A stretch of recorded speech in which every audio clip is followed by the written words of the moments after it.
Hello, hello, hello! It is Falcon Paladin coming at ya with yet more Sunday Brood War streamage. Anyone called it streamage in a while? No, probably not. What's... Yes, a wizard is never late. Falcon is never late. He always arrives. Precisely what he means to? I think that's what I meant to say. Precisely. Alright, so Purple Dimension today. We've got Psychonauts, Wander, Jordan's here with his new sound alert. This one is no copyright on that song, so hopefully YouTube says it's okay to use. Man, got hit like 7 times with the song from last week because apparently it's from League of Legends somehow. I don't know, man. That's what YouTube said. Well, you got Tyrion. He's at the laundromat. That's exciting. Nemo Noom is here too. Yeah, we've got new emojis, dude. New emojis out on Twitch. That's our new adjutant emoji, which is pretty friggin' rad. Nemo Noom already found that one. We also have new excuse me, a new alerts for, what is it, for PayPal donations and new alerts for the Super Chats. So, some new stuff coming at you, folks. Again, thanks everyone for supporting the channel last week. How far did we get here on the YouTube, or the Twitch side of it? Looks like we made it to about a little less than 50% of the goal there on the Twitch support. So, thanks for helping out there. Thanks for keeping me afloat to a certain extent. It looks like we are going to be able to pay the mortgage when it comes due in about 4 days here. So, we're going to scrape by this month. Hopefully, we have a little more breathing room next month, but still applying to jobs, still, you know, appreciating the support we're getting out here. So, thank y'all. Let's restart that goal. And we'll go through, where do we want to go with this? All the way into the 9th? Yeah, that sounds good. 0309. I'm also not sure how to get the Twitch goal to go back to what it was before things really got borked on it. It got to the point where it, where was it? I ended the goal, but I didn't know the goal had ended. So the end goal button was still there, but I couldn't do anything with it. And yeah, 45% on the YouTube too. So massive support out there.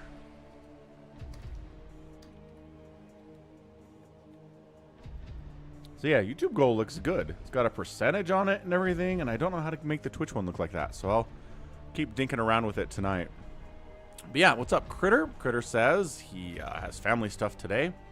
Can only show up in about 3 to 4 hours, which is fine. Alex is in the house too. Oh, CT is here. What's up, CT? NYC 40. CT NYC 40. So what do we do on Sundays, folks? What do we do? We're going to go ahead and get replays sent to me at falconpaladin@gmail.com with the subject of Brood War. There is no shame in defeat, so long as the spirit is unconquered.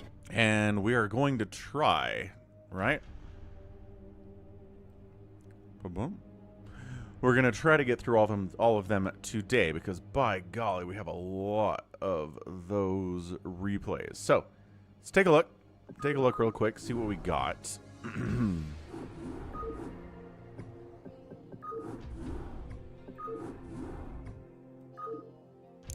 Viewer submitted for the 26th year and March, and here we go. So, got 3 Bigwan replays, not too long. We've got a PvP here, 44-minute PvP. Got a 18-minute 2v2, 25-minute Nibbler, 28-minute. Looks like a 2v2 on Fighting Spirit.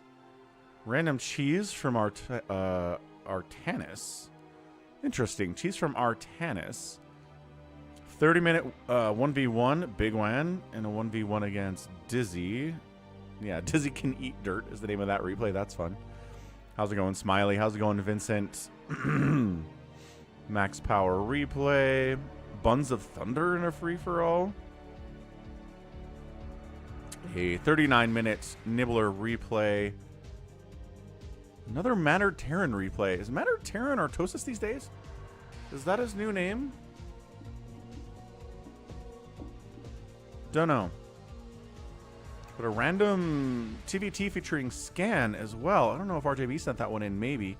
4 Prime and SaviorSword play Terran Bio versus Terran Bio. So it's like, whoo, I don't know. Maybe it's doable. Maybe it's doable. Oh, shoot. I didn't even try your precursor replay or campaign stuff, Tyrion. Not yet. I still got it.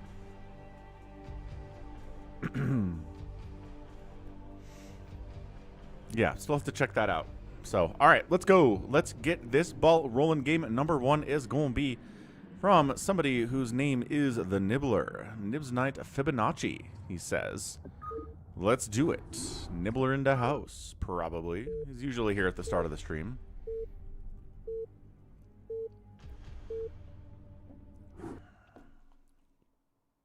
All right. Game number 1 is here. It's not left side versus right side. That's usually a little bit weird. Top left side, though, it's Bizkit.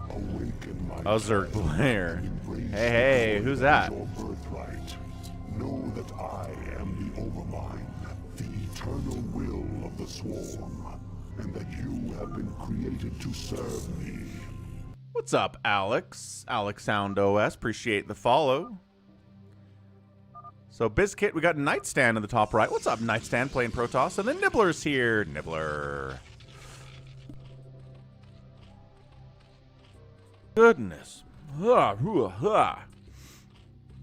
Team right side is White Trash, another Zerg player. We've got a dark blue Zim down here. And Fibonacci on the left side playing Protoss as well. So Nibbler says he'll have 3 cannons. What are we talking about? Fibonacci? Doing well, Vincent. It's a good Sunday stream thus far. We've got a good 3v3 fastest map with Nibbler, as is tradition. We are traditioning it hard right now. So Nibbler goes Hatch Pool. Bizkit scouts out some fast gas here from Fibonacci. And sees the wall off the front, which is not something Protoss usually do.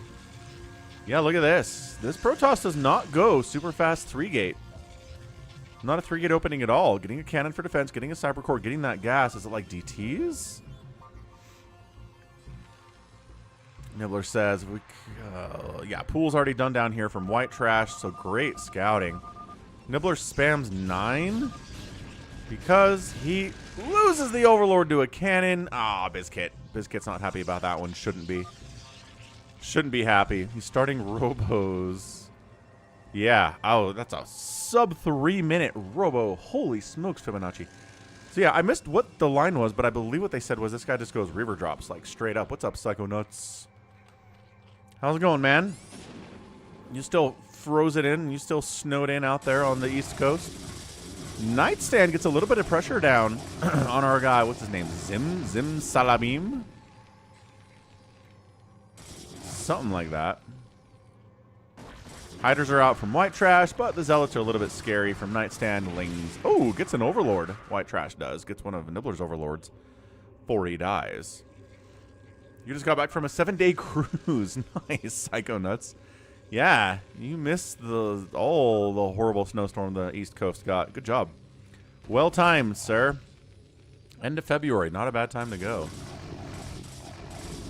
Ass's Nightstand in here, really trying to take down Zim at the very least. Ooh, canceling an upgrade there. What do we think that was? Spider Mines? That might have been Spider Mines. Pressuring.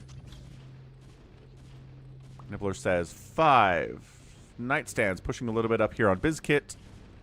Or defending up here on Bizkit. Oh, because there was a drop coming in. Oh, he shuts it down. Dude, that must have been a Reaver in there too. Hot dang, that's it. Says Bizkit. Nibbler tries to jump it in on White Trash, but I think he's got enough Sunkens and got enough Hydras. Nightstand is in here attacking as well with the Dragoons, but yeah, Sunken, Hydra, everything is okay here. These Dragoons pushing until the bunkers and the siege tanks are up. So siege mode is done on that one. Might have started a war, says Wander. I don't know. We wandered into Venezuela and kidnapped their president, and I don't think we're at war with Venezuela. Kind of seems like America has this ability to just kind of get rid of opposing world leaders, and it doesn't turn into a shooting war. We've been doing this, though, right? We did this in Iran during the Islamic Revolution. We've done this in all sorts of South American countries as well. If America decides they don't like your world leader in your country, there's a good chance they'll get rid of him somehow. So either, like, sometimes it's an assassination, sometimes it's a coup, but it usually doesn't turn into a shooting war with the U.S. I don't know. It's like we're very metally. We're very meddlesome.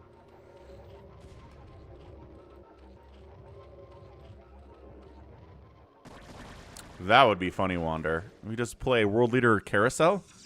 We just send Maduro in to run Iran. Like, hey, this guy needs a job. White Trash helping defend his teammate Fibonacci, but Fibonacci has a lot of Reavers back here. I'm not sure it's super breakable by Dragoons and Hydralisks. Nibbler coming in and heading down on White Trash. What you got? Siege tanks and Sunkens. Pretty good. Pretty good defense there against Hydras. The Mutas from Bizkit. As Reavers are trying to mess with Nightstand. Golly, pretty impressively, honestly. It's like, you could actually attack these Reavers, dude. Thanks. All right, thanks, Bizkit. You got there. Got the defense. Yeah, he's just the fastest Reaver dropper in the West, man. Unloads. Drones get pulled out of there. Ugh.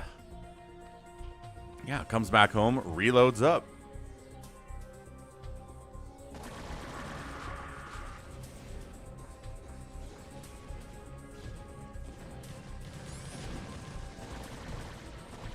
Weird hatch placement here from White Trash. Not sure what that's all about.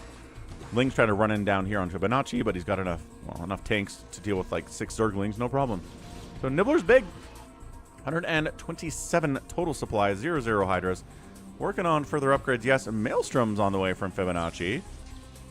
Nightstand defending Nibbler against drops. I mean, I don't know. He's got a lot of Hydras, but whatever. He's full sending into a guy with a lot of siege tanks. Oh, puts the tanks on the other side of the wall, too, inside his teammate's base. That's so smart. Nibbler says, you don't have enough tanks to kill all my Hydras. Not even close, amigo. And Muta's trying to dive in here and wipe out what's left of Fibonacci's worker count.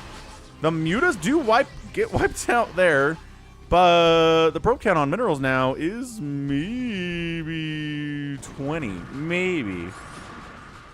Okay, Bunker Siege Tank is able to defend enough. Nibbler breaks through the front, but not able to get further than that. What's up, Anth? Hello, hello. White Trash has got lurkers out. That's a big transition for Zerg players in fastest maps. I'm going to slow it down just because it's getting really chaotic all of a sudden. Yeah, I think the time of the Mutalisk might be, I was going to say might be over, but we're still doing it. God, another drop. Fibonacci is just relentless here. Bizkit is maxed out. It's a storm drop this time. Oh, down to 137. He lost like 60, 70 drones on that storm drop. It doesn't have to be a Reaver drop. It can be anything with splash damage and be just fine against the workers in a fastest map. That hurt. Thing is, Bizkit is a Zerg player and can rebuild fairly quickly. Although he's just making 11 drones at a time. Dude lost, I want to say he lost 60 drones there. I do not think he pulled, which I think he saw it coming.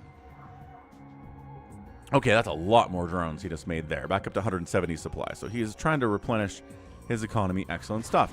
Hydra's outside. Lurkers outside the front door of Nibbler as well. Nightstand comes in. Dark Archon runs away. And then Nightstand says, 2 can play this game, sucker. Comes in for the drop. Gets an unload. High Templar gets a storm off. No! Did we get him, Fibonacci? Looks like we got him, man. Oh, I don't think he pulled it all. All right, 0 guys on minerals right now. 0. Is he paying attention somewhere else? He's gotta be. He's out here fighting with Corsairs. He didn't know that was gonna happen. Golly. All right, so Dragoons firing, Hydras fighting at the front there, the front door there too. Kid Rock. Kid Rock has the qualifications to run Iran. I'm going to go with probably not. By golly, I'd watch that reality TV show.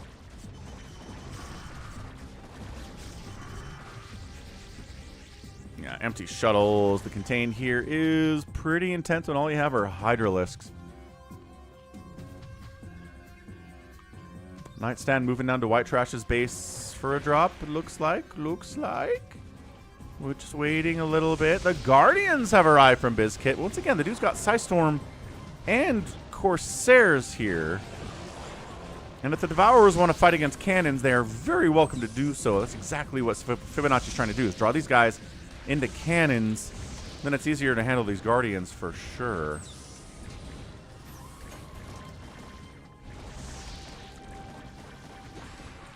Like I said, Fibonacci's economy got murdered just a minute ago, so he's got 8, I don't know, maybe something like 25 workers on the minerals. Not going to be enough, actually, as it turns out. Oh, looks like we missed a drop down here on White Trash. He's still at 170 supply, 77 drones. He's going to be just fine, thanks. So Fibonacci back up to 40 probes.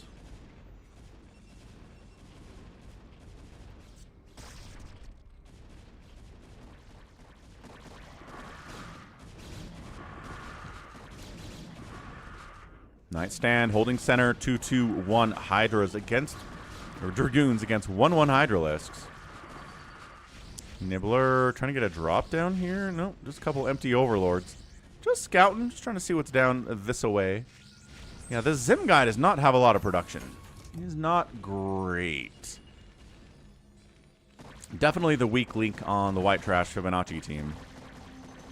White Trash also maybe not exactly making as much production as he needs to, but I don't know how many hatches you want.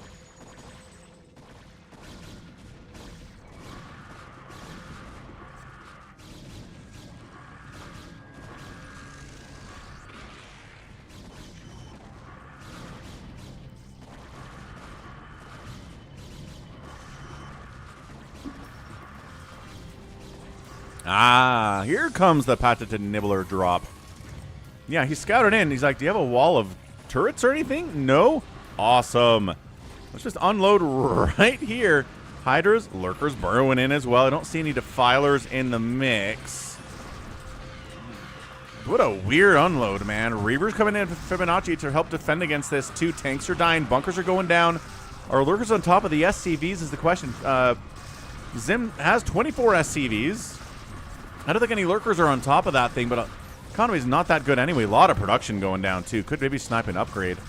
He's up here to fight against Siege Tanks, up here to fight against Hydras. They're going to stabilize this. But worker count is like 1. He's got 1 dude on minerals right now out of a total of 24 SCVs. Hydras down here still alive. 3 kills, 2 kills, 1 kill. Somehow this guy's got 0 kills. 5 kills on that one. He's been kill stealing, I guess. The Siege Tanks are going to clear it out. Probably going to clear it out. Most likely going to clear it out. Yeah, I think that's going to happen. Ooh, and then the Mutatech switch from Nibbler. Looking big that way. Armory is not working on an upgrade, although it should be, considering Zim down here has 0 mech upgrades. This kid's just donating links to the Protoss cause right here, as I don't know why. I guess he killed a cannon. He killed 2 cannons.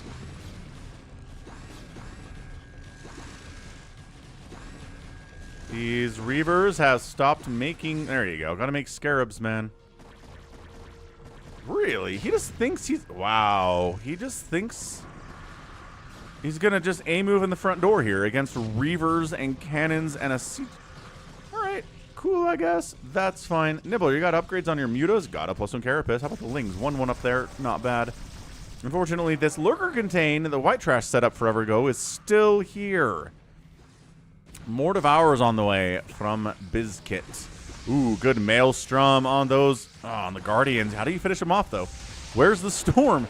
Where's the Devourers? They have Scouts? Anything? The Corsairs weren't attacking them either. Second Maelstrom. This is such a weird strategy from Bizkit. And then Nightstand comes in during all the chaos. Tries to get a drop on our guy Fibonacci, who's at 52 probes.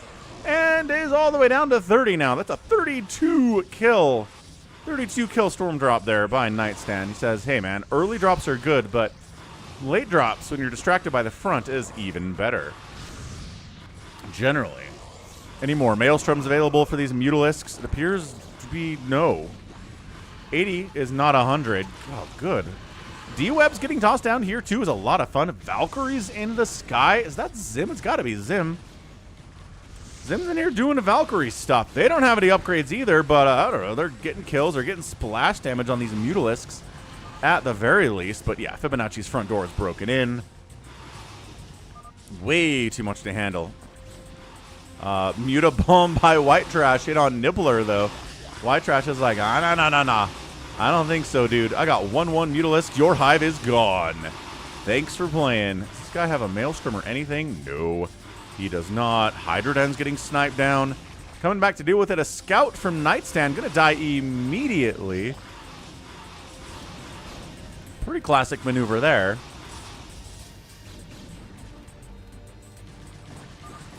What's up, 4 Prime? And the Mutas try to take down Nightstand, who we've cast on the channel before. What's up, Nightstand? Is there enough to get the Nexus? The answer seems to be we're gonna recall in. Then he stasis. He lost the Nexus. Did he recall in probes and then stasis the mute? As he recalled in an arbiter, maybe. But just stasis then. I don't know what that was. Anyway, Nibbler doesn't care. He's down here murdering Zim, who again does not believe in the power of upgrades at all. Might be one of the worst players I've seen in fastest map in a while from a Nibbler sent in replay.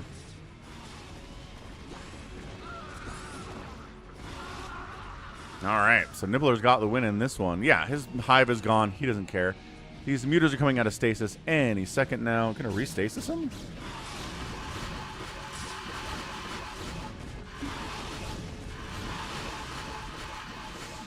No, cannons did good enough. All right, we can ×2 it now. Light Trash is fine. He's a good player, but he's not good enough to win on his own here. Not in a 3v2 scenario. Not even close. Not even the littlest, tiniest bit of close. But the carnage is real. Is Zim still not tapped out? Zim's still in the game, huh? I mean, production tab's empty. Doesn't seem to be doing much. But his APM is steadily dropping as well. All right, so I don't know. Zim just kind of walked away from the computer. Not eliminated yet. Production tab broken as well, and here comes White Trash. What you got for us, White Trash? Anything cool? No.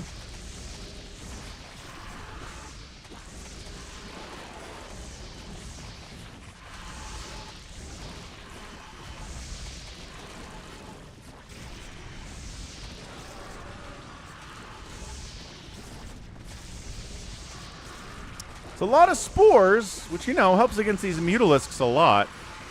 Guardians will wander in there, too. So, I mean, a spore forest is going to be a weird thing for Skyzerg to deal with. You know, you'd think that Guardians would handle it pretty well, but, no. Zim calls a GG. I don't know what Zim's been doing for the last 3 minutes, but he finally calls a GG. White Trash taps out, too. There's too much, and Team Nibbler gets the win. All right, that's a GG if I ever saw one. Well done, Nibbler. Yeah, this Zim guy. This is maybe the worst player I've seen with 150 APM. Usually players like this who don't get a lot of production, they don't get upgrades. It's like a 50, 80 APM, maybe. 145 is a lot for a guy who really didn't do a lot here.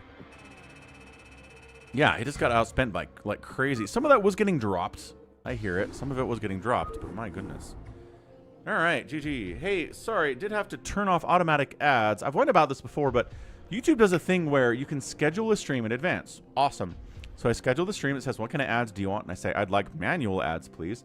I can insert them in downtime during the stream. YouTube says, great. And then I start the stream, and 5 minutes into it, it switches to automatic ads and starts throwing ads in every 3 minutes. And I'm like, we talked about this. You asked me what I wanted to do, said great, and then disregarded my choice when the stream starts. Piece of garbage. Very annoying. So I turned those off. What's up, Nibbler? Nibbler is late. We got the Nibbler replay, though. We have another Nibbler replay if you want to check that one out. I think we can do that. I think we can do that one. Let's see. Where did Nibbler's replay come in? The other one. The other one. I thought there was two. Fibonacci, that's the one. This Mannered Terran again. I guess Mannered Terran isn't Artosis. This one. Hear Me Roar is the name of the replay. Gonna be a Nibbler one. He's back. He's here.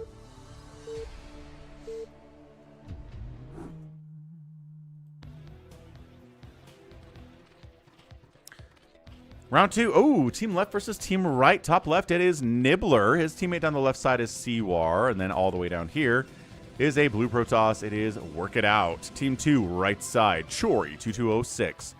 A purple Terran player, DFS, SDF,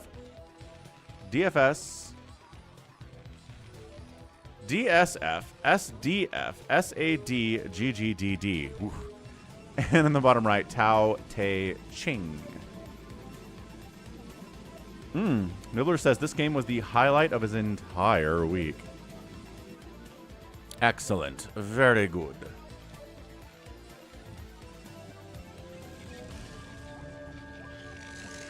I'm going to ×2 the sucker to start us off just a little bit. Happy Sunday, all. Let's see.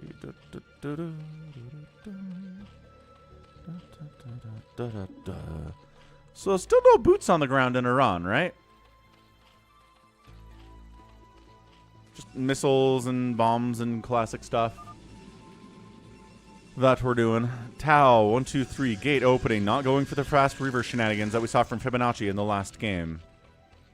3 gates down here, 2 from Work It Out. So team left side versus team right side. And again, if you're new, sorry, if you're just showing up today on the Twitch, we've got new emojis. New emojis for subscribers to use. We filled up every slot with StarCraft-related stuff, so check that stuff out. We've got new Super Chat alert. We've got a new PayPal donation alert, too. So trying to check the volume levels on that. For some reason, Streamlabs does not really accurately show me how loud something's going to be when it comes on stream, and I don't know why it doesn't do that, but it doesn't. Ant says there have been 3 American casualties so far. Like, their planes got shot down? Or were they like boots on the ground, soldiers doing stuff, and they died? I don't know why we don't have this information. Is Chori? Wait, is Nibbler? Oh, okay. So wait. Chori puts a hatch at his choke. Nibbler shows up and goes, what if you didn't have a hatch at your choke, though? And he sunkens that. I don't know if I've ever seen him do this before. Big attack down towards 7 coming in from Tao Te Ching. How's Work It Out doing? It doesn't really have a cannon yet. It's a lot of zealots. Oh, they're going after the Nexus? What's up, Superfly? Can you guys not see these? There's one.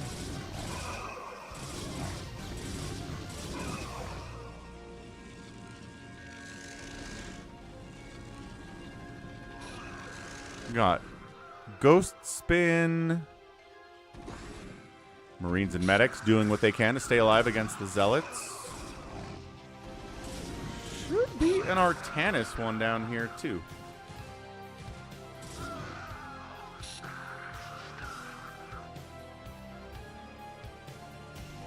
Yeah, good stuff. All right, anyway, Ling's coming down from Siwar.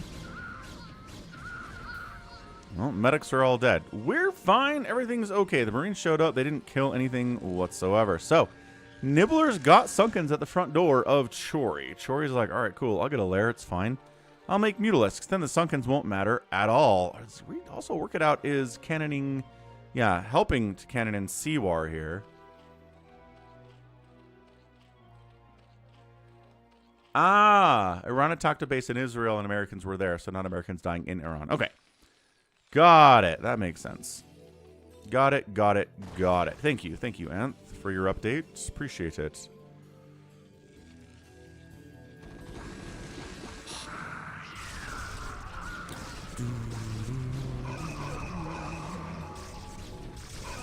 Lurker pushing in. We got cannons, though. We got Marines. Detection is good. Lurkers trying to sneak up and around Siwar and sneak down, but that's what bunkers are for. And turrets. Gets one spine out, but no SCVs died. That's worth. Definitely worth. What's up, Saravok? Hey, how's it going, man? You're playing Diablo 2, so he tried. You finished on hell difficulty in a fan edit server. Congratulations, you won. I mean, you said it cost you your sanity and your social abilities. Sorry to hear that, but it sounds like you had a good time anyway. So Nibbler says, Israel took out the anti-air, then attacked early morning. Yeah. Nibbler says, this is half my base, man. I've got Sunkens in here. What you going to do about that? And Chori, he's got his own Hydras. He can handle this. Upgrades are looking 0-0 for both. Upgrades are coming in from Nibbler. Chori is not working on upgrades himself, so eventually this is going to go bad. He's It's kind of going bad already. If your overlords are dying, getting supply block. Troy's at 33 supply. Nibbler's at 75. He would handle this on his own, except DF's D's coming in with a ton of stimmed Marines. Yeah, he's not going to be able to finish this guy off, unfortunately. Not right now. Yeah, Saravok, fastest map. Infinite monies. These games don't last as long as you think they might, even though they're infinite money.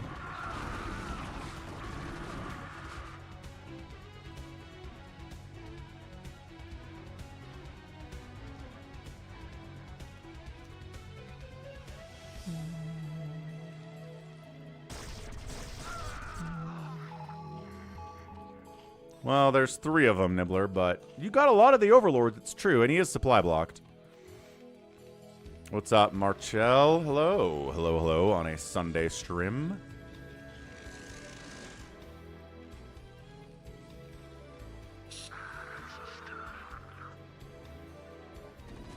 Trying to push in. This guy's really kind of committing to Marines. We see this sometimes from Terran players, but they'll tech into tanks and stuff eventually. This guy has no interest in doing that. I mean, he has a factory, and he has a starport. It's kind of getting handled, however, by 1-1 Hydras and cannons, especially at this stage of the game. The Marines have upgrades, +1, yeah.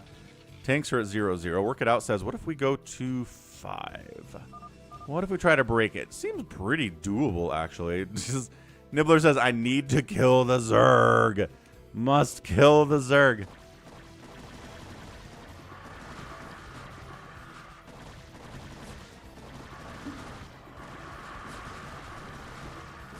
Yeah, right. So like I said earlier, the upgraded advantage for Nibbler is going to pay dividends eventually. And it is. Seawar's here too, a little bit unnecessarily. I'm pretty sure Chori'd be dead if just Nibbler was here. Coming up to try to save his buddy, Tao Te Ching. He's got 1 attack on the Dragoons. A lot of goons here, but by the time they get here, I don't think there's going to be much left. This is really just an Amu-style situation. I mean, at this point, you can kill the Hive. I know you're going for the more guaranteed damage of the drones. I don't know. Protoss is here. Protoss is mean. Protoss is mad.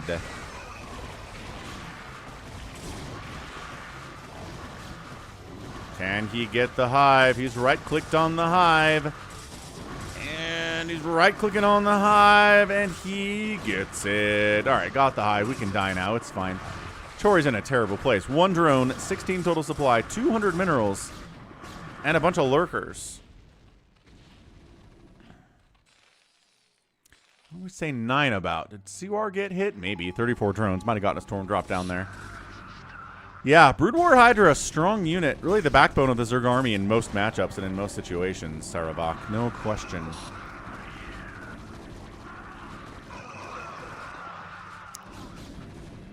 DSF. Oh, boxer maneuvering at 11 minutes?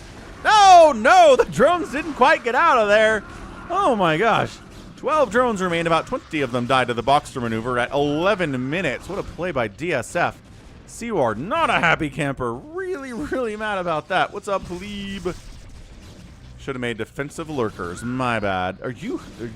Wait, Seawar, are you Halib? What class did you play in Diablo 2, Saravok? What did you do your hell run with?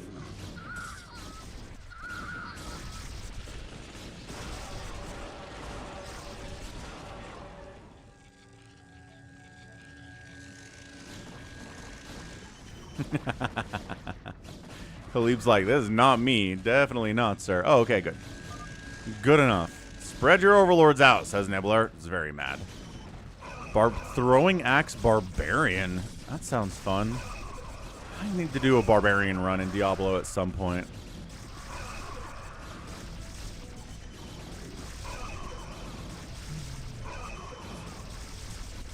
Seawar's economy got murdered and then he got pushed front, which is a good way to kill somebody, it turns out. How do you kill somebody?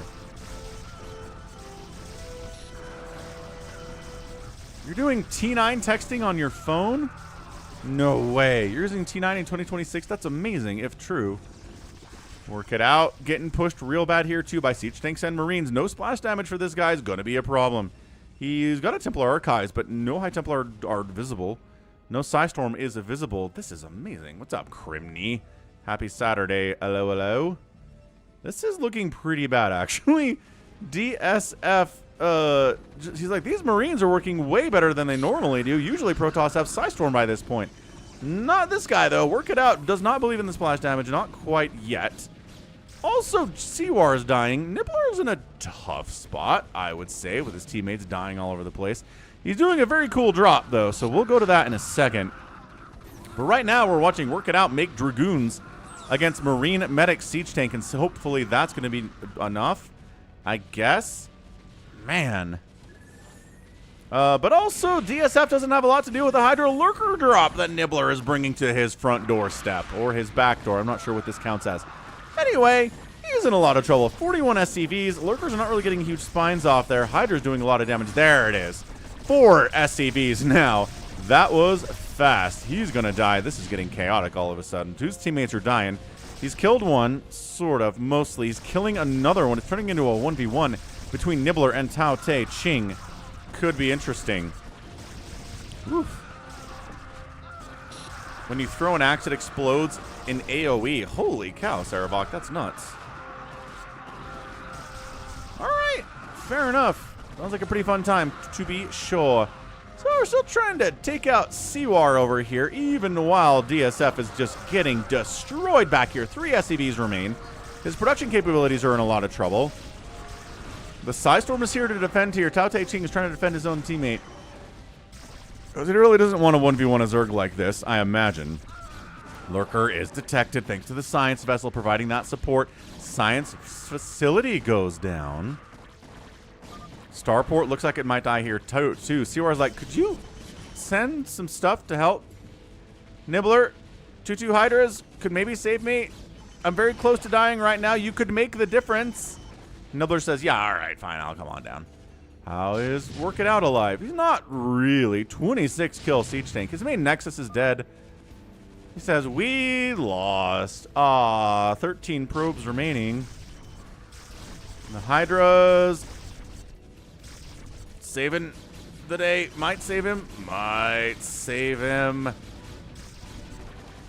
Might save him. And he will. So Seawar's at 6 drones. But alive. That's all that really matters is how alive are you?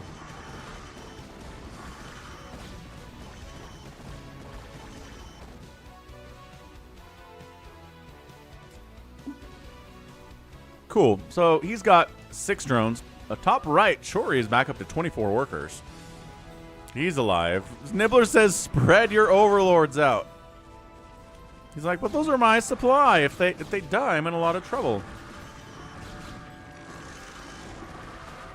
We're back. We're back to make sure that Chori never actually dies. Or never actually stays alive. He definitely needs to die. Doesn't have much to defend him over here either. Overlord's coming in case some DTs show up or something bad. Seawar is sort of spreading his overlords, but also not really. I'm not sure what else he has to do here.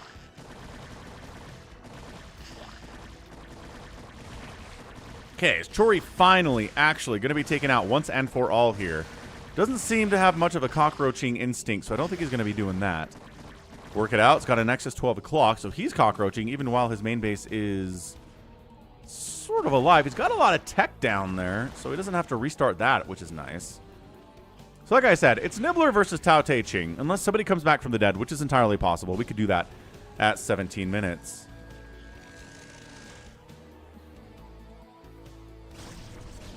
He's got to break in here and finish Seawar, though, Tao Te Ching says. I can do a 1v1. We can 1v1 against Nibbler, but what I don't want to try to do is also deal with another Zerg player, Seawar, at the same time.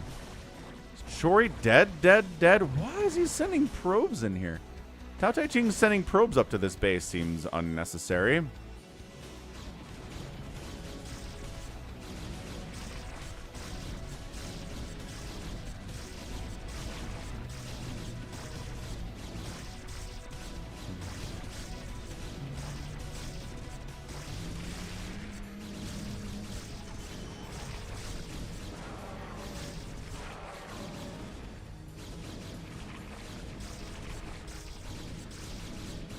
What's up, Richard? Happy Sunday. CUR cockroached anywhere? Or is he just going to die? He's not even asking for help. Nibbler also is not helping him. Maybe?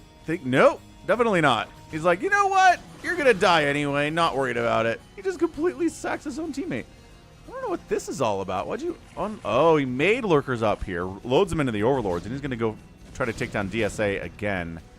Or DSF again. He was back up to 25 SCVs. He was at 4 after the initial drop. I think he's going to die once more. Yeah, this feels like a game where Nibbler's good and Tao Te Ching is good. And the other 4 players involved here are just not that strong. So it's turning into a 1v1 with Nibbler, which he doesn't play a lot. As far as I know, doesn't send me replays anyway. CUR building a hatch. Yeah, he's okay. He's trying to cockroach in Nibbler's base. And Nibbler's like, fine. I'm not constantly going to save you. You can set up in there if you want. Tao Te Ching making sure that Work It Out doesn't rebuild down here. He was feeling safe. He was feeling safe for a minute there, but not anymore. Nibbler says nobody should feel safe. Here I go. We got some cannons. We got a couple Marines. That's about it. Okay, this drop's going to be incredibly dangerous. Dropping 3 and 5, are you? Well, 3 is going to die for sure. We'll see about 5 in a second here. Here comes the High Templar from Tao Te Ching trying to save the day. There you go. That's what we're talking about. Although you're storming the SCVs too a little. He's trying like, how do I not kill all the workers? Not entirely sure. There's no... Once again, if you try to storm the Hydras, you might get your own probes a little bit too. Lurker burrows in. Lurker gets a spine off. Lurker gets a spine off. Tao Te Ching, 11 probes remaining. Psystorm, not enough to save this day. Nexus getting targeted and does get taken down. This one maybe getting targeted as well. Hydra just here to fight. What's up, Mass? Richard says it's only 40 degrees. March the 1st. Happy March, everyone, by the way. Yeah, Nexus 1, Nexus 2, Nexus 3 gonna die. So Tao Te Ching has 142 supply, but only 5 of it is workers. He's got a big bank to work with. He's got a decent amount of production to play with here, too. That's a great storm. Well placed. Tao Te Ching is hunting down Work It Out. Okay, so he's killed this. Now he's going to kill this. Work It Out's like, he's at 12.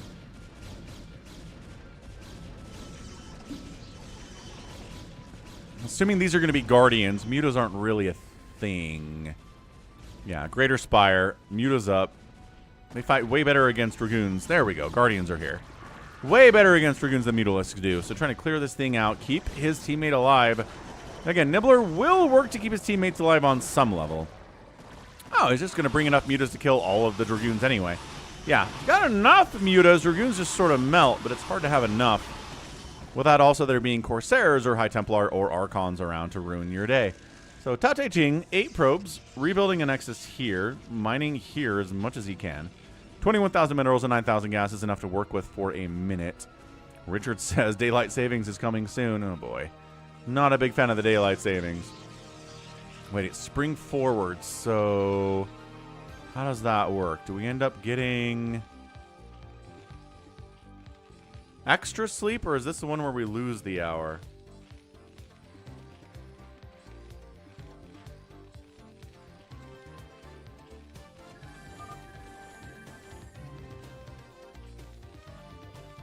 Less sleep. Ah, it's the less sleep version of daylight savings. Boo. We just banish daylight savings? I don't think there's really any value to it. I don't. I know people talk about it's darker when the kids are going to school in the morning, and pick a time and stick with it. Nibbler Muta bombing a Terran. Not great. The Marines have got 2 attack, and there's bunkers here, and he's trying to snipe out tanks.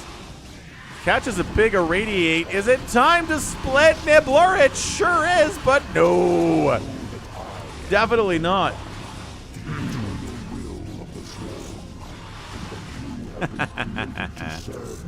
What's up, Hand Solo? Appreciate the follow. Trying to get out to 4,000 followers. on the stream out here on the Twitch, so appreciate you. Welcome aboard. Chori is actually in here. Chori's alive. He managed to get a hatch down in a place that's close to the minerals. Hard to do in a Terran base. Unless they, you know, I guess they kill their own buildings. Maybe that can happen. Muta's recovering a lurker drop, but nope, that did not happen at all. No, it did not, Nibbler. It's okay. So Nibbler, 152 supply. Work it out. 60. Siwar 18. Great. Tao Te Ching 170, 14 for Chori, 131 for DSF. This is, it would be more of a problem, except this guy's purely going, well, I guess SK Terran, if all you're dealing with is Zerg, is not a bad idea. Nibbler's trying to Dark Swarm Lurker his way through Cannon Town Center, USA, but there's Reavers back here, and there's a bunch of Psystorm, too. For example, this guy has a Psystorm and 12 kills. Get a storm off before you die, High Templar man. Get one storm off before you die. Okay. I think he got one. Fair enough.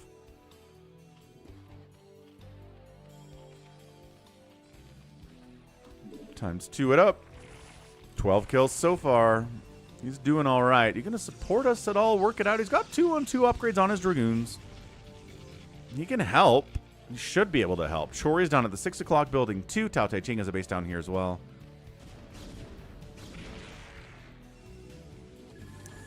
Is that 38 Lings in production and 12 Guardians? It is for Nibbler. That's the nature of Zerg, though. Trying to go after an entrenched position from Protoss. You're just going to lose stuff, man. But I have Guardians. They outrange the cannons. No, they really don't. Plus, there's Psystorm in here. He's trying. He's going to break out a lot of these cannons, but not really enough to take them all down, especially not with the Storm and the Reaver stuff that Tao Te Ching is breaking out here. He is bringing out the splash damage. That is some really, really good storming. And then, yeah, okay, a lot of the cannons died. Most of the cannons died. Probably the most important cannons died. Awesome. Continuing to pressure in. Another round. Nibbler, 16,000. 2,000 on the bank. Reaver's got 7 kills. See how my overlords are everywhere? Yeah, this is CUR. I've got overlords. 1, 2. He's got one here. He's got one here. He's got one here. He's doing all right. Bit of a Ling drop down at the 6 o'clock, but enough Dragoons to save the day there. Against fully upgraded Lings, that's not too bad. Hydras, bustin'. Again, you can bust, but you're going to lose a lot of stuff. Hey, work it out's here to support. Work it out. Kills a Reaver. Work it out. Got his upgrades. The 3-2-3. Upgrades are not bad for this guy. He's going to lose this battle, but he's really doing pretty well against this position just by himself. What's up, Avcatinus? You're Mannered Terran. Got it. Got it. Should have guessed. Should have guessed that was you. Should have known. CUR trying to make 0-0 Mutas happen in a world where there are 3-3-3 Dragoons. Chori's at 0-0 Hydras, though. Remember when I was worried about his upgrades at the 6-minute mark when Nibbler was attacking him and then he never got upgrades and he still doesn't have upgrades? I remember that. Good old Chori. Nibbler setting up another drop. They haven't... This is the problem for Tao Te, is he doesn't drop, as far as I can tell, and it doesn't look like he's actually pushing at all either. Battle cruisers. 2-2-2 BC. Snipe it out of Nexus. That's a good victory. Work it out says, I know. And Dragoons trade against battle cruisers very, very well. Also, Nibbler's got Scourge available. I'm not sure what these battle cruisers are supposed to do, but this guy's playing SK Terran. Look at Chori. Chori and Tao Te Ching working together to try to take 12 o'clock out once and for all. The Chori Hydras are all dead because of course they are. Nibbler's in here with a bunch of overlords, dropping ultras and stuff. Killing the hatcheries of Chori. That's pretty cool. I like it. As far as drops go, that's kind of fun. Doom drop at 6 and 5. Okie doke. I'll try to watch out for that.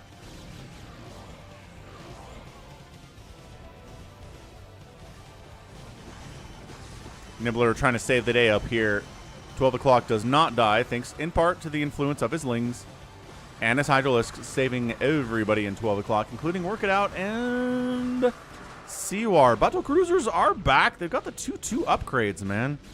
Devourers are the choice. So Devour Dragoon is actually kind of an awesome idea. Again, Devour plus anything that can hit air is fantastic.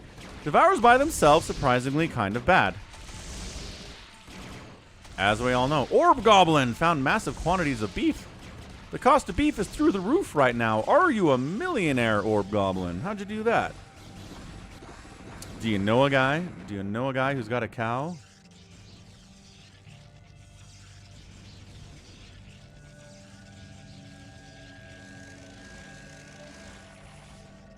Nibbler loading up. Ultralisks inside them, Overlords. Defilers inside the Overlords consuming. Then getting loaded up. Yep, there we go, there we go.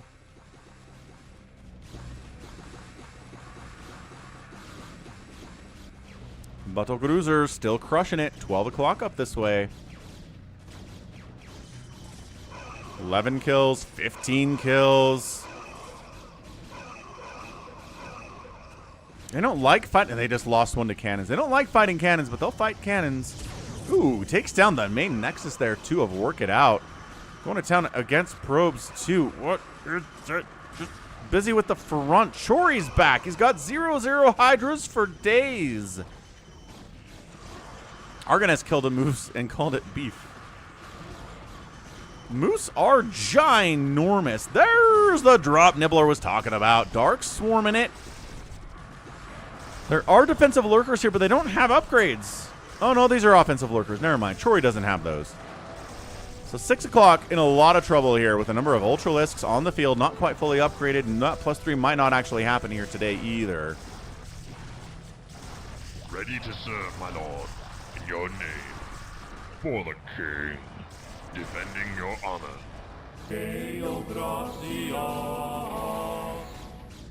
And then here comes the Ultra drop into Tao Te Ching's main base. Yeah, Tao Te Ching's a good player, but he doesn't drop, and his drop defense is not very good. Just didn't really have much in position to deal with this, did he? Ultralisk on your probes. No splash damage on those Ultras. They do get it in StarCraft 2, though. That'd be pretty amazing to see. Still wiping this out? Generally, yes. Chori's at 60 supply. Still hiding over here in the Terran base, but not really doing a lot. Still got 0-0 Hydras. Somebody needs to set Chori aside and say, hey, man, did you know that upgrades are good in StarCraft? Did you know if you're at 36 minutes and you don't have any upgrades, you probably should get one? He's still... 33 Mutalisks in production. This Ultralisk doing what he can.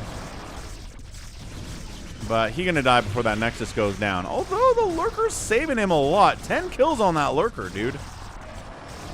Look at that. Ultra. No detection on that Lurker. This Nexus is going to die just because that Lurker doesn't have anybody to detect. All right. Anyone detecting him. Yeah, 3 kill Ultra, but I think one of those kills is a Nexus, which is pretty awesome. Is moose hunting a thing in the U.S.? It is. Or is it regulated? I mean... I think all hunting's regulated to a certain extent in the U.S. But I don't know how regulated moose hunting would be. I'm not a hunter.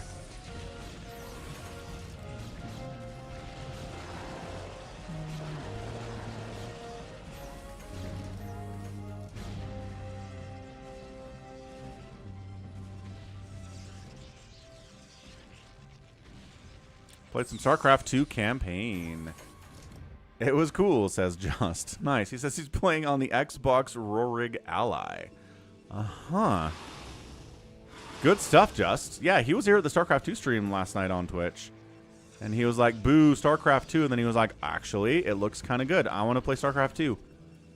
I've never seen that before. Nobody's ever come into the stream and been like, StarCraft 2 is happening, boo, and then changed their mind halfway through. It was kind of incredible. Nibbler, casually, bunch of Guardians. 200 supply, 14,000, 6,000 in the bank. Work It Out is back out to maxed out too. Work It Out is not a bad player. Work It Out's doing great. Seawar is back up to 146 as well. Oh, Tao Te Ching's like, you know what? This isn't happening. Wow. There's more BCs coming up. Please help my Guardians.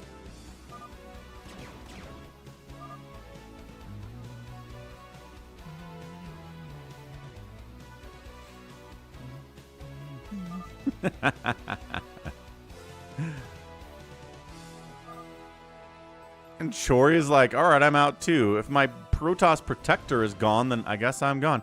Anticlimactic ending, but I don't know. Tao's economy wasn't that great. Lost a bunch of Nexuses, lost a ton of probes, and decided it's probably time to step out. So GG, man. Good game from Nibbler. His two teammates were dead for most of the time, but he held. He outproduced everybody by like a 3-to-1 ratio. He outkilled everybody except for Tao Te Ching, who's a Protoss. Good kill death ratio. Look at that. 400 produced, 1,000 killed for the Protoss. Good splash damage all the time. But didn't drop and didn't defend against drops very well. And that's going to kill you more often than not. So Nibbler outspent everybody by a wide margin too. So Nibbler, nicely done. 2 for 2 today. Next up, what do we got? More fastest map shenaniganry? We do. We have a lot of non-fastest map today, so keep that in mind. Free for all.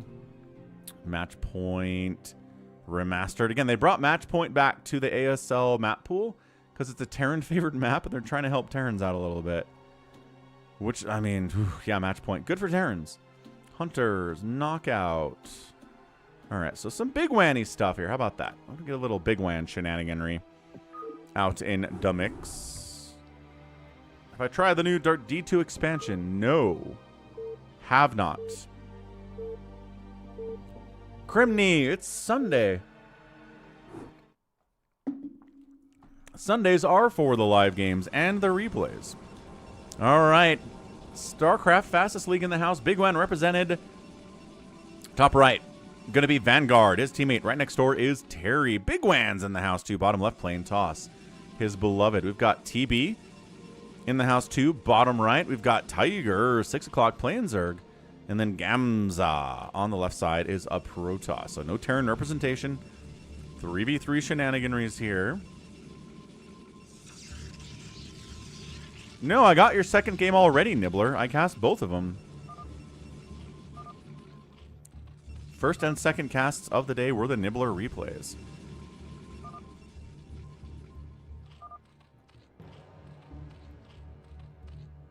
All right, quick ad break just so we don't get an ad during an exciting time.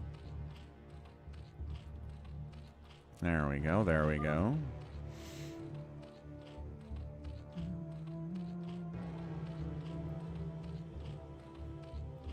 It was really late then. You were pretty late then. It's true.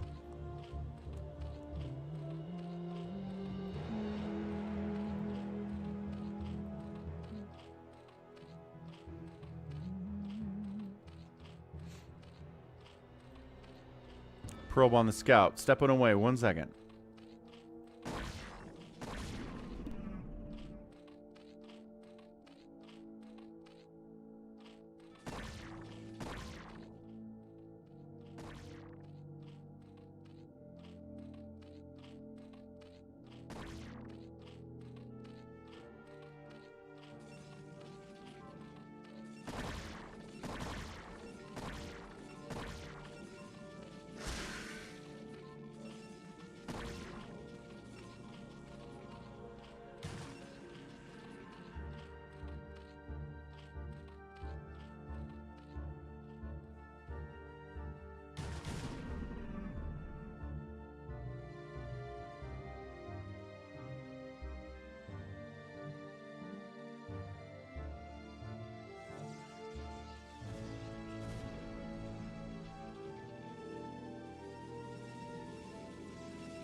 looking great over here for Terry. Terry goes, GG. Too many Lings, too many Zealots showed up.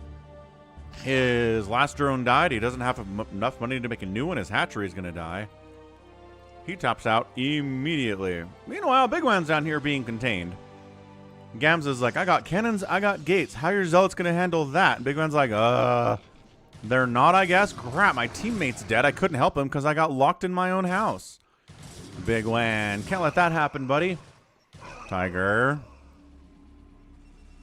coming up with TB. Is Gamza here too? And Gamza's here against Vanguard. Good grief. This is really well executed stuff. Right? Lock in one of the players. Go kill the Zerg.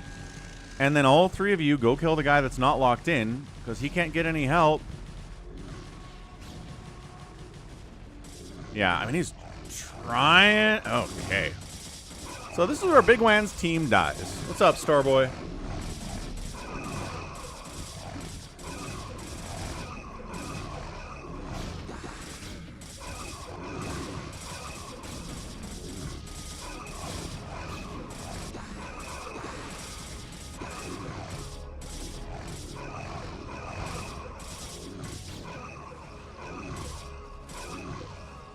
Man holds.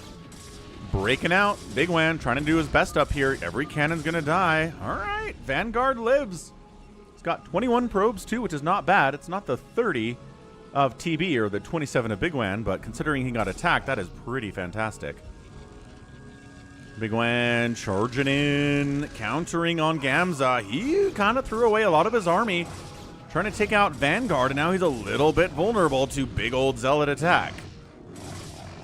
Yeah, TB's in here trying to defend his guy. He's going after the Nexus, the non-guaranteed damage here. But, man, Zealot DPS is so freaking good with the +1 attack, too. Bam!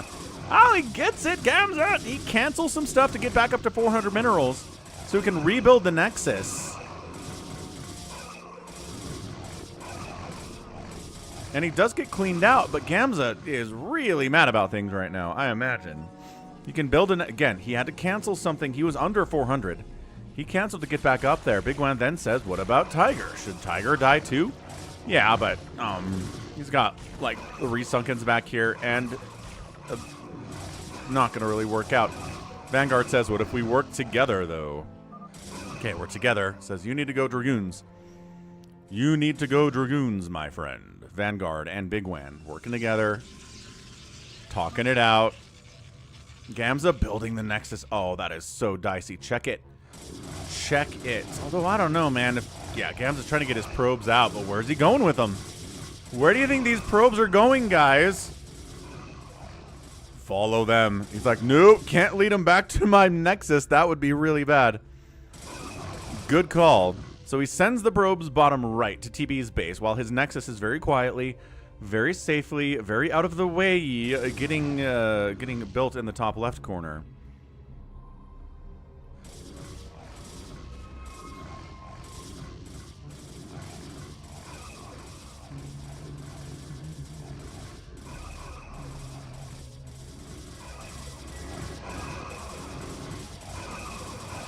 He's trying to take out TB now, I guess. All right, this cannon looks like it's going to fall.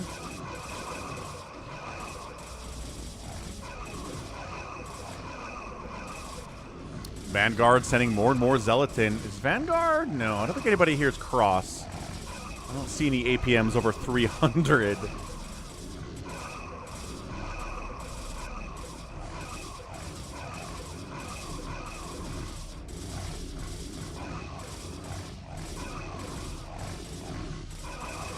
Man. Again, Zealot. Hard to tell what color is whose here. But it looks like Vanguard Zealots are getting cleared out. The minimap tells me more about what's going on than actually visually looking at this, because the Zealot colors are so problematic. But, dude, this guy casually getting killed by probes. Okay, got him. Another Zealot shows up. 4 kills. 5 kills. 6 kills. Golly, probes having to fight like this is crazy. Then Bigwan comes in with Dragoons and is going to wipe out the Nexus. Dude, Bigwan gets broken out. Well, he breaks himself out. And then says, what if we took down this Nexus too? I don't know if he's going to get it. There's DTs defending and probes defending here, but the Zealots, wow, Bigwan really going for the non-guaranteed damage today, and he gets it. He gets 2 Nexuses going non-guaranteed damage. TB doesn't have enough money to rebuild the Nexus, but he's building a one down here. Okay, so he is getting a Nexus back. Gamza's alive top left, but man, his main base is absolutely ravaged. Dragoon's coming back from Bigwan, still 43 probes, 46 for Tiger. Tiger's economy looking good. So right now, it's Bigwan and Gamza. Terry's out of it.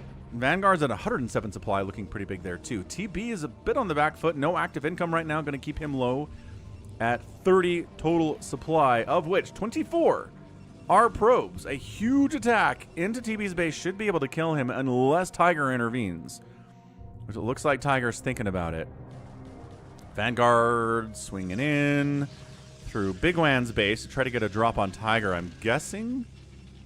That's what he's trying to do. He's got High Templar and Zealots in that shuttle. Ah, Lurker contain. Lurker contain. We got detection, Bigwan. We got a Robo. The answer seems to be no. Okay, well, drop attempt on Tiger. 54 drones, and he pulls them. Enough? Yeah, about 10 drones die. Could have been worse. And then, oh, trying to drop back here while he's getting hit on the front. TB! Oh, if only he had a High Templar left, that would have been amazing. Okay, so no. No, I think TB would have lost every single probe there because he was so focused on defending against the attacks from Bigwan at the front.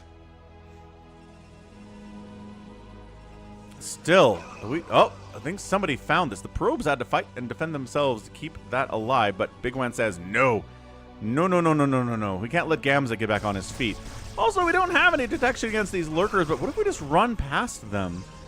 Does he still not have a Robo? Bigwan! Bigwan, you need a Robo. Holy cow. Like, really, really bad.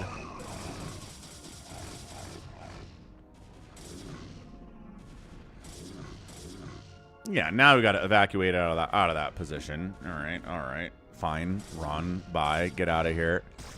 Hydras again, more lurkers. How is he killing lurkers? Man doesn't have Psy Storm either. Okay, wait, he does have a Templar Archives. Maybe he's got Storm. Tricky stuff. Zerg player big though. Tiger's out here. He's got Lings. He's got Hydras. He's got lurkers. We're trying to fight lurkers without detection, though. Vanguard beelining with an empty shuttle. It's a fake out, or he dropped somewhere else. Who knows? They're pushing up on Vanguard, though. Here comes Tiger. Gamza's Nexus going to die. He has enough money to build a new Nexus. And there it is. He builds it safely inside TB's base, but it makes it harder. Makes it harder for TB to do stuff when he's got a friendly Nexus in there. What's up, Jericho? These cracklings, do we think?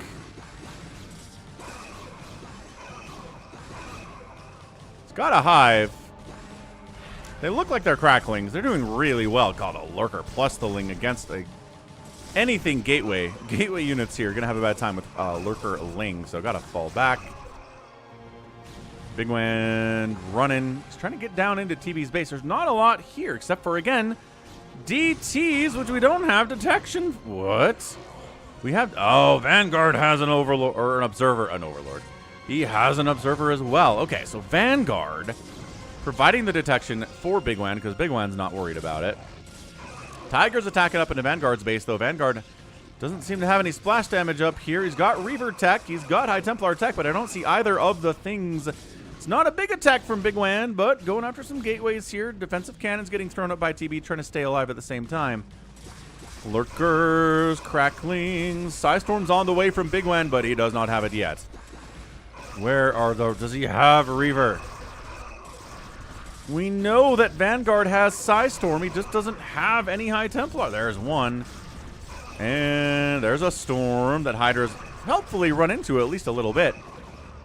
That's all the Storm he's got, though. This guy also has a Storm. Get it, get it, get it, get it, get it, get it. Got it. Okay, got it, got it. Terry says, just kill 5. Vanguard's going to be all right. Okie doke. Sending more Dragoons in. +1/+1 on these guys. A little bit scary. TP, 30 supply. And 29 of it is probes. Yeah, that's it. GG. He GG's out. Tiger. Did Tiger the first one to GG out? It is. Tiger's like, you know what? Yeah. Not going to happen. TB's dead.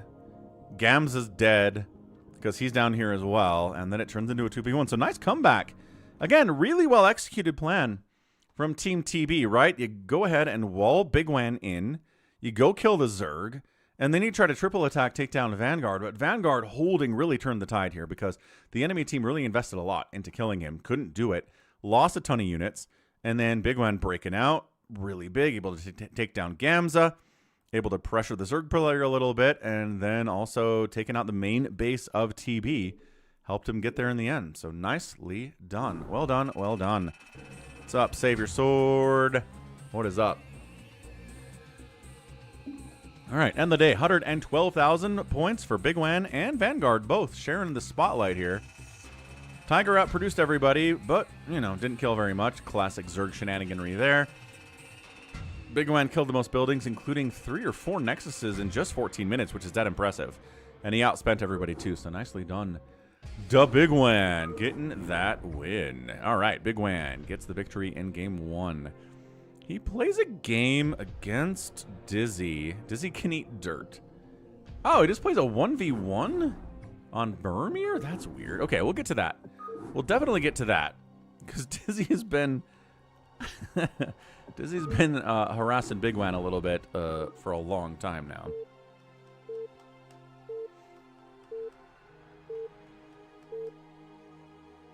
Let's do this thing. How's it going, Cardiox?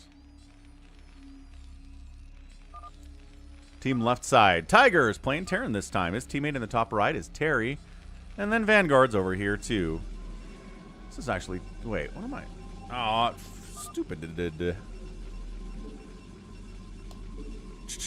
Try it again. Sometimes it loads in and that resource nameplate is all messed up. Should be top versus bottom, and sometimes it simply isn't.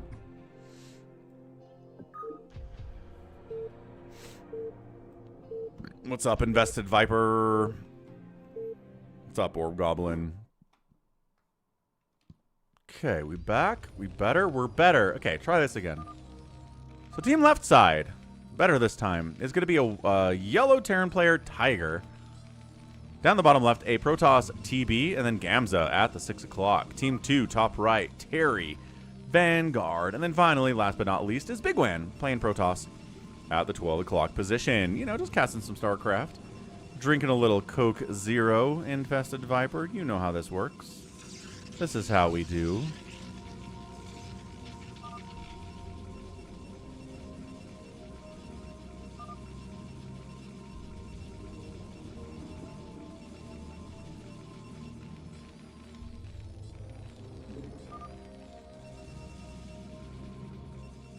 Nobody scouting? This is weird for a SFL game. Okay, so TB sends a scout out, Bigwan sends a scout out, and then Vanguard sends a scout out. So we are scouting, harassing as well. Man, the ghost of Doogie Howser. I haven't thought about Doogie Howser in a while. That's Neil Patrick Harris, isn't it? Like young Neil Patrick Harris as like a very young, brilliant doctor back in an 80s TV show. Not a bad one. Not crazy well remembered. Glory that is your birthright. Know that I am the Overmind, the eternal will of the Swarm, and that you have been created to serve me. Hey, what's up? Thanks for the follow, Balm. Balm CFG. Appreciate it. Trying to get to 4,000 followers out there on the Purple Dimension, and everyone helps. No, that's Knight Rider, Orb Goblin. That's young David Hasselhoff in Knight Rider with a talking car. Doogie Howser is just a brilliant young man who gets his medical degree at like 14 and becomes a doctor. Fun idea. Bigwan is defending his own front door with cannons. He's going to try to maybe wall in Tiger, too. Yep, that's what he's trying to do. Trying to keep Tiger inside. But, you can just walk right through. I don't know. Ooh, Vulture's out from Terry, though. All right, all right. Again, once the Vultures are out, the time of the Zealot is pretty much over, which is why PvT is fun in fastest map. Because if there's no Vultures, then Zealots just kind of run everything.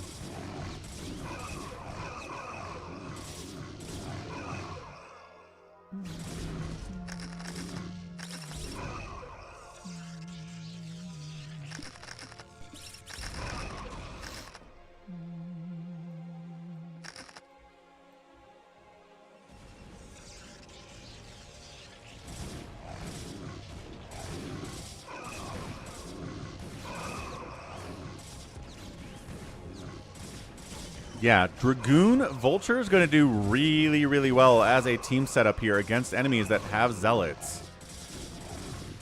And Dragoons, which is exactly what's happening here. So I like the play from Team Terry, Vanguard, and Bigwan. Well, once again, it's just Vultures. Vultures change the entire calculus of everything that's going on here in a fastest map. The Lings die, the Zealots die real fast too.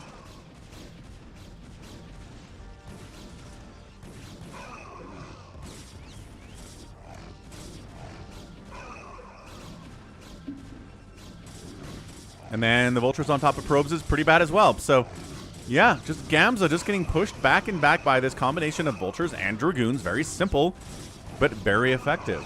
Probes are fighting against Vultures, which is not really, you know, in their job description.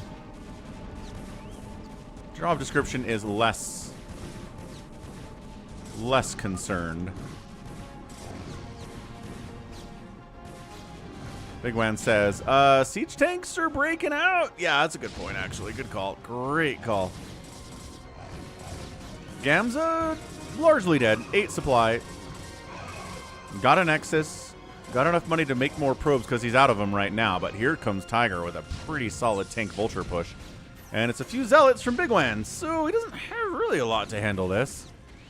Good stuff from Tiger, by the way. Tiger's been playing really well. What's up, Eric? Happy Sunday. We got new emojis out there on the Twitch side. We got new sound alerts for Super Chats.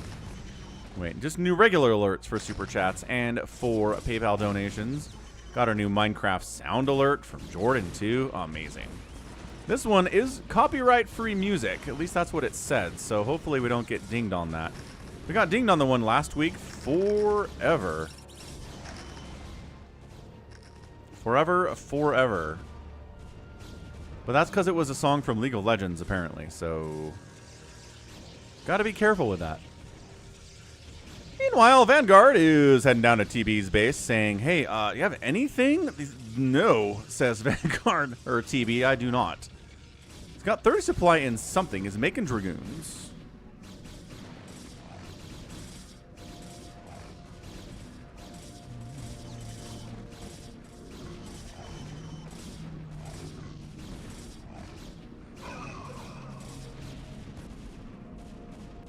Probes getting pulled off. Vulture's in there too. Again, Dragoon, Vulture, really strong combo against Protoss. Bigwan tier 1 for sure, says Vanguard. What is going on? That Gamza taps. Yeah, lost the Nexus. Oh, and that's it. Yeah, TB's dead too. So nicely done. TB's really strong player. I'm not sure Gamza's fantastic. Probably new to the whole thing, but that's okay. As always, StarCraft Fastest League, a good place to go if you want to learn how to play fastest map. If you want to get good, if you want to learn, it's hard. It's a lot of work. Bigwan can attest to that. Let's go round 3 fastest map. No, Max, we can't. Hello, Max. Happy Sunday.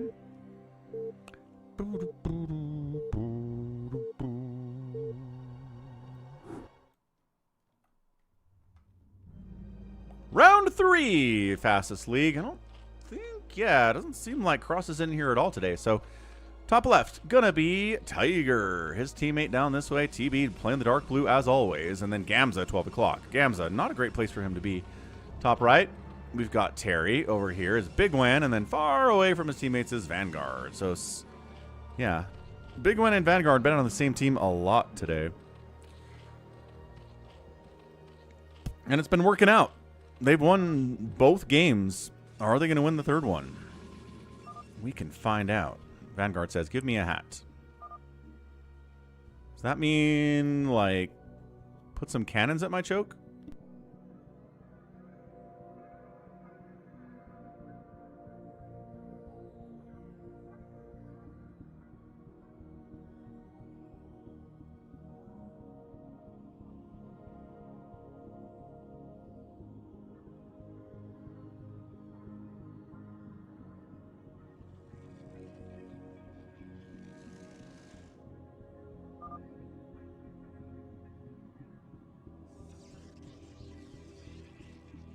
Is that king position or king piece of crap? What are we talking about here, Bigwan? Don't know. Scouting out, trying to see what's going on. 4 gates from TB indicates a lot of aggression. 3 gates from Bigwan is the standard. A lot of lings out early from Terry, but that's how Zerg players play. You can't go 5 hatch before pool on a StarCraft Fastest League game. You will get sniffed out. You will get killed. That's more of a thing you do in public games, where hopefully you don't get scouted. You can get away with it. So pressuring TB with his 4-gate opening, he's like, no. And the lings are here to help too from Tiger, so absolutely not. Then they push up topside into Gamza, who's been bullied a lot today. Got 260 APM, but it seems like he's always the one that dies. He loses his Nexus. He loses all of his probes. He doesn't have enough money to build a new one. It's kind of sad, really.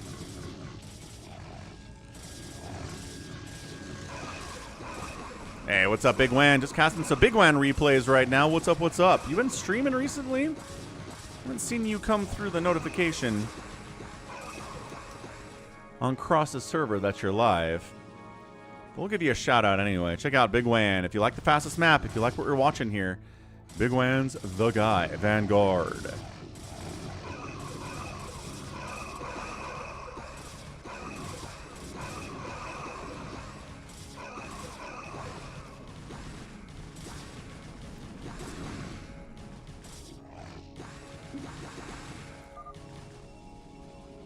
Alright, so he's alive. He's down to 6 probes. Not great. Not long-term viable, but maybe you can pull it off. Attacking up into Terry's base. And see, this is what happens when there's not a Terran. Zealots get really good and really hard to deal with because there's no vultures to counter these guys. I like the sunken positioning back there, too. Especially against Zealots and Lings. They have to kind of mash themselves in there. They don't have a problem doing that against Terry, it would seem. Yeah, Ling's in there too from Tiger. Every sunken dies.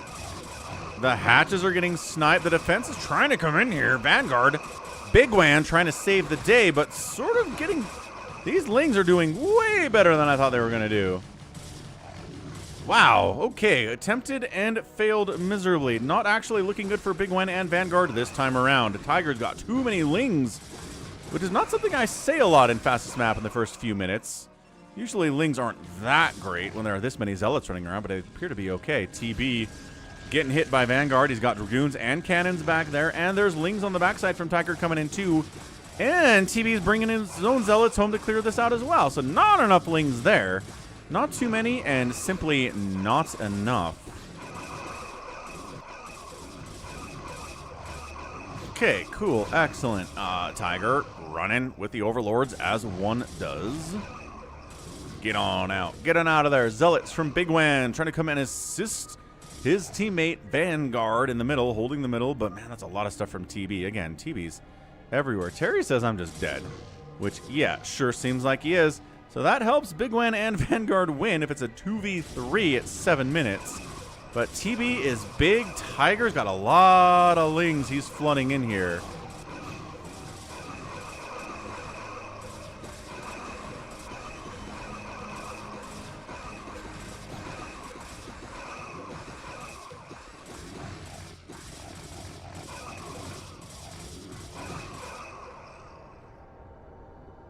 Okay, well, holding it. Vanguard and Bigwan trying to take out TBs. Can they do it is the question. It's such a lot of Zealots against Dragoons and Cannons. Should work. Positioning's going to be a big deal here. I guess there are Zealots defending too from TBs as well. Terry says you got to control. You can't just A-move here. Yeah, swing around the bottom side. Come on up.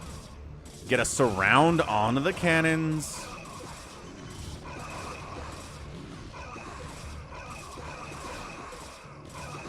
And yeah, TB holding. He's got really good Sim City here. A couple cannons died.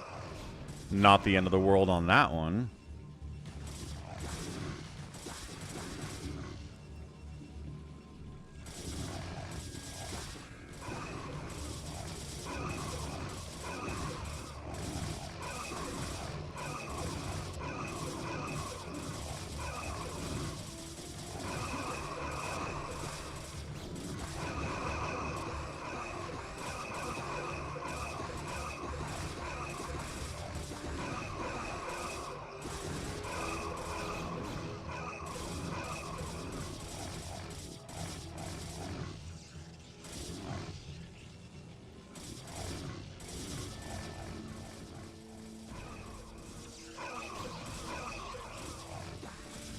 Vanguard's back in, but I just don't know. The Dragoons are here. The cannons are here. One cannon gets taken out. Another cannon. Yeah, Probe's back there too. Tigers, Lings trying to assist. But man, Tigers really set his economy and his tech back by making this many Lings, but he's got to do it to keep TBs alive. Yeah, cleans it out, clears it out again. But man, Vanguard, 121 supply. Bigwan, 108. Nobody else is over 100 supply right now. They're just flooding Zealots, man. Nobody can make Vultures. Dragoons aren't going to be good here. The Zealots with upgrades, with +1 against these Lings, are going to be just fine. Nice Carapace upgrade on Tiger's Lings too here.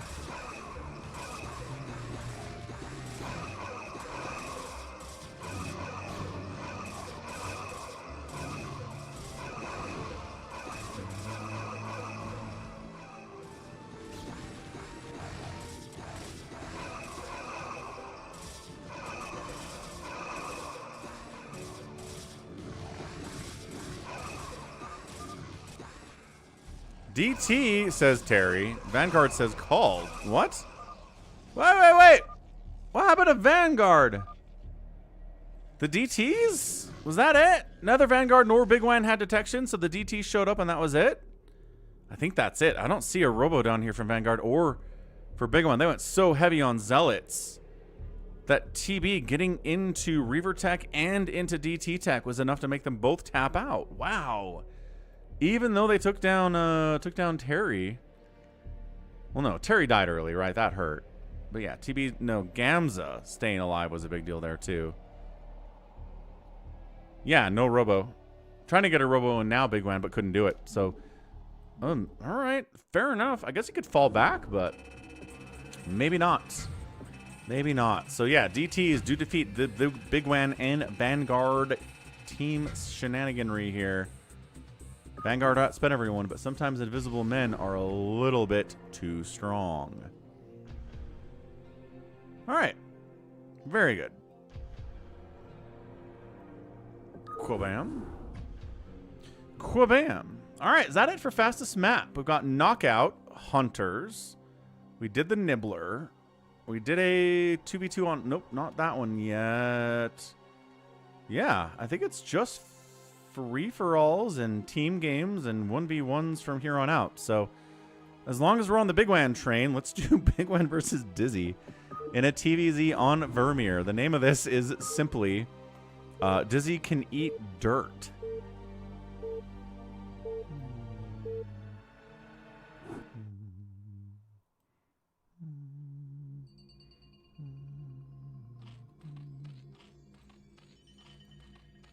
All right, top right, Zerg player, it's Bigwan. Bottom right, it's our guy, Dizzy. Modesty is, I don't know what OD clan is, but yeah, Dizzy's a funny guy. Bigwan says the turn rate is too good. I don't know what the turn rate is. It doesn't show us that in replays. Is it 12? What's your turn rate, Bigwan? What's too good a turn rate that it's throwing you off? 24, says Bigwan. All right, 24 turn rate, too good.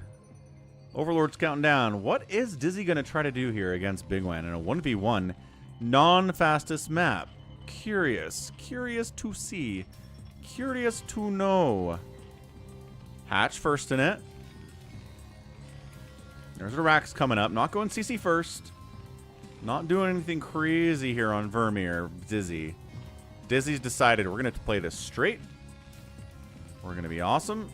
We're going to go one Rax, maybe expand behind it. We're going to scout the right direction to find the Zerg player to start off. Overlord scouts the right way too. sure can, Eric. Red v blue. So good. Sees the hatch first. Sees the extractor. Sees the pool. No! Too deep with the Overlord. No, Bigwan. You don't send the Overlord this far in. Can he save it?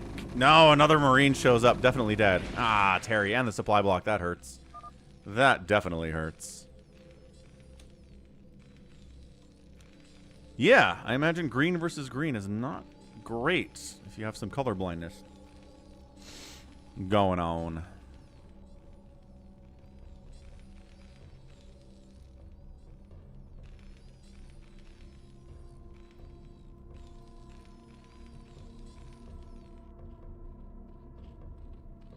Sunken up. He's worried about a vulture here, but no. I mean, you saw the Marines.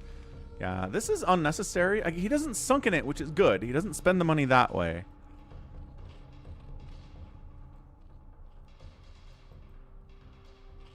Okay, sunken coming in. Once again, doesn't really need it. Like, 1 sunken means you're defending against a vulture. 2 sunkens or 3 sunkens means you're preparing for this, a Marine medic style attack, which is exactly what Dizzy's going for here. Getting his 2nd and his 3rd racks. He's got an engineering bay, but no academy? Now he's getting an academy.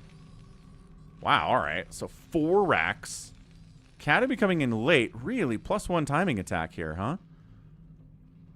So maybe overmaking a little bit. I think 2 sunkens would have been enough for this, especially with no medics, but if you can kind of feint into a Zerg base and make them worried you're going to kill them, sometimes they'll overmake defenses and really hurt their economy.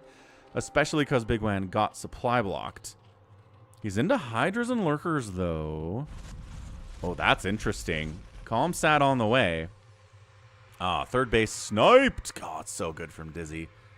This is really good from Dizzy. Welcome back, Tyrion. I hope your laundry is all minty fresh and clean. Wait. Not minty fresh. That's for toothbrushing.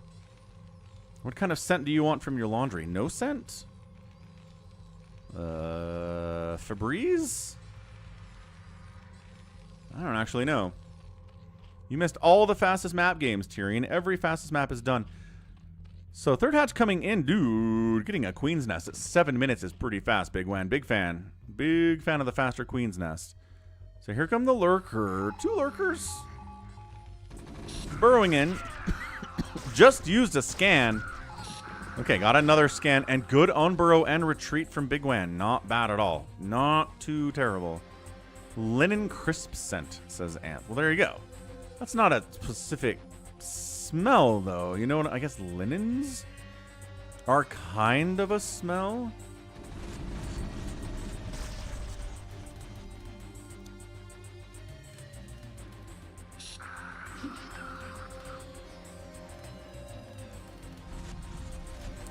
So, Lurker contain. 3rd base is up. Hive's on the way. 2nd gas getting taken. Terran just making Marines and medics. Double starport coming in for science vessels. Siege mode is on the way. He says, I could really use a couple tanks against these Lurkers. 1 Lurker dies. Another Lurker dies. A couple Marines died. Good trade there from Dizzy. New car smell laundry scent. That'd be amazing.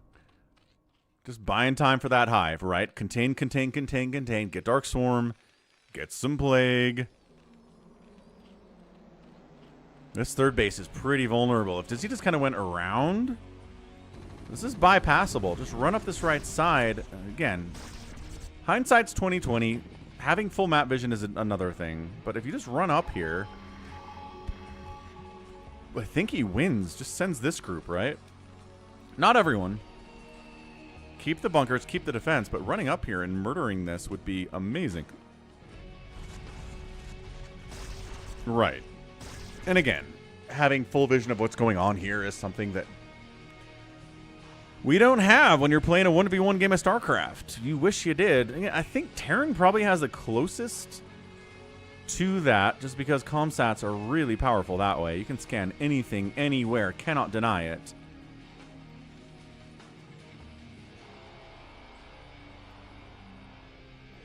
But I think Bigwan's doing great. Defiler mound on the way. There it is. It's done now. Consume getting started.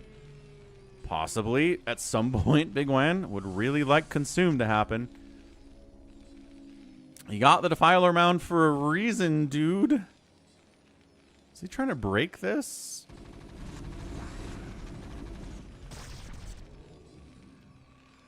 Not getting Consume. He's going to lose. That's it. We're done. Poor guy. Why is he not doing it? There we go. Okay, Consume finally gets started.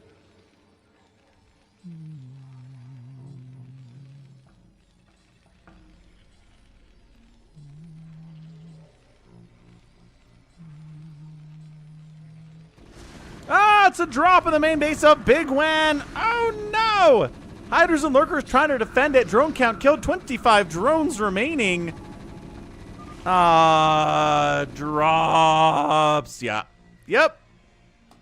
Been there, Bigwan. Been there. Feeling great about a game. Teching up. Getting upgrades.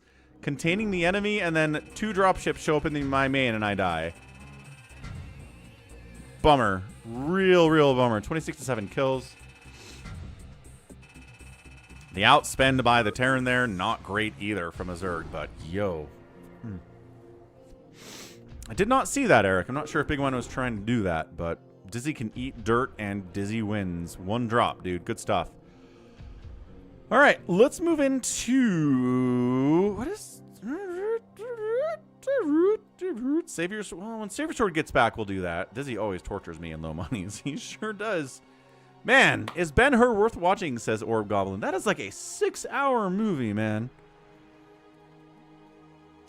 I think I watched it in school.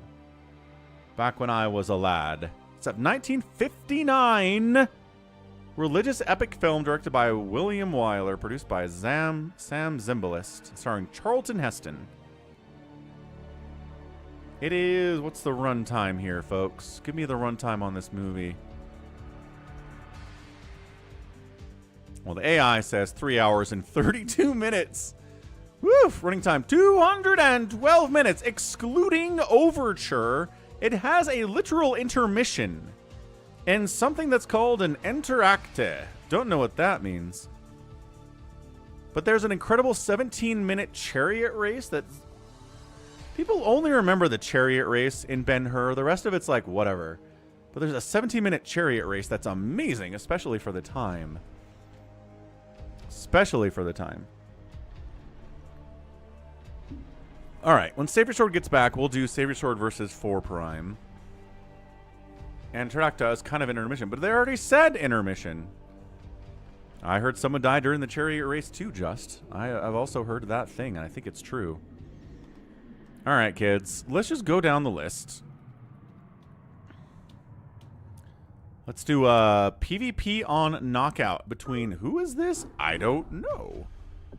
Don't actually know who this is and why it's such a long PvP, but we don't usually get long PvPs on the channel. So we'll ×2 this sucker until it gets interesting. Top left, blue Protoss is barcode. Bottom right, purple Protoss is 123123 ASD, which is another way to barcode, isn't it? It's just another way to barcode. So they're both barcode players. I don't know who's who. I don't know who sent this in, which makes it interesting to bet on. So let's go barcode versus 123123 ASD ASD. Place your bets. Place your bets. That's cool, Orb Goblin. Got to get to some of that historical cinema. The old monster movies are fun. Like old Dracula, old Wolfman, old The Mummy. From back in like the 50s and 60s. Black and white type stuff. Good stuff. Really funny.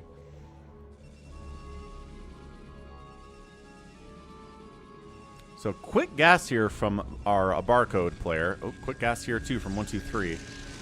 So fast cybercore for both of them. Nobody really wants to zealot pressure here. Get dragoons out. Get it fast. According to Google, the entr'acte is the piece of entertainment that plays during the intermission. Ah, well there you go. So it said there was 2.5, 3.5 hours. Is that what they said it was, or 2.5 hours? I can't remember. 200 and something minutes, right? So they said there was an intermission and an entract. So, alright. Porque dos?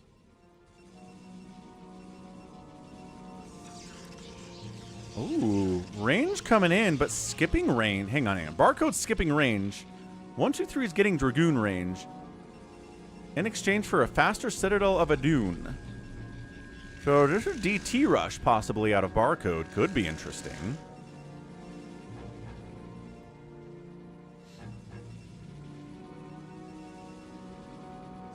Robotics facility on the way from 1, 2, 3. Getting detection against DTs would be key.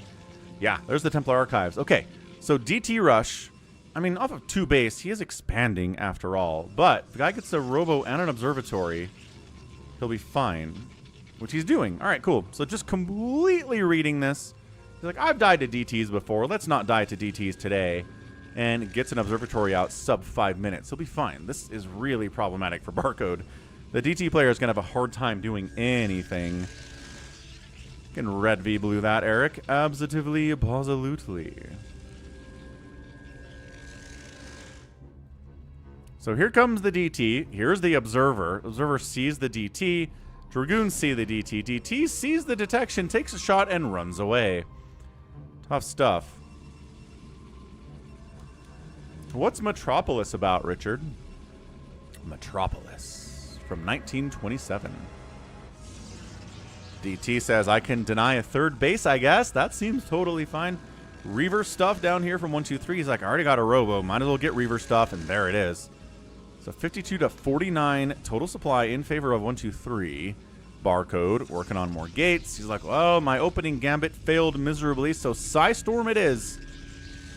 Let's go. It's a silent German film. About what?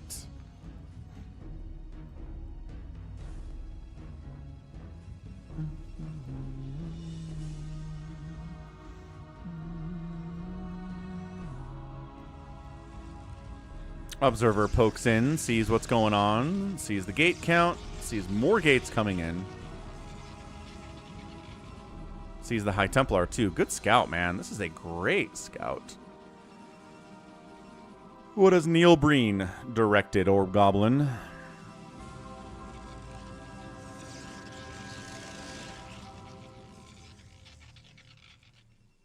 All right. 1, 2, 3. What do we got? What do we got to show? We got to deal with Psystorm, which again, Psystorm's best spell in the game. It's applicable in every matchup, in every strategy, except for, again, getting cannon rushed or something, but sure.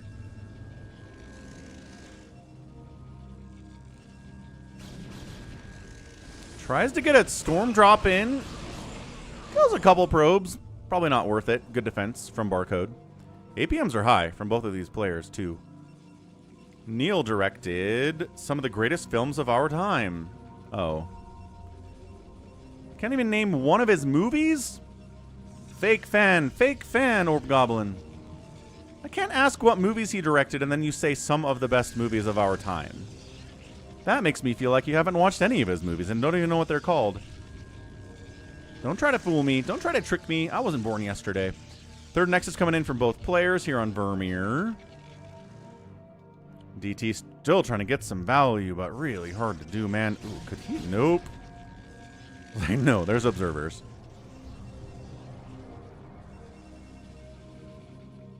So, as always, PvP is all about Dragoons. It's not just Dragoons. You want your own splash damage, right? High Templar, yes. Reavers, yes. Zealots, to some extent. Archons are good here, too. But if you don't have Dragoons in a PvP, you just kind of die. Fateful Findings, says Orb Goblin. All right, you got it. Fateful Findings. Jericho's a science fiction fan. That's neat. Expanding down the left side is Barcode. Psystorm, so good. Even against beefy Protoss units, man. Look at these storms. But Red's got a 4th base, and Blue's not working on it. Blue's not getting a 4th yet. He really should. He's got the money. He's got the probe. He's got the pylons. He's got the position, but he's too busy checking to make sure there's not an expansion up there, but there's one over here he doesn't know about. Beamon.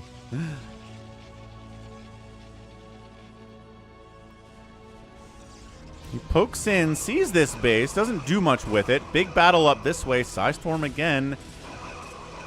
Getting thrown down on both sides. Archons against Zealots are great. That's the thing. If you don't have any Archons, the Zealots kind of crush your Dragoons, but that's what the Psystorm and the Archons are for, the splash damage.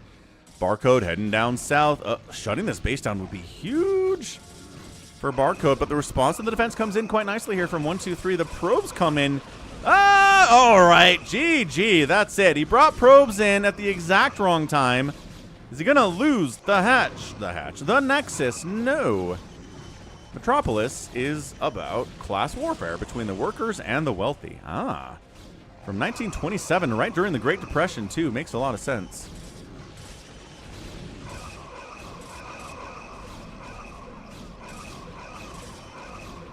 Might be overextending a little. Oh my gosh, he killed that. All right, so Barcode wins.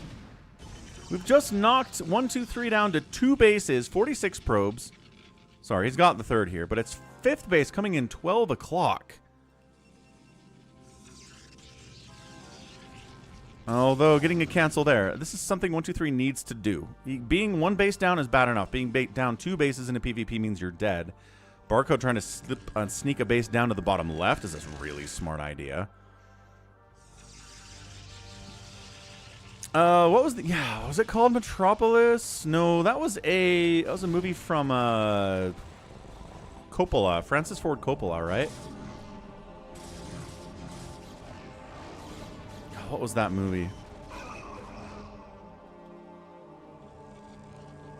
Megalopolis. Megalopolis is the one he made, which is not great, actually. Was not very well received by most people. Nice concave here by Barcode. Just kind of eating storms. How are the upgrades here? 2 attack. 2-0-0 for 1, 2, 3. 2-0-0 for Barcode. Both players working on +3. 3 is going to come faster for blue, but yeah, he's got his 4th base back. This base is still getting defended and checked out by a DT. Snakes are stingy. Subbing with Prime for 14 months on an 8-month streak. What is up, Snakes? Thanks for the support, man. Thank you for the Prime sub. Appreciate ya. First donation of the day.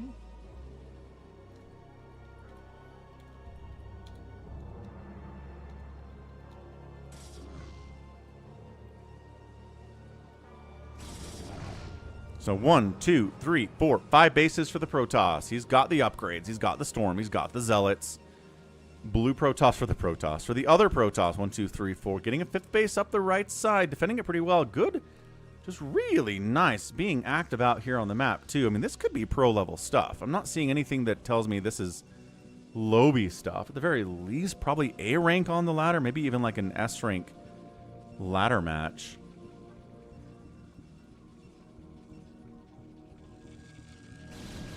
Zealots try a run by, get intercepted because 1, 2, 3 is just so active out on the map. He doesn't hold still. He's up and he's down and he's left and he's right and he's trying to poke and prod and defend at the same time. And he's up. He's up 183 to 179 supply. He's got more army than Barcode does. His economy's worse, but he's got a bigger army.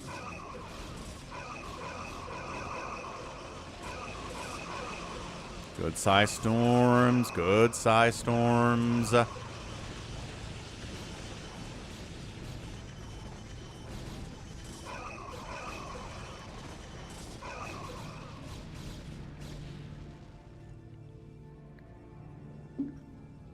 He was way down. Blue was in trouble. He's come back.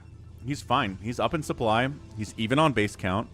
Although new Nexus is coming in left side, bottom, and natural expand for Barcode. Carriers do not make any sense in this matchup just because scouts and arbiters with stasis exist, so we're not going to see anything like that. Kind of locks Protoss out of a lot of their own tech because they're so good against certain tech. It's kind of weird how they can't make it just because they're so good at dealing with it. Yeah, probe count still probing up here. Blue's in a tough place, and he's okay now. He's stabilized. Shutting down that 12 o'clock really helped for sure. Look how, yeah, this is pro level stuff. 380 to 350 APM at 22 minutes. They never stop moving. They never stop expanding. They never stop checking They're just doing a tango here. Up and down and poking in and prodding in and side-storming like crazy on everything. Archon's getting targeted by Dragoons. Reinforcements coming in from 1, 2, 3 as well. And maybe Barcode's got to fall back. Barcode's got to fall back at least a little bit. Not forever, though. Not forever. He'll be back with greater numbers. So yeah, now Blue's up. 161 to 145 supply. 171 to 153 supply. He's down like 4 in workers, but that's not enough to make a difference here. Wow, what a comeback. Yeah, both players have the +3 attack. Ooh, it's a 2 armor for Barcode and a 1 armor for 1, 2, 3. Arbiter tech coming in for Barcode. Interesting. Interesting idea. Kind of like it.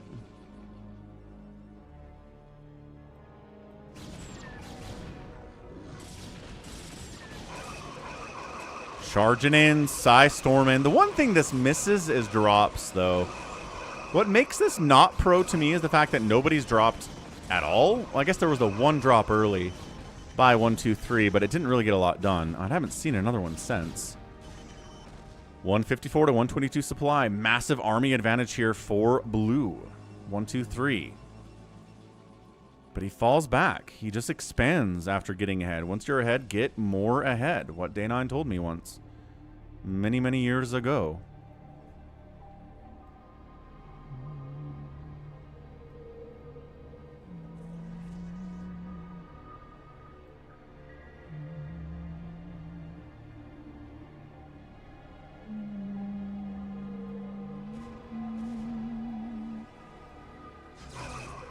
DT says, nope, no expanding down there. Yeah, Blue's positioning is crazy, crazy good today. He just never stops moving. Ever. Never at all. So Arbiter stasising half of Blue's army would be incredibly good. Let's see if Barcode can pull that off. He's mining out here. His first 3 bases are mined out. His second 3 bases are still online. He hasn't expanded it in a minute. Is he going to stasis it? Does the Arbiter have enough for a stasis? Yeah. Is he baiting him in and then going to stasis him once he clumps up a little bit better? He's coming in. Yeah, here comes the stasis. Storm. Yep, stasis catching, okay, like, I don't know, 5 Dragoons and a High Templar, I guess. Storm's getting blanketed back and forth here. Weird engagement. I'm not sure the stasis did enough, but Red still seems like he's going to be able to pull this thing off. At the very least, 1, 2, 3's got to pull back and fall back, and he does. Okay. I mean, not the best stasis I've ever seen, but got the work done. I'm not sure he wins that battle otherwise, so big fan of the spellcasting for sure. Storm, as always, amazingly good, but a little bit of stasis. He's coming back in to try to save his dudes. Says, if I can be here when those guys come out of stasis, I can probably storm a thing. High Templar has enough energy to cast a storm, too. Look, he's got a fallback. He's like, wait, we have to kill that High Templar before he storms. We don't even come close to killing that High Templar before he storms, and he gets a huge storm off that kills a bunch of my stuff. Okay, and he gets a second storm off, and then he dies. Huh. Not really well done there. What's up, SaviorSword?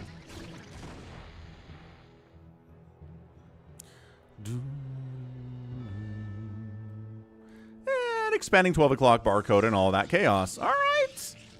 Okay.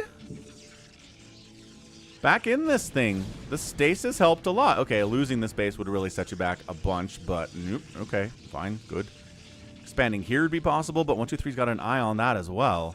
So 3, 3 upgrades versus 3, 2, 3. So shield upgrades here for barcode. 1, 2, 3's not even worried about it. Weird angle to defend, weird angle to attack as well here. Ob's getting sniped. Not sure it really matters. Nobody's got DTs in their army.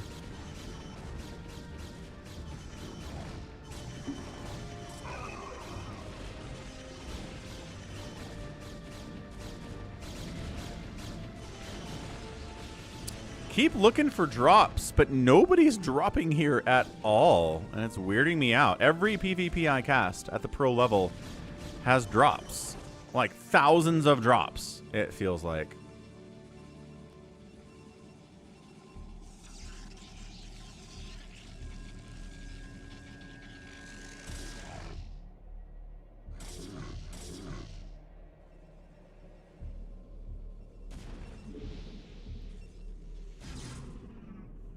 123's up 175 to 155 supply. So 20 supply lead. It's going to help in situations like this. But man, Storm is the great equalizer, isn't it?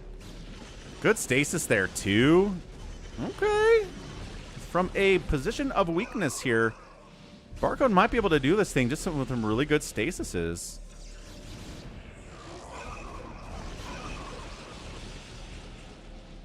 Yeah, there's as many Storms as any other matchup, PvT or PvZ. PvP is no stranger to the Psy Storm.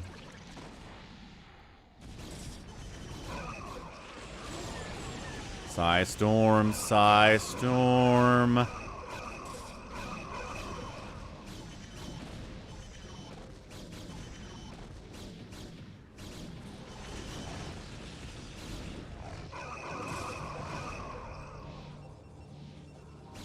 It's just been defend here. It's been 300 for Barcode being like, hey, I'm just going to hang on to this base, actively mine at a war zone, hope storms don't catch my probes.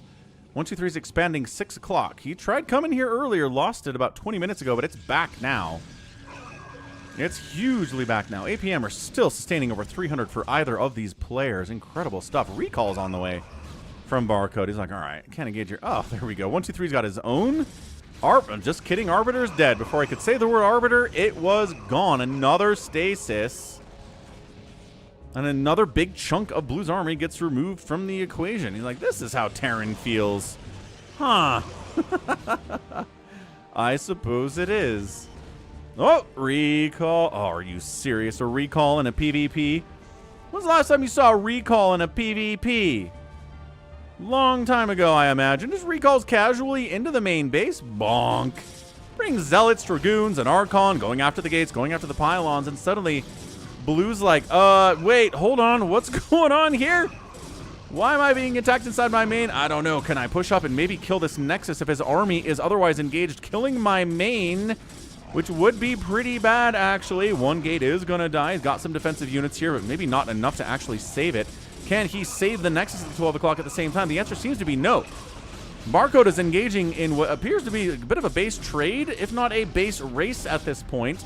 Nexus gonna die. Gateway's falling. Robo getting sniped and targeted in particular here. Zealot's trying to save this. No, not with the Archon, not with the Cloak especially. Nexus down. Chaos abounds on both sides of the map. Going after the enemy Stargate in particular here. All right, I like it. Gets the Stargate, base down, still red infestation everywhere inside Blue's main. Arbiter, no. Archon's got 2 kills somehow. Dragoons are popping out of these gates, not getting a lot done. 186 to 114 supply. Holy smokes, red is way up right now. This this recall has been incredibly effective. Look, he's ready to stasis the ramp. If a big army tries to come through here, he will stasis it. Plus, the narrow ramp is assisting him as well. Yeah, Blue's rebuilding his tech by the top right, because Protoss knows how to relocate if they lose their main. They've done this a few thousand times, and also your production, you know, without it, you're probably going to die. The good news is the income down here has been dead anyway, so he can, as long as he holds on to the income up here, which he's doing, and he rebuilds the tech and the production up there, he can do this. But yeah, losing your main is never a good time, but again, Protoss are very familiar with this situation, and he knows how to do it. Like, I'm not sure a Zerg or a Terran can handle losing their main as well as a Protoss can in general. But, dude, 200 to 130 supply is not what you want to see in any matchup. That's a 70 supply lead. And I think if he just makes a move up here, maybe gets a good stasis. Does he even need it, though? I don't know. Main base is getting, excuse me, getting ravaged. Ravaged.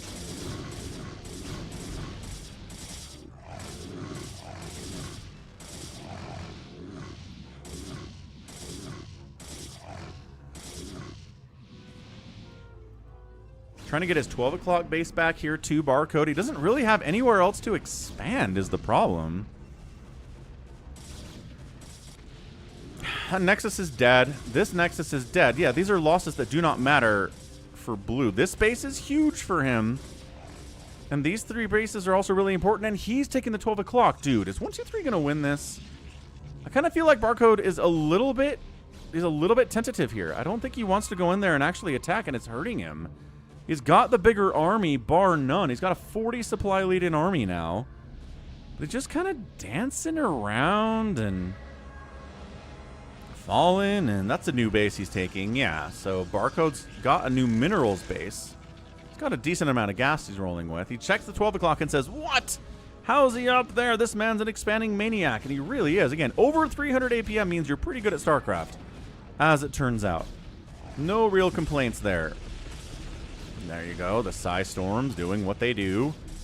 Arbiter flying in, trying to find a good stasis, catches 4 Dragoons, and gets out of there with 11. No, he does get killed. So stasising on Templar, stasising Dragoons, falling back to cannons. Bigger army, though. Dude, again, 50 supply lead. But he's just getting held back. Where's he going? Every second he spends going away from blue, the worse it is for him. Unless he kills this base, which that's a lot of cannons. You don't have any Reavers or anything. I don't know if you want to throw away a bunch of gateway units killing cannons. Do you? I don't think so. I don't want to do it. Do you want to do it? You don't want to do it. Kind of setting up to do it, though. Sort of. Snakes are stingy. Thank you for the $100 donation at Venmo. That helps so much. I really appreciate it, man. I'm going to put that towards the mortgage payment this month, towards the heating bill, as well the grocery bill for 3 teenagers. A lot of stuff going on this week, so thank you. Massive, massive $100 donation from Snakes Are Stingy. Also, the Prime sub, MVP of the stream. This base does die as Red decides to go for it. How many units did he lose? As many as he thinks, maybe. A little poke down here from Blue as well. What's up, Dove? Massive. He says, put it on Red. We can put it on Red, man. Of course. Of course. 100 on the start on the week. Thank you, Snakes. Looking great. Looking really good on the start to the week. Huge stuff. Much, much, much thanked. And as always, you're welcome for the content. Hey, Dev. How'd the stream end? Did we... I don't know. What'd you miss? I went Swarm Host in a game. We lost that one. We played a game where 2 Terrans both tried to go mass Marines. And they did not win because there were Ultralisks and Psystorms. So that didn't go well for them. But they tried. It was kind of entertaining. Okay, good push, 12 o'clock. Red up. 40 supply. Psystorms defending. It's such a good base to hold because it's so difficult to attack into here. Okay. Retaking that base. My goodness.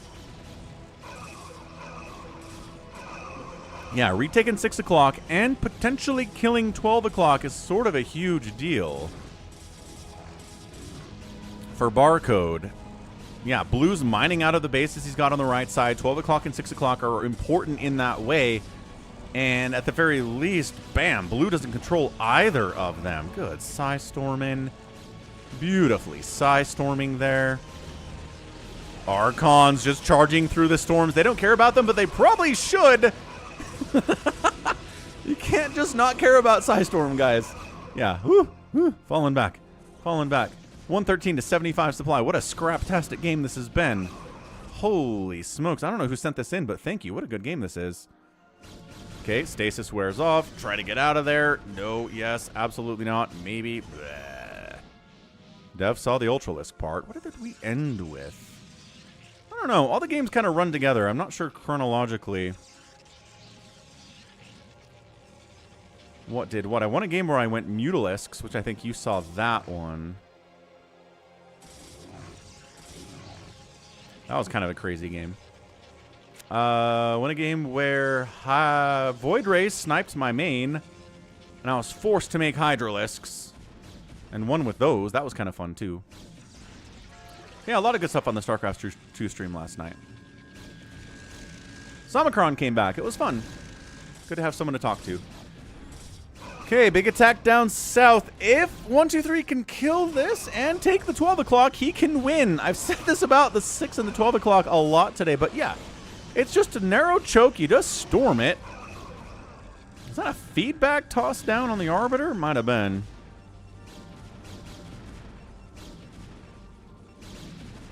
Barely enough money to build a new Nexus. 12 o'clock here from 123. Is he going to do it? He's long distance mining up there. You can see it on the mini map.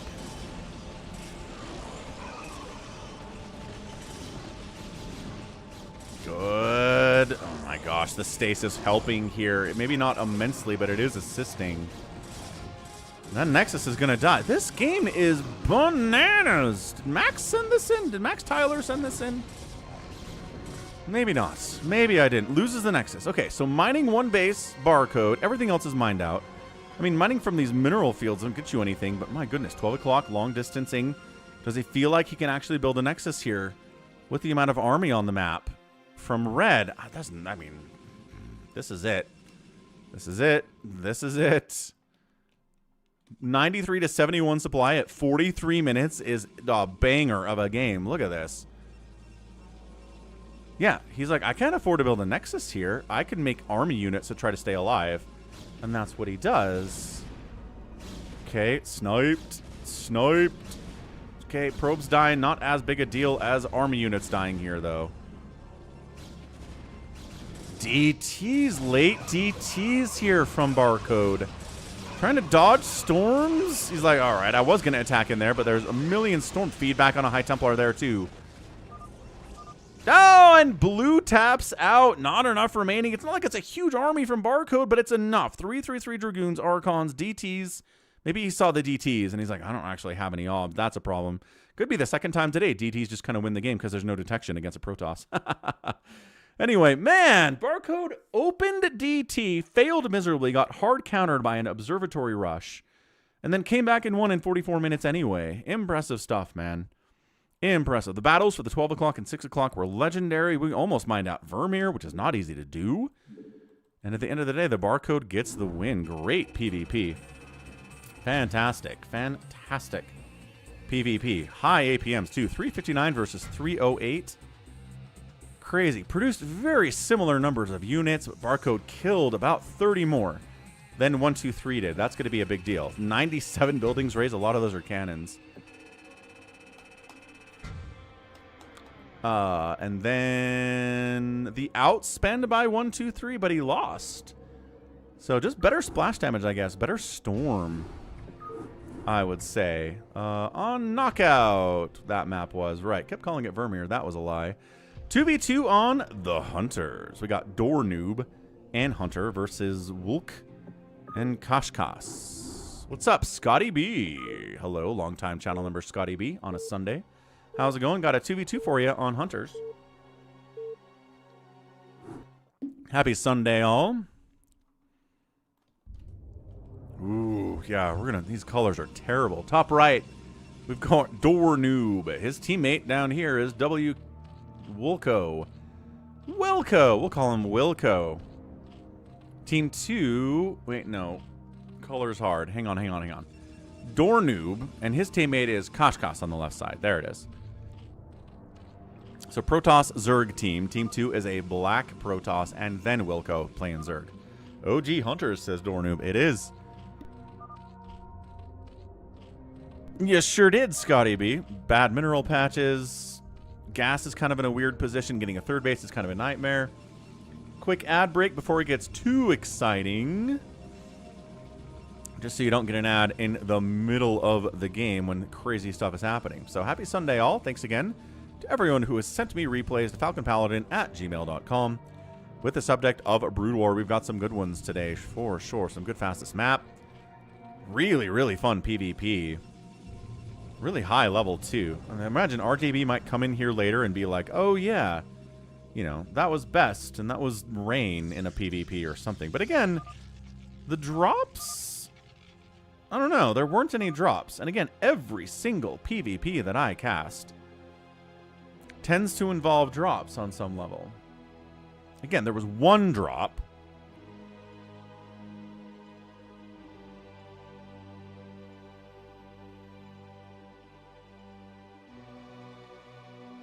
but no more than that. SaviorSword comes in, immediately starts demanding. SaviorSword is a man who knows what he wants. That is certainly the case.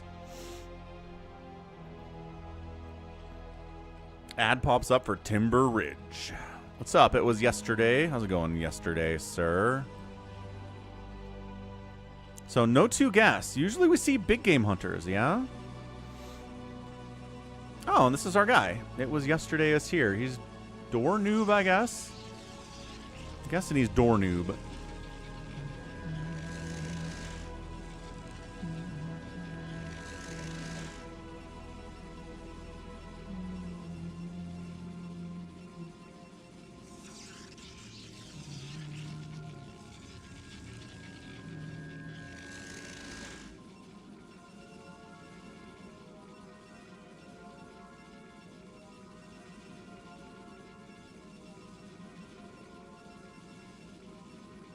Okay, good, good, good.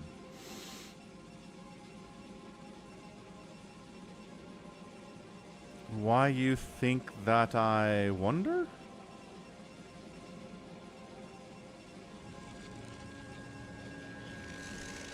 I don't know what's going on yesterday. A little bit lost. Check, check, check, check, check, and check. All right, we're good. Everything's fine. Lings are out from Kashkas. Coming in on the black Protoss player. Come on, picking black in a team game is dumb. There's one Zealot here. The Zealots are just out of position. Yeah, my gosh. We're just going to red versus blue this. Because it's PZ versus PZ. So all the blue units belong to Doornoob's team, and all the red units belong to Hunter 219's team. That's it. Yesterday is Doornoob. F350 with a 460 engine says, you'd puke in your mouth if you watch any of my replays. I don't know, man. Sometimes I get low-level replays. I'm pretty inured to them. I can handle it. Also, what the heck is Timber Ridge? Have we talked about Timber Ridge before? Timber Ridge Ski Resort in Gobles, Michigan?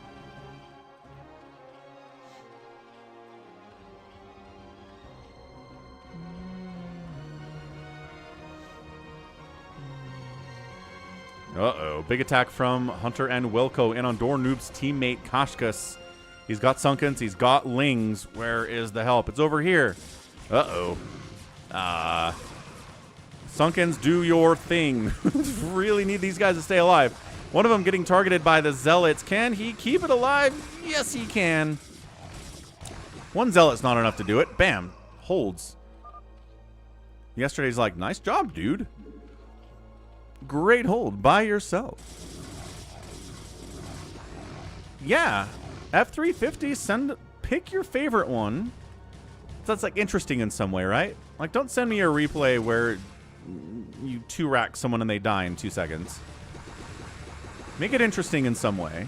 Some way. I'm not being too picky about this. And send it to falconpaladin@gmail.com, subject to Brood War.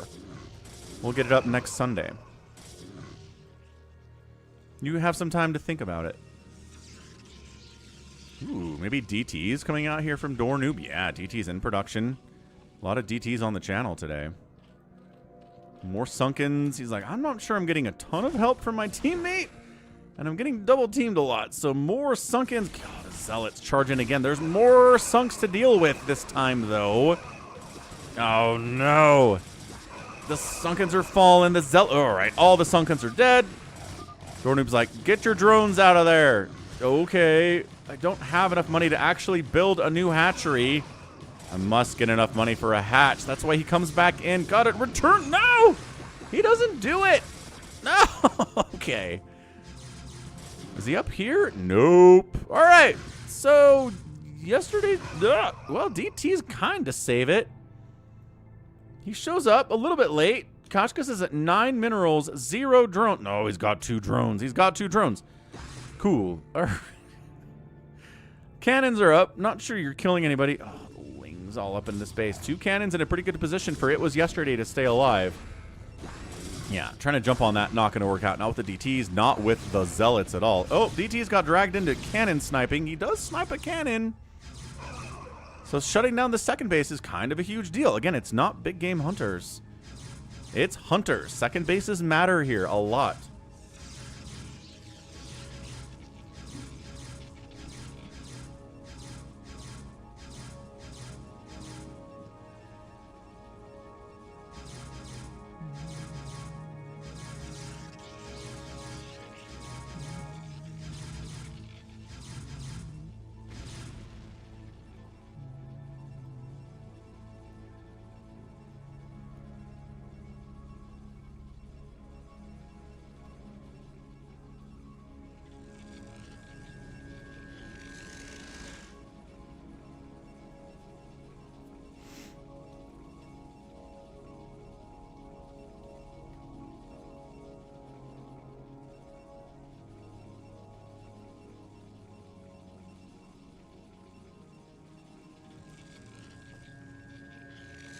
All right. Contain can't get in there too much. Zerg player getting back on his feet. How good is Kashkas at returning to norm? Taking a second base up here. Not going for his natural. A little bit dangerous when there's an enemy right next door here on Hunters. Zerg player one base in it. This is bad. This is not good for a Wilco. He needs a second base. He's playing this like it's big game Hunters. Right? He's like, one gas. Upgraded Lings? Let's go, I guess. He doesn't have upgrades on the Lings, so speed counts as an upgrade, I suppose. And really, Dragoon Ling pushing. We got detection. Are we bringing detection here? Yes. Okay, so the DTs aren't just going to save the day, but a lot of Zealots and Archons coming out there from, it was yesterday as well. Not bad, not bad. Yeah, I love the Archons, especially here against enemy Lings. Look at this. Kashkas is defending and helping as well. Ba-bam! Alright. Very good.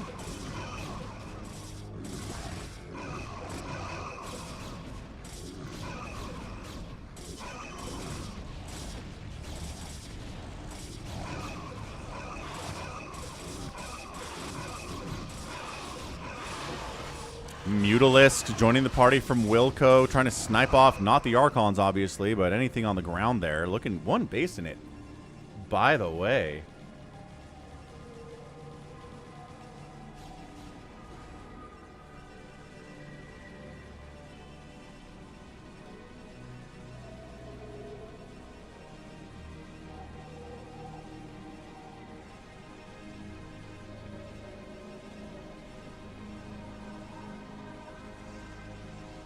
Ah, the Mutas have found Kashkas.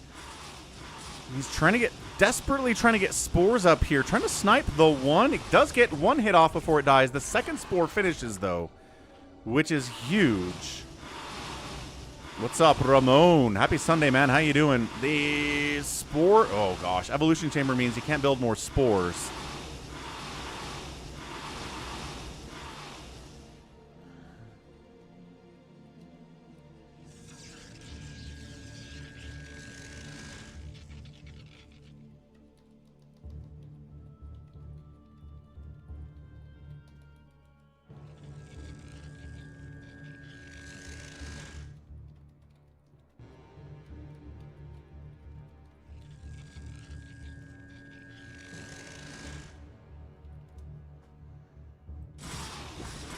Counterattacking with Zealots, recognizing we can't actually kill these Mutalisks. So we'll try to kill everything we can. Hope that Hunter comes in to assist as well. Zealot. Drone count. 13 for Wilco. I see 2 dudes on minerals in all of this chaos. 2. Economy not good at all. So nice counterattack in there. I like doing that. And then the Mutas are fighting spores. Not going to work out. Please don't fight spores with your Mutalisks. They are too good against your little squishy guys.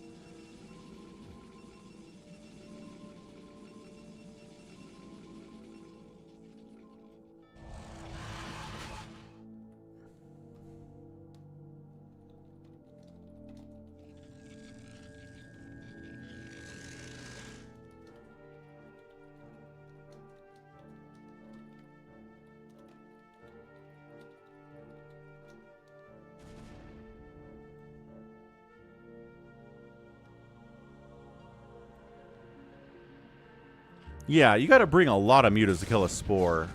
Without a doubt. It's almost not even worth it. So here comes It Was Yesterday charging in. Archons. The Dragoons with good micro, which we're not really seeing here, should be fine. The Zealots are a bigger problem for these Dragoons, obviously. DT's getting some good work in here, though. Muta's taking spore hits to kill a hatchery. Good spore positioning. Ooh, he's trying to Muta stack. I like to see lower level players try to Muta stack.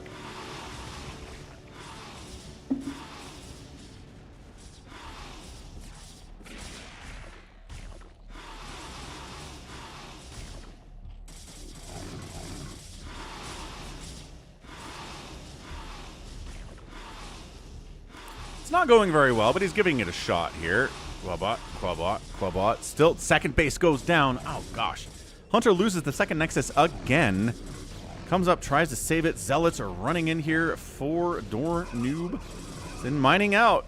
Just, you're so used to seeing big game Hunters in team games like this that regular Hunters is weird. Zerg still doesn't have a second base. Zerg still doesn't have a second base. Neither Zerg's on 2 bases. Protoss isn't on 2 bases. It Was Yesterday is on 2 bases, and that's why he's doing so well.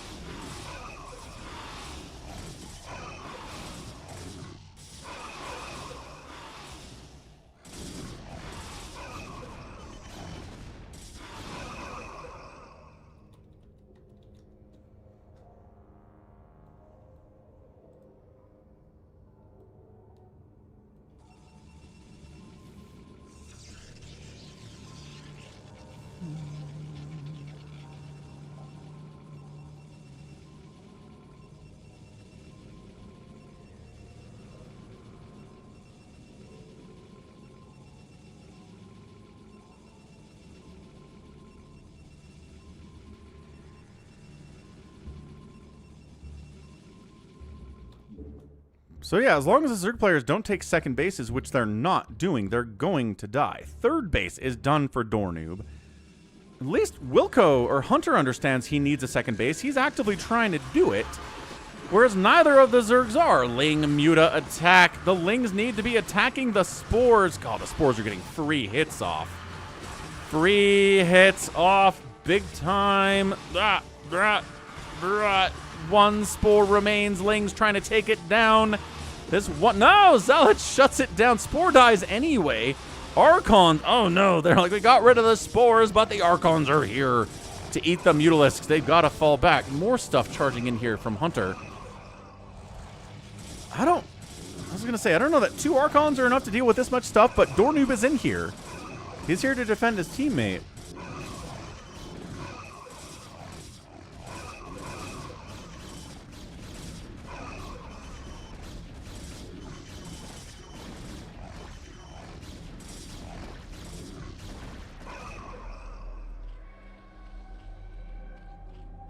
Yeah, Zerg player gonna die. This Zerg's gonna die. This Zerg's gonna die. They are refusing to even try to take a second base.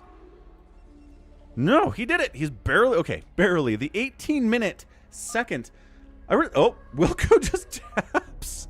Ah, and Hunter taps too. Yeah, they're like, all right, neither of us really have second bases, and this enemy friggin' Dornoob, who's not a noob, is on 3 bases. Yeah, economically, we're just not going to be able to hang here, and they tap out. So nicely done. GG's for the Dornoob.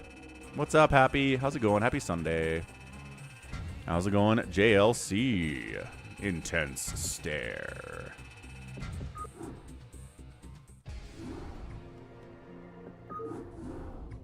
Cool. Wonderful. Next up, we already did the Nibbler replay of the day. Game's kind of locking up a little bit. Guys.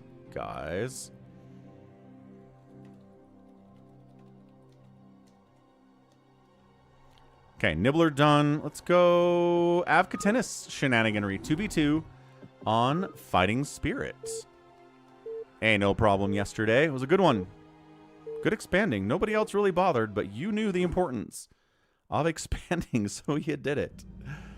All right, Team 1. Let's see. Bottoms? Yeah, Team Bottom versus Team Top. Bottom left, Zerg player, I love beer. Bottom right, his teammate is Mustangas. Top side team is Manor Terran, Avcatinus. And his teammate is Shabal, who's playing Protoss. So it's a PV or a PT team, Protoss Terran versus Zerg Protoss.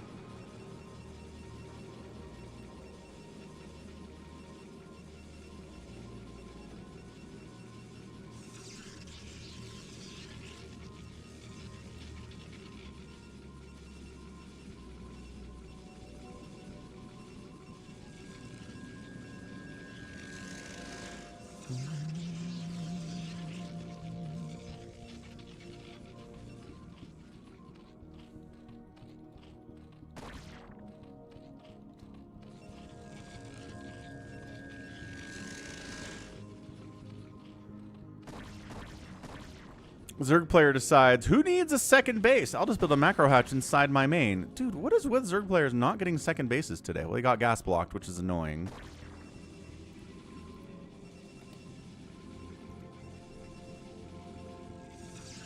Is that a two-gate? Two-gate stuff here from Mustang. 2 racks here from Avcatinus. And 2-gate from Shabal. So it's going to be aggressive stuff from the Terrans and the Protosses on the map. The Zerg player like has a pool and a macro hatch, I guess. So he might just make a lot of Lings here too. Could just be a lot of Marines and Dragoons and Zealots and stuff. Zerg need... Okay, second base. Good. Wonderful. Getting rid of the gas block. Also fantastic. So walling off against incoming Lings or incoming Zealots, which they're on their way. Terrans walled off hard against Lings and Zealots, too. Honestly, Mustang should probably expand behind this.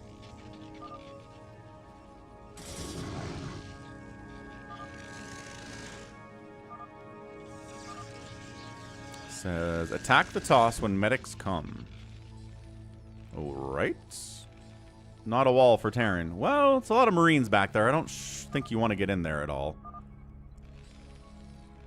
Just attack the Protoss, he says. Okay, says Shabal. Let's go. Marines, medics out. Stim done. Stim's not done. Stim's on the way here from Avcatinus. Stim timing really good against these Zealots. For sure.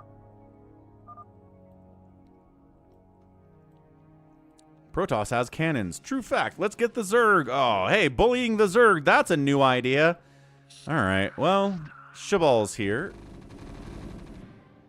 Stim's done now. 2 Sunkens doesn't seem like enough. 3rd Sunken, yeah. He's got Hydras out. I like what we're seeing here from I Love Beer.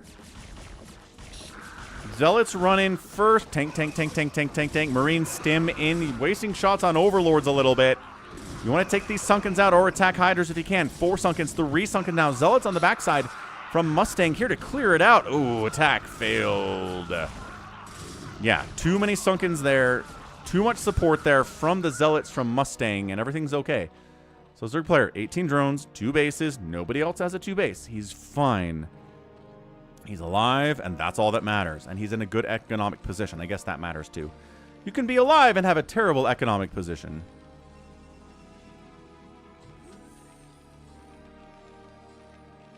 You thought Avcatinus is US based? Nope, Avcatinus is in Europe. He's always talking about how earlier streams for me are better for him, because if I do later streams, it's like 3 in the morning for him. Which is true. Slow Zealots just aren't going to do much right now, my guy. Either get speed, which he's trying to do. Firebats are out too from Avcatinus, which is awesome. Love the Firebats. Okay, speed's done. No attack upgrades on those guys. +1 attack's almost done here. So he might try to go speed lot +1 attack into a Hydra Sunken setup. Yeah, Shabal's got that. Toss a Zealot only. I mean, for now. Wander's got the Firebats.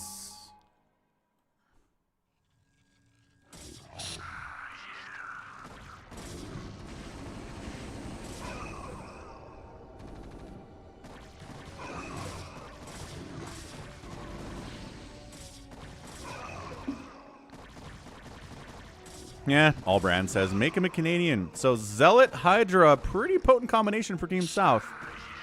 Avcatinus cannot lose this second base. He has to hold this. But where's Shabal? Shabal's in here. Shabal's got some Zealot support, but man, this is a lot. Spider Mine, one laying down. Good trade for Team South here. Vultures are out, but the Hydras can deal with that pretty effectively, so the Spider Mines are an issue. Did we bring detection with us? I don't know, because the Zerg player is black. You can't see black on the mini-map. It's got Overlords here, but not Overlords here, so that's a bit of an issue. Still no second base from Shabal. Gonna hurt him a lot. Ever play against Artosis? No. Artosis is wildly better than I am. He gets S rank sometimes. S rank on the ladder. That's insanely good. Especially now, where everybody on the ladder is a pro, basically. It's ridiculous.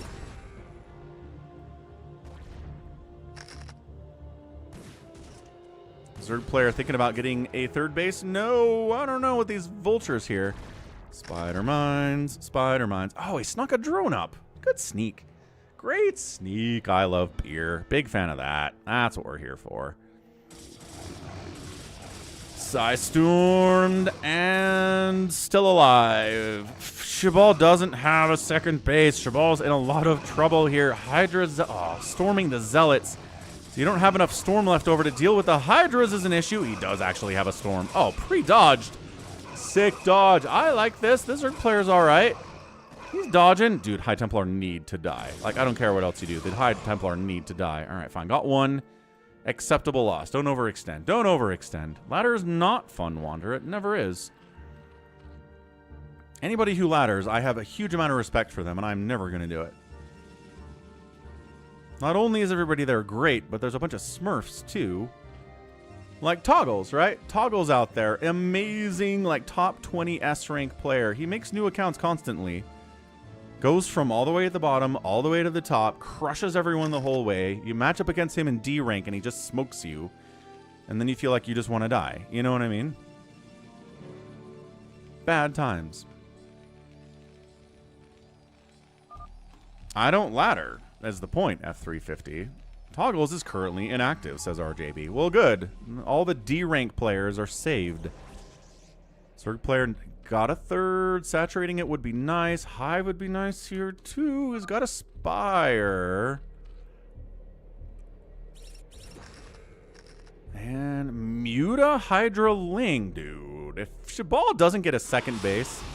Oh, he's doing the snipe the High Templar, so the Hydras are better thing. Don't lose all of your guys, though. Yeah, then you send the Hydras in, and there's no Psystorm, and the Protoss goes, it falls back. Runs. Artosis reaches S rank occasionally. Right. I know. He's awesome.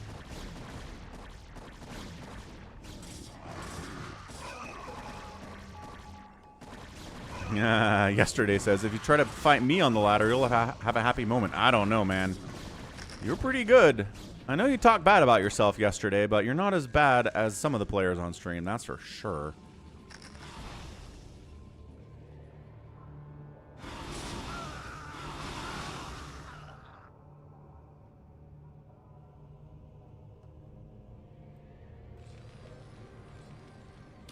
Shabal finally taking a second base. He's like, I guess I'll put a gateway in your base, sir. Interesting.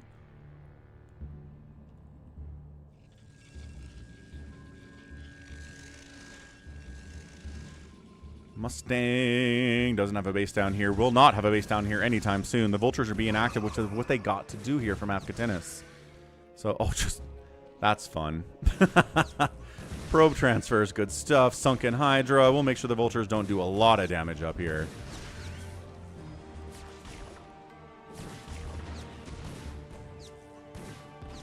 Okay, so third base needed to get saturated yesterday here from I Love Beer. He's got 800 minerals. Get up to 40, 50 workers at least, and you'll be in a much better position here. Protoss probably needs a third to hang with the two basing Terran, which he could do if he walked down here with some Dragoons, but he's not doing it. Come on, Mustang. Get it on in.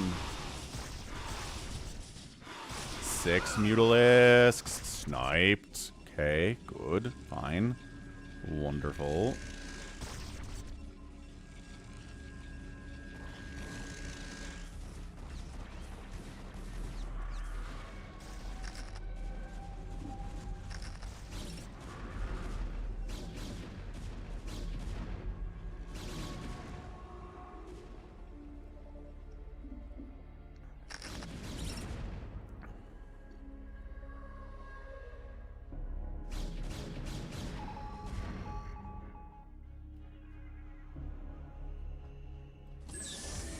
Ah, love the tanks coming in here from Avcatinus as well. Siege Tank, Psystorm, Cannon, pretty potent combination. Mustang, once again, just really needs a third. He's going to send the probe in and lose it for no reason. Oh, he's hiding it. Smart man. Smart man. What's up, Jericho? Absolutely not. He was smart until he brought the probe out. Ah, he saved her. 2 hit point probe can now get a third base. Can now get a third base. There it is. Wonderful. Are we saturating? No. We're sitting on 700 minerals and not saturating the third base at all. He's going Ling Muta. I don't know. With the Archons and the tanks. Maybe. He just knows it's mech, right? And mech is really hard to deal with from Zerg. Ling Muta is not a bad idea if you can get a surround on it. Tell me these are drones. At least those are drones. At least he's saturating his gas, as yesterday points out. That's a good point. He is saturating his gas. There's the Irradiate. Split, split, splitty, split, split, split. Not bad. Not a bad split.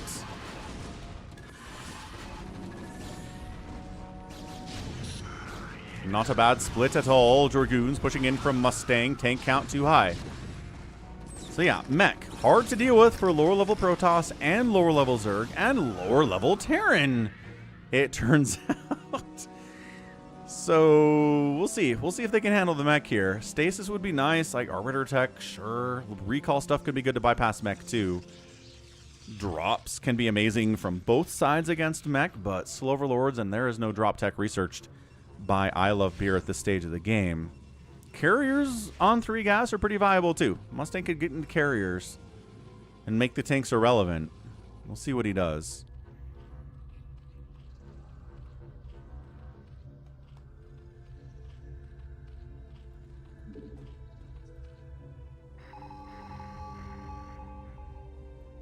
Yeah, if Mustang just keeps making Dragoons, this is over. Ooh, love the Zergs taking the middle. Big fan of that. Radiate, split. Splits are not bad from Beer. They're not super duper mega pro, but those are hard to do. I'm not going to expect that from him. Yeah, Mustang's at 78 probes. Good grief, sir. Over probed. He's getting hallucination for some reason. I'm not quite sure. Not quite clear about this Mutaflock. The Archon defending the tanks makes it really dicey for the Zerg to get in there. But look at this. Dude, this is a problem. You can't let the Zerg have the center base on Fighting Spirit. I don't care what the situation is. Terran getting a third base is also pretty massive.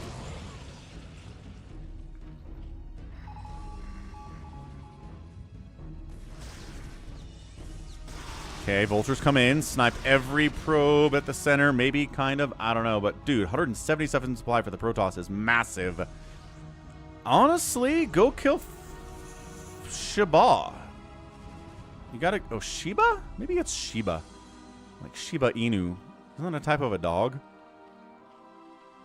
What does the Shiba mean? Sieging up, taking the center base away from the Zerg. Like I said, you can't let him have this. Muta's die bomb him, get irradiated immediately. Alright, and then Protoss says, I can attack into a tank position, no problem at all. I got Psystorm. I'm getting my High Templar irradiated, which is kind of fun. Ling's trying to assist in the mix here, too. They killed a tank. Hold on, Avcatinus is getting pushed back hard right now. Really far back. Actually, nice Spider Mine, by the way.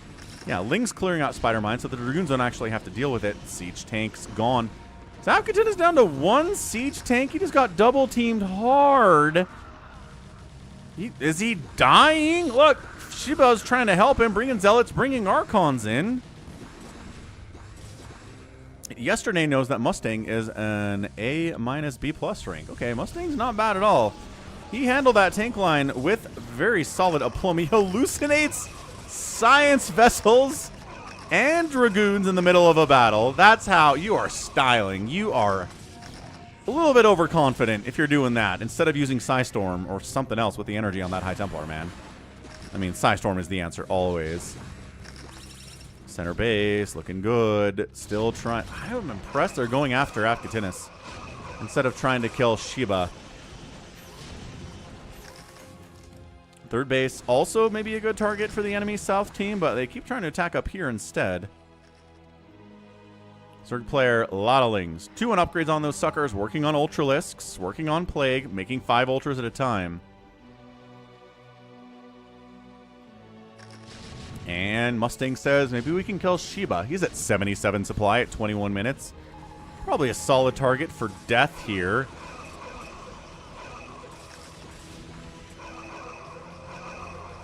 Yesterday says I can beat Beer 1 out of 20. There you go.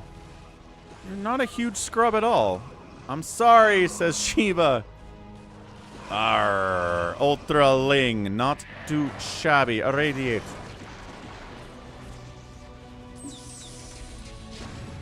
Natural base. Got Dark Swarm, Ling Ultra. See you later, Alligator. This base also alive, but not actually mining.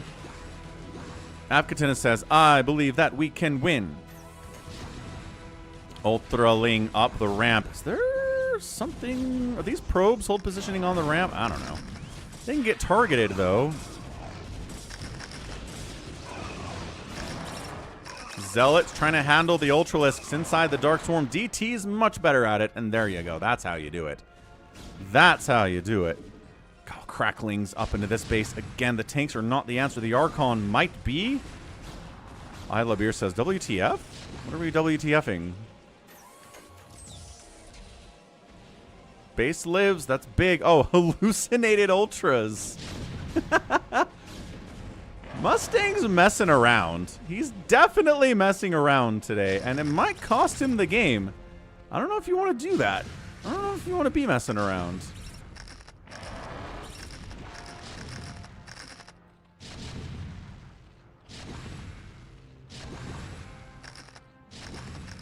Here comes Mustang, and here comes Beer, just moving into some tanks. It's not even really that many tanks. Spider-Mines are going to have to do a lot of heavy lifting. Also, the 2 Vultures have to do a lot of heavy lifting here, too, because the tanks are getting murked by Zealots. These Vultures trying to save the day as well. It's a scrappy battle. This tank's alive? No. Dematrixing a tank to keep it alive as much as he can. The Vultures are great. The Archons from Shiba helping immensely here, too, against the Lings especially, and sniping a Science Vessel. Wait. What? Is that an accidental splash? I think he accidentally splashed his teammate's Science Vessel and it died. Or was that a mind-controlled? No, it was red. Wait, what? I don't know. Looked like a red one. Yeah, no, I get you, Eric. If he's going to hallucinate Ultras into this base, then have a follow-up of actual Ultras, but he didn't. He just hallucinated the Ultras in there, and then they died, and that was it. There was no follow-up. Yeah, it looks like Shiba's going to die. These Vultures will save some of it, but not the probes. Also, I don't think they can save the Nexus either. Yeah, Mustang's in here, dropping Dragoons to try to deal with the Vultures. I think that's it. Shiba's out of it, and Avcatinus is good. He's not good enough to win a 2v1 against these 2 players. Both Beer and Mustang are pretty fantastic.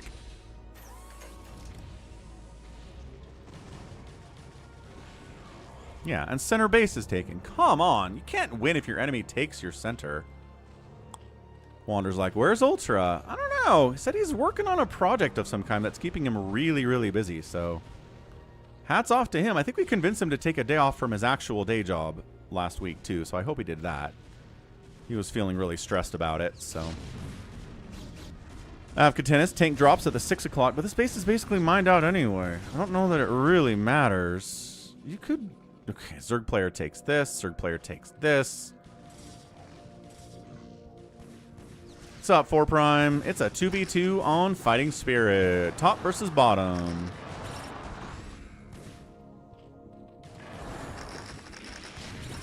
Spider Mines connecting. Again, Ultras against Mac, not great. Especially if they're Spider Mines.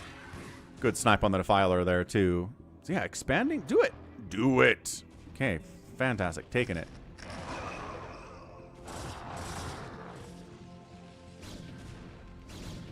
There's 1 tank defending the space of Avcatinus is 1. This feels breakable with almost anything. More tanks coming in. This base is everything for Avcatinus. He doesn't have a huge bank. Holding on to that is going to be everything. Again, being active with spider mines is a way to win this, but I don't know.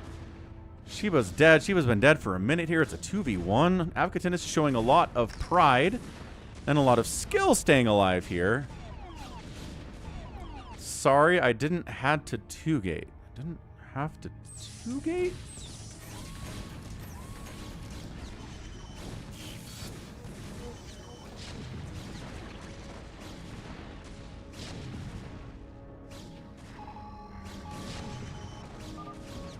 Yeah, that's it. Avcatinus taps out. Team South gets the win. Mustang and I Love Beer. And Avcatinus sends in a loss. Again, if we know the player, it's good to send in a loss every once in a while just to keep us on our toes. So good Zerg player, dude. 181 APM. Good Protoss too. 148 there. Everybody's over 100 APM at least.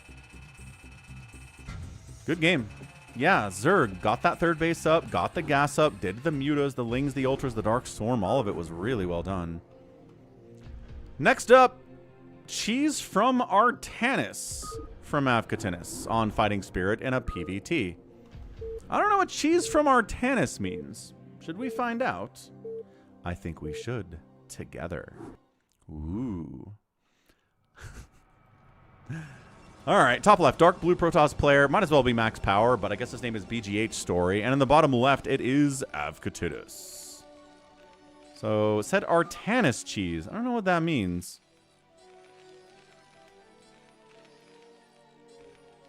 Like really, really high level Protoss shenaniganry. Haven't done the TvT yet for Prime. No.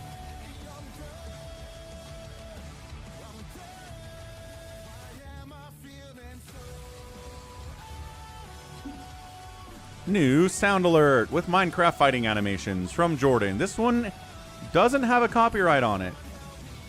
The music is not copyrighted, so we shouldn't be hammered by this one.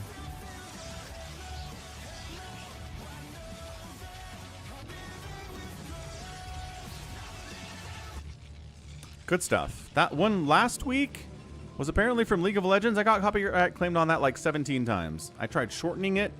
I tried shortening it again. Nope. Copyright claimed entirely. So yeah, Tipo says, I am RJB Jr. when it comes to game recommendations. Oh, am I? Am I? I mean, so here's the thing. RJB is volume, right? RJB sends in tons of games, and some of them are crazy epic level games. You send in very few games, but they're always crazy epic games. So, I don't know. Well, there's the Pylon Forge block in Avcatinus' mineral line. That's exciting. And a gas block, too. Good grief.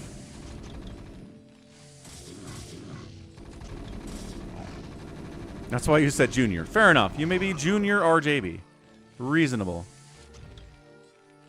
So, yeah. SCV mining is horrible. He's trying to kill the Forge, but by golly, that's ridiculous. NG Bay blocks. Scouts in, sees nothing going on. Sees the gate, sees a cannon, sees no expansion from the Protoss, finally getting a Cyber Core. And finally killing this Forge. So 19 to 18 workers, one base to one base. The NG Bay block on the counter is a nice job by Avcatinus. If you're getting blocked like that, might as well make the Protoss worry about stuff too. Yeah. Yes, exactly, RJB. If every game is epic, then no games are epic. I think that's how that works. Factory on the way from Avcatinus. Is he going to go his little, you know, is he going to add ghosts, is what I'm asking. Avcatinus sometimes likes going ghosts in PvT. Just locking stuff down, sniping zealots with them, making nukes. All that other stuff.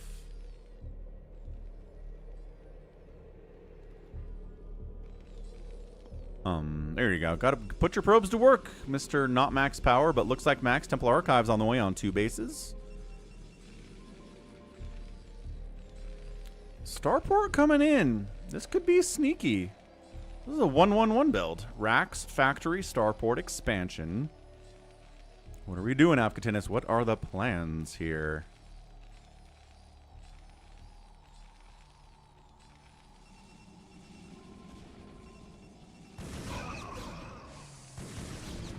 Little Dragoon pressure. We've got a bunker. We've got Marines. We've got Vultures. We have good micro. Actually, that's pretty nice. So dropship, Vultures, and a second factory. Second factory. Okay, so he's going to mech it here. Nothing too crazy, at least not right now. Oh, DT shows up. Dude, yeah, this guy, this is why we have a turret. Mind you, 3 kills on that DT.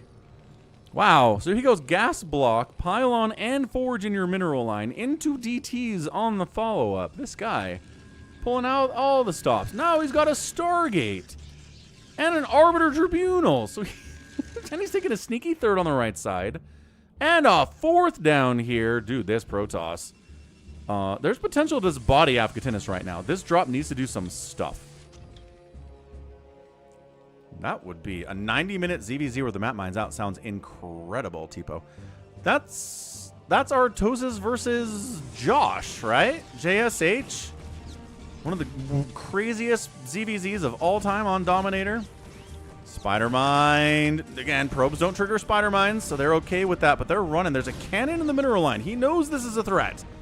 So he's not going to lose all of his probes there. Again, blocking off with a pylon and a zealot back here too. So the Vultures show up, they kill some probes, they spider mine a little bit here. But it's not the end of the world. Going after the guys on gas is usually pretty good too. Oh no, you're right. That was a TVZ. Right. A ZVZ like that would be awesome for sure. I mean, getting Hive Tech ZVZ is hard enough. Getting a ZVZ that ends with the map being mined out seems impossible. Me fail English? That's impossible. Have to send zealots in to deal with these Vultures. Not what you want to do, mind you, but alright. Drew him into the cannon. Good enough. Yeah, I know he said it was in a dream, SaviorSword. I do read sometimes. I said that'd be great. Because it would be great. Do you want to RVB this? Blanc. Nope. It's yellow. Or it's this. Sorry.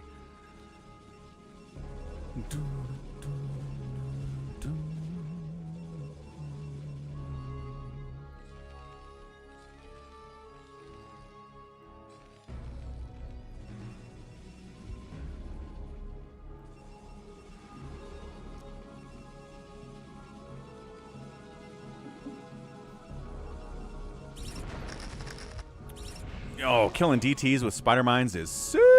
Although this is pretty vulture proof unless you glitch through, but there's a cannon here too. So this is problematic for Avcatinus, dude. He's getting 4-based by a Protoss versus his 2-base. It's Arbiter stuff. I don't think there's Goliaths. He got in here. He saw this. He saw the Arbiter Tribunal. He saw the Stargate. Getting a 3rd base left side naked, pretty vulnerable, but the Vultures are keeping all the pressure up. Dropping down here is a great idea. Oh, this is such a good idea. Oh, man. He was... Yep. Excellent. Excellent.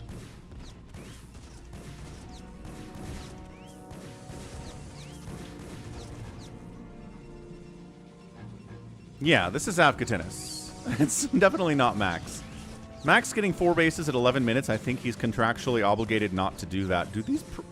Why are you not killing the probes? Okay, that tank's killing the probes at this base. That's great. But, man, these probes are really ripe for the picking. I think Avcatinus assumes there's defense down here. He's like, wait, maybe we should check. There's not? Oh, cool. We'll kill this cannon. That seems reasonable.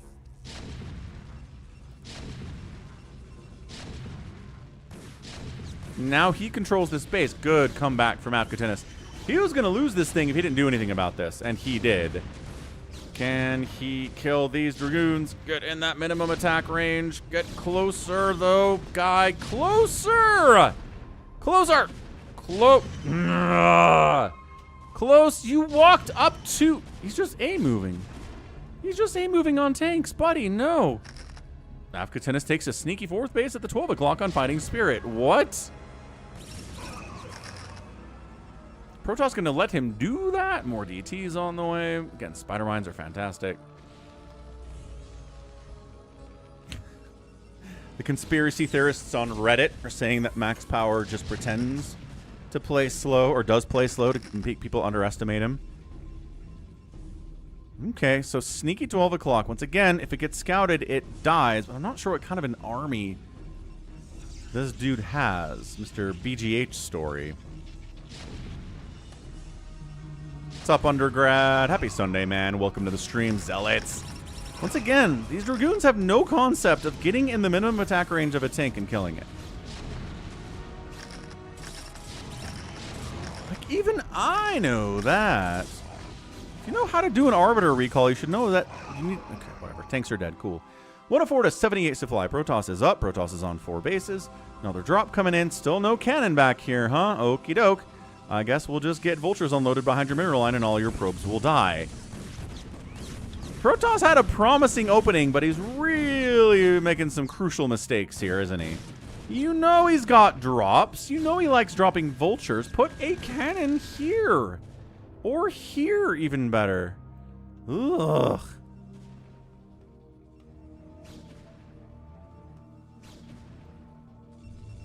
Happy... Oh, it is March. Happy March.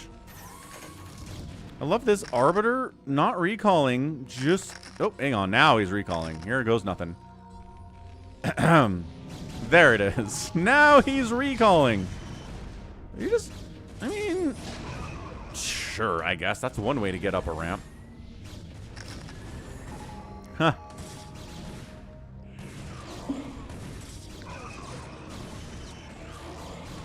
That's a great question, undergrad. I don't know why Ignorado did not target the SCVs repairing the bunker in the Artosis game that I posted yesterday. He should have. But it was a pretty stressful situation. Like this, for example. What's up, Ganon? Like, sometimes when things are stressful and you're trying to macro back home and kill a bunker that's at your front door and there are tanks, sometimes you don't do it perfectly. Hey, what's up, Jordan? What's with the lame Minecraft crap?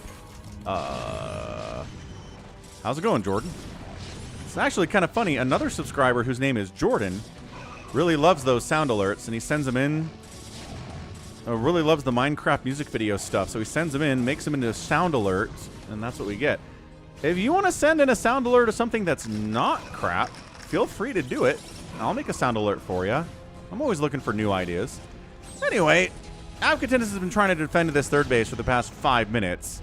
He's doing pretty excellently at it, I would say. Once again, these Dragoons have no concept. Wait, is that close enough? That appears to be close enough. He did it! It's close enough. Let's go! And he kills the tank. Hats off. Hats off to BGH story. Dude, Zealot in the mineral line. Zealot in the mineral line. Have I ever cast an Artosis loss before? Ooh. Ooh.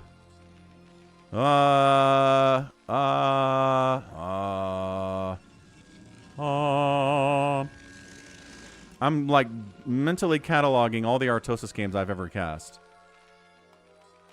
Eric says yes.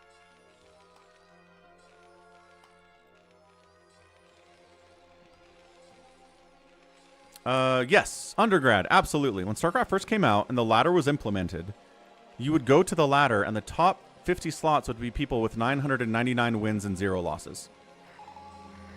That's all it would be. The ladder was hacked immediately. So it wasn't worth playing on for a long time. Uh-huh.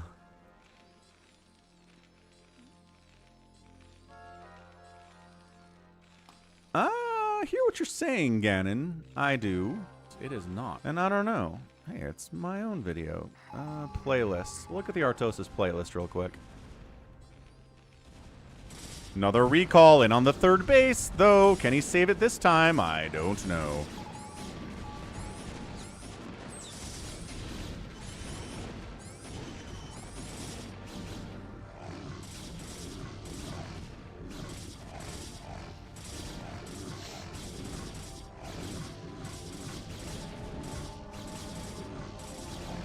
Cool, that's dead. Meanwhile, tank drop bottom right. Dragoons not...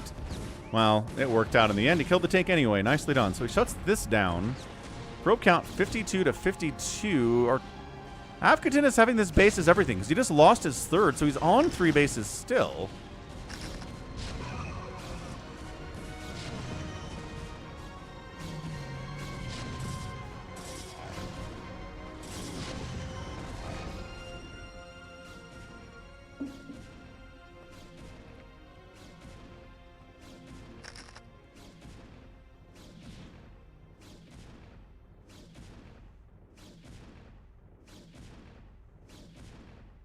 Yes, I will tell you, looking back through the Artosis playlist, I have cast games where Artosis has lost. Short answer. I think you're right, though. It's not very frequent. Because usually it's Artosis fans who are sending these suckers over, right? Right.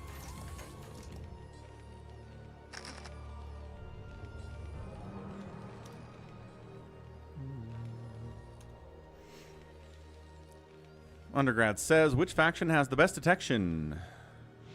Undergrad says he thinks it's probably Overlords. Could be. Overlord, great. There are a million of them. They're fast. They have a lot of HP. They've got good detection range. I think I agree with that. Potential comes in. Artosis loses games?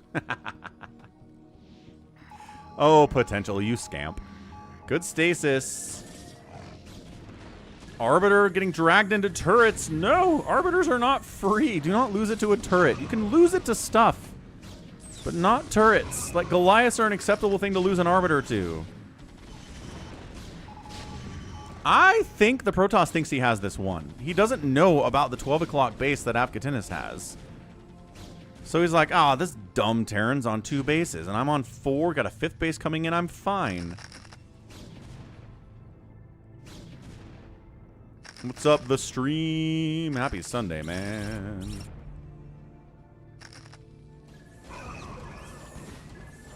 See, Goliath killing an Arbiter is a more acceptable death. He didn't run away far enough. This is a big attack. 170 to 118 supply. Ah, the Arbiter dies. Ah, just 1 second before that Goliath goes down. That totally sucks. Honestly, this is kind of an A-move situation, sir.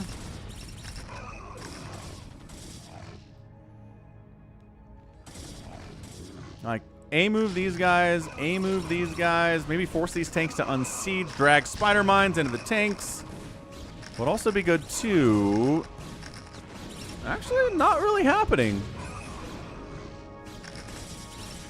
There we go, there's one. Yeah, look at Avcatinus falling back. Bring these guys in. This Protoss is confusing me. On some ways, they're good, and on some ways, they're kind of bad. I love this expansion, by the way. I think his expansion capabilities and his production capabilities are going to overcome his kind of bad micro in some situations. He'll be fine. Once again, he thinks Avcatinus is on 2 bases, even though he's on 3. Oh, Vulture run by. Stasis the probes to save him. Stasis the probes to save him. Or just, you know, lose a bunch of them on the way in, I guess. That's fine, too. Oh, not a wall! Also, not a wall. Oh, boy.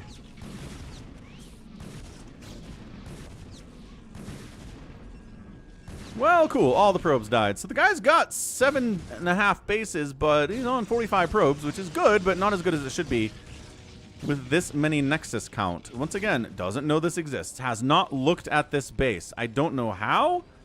I don't know why he hasn't looked at this base. He has not even considered expanding there, which seems very weird. Avcatinus trying to take the left side base. Easy possible.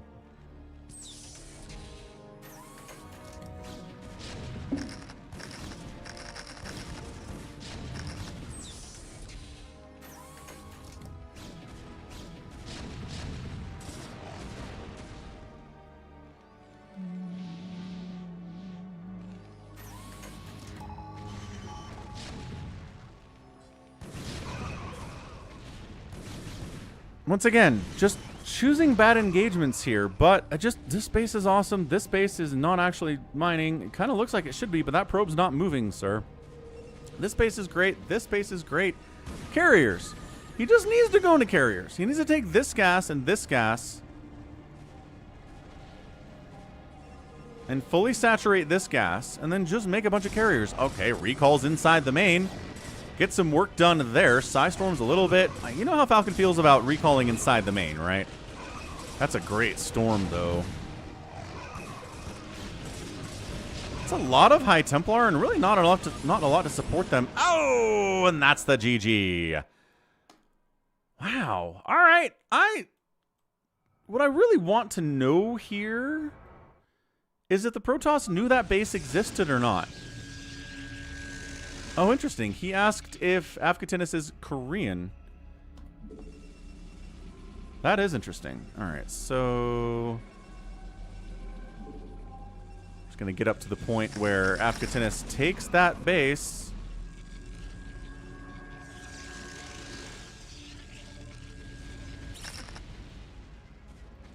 And hats off to Avcatinus for sending in a loss. Okay, so there it is.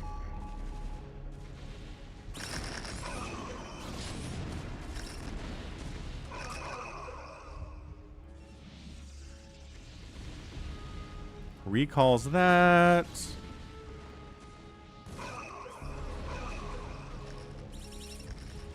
He expands here and and sees the vultures. And I don't think he never once looks at this base for any reason. That was a fantastic move by Avcatinus to take it, but he just got outclassed the rest of the way. Too many bases for the Protoss to handle. Ridiculous. All right. Yeah, Avcatinus is like, why did he never look at that? Why? I don't know. TvP on match point. Sapa versus unknown Pokemon. Oh, it's an Avcatinus.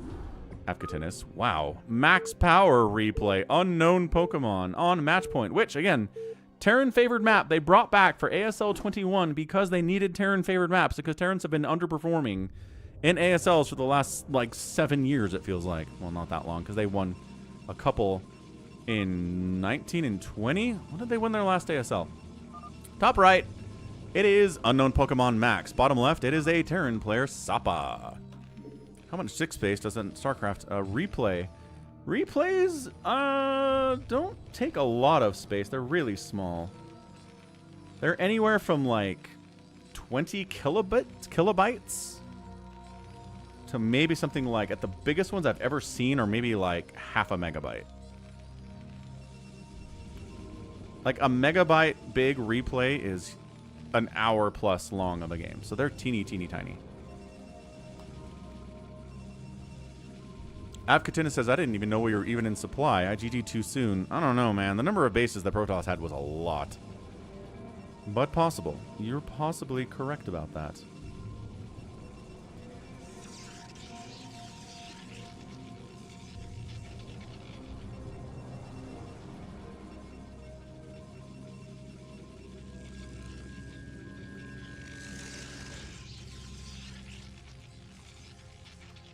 Yeah, and again, this is from an era when hard drives were 20, 30, 40, 50 megabytes. No, this is later than that. By 98, the average hard drive space was probably closer to 100, 200, 300 megabytes than 20. So the reason this is a Terran favored map, ready for this? You expand down the right side, you get these bases. Or up the left side, right? And then these bases are important.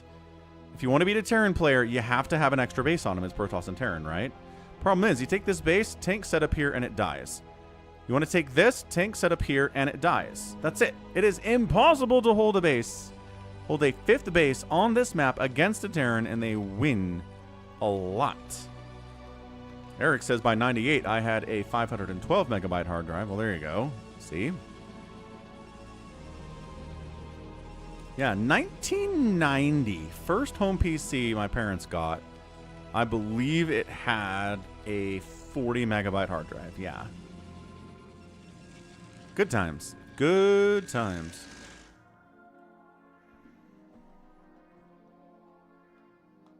Sapa's 4 times as good as Max. Says, ooh. Okay, Yesterday knows these players. He's out on the ladder. He's laddering like Max does. Max is trying to sneak something up in the top left, though. What's that all about?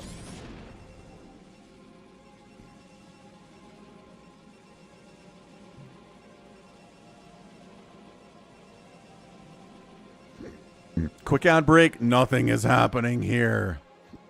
Max expands. Max is 2-gating. Max does a sneaky pylon up here.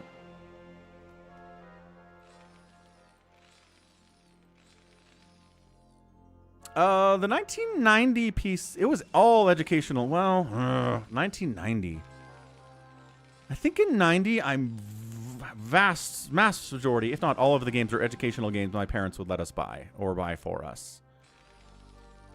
We're talking the learning company stuff like Treasure Mountain, or like Math Blaster, or like as Dragoon Pressure. There are tanks without siege mode yet. Okay, Max. Oh, never mind. Siege mode's totally done. Yeah, Treasure Mountain ruled. Gizmos and gadgets. Yes. What was the one that takes place in the school? Outnumbered? I think it was called Outnumbered. I also really loved Ancient Empires. I think that was like 92 though. Really didn't get into like gaming stuff until probably 94 with Descent, Terminal Velocity. X-Wing versus TIE Fighter I think was like 96 or 97. Jill of the Jungle, Zargon, Jazz Jackrabbit. A lot of stuff from id Gaming back then too. Commander Keen. Back in the 90s. Early stuff. Early 90s stuff. Chess. Yeah, battle chess. Definitely. Hey, what's up, Critter? You made it.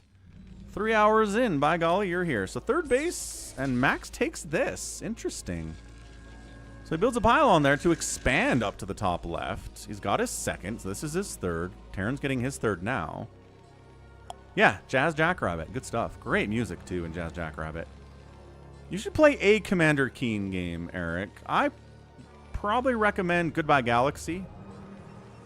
There's a couple earlier ones. Commander Keen 1 and 2 are a little bit clunkier. But I think by Goodbye Galaxy, it's pretty smooth, pretty fun. Down in the bottom right, Max has got 4 bases now. So 1, 2, 3, and 4. Going for the gas. I like this. I like this move from Max. Not taking the minerals only base. He knows he needs gas for Protoss. Is he going to use it for Psystorm? I don't know. Is he going to make carriers?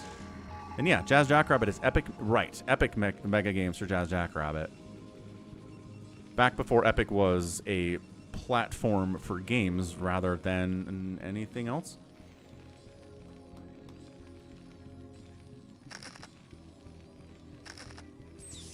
Okay, gate count 2, 4, 6 of them. Got a Templar Archives coming in at 11 minutes. Robotics facility.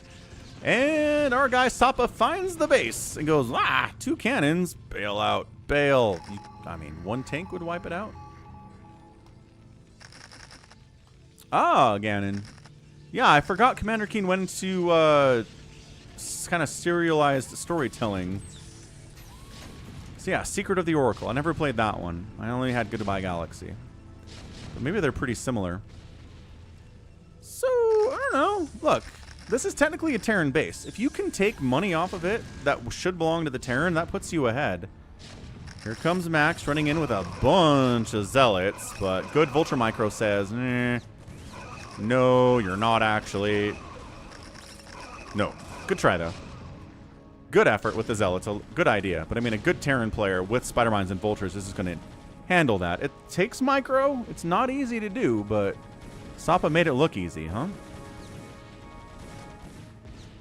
Goodbye Galaxy contains Secret of the Oracle and the Armageddon Machine. Oh, well, there you go. I just remember the splash screen for the game called it Goodbye Galaxy, and that's what I played.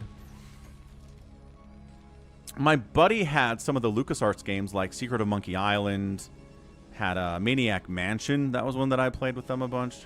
He had some older brothers that really loved some of the early baseball games from the 90s, and they'd spend just hours and hours and weeks and months on baseball dynasties. So we had to fight with them to ever get to play on the PC, but that's what they used it for back then. This is Max versus Ladder. It is, Critter. You know it. You know it is.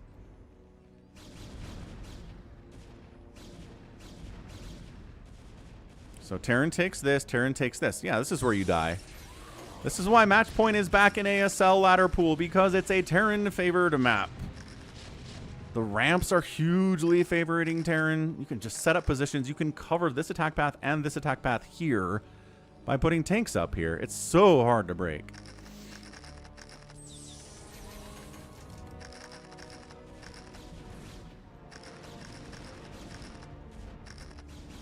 Yeah, this is bad. I mean, good opening for Max, but he's on 3 bases now. Terran's on 4, getting a 5th. Could expand tier 2 and probably get away with it. How was your family stuff, Critter? Hope it was a good Sunday for you. Okay, so Max is going to carrier. He's decided, all right, I can't beat this guy over ground. That's fair. Can carriers win? New achievement on my reel. Instagram's so funny. By the way, check me out on all of the social platforms. One day I'll get my TikTok account back. Doesn't seem promising, though. But yeah, Instagram, great place. Get a little StarCraft out there. Getting a new following, like a pretty big following out there. Getting 50, 60 likes on those sometimes. Not bad at all. Falconpaladin.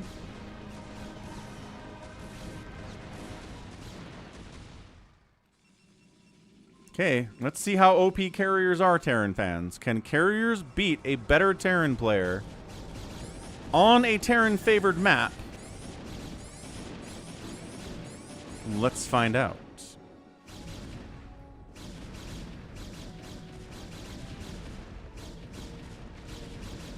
Exmo went to church with me. We found a liberal church without judgment. Oh.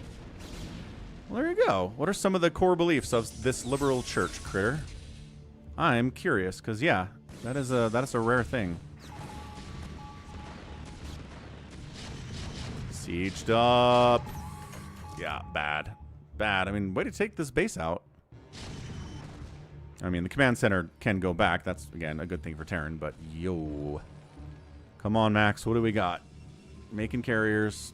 Does the Terran know about them? I don't think so. He's building vultures right now. And he's got 4 Goliaths. A couple up here, too. He's got a Goliath count to handle arbiters, not to handle carriers. More factories coming in.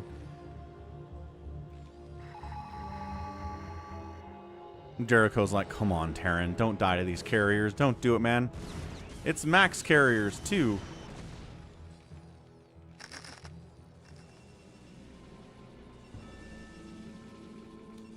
Six carriers, good. 9 carriers, better. 11, 12 carriers, awesome. This cannot be a game where Sapa just fails to scout the carriers and they run him over. Oh, I don't, okay. I mean, 8 is good. Well, he's revealed him. So here it is. Sapa knows now. 12 carriers fired up at once, getting Wraith Cloak as well. I like that idea. Hashim! He's not dead! Are you in China, Hashim? We were so worried about you. You're like, I'm going to China to work. I'll be back in a couple weeks, and then you disappeared off the face of the earth. I was worried you got kidnapped by the Chinese government. Glad you're okay. Woof. And you're in China. Excellent. So the main base of the Terran player is not having a good time. The Goliaths come in with... Wait. Is that not Charon boosted? What is happening? Is he trying to do this without Charon boost?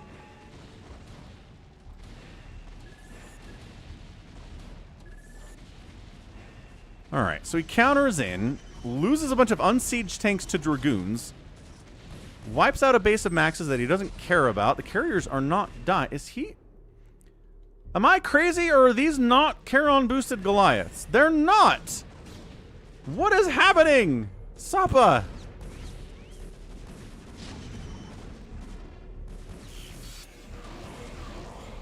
I don't know what's going on, dude, but Critter. Okay, I see what you're saying, Critter. So it's entirely focused on helping each other, helping others, and love. Well, all right, there we go. Hey, man, if that's what you want to focus on, pretty good time. All right, 1 carrier died. The man is not getting Charon boost. He's making Wraiths.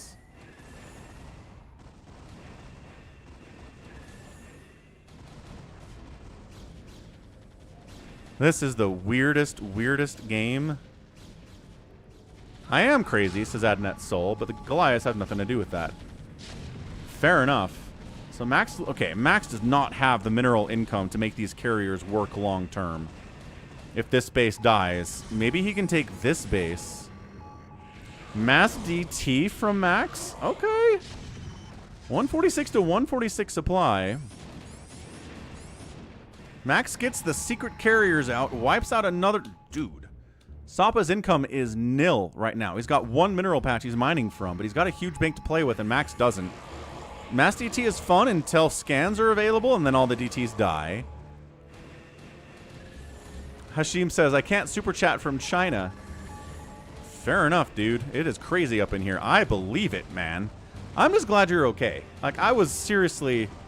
Anytime someone's like, I'm moving to another country for work, and they disappear for 3 months, I'm like, are they all right? What happened? But I'm glad you're fine, dude. Woof. Okay, again, Sapa's messing around. Sapa's messing around. He knows about Charon boost. This isn't like Zerg's forgetting about Adrenal. It's a big blue cloud of happiness when you have Charon boost. And he doesn't have it, and he knows he doesn't have it, and he has the money to get it, and he's not building it. He's not researching it, and Max is using halfway decent carrier micro here. Another reason that Goliaths were given Charon boost in the Brood War upgrade was because carriers were a problem without it. This is insane. Catch you later, Hashim. Just thanks for stopping by and letting us know you're okay. And hope you're doing all right. Yeah. Definitely. Glad you're fine. But come tell us how things are going. All right. Hashim's not dead. That made my day. Holy smokes. What? Sniped. Dude, Max has a base back. He can replenish his interceptors now. But, yeah, Sapa, he's building wraiths one at a time, which is also hilarious. Sapa's totally messing around. He's building wraiths one at a time. He's got cloak form. He's giving them upgrades. He's going to kill these with wraiths, but...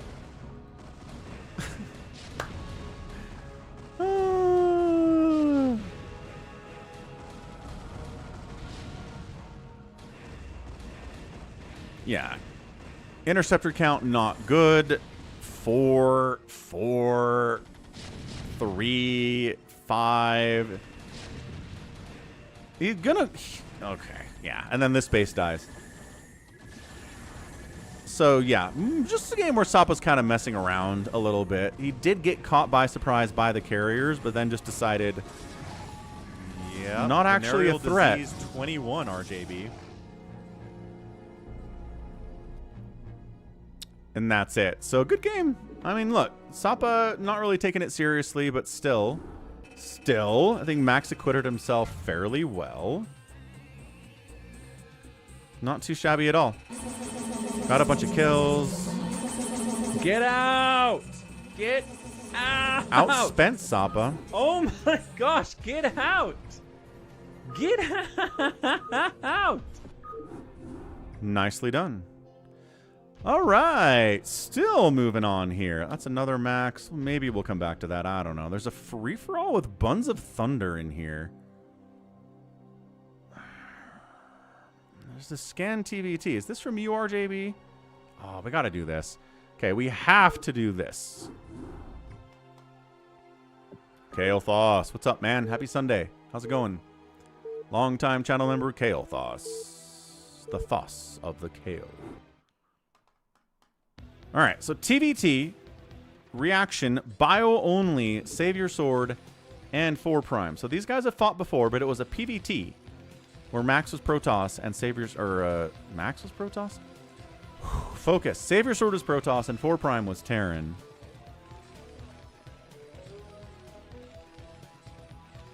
So this is going to be a TvT where you can only make Marines, Medics, Firebats, Ghosts, Science Vessels, and Dropships. We had a free-for-all with this on the channel last week. Pretty fun. Pretty fun stuff. Not yours, says RJB. Okay. Did I click the wrong replay? No? What do you mean? This is SaviorSword and 4 Prime. This is what I wanted to do right now.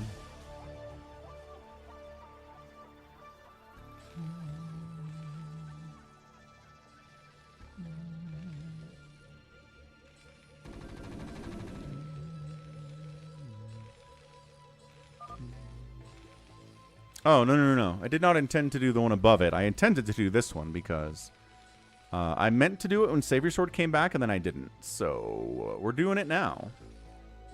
Both players expanding. Looks like SaviorSword's is a little bit earlier. But yeah, bunker's going to be huge because if all they have for a long time to bust bunkers are Marines. And guess what's good against Marines? Bunkers. Marines and bunkers, very good against Marines, not in bunkers. Oh, interesting. Critter says that Sapa intentionally loses games to stay low on ladder and crush noobs. What a jerk. That sucks. I'm rooting against Sapa from now on.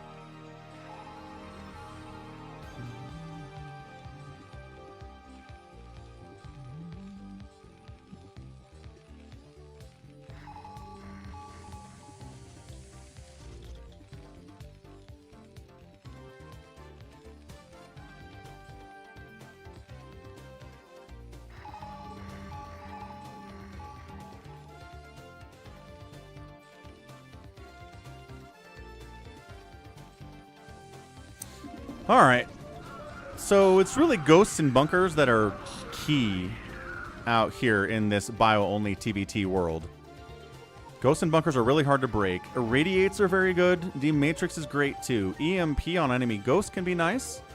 Nukes can be a lot of fun when there are no tanks to kill the ghosts. You have to find them and kill them with your own ghosts or with...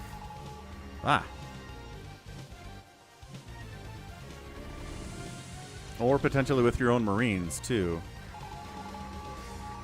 What's a Smurf? That's a Smurf. A Smurf is somebody who intentionally loses games in order to stay low on the ladder and crush noobs down in the, C, D, E, F ranks. They could easily be A rank or S rank, but they don't like playing A rank and S rank because people out there can actually challenge them, and they don't like being challenged. Nice drop by 4 Prime. SaviorSword's 4th base gets obliterated. So 3 base to 3 base here. High grounder, though. No gas there. SaviorSword charges in. There are bunkers here. But it's a lot of Marines. And again, if you just brute force your way in, sometimes you can do it, but I don't recommend it. Stim Marines and 4 Prime holds out. 1-1 upgrades from 4 Prime. SaviorSword is sitting here at 1-1 as well. Both players working on their 2-2 pretty close. Both players getting into their ghost. Cloak's on the way from SaviorSword. 4 Prime either doesn't have Cloak or is not working on it yet. Oh, what a Smurf. Sorry, I thought you were asking what a Smurf was, KOTH. He's definitely a Smurf. Is he a griefer, too? Is he a griefer? Good question. SaviorSword, let me guess. It was a lot of Marines and medics versus a lot of Marines and medics? And then nobody actually killed a base?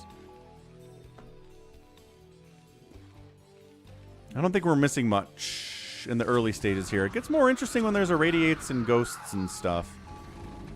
Okay, charging up. Bustin' bunker. SaviorSword's in a little bit of trouble on this base. He is at the 6 o'clock as well. Yeah, coming up, try to save it, but Command Center gonna die. Can you clear out the dudes with the high ground and the ghost? But the ghost count by SaviorSword is intense. Ghost versus ghost. SaviorSword wins that battle. 103 to 102. Very even, but the base is down. 6 o'clock is really important for him right now. 4 Prime trying to take a base up the left side for a 4th. Marine trying to shut that thing down. 1 Marine probably not going to make it happen. Yeah, but the AI doesn't rage at them. Potential is the problem. Ah, Strim, don't die on me now. Irradiated. Oh, huge irradiate on that ghost ball. That's the thing about ghosts, is that if they get irradiated, they're all clumped up and they don't have a ton of HP. Man, when do you ever see irradiates on ghosts? How's my stream doing? We alive? We're alive. Okay, a bit of a hiccup there. We're fine. We're fine. 4th base up. 4th base up. 5th base retaken here by SaviorSword. We got 2-2 upgrades from the dude 4 Prime. SaviorSword's upgrades are at 2-2. Both working on 3-3. Ghost energy, Science Vessel energy. Trying to charge into a bunker position. Again, you can do it sometimes. But especially if all you have left are ghosts, they're so bad against buildings. They're really good against biological units. Especially enemy marines and fire bats. What they're bad against is buildings. So once all you have left are ghosts, you can't break a bunker position very easily at all. If you have enough, you can. If you have enough, you can.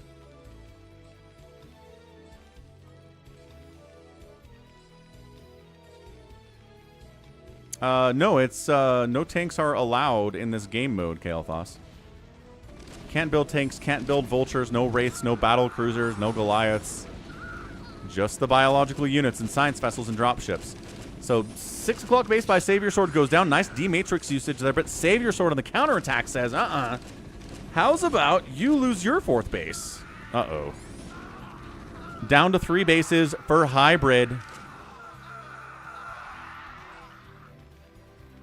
Still 3 bases from SaviorSword, but that gas difference, because the 3rd base here is not gas. That gas difference is making a big deal here. Reestablishing, good. SaviorSword thinking about reestablishing over here, but I don't know, man. Probably not going to happen. 1, 2, 3, 4 bases for 4 prime. Radiate's on the way from SaviorSword. 4 prime got into that way earlier. Way earlier. Potential. This is actually a mod that SaviorSword came up with. Okay. D-Matrix. Locking down a science vessel is a good move there, too. But the problem is you got to come up this high ground from this position, the low ground. It's tough. SaviorSword falls back. It's 107 to 100 supply. Really close game. But the Ghost Ball, the true endgame composition here for SaviorSword is Ghost. If you don't have ghosts inside your bunkers, you get outranged by the ghosts outside the bunkers. Dude, does he really have nothing in the... Okay, empty bunkers are empty. Interesting. Irradiate, irradiate, irradiate, and irradiate. Oh, gosh. 1 ghost remains after that massacre, but SaviorSword coming back with another round of dudes. Irradiates are only so much. Yeah, this base is mined out. Losing it is a difficult position to lose here from 4 prime, but not something that's going to kill him economically as he's expanded down south. But for how long, I don't actually know. So yeah, both players on 3-3. Nothing else to upgrade here. You might as well have the full upgrades. Cloaked ghosts fighting. I don't know if SaviorSword has... Oh, he uncloaked his ghosts. Never mind. And now they're taking shots. But the irradiate counter is good. Oh, irradiate's hurting his own medics as well. Is he building... Oh, he is building a forward bunker here. He's trying to get dudes inside the bunker. The medic's trying to block him from accessing said bunker, though. But yeah, like I said, ghosts outrange the bunker if there are marines in there. So, that was fun, I guess. Radiate's holding 104 to 93 supply, 4 prime. Not actually mining over here. That base is lifted for some reason, and SaviorSword still mining over here at the 3 o'clock. 6 o'clock base does die, as predicted. There was nothing defending it whatsoever. Can SaviorSword take it is a larger question of the day here.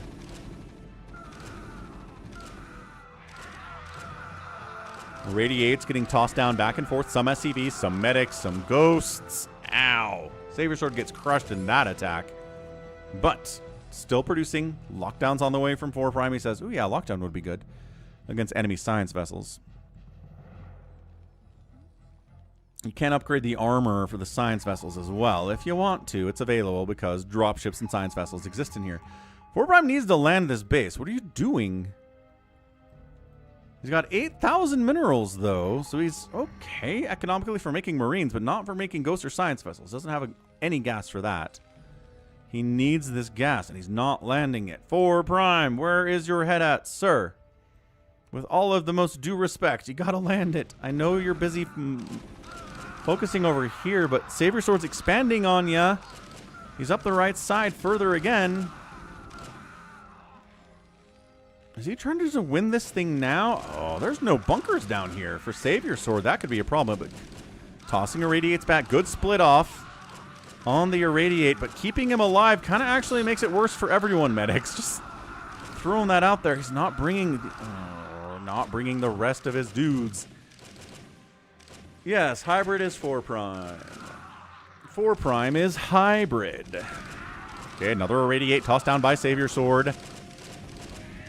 Another Irradiate. Get him out of there. Get him out of there. Or kill him. Turn on him and kill him. That's what Zergs do when Hydras get irradiated a lot of the time, is they turn on him and kill him. There's a bunker back there. 4 prime up 96 to 76. Optical flares on the way. Boxer maneuvering and locks it down. Does it still do irradiate damage if it's locked down? It appears to be. That's such a weird interaction. Ah, he's killing his own stuff. What's up, Sona?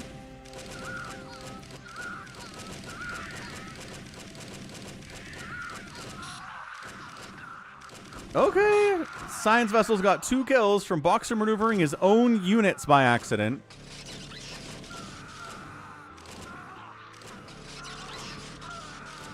EMP. No more lockdowns if you're EMP'd, sucker. What a battle here, though. 4 prime showed up here a couple of minutes ago, and he's just refusing to lose. Refusing to leave.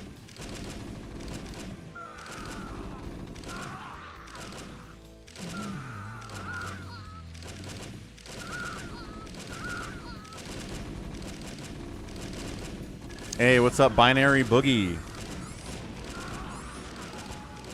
Okay, sniped out, irradiate again. 105 to 57 supply. Dude, this is just some incredible cost efficiency out of these ghosts from 4 prime.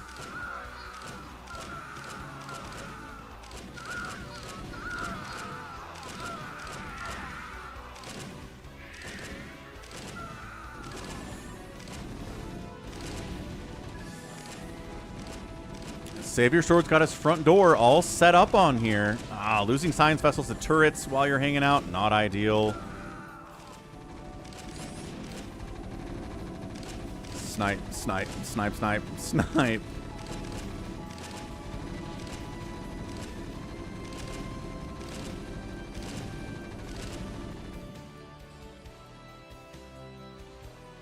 SaviorSword's still mining up here, though. That's a big deal. Dude, how... 4 prime has still not retaken this base. He's been mined out for a hot minute here. YH was listening to Part of Your World, the hit song from the 1994 Little Mermaid song from Disney. Nice. Nice boxer moving.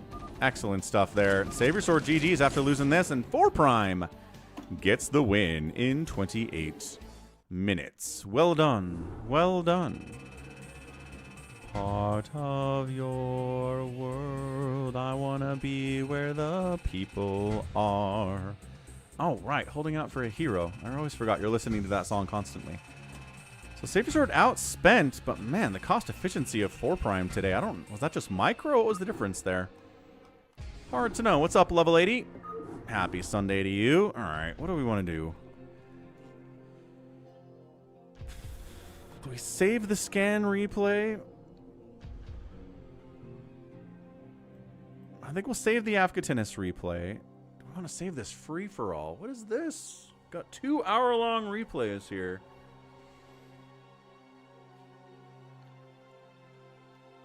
What do you guys want to see? Do you want to see a 49-minute TvT with Scan on Polypoid, or do you want to see a free-for-all with Buns of Thunder? I think I want to see the free-for-all and Buns of Thunder. Let's go. Bam. It's time. But yeah, happy Sunday, everyone. Thank you for Snakes Are Stingy for resubbing with Prime for 8 months in a row and giving a $100 donation at Venmo to start us off very nicely on the week. Appreciate you, man. MVP of the stream for sure. What is this map? This is teeny, teeny, tiny. Look how small this is. Oh, this could be interesting. This could be interesting. Okay, top right, free for all. Viz, playing Protoss. Right next door is Dietas, who's a Zerg player. We've got E40, top left, playing Toss, looking like Max, but it's not, I don't think. APM's too high anyway. Kiwis here on the left side. We got another Zerg player. Buns of Thunder, we know that guy. And on the bottom right, it's Nettles. Nettles, it says. Did I see the 1v1 between Buns and RJB? No! When was that?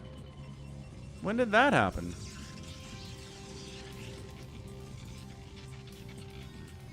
Alright, stepping away for a second. Be right back.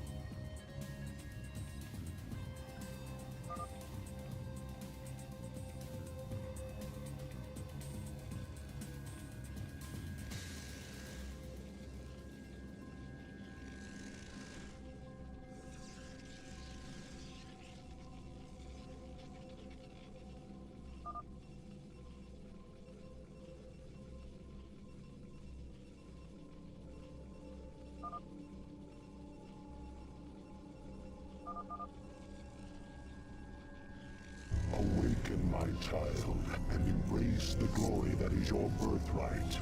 Know that I am the Overmind, the eternal will of the Swarm, and that you have been created to serve me.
All right, where are we at?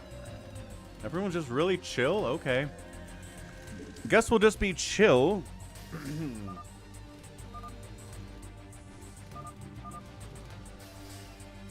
Is this an island? I'm stuck. How'd you let that happen, says Vise. Are these islands? Ah, it's an island for you. Okay, Zergs are dead. Dude, come on. You can't play on an island map. The Zergs will immediately die because they have one gas and one base and they suck.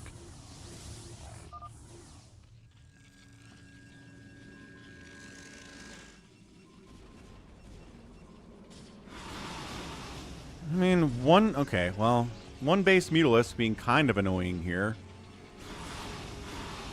He's going to shut down these cannons at least. All right, maybe Dietes is okay. Maybe he'll be fine.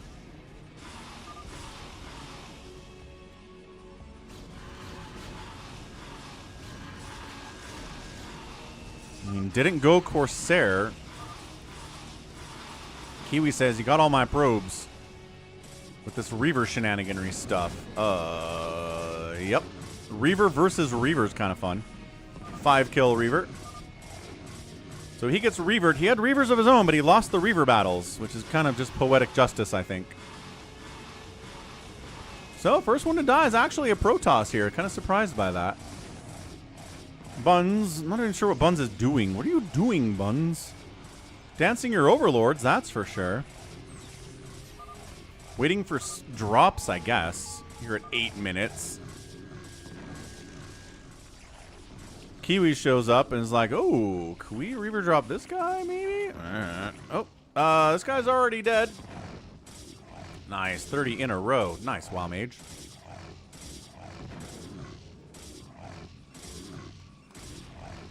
So he says, oh, this guy's already dead. I guess I won't bother dropping him. So instead, Buns of Thunderhead's up top left.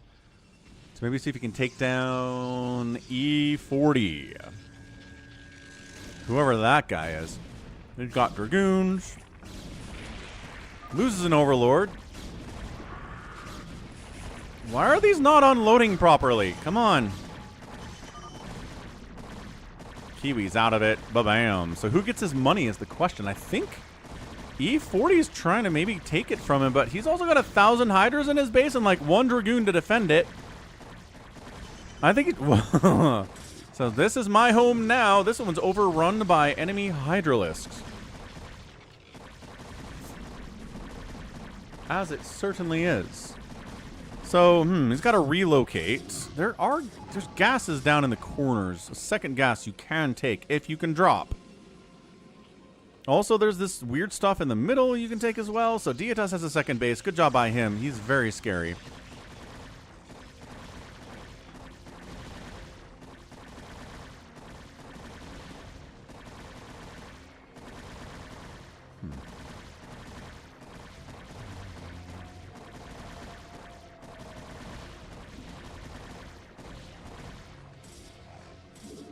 Okay, so we're just being chill. Zerg player says, cool. Oh, no. V's came up and he's trying to shut down this base with DTs and Dragoons. And an Archon. Dude, bring the Archon. Oh, yeah, you got this. Dietas and a Toth Wake. Oh, Overlord's dying at this point is not good either. Does supply block the red Zerg player. Not a sunken yet and never going to be one. And the Mutos can't handle this Archon. Yeah, blah, blah, blah, blah, blah. Meanwhile, Nettles, the Terran player, is like, yeah, let's kill the Zerg. Wait, hold on. Protoss is here, too. They snipe out the shuttle. He's like, I want to kill the second base of the Zerg. And he does. He lets him have it. How nice. Looks like Buns was thinking about taking this base. Yeah, there's bases kind of around the middle. Yeah, this is kind of a free-for-all map that I'd like to be casting on, but maybe 8 players instead of 6, right? If you can't get off the island, you're too far behind. Right. Look at this. Nettles is at 102 supply. Everybody else is like 20, 40. Buns isn't going to be able to do much here.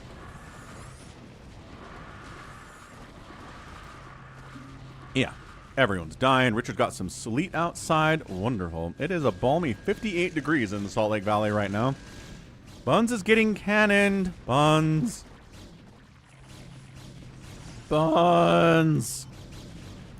Can he shut it down with Hydras? The answer is, yeah, he's got enough Hydras for that.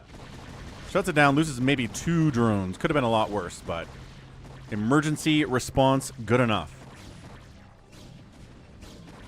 How's it going, Phil? Hating on Protoss, as per usual.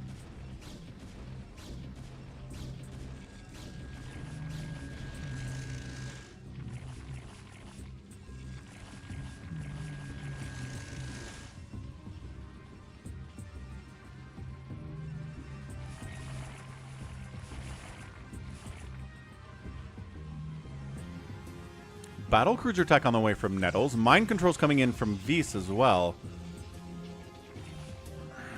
I'm not entirely sure that E40 can survive this attack. He's got cannons, he's got zealots. I don't know if he has Reaver.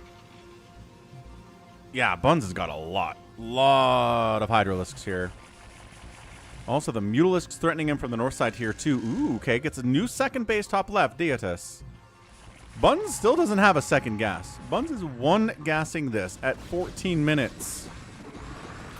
Charge of the Hydralisks. There's one Reaver. Is that enough to save the day? Not if it has to get picked up. And target fired. Ends murdered. And then the Reaver gets off one shot before it dies. Not ideal. Cannon's doing what they can here, but there's only 3 or 4 of them left, and these Hydras are in numbers. Even if they don't have upgrades, they're going to do fine. No Zealots means death, so I think that's it. I think we're done. We're dunzo babunzo there. So Buns should be able to get the money here from this left side as E40 taps. I don't know if Vs has anything going for him. He's on one base. He's just now maybe getting that second gas. Yes. Tell E40 I'm sorry, says Buns. Why are you apologizing? So it's going to be Zerg, Protoss, Terran here with 2 Zergs in the final 4 of a free-for-all. Let's start a prediction, shall we? Yes, yes, I think we shall. Got Vis, who's green. We've got Dietas, who's red. Buns is brown. And Nettles is pink.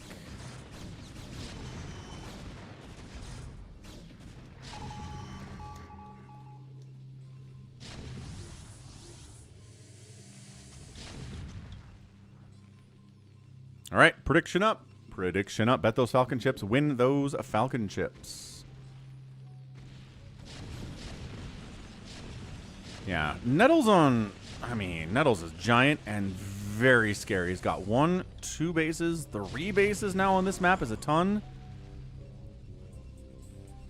And I just don't know that Vs can hold on. He's going to mine out quickly. A Psystorm is only so good when you're on 1 base versus 3 from a Terran who's got the tanks. I don't even care what the Terran's doing, really. I guess maybe a Mass Marine Terran on 3 base would get murdered by Psystorm really cost efficiently. But yeah, I'd like your gas, please. Please die. There are, I think they said 1,500 minerals. Yep, 1,500, maybe a little more. The ones out here seem to have even less. Hydra, okay, while Nettles is away, Buns drops on him. Takes out his main CC. Not going to do much more than that. A couple SCVs are going to die for sure.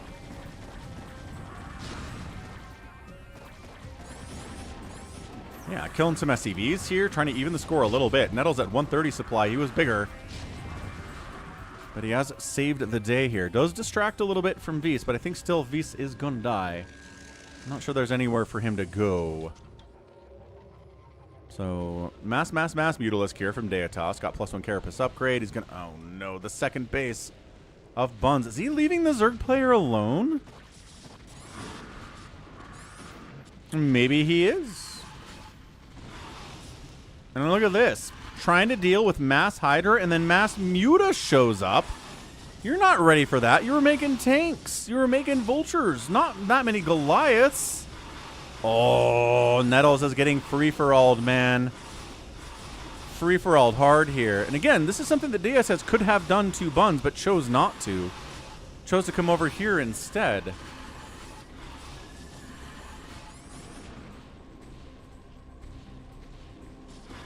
Maybe 2,000 happy? I don't know, man. This guy's got like 700 left in his, and this is where he spawned in.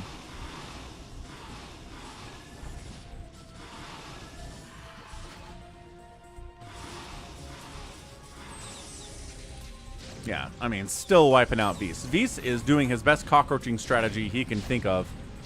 Hiding up here on this high ground, but that's not going to work out for him. Did he mind control a battlecruiser? I think yeah. He mind controlled a BC. He's going to wipe out these tanks. All right. Trying to stay alive, and then Buns comes in and tries to lurker drop. Ooh, loses a lot of lurkers there. That was not good, says Buns. No, I don't think it was. I do not think that it was. Okay, so Nettles down to 96 supply. Dietas up to 99. Buns is still at 50. Nettles could be supply blocked if things continue along this way. Mutas, any further upgrades? 1-1 is now done for the Mutas. Second gas is huge. Getting this third gas up here for Dietas would be amazing.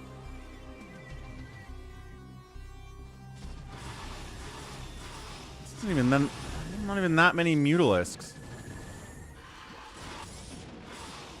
God, the SCV count by Nettles is 15, 14. 15 at 23 minutes. He's taking a ton of economic damage. He's on kind of 2 bases mining, sort of.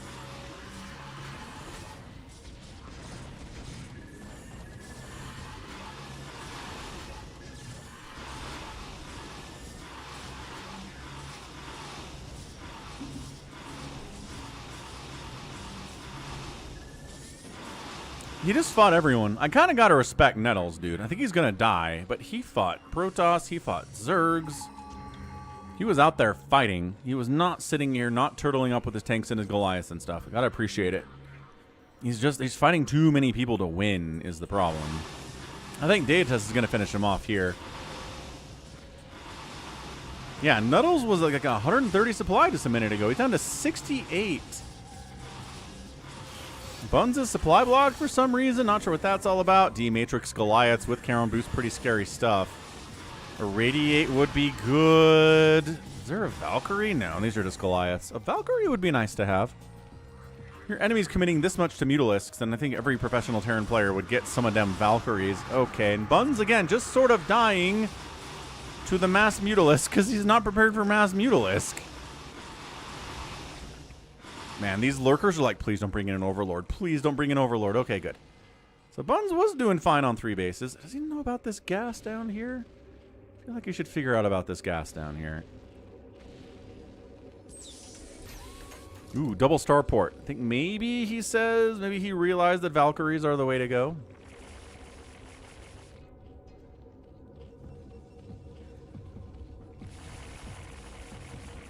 So Ling Mutalisk on display, +1 attack for the Lings. A DT from Vise is still running around, but not having a good time with that.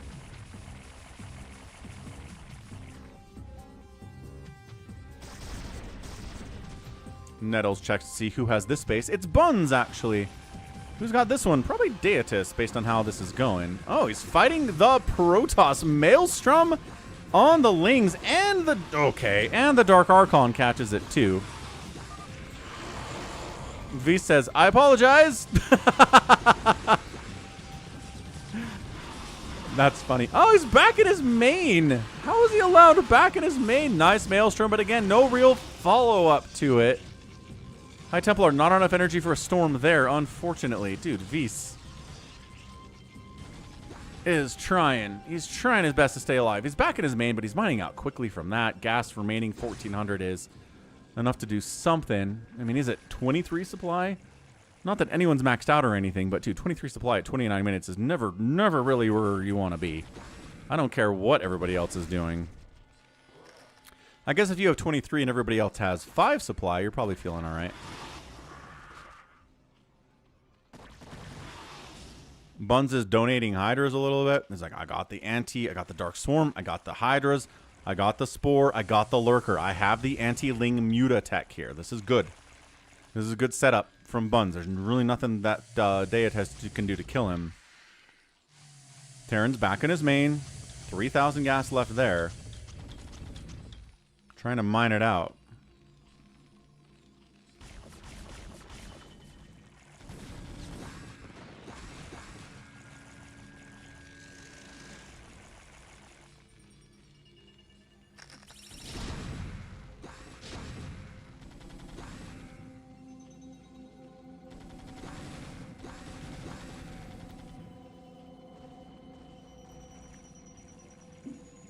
I will assume these are cracklings at 31 minutes. They don't have the greatest upgrades, but 2-0's not bad.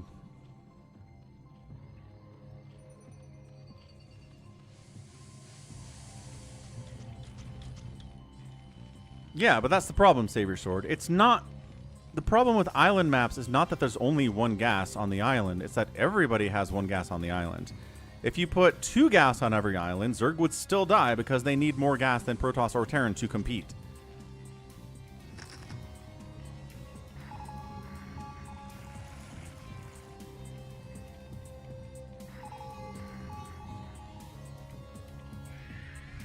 Especially on an island where you can't attack your enemy over ground without getting drops first.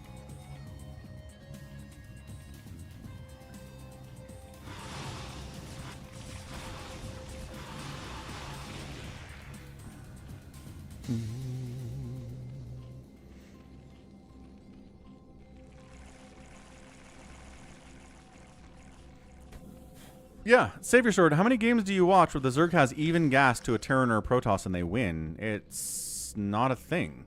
Every Pro Zerg is trying to get at least 1 gas up on Terran or Protoss because they know they can't hang if they don't have that extra gas. Oh, good Plague on the Mutaflock. Ooh, that hurts. That's going to take forever to get that HP back. Oh, it's a whole stack, too. And once again, the Lurkers, the Hydras, Buns has everything he needs to beat Deitas. Especially on defense. Can he make it work on the air, though?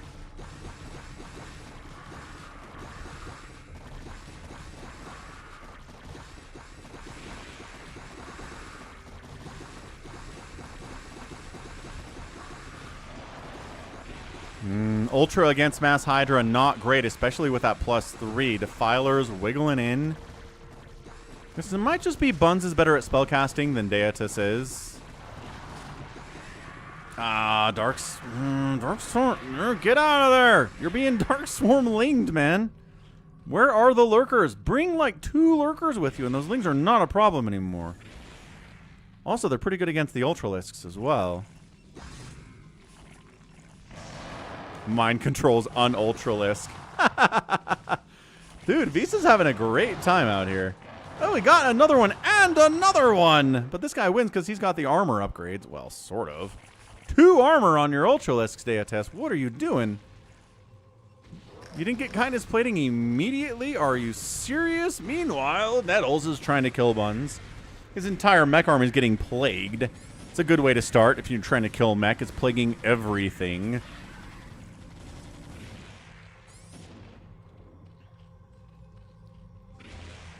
Maelstrom Storm on Overlords is fun. Oh, was I looking at the wrong one? No, I wasn't. He just got Chitinous Plating. Okay, so Deitas just got Chitinous for his Ultras. And he brought some Lurkers, and now Deitas is like, well, I'm kind of stuck up here. Is he... Alright. So Vise has a drop ship with a Dark Archon in it that he used to drop and mind control an Ultralisk to kill it. Dude, this guy, a lesser player would have left half an hour ago and been like, blah, this game sucks. He's having fun with this thing. Holy cow, what a play. Yeah. Mind controls an Overlord, uses it for scouting purposes. It gets irradiated by the actual Terran player. Map's mining out, dude. Map is mining out quickly. Yeah, Deitas has Ling, Ultra, maybe some Mutalisks are left. I don't think so. That's just not, that's not a ZVZ composition. DT, DT, DT, DT, DT, DT, DT.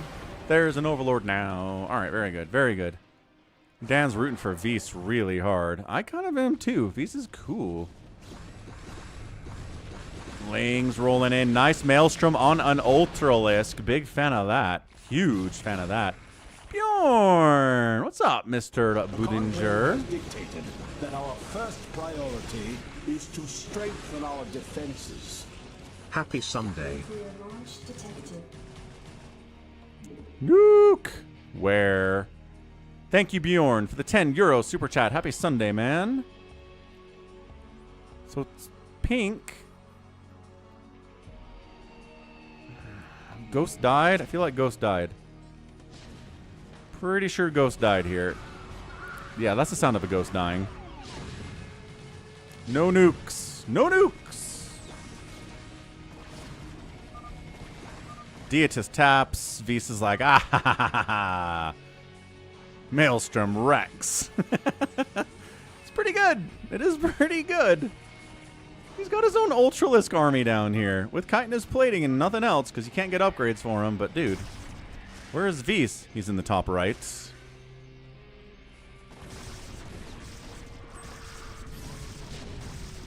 140 supply for Buns, 78 for Nettles. Buns is handling the mech pretty effectively. It's not a lot of mech. Like, 4 tanks is just not a lot. Buns counter-attacking into a base. If he's getting pressured that way, maybe this is less defended, he thinks, and it definitely is. So supply depot's going down. Supply blocking would be pretty immense as well. Can't pause. Oh, it is. It's a defensive nuke. It's a defensive nuke. It's a defensive nuke. And it's going to be beautiful. Oh, ho! Dude, that just saved him. He was getting overrun hard, and now the Hunters are gone. Touche, sir, says Buns of Thunder. Woo! Huge, huge defensive nuke. He was dead. He was dead, and that nuke saved him. The end. Meanwhile, the hybrid Zerg Protoss army is here to try to fight Buns. I'm not sure that's a good idea. Mind-controlling Lurker is not a bad idea. He doesn't have detection, though. Oh, no, he does. He got one. His Lurker is attacking Buns' Lurkers, and they can't see him. There we go. Brings an Overlord up. Very funny.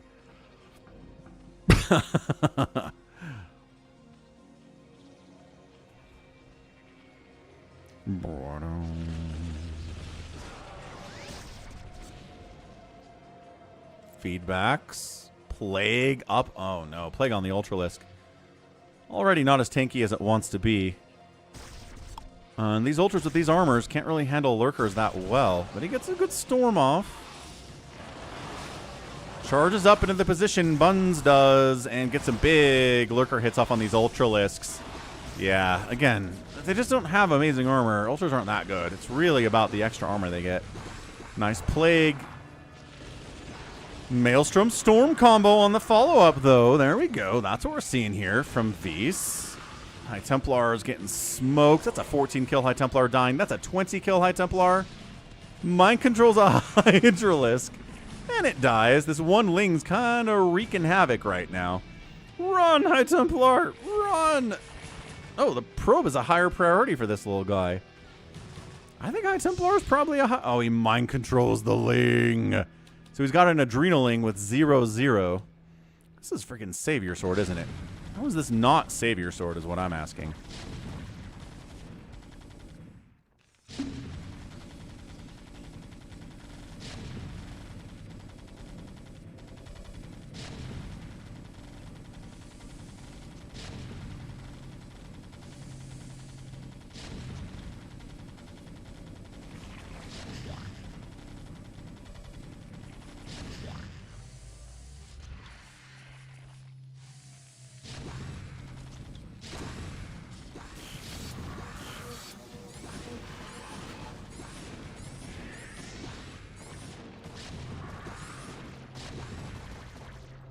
Yeah, Buns is just bigger than everybody else by a wide margin. And tanks are good, and mind control is good, but Nettles can't hang, so he taps.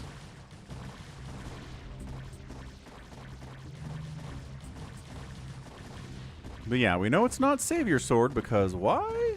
We know why.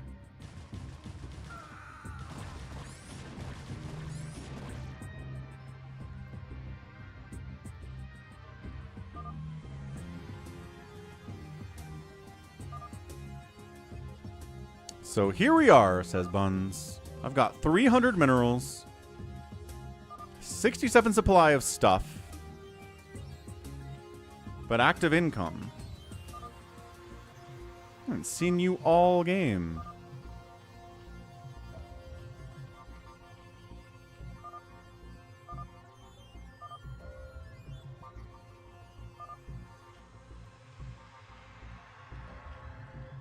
Living off the land. That's what he calls mind controlling stuff. I agree. I think that's what he's doing. This is funny. Living off the land. All right, so it's a tight situation here, but I mean, look. Are there any High Templar at all? Does he want to mind control? Defiler gets a Hydra. It dies. I don't think he can do this enough over time. Dark Archons are good. There's not really a straight answer for them. For Zerg, you can't plague them. Darkstorm doesn't do anything. Hydra is really... just mass Hydra is the way to go. But then if you have some High Templar like this guy... it is. It's very honest work. Stealing units from enemy armies is very honest work.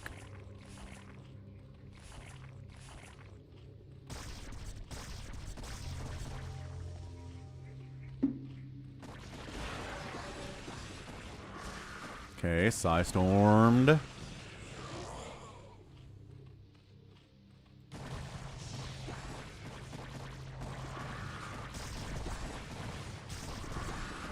Yeah, the Sunkens are a great answer to all of this, actually. This army can't do anything about a Sunken. I guess you could plague it with the Defiler once you have enough energy. Man, you'd have to mind control a Ling or something to consume for energy. God, this is really annoying. It's really annoying.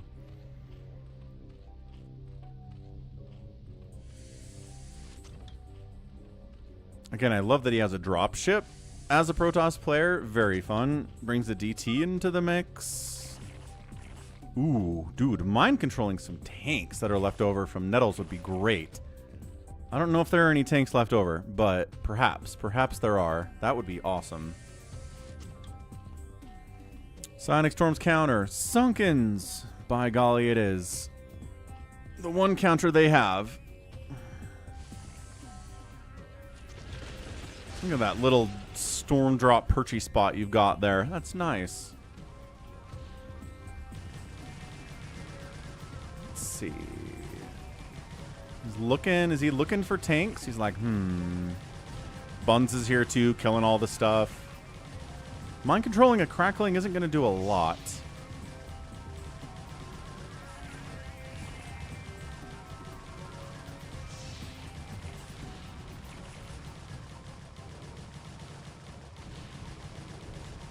Yeah, he can steal from red. Yeah, mind controlling the science vessel is a great move too. That'd be super nice. Irradiating the defilers and the lurkers. So he's got one. Both with 200 energy too, which is great. So yeah, find a defiler. He irradiates a drone and then dies to Scourge. That wasn't the greatest move. Get a defiler. Get a defiler or a lurker. Finally, Defiler dies. And if you're lucky, the Defiler will kill some of these drones, too. Yeah, there we go. Well, I mean, that was an irradiated drone, but still.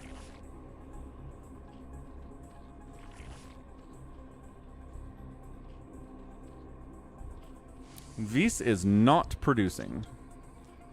Could make Zealots here. I don't know how good they'd be. Not terrible. They only have 1/1 upgrades, which makes them not as great against the Sunkens as they would be if they had better upgrades.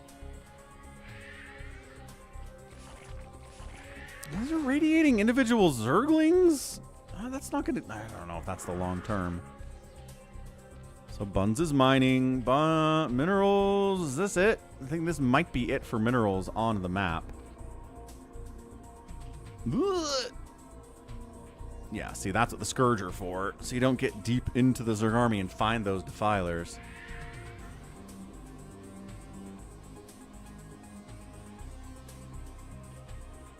No, yeah, definitely. Definitely, Dan. Long term, this is a winning position for the Protoss. The longer the game goes on, the more the Protoss is going to win it. Buns needs to force the issue at some point. And I'm not sure that he can.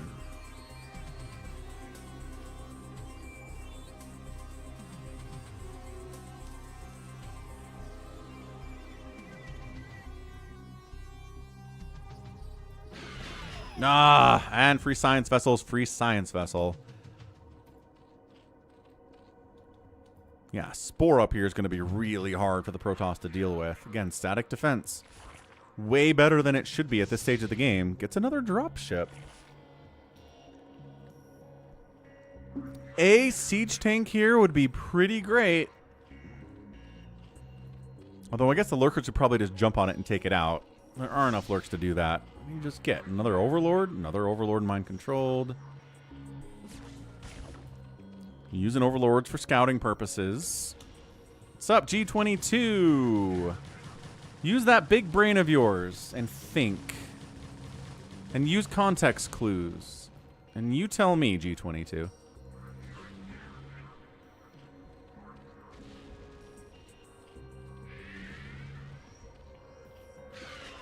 Hydra irradiated. Oh, cannon. Saves the science vessel. Scourge hunting again. Welcome back, 4 Prime. How'd driving go? No accidents? Great. Mind controls another overlord.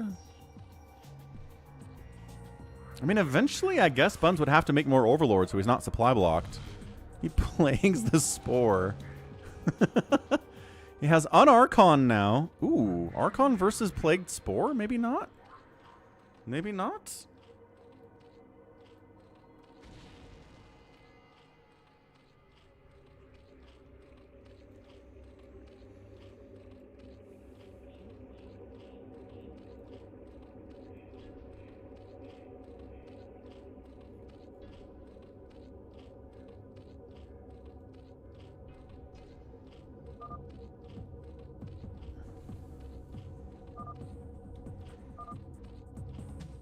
Bun says, I'm mining. I'm okay for now.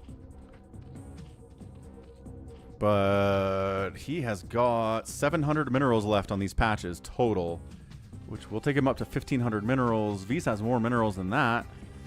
Well, enough minerals compared to that to actually pull this off.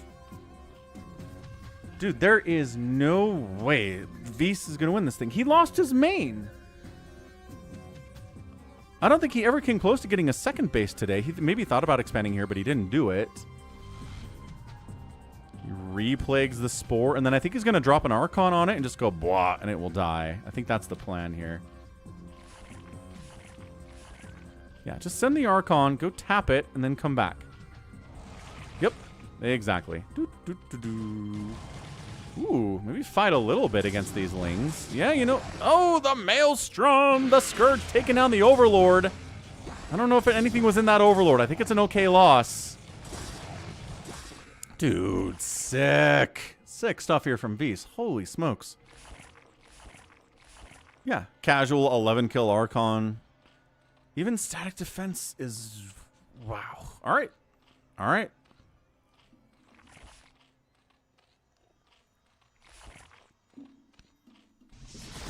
Mind controls a lurker to kill it. Ling's not fast enough. Maelstrom's him, but there's no storm. Oh, there is.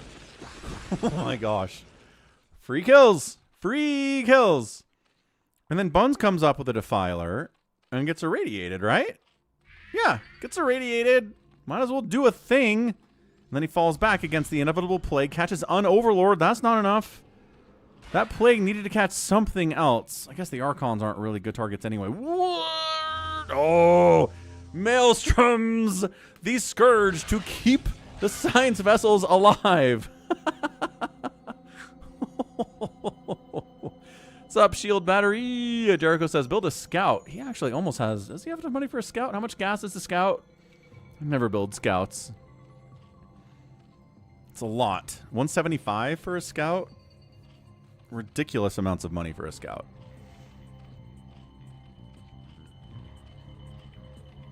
Buns, 41 supply.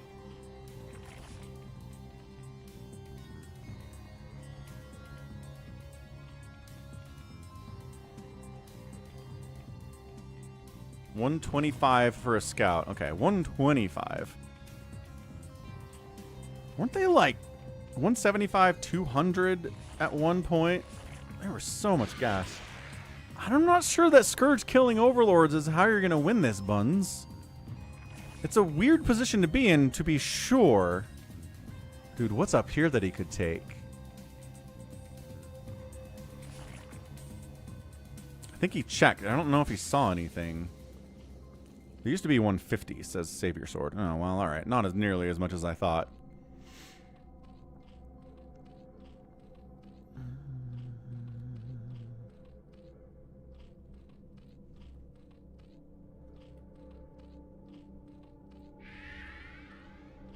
Nope. Science Vessel dies. Irradiated Ling doesn't kill another Ling. That's a 9-kill Crackling, though. Not bad.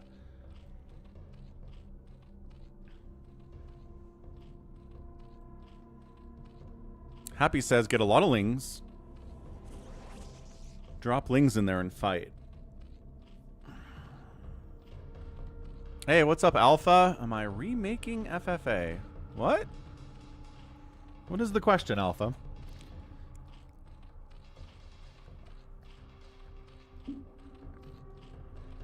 $44 minerals left for the Zerg. It's not a lot. It's not enough.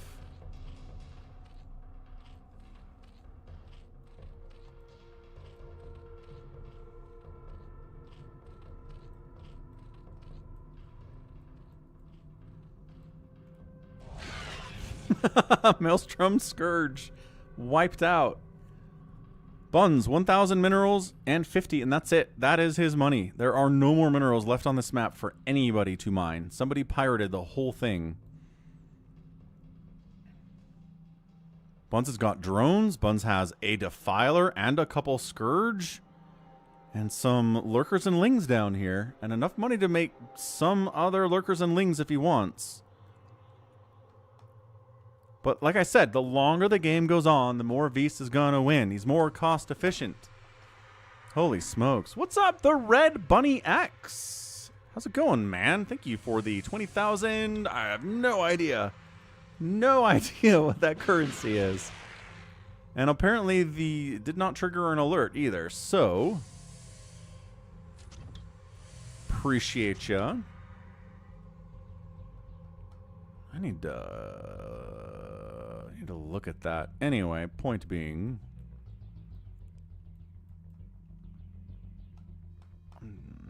feels Southeast Asian currency, whatever it is. Thank you. Why don't they just call it a draw? Because the Protoss can win. That's why. Protoss has. If the Protoss didn't have any Archons,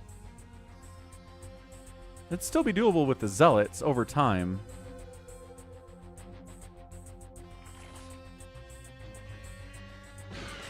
No! Lost to Scourge on a neutral science vessel. That's not good. Ah, that's not good at all.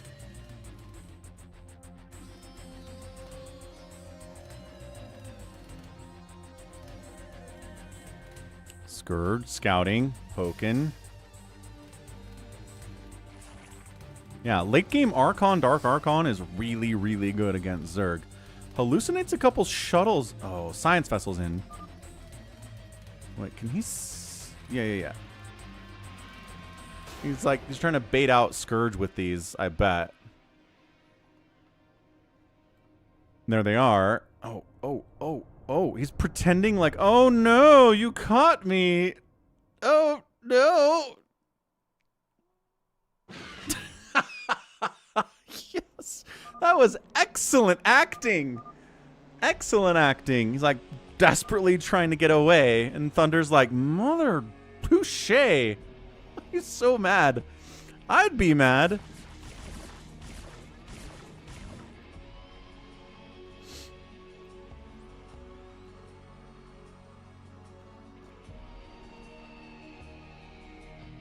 This is how Vision plays. Who's Vision? From the MCU? What's up, MH? How's it going, man? Scourge, no. Again, Scourge killing Overlords is fine. Doesn't even kill it at all. Another Plague. I feel like this should be over soon. I think Buns might just tap. Oh, Probe died. Got a little bit too close to the sunken. A little too close to the sun there. He's gonna tap and run. Run! Shield battery would be nice. Okay, good, good. See, this is how you can kill him. Scourge in, Science Vessel down, Overlord down. Bunch of Scourge died.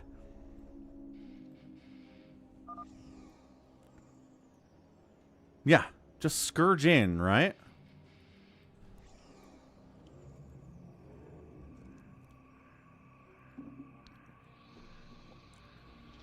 It really is, Tyrion. Raxum's here. What's up, Raxum? Hallucinated Overlords getting sent out for scouting purposes. Buns is like, I don't know what I want to do. The Science Vessels dying was huge. That was big. I don't think there are any more left either. It's just Dark Archons now. Irradiates are not available unless he goes and finds another one.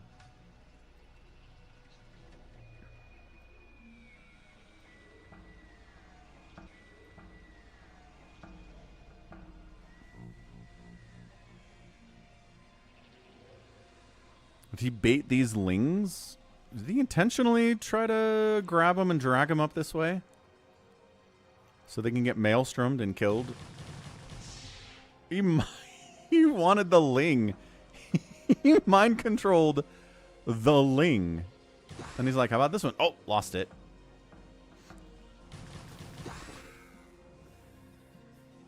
Okay, well, lost that one too. More hallucinated Overlords.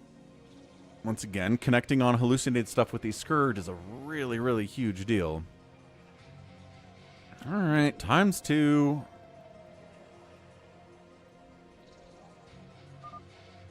Yeah, he sure can, Detroit. He can absolutely kill all of Bun's bases. With enough time and patience and micro, he certainly can.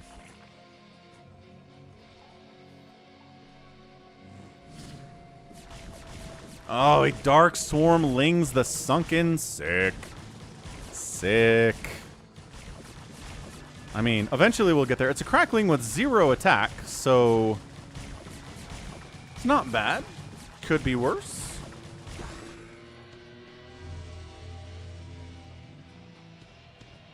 And shut it down with his own lings. Can you remind Vise the Dark Swarm does not protect buildings? Yes. He was protecting his ling with it. Hallucinated dropship, just in case there's Scourge over here.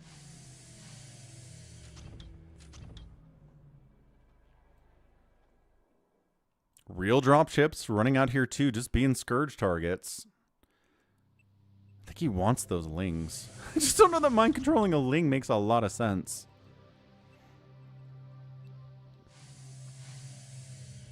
A Dark Templar would be pretty good here. There are no Overlords in this position.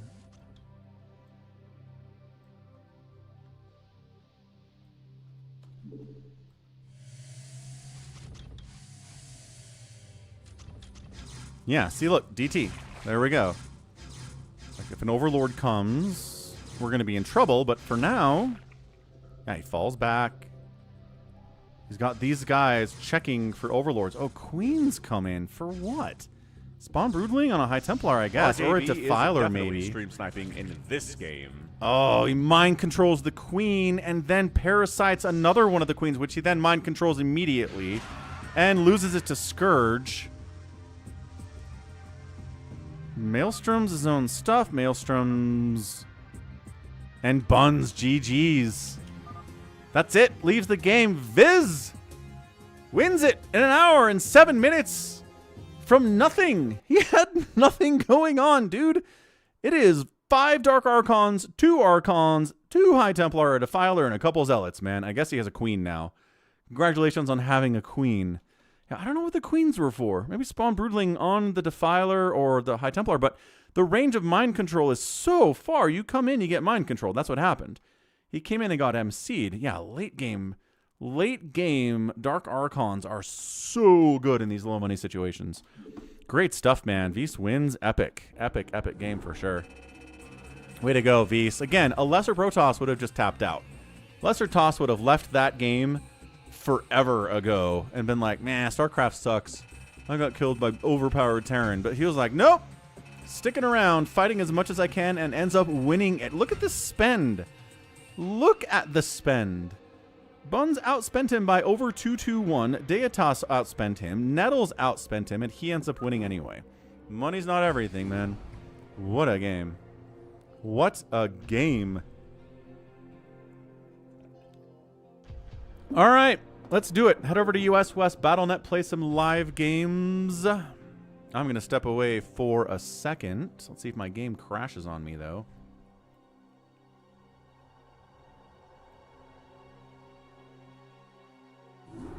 There we go. Good grief. We're back. Okay, stepping away. Be right back. Don't go anywhere.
All right, we back. We're good. We got 1,000 people here, which is great.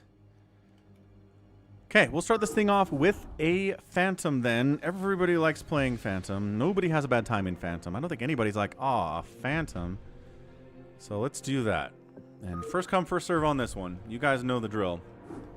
Caught some people here. Sounds good, Alpha. What makes it good? Because my definition of a good free-for-all map might be different from yours. Bam. So, Avcatinus, Jericho, Critter, Goat, SaviorSword, Happy, Mutabomb, G22.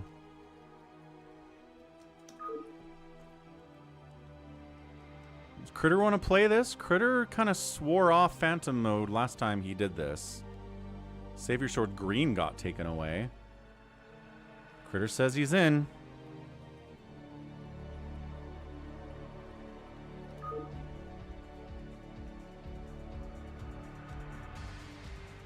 Yeah, strong one for sure.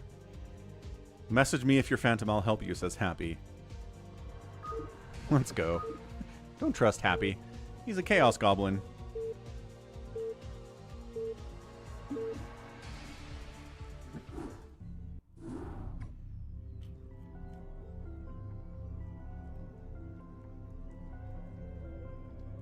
The map is called Chile. Interesting, from Alpha. All right.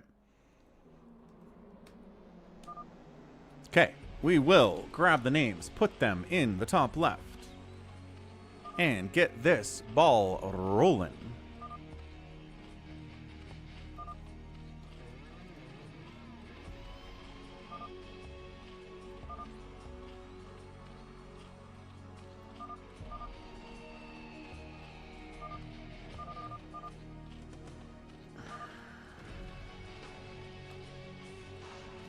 Phantom, March 1st, 2026. Let's go.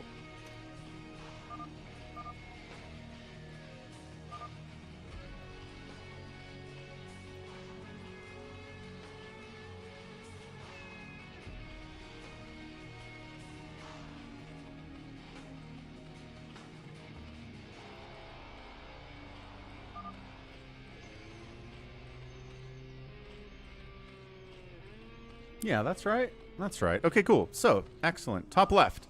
Zerg player, Jericho, 12 o'clock is a Tan Protoss at SaviorSword. Top right, Happy's playing Terran. Right side, Goat. Bottom right, Critter. 6 o'clock is Mutabomb. Bottom left is G22. And then we have Avcatinus taking SaviorSword's color. SaviorSword's as close to green as he can get here.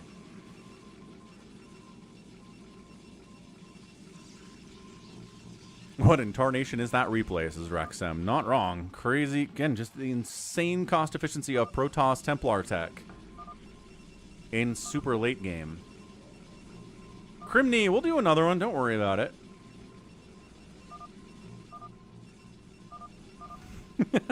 He is cosplaying SaviorSword real hard right here. He got bunkered? Yeah, Happy wandered up there and bunkered him, I guess. Happy says, yeah. Good plan.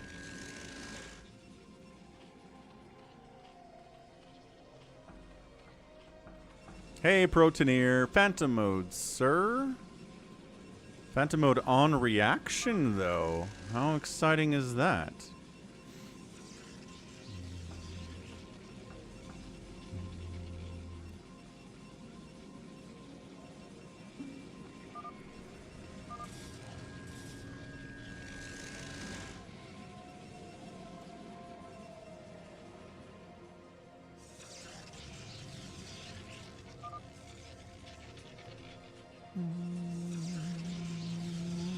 Mutabomb taking a third base fast, even before his own natural, which, you, again, on a reaction, getting a third base is easier than getting one on Hunters, but still pretty tough. Only 4 available.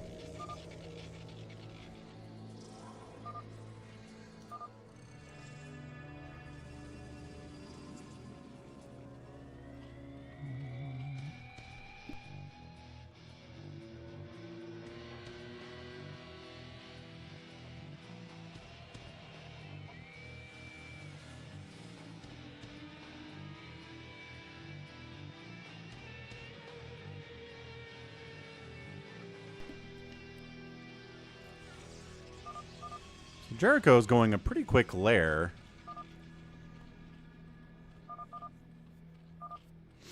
Everybody says 12 is sus.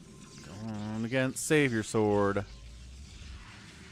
And SaviorSword immediately throws up 1,000 cannons and a second gateway. Jericho gets unallied. Dude, is SaviorSword Phantom again? Holy smokes.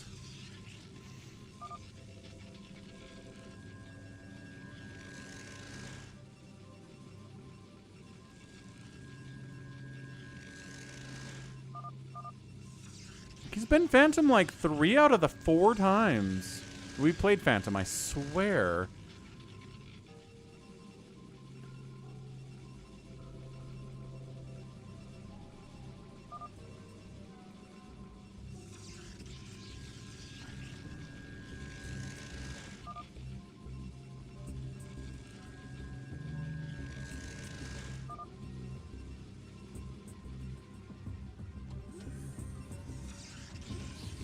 All right, Happy finally successfully gets the double racks lifted up into the main strategy to work on this map. He's tried it a bunch. He's really tried it a bunch, and it hasn't worked for him. But this time it seems to be working. This is a lot of Dragoons, though. Stim's done. Dragoon dies. That's huge. Dragoon's very injured. Gotta fall back. This pylon dying. Both gate. No, one gate's gonna get depowered, which is maybe good enough. Also, any Reaver techs now delayed too. Zealot up in here causing issues. Zealot dead. Robotics facility getting shot. More Marines coming in. Another Dragoon dies. What upgrade does SaviorSword do first? Asks Avcatinus. Really cosplaying hard here. Crimney. Yes. There are new roles in Phantom. Here, check it out. Check out that Google Doc. It'll explain everything you need to know. See holding here? These probes are fighting. That Marine's casually got 2 kills. More Marines coming out. Zealot here. I think it's a hold, but unfortunately there's tanks over here. So yeah, SaviorSword is dead. Happy did enough. Did enough damage there. Did enough distractions. Depowered one of the gates, which is huge. And then bought time for G22 to get, get tanks out and cause some major issues. Goat says hang in there.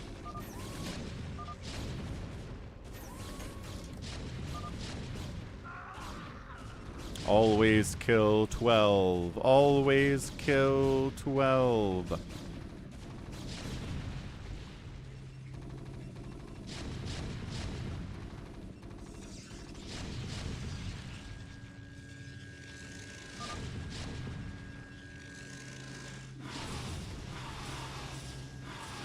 Oh, Goat's here to help. Goat's attacking the tanks. Goat's defending SaviorSword. I don't know if it's going to be enough, especially if these cannons unally, but... yeah, SaviorSword's just getting eliminated here.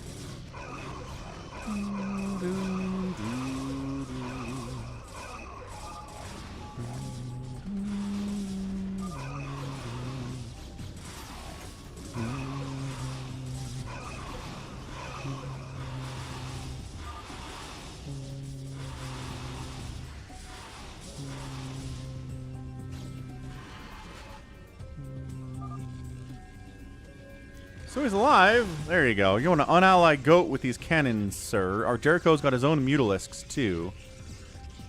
Alright, scouts are out.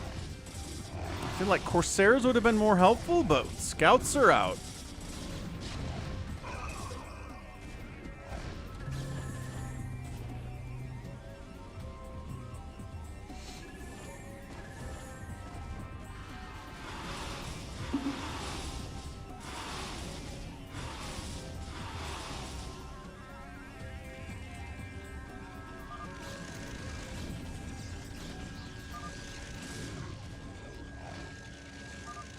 Avcatinus casually 3-base in, getting Reaver drops. That's not very SaviorSword. He doesn't get Reaver drops. You can't cosplay as SaviorSword and then get Reaver drops. I mean, it's a slow death for SaviorSword, but it's a death nevertheless.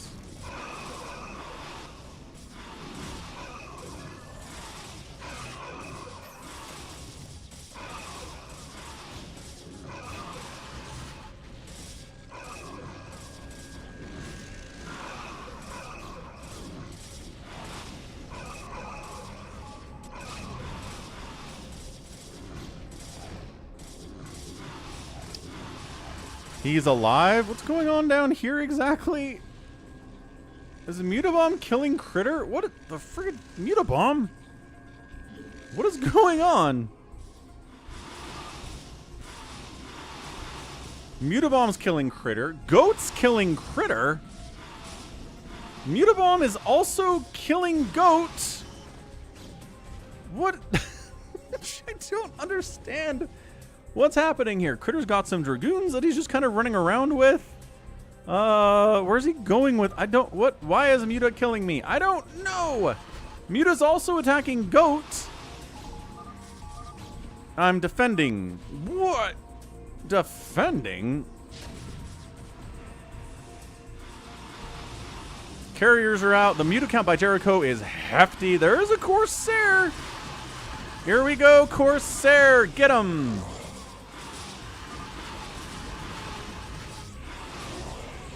A lot of these Mutas are dying, but also Corsair doesn't have many kills, but he bruised up the Mutas real nice. So that then Goat's Mutas came in and wiped him out. All right.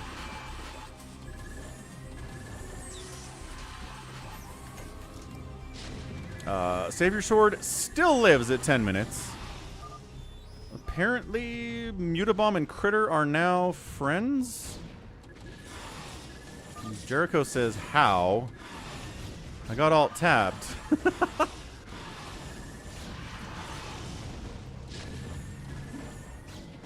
Right on, right on. In-game alliances, says Shield Battery. Who dares? Savior, you're a phantom, right? Says Goat.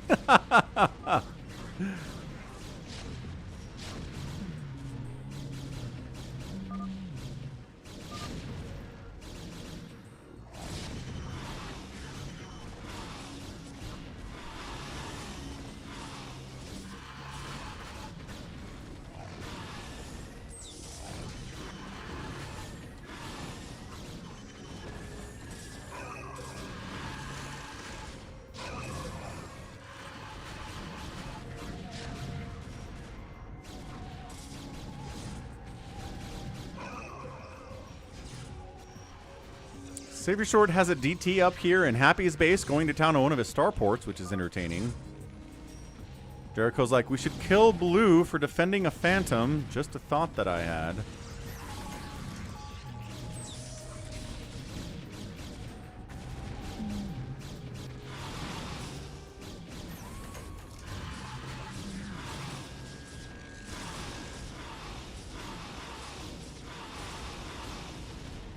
You want to be in a phantom mode, Protoneer? I'll pop you in. Sounds great. Jericho's throwing up a lot of hatcheries, but I guess he does have a third base as well.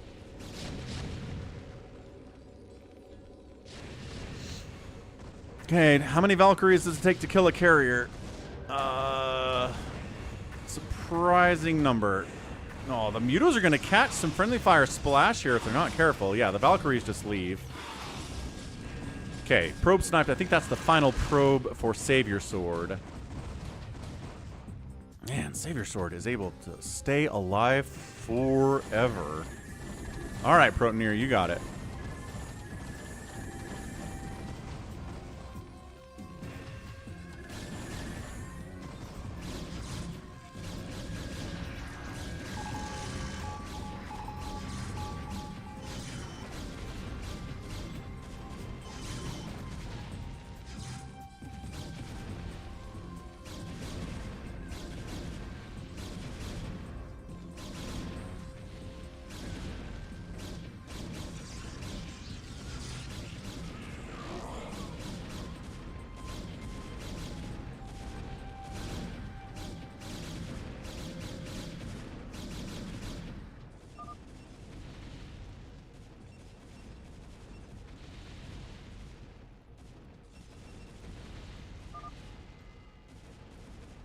Looks like they're trying to kill Goat as well for defending a Phantom. SaviorSword still not eliminated, but this might be it. This forge, I think, is the final building.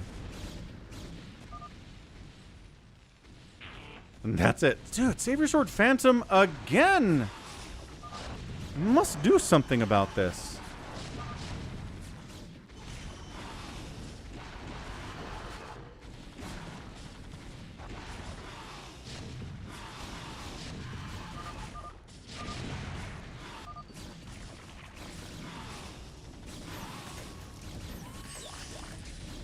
Yeah, everyone's big enough that you're not going to be able to stay alive. I mean, if it's Goat... This is what happens. This is what happens if you're a Phantom and your Phantom teammate gets sniffed out early and you go and try to help them. This is what happens. So every time you get Phantom in Phantom mode and you get sniffed out and you're dying and you're like, where's my Phantom teammate? Why aren't they helping me? It's because they don't want this to happen. It's just, it's futile. You're just going to die.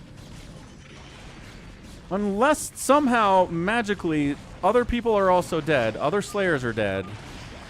Come on, Goats. Wow. Amnesiac?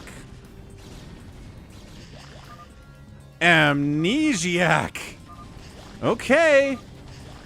Well, at least we'll get something interesting out of it. A 15-minute game where SaviorSword can't hide, and Goat decides to help him, and they both die is kind of boring. So now...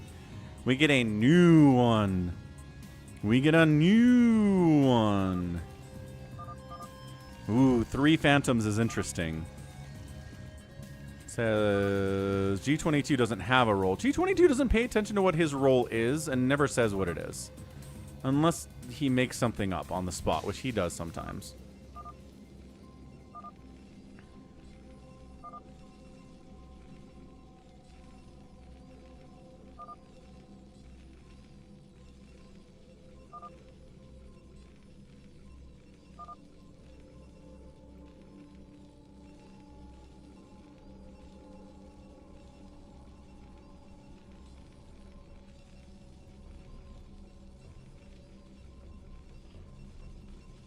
Goat says I tried. That's bad. Bad move, Goat. Bad Goat.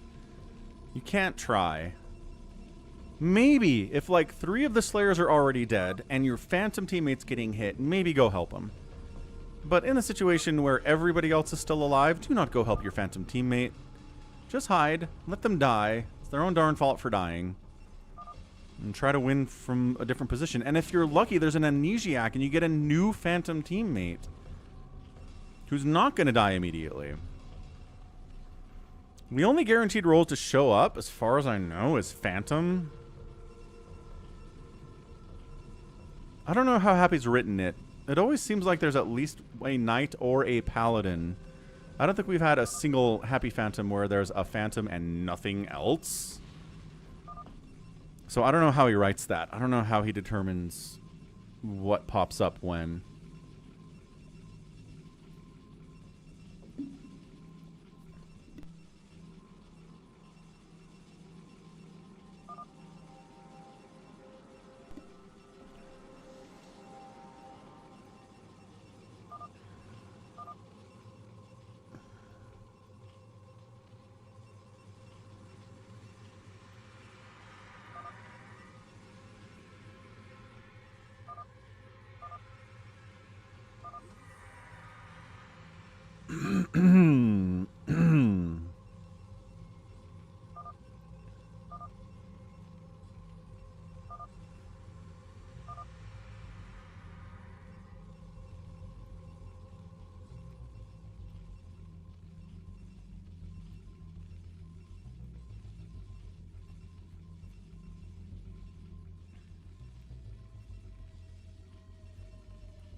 Yeah.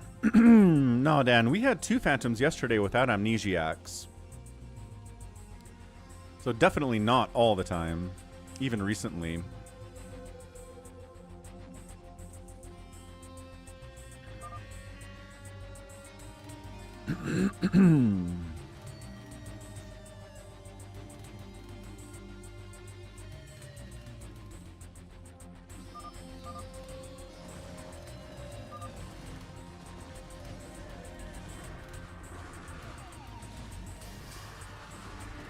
Who, what, were Jericho killing G22? Or G22 killing Jericho? That's an interesting... They usually don't just go after each other like that. They're usually buddies. So curious to see what brought that on. Yeah, like why? I guess G22 started the fight, according to Avcatinus, but Avcatinus says a lot of things. He's kind of a Chaos Goblin, too. Jericho says, I attacked him. Ah, okay. So Jericho attacked G22, so the game is boring. Is he trying to get down here? He's parking lings around these Dragoons of Avcatinus. Not sure he'd be happy about that.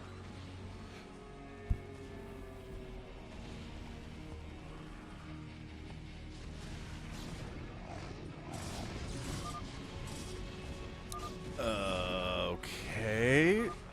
Critter's out here murdering folks, too.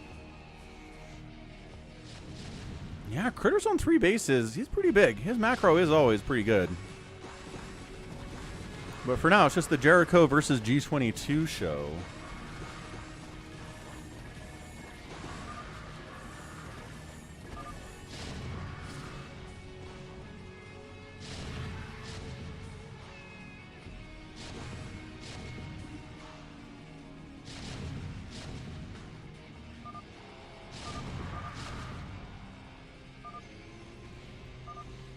Red's not mining at all.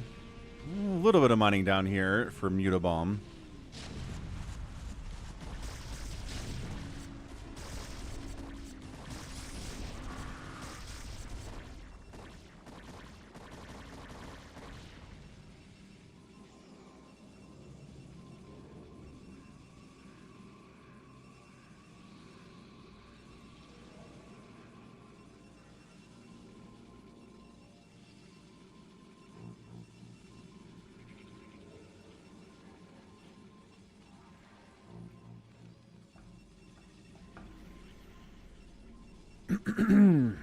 Baby T-Rex says someone claimed Paladin and then claimed Knight.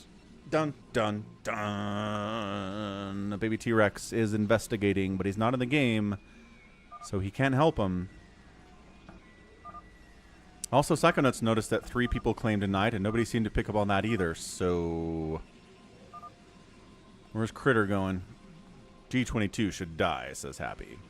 Jericho says, I want to kill him. Critter says, I already unallied him. Man, good luck walking into this, though.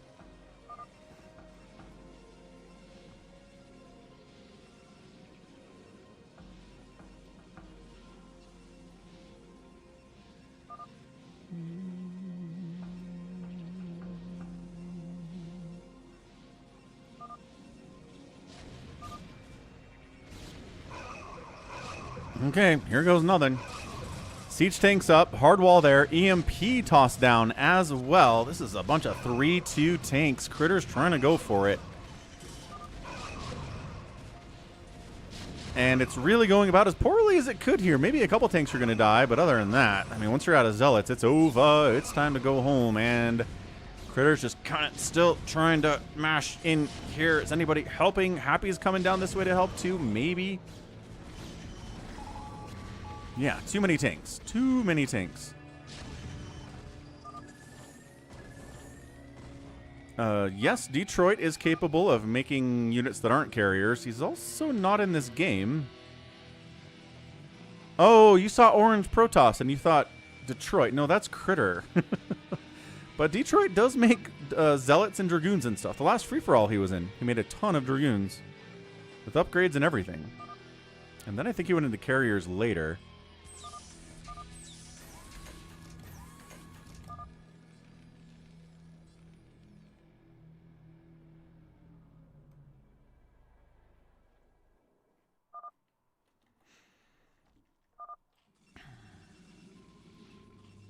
He's trying to get Star Trek fleet back?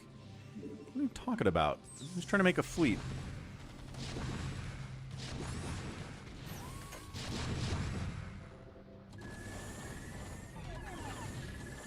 Happy flies in with his Valkyrie fleet, snipes a science vessel. Okay, I'm not sure there's a backup science vessel for G22 at all. He is still producing, but he still could still be producing and it would be fine. So yeah, it's a Phantom, but it's an amnesiac Phantom.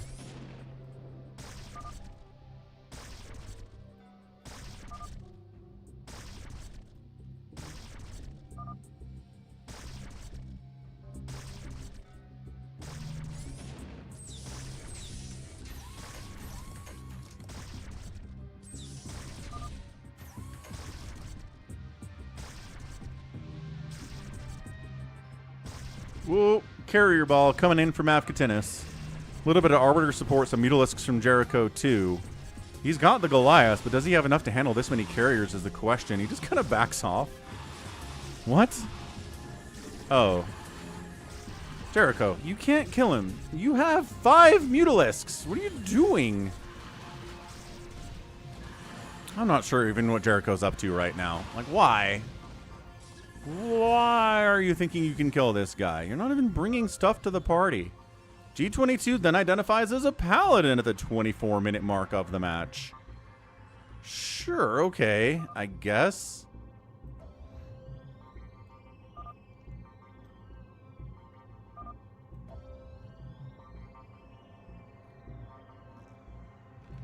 Oh, SaviorSword says he did say paladin at the start. That is rare to behold, certainly. Alright, cool. So just wiped out a bunch of the army of G22 and then decided he's innocent. Excellent job, everyone. Classic stuff. So who's going to die next? Mutabomb says that Avcatinus is 2 racing. He certainly is. We should get him. I really think they should kill the 2 racer. 100%. Detroit thinks that it's Mutabomb because he's long-distance mining. Okay. I'm not sure if that's evidence of somebody being a Phantom or not.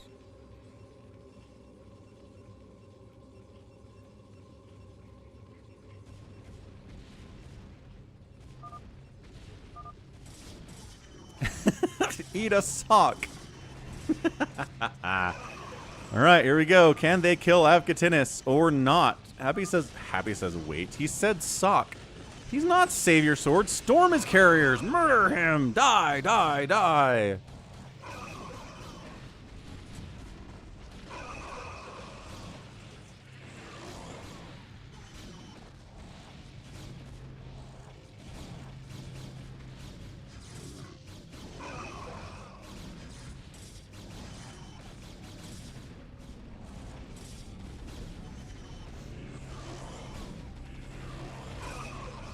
I mean, Avcatinus is also over here, which is getting attacked, but he's defending it.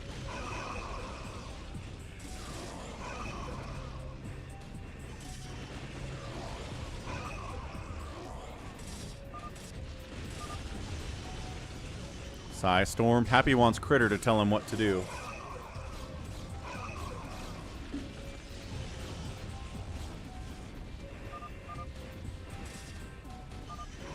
It's going to be hard to kill Avcatinus with his carriers.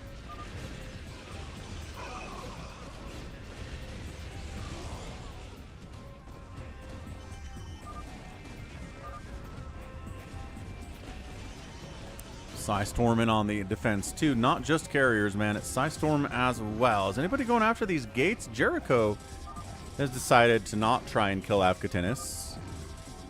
Happy trolls every game. He sure does. Critter's like, let's help kill green.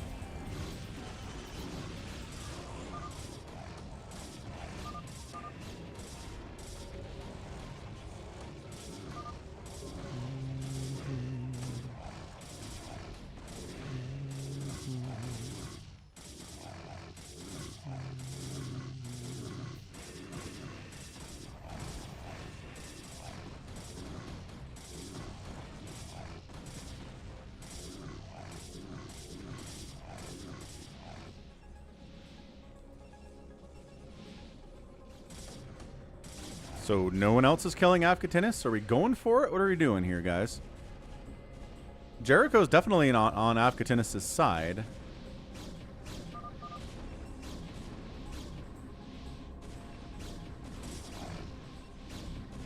We're going to do another Phantom Mode Alpha. We'll get people in there who weren't in this one.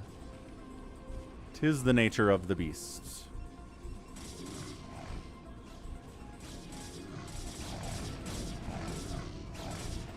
Like the Arbiters trying to kill the Zealots that are killing the SCVs and probes here. Katita is tossing out the sock accusations.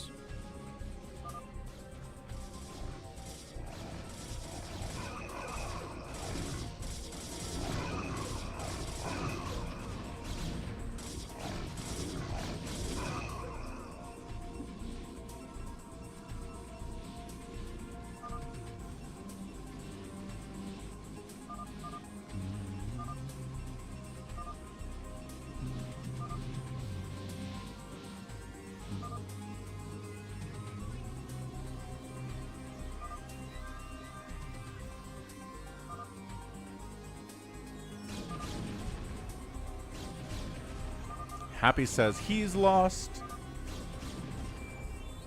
Yeah, Mayor role is revealed in-game when the timer runs out to everybody, Crimney. And when you die. That's right, Shield Battery. Still trying to kill Avcatinus. Great storms, though. Great storms of fire. Once again, nobody's... Jericho not helping with this. I don't know if Jericho wants to die next.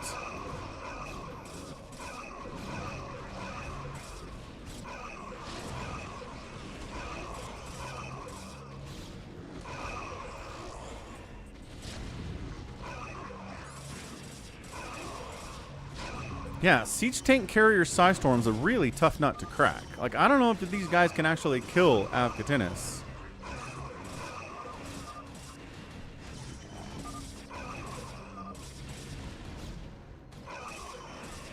Seriously, Jericho, what the heck? Jericho, you listening? Do something. Just sitting around. Apparently these carriers do not have carrier capacity. SaviorSword is calling out. That's kind of fun. Boy, they'd be so much better with that, with it, huh?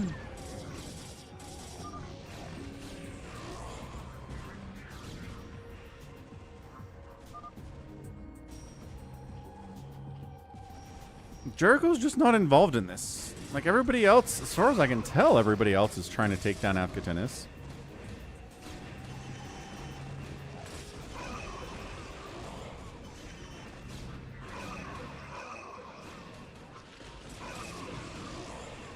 Good Psy Storms on the carriers.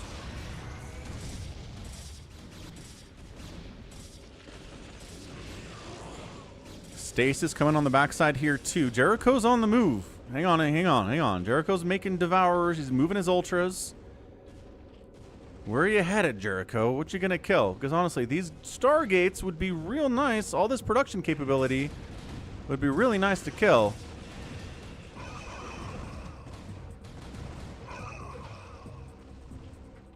Yeah, maps mined out here at 30 minutes.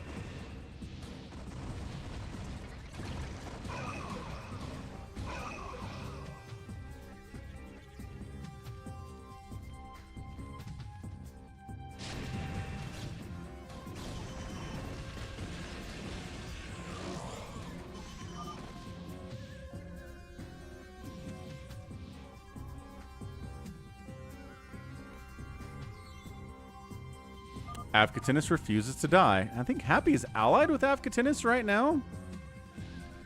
Avcatinus is like, I'll start carry capacity. That sounds great. Mutabomb's wandering around up in this area too. Not sure what he's even trying to do. Unless it's wipe out this production stuff of Avcatinus's, which has been here forever. So they are. They're coming up here to do that. Jericho's killing his own drones because he's out of cash. He just needs the supply over the workers for sure. Critter says, I got some minerals left.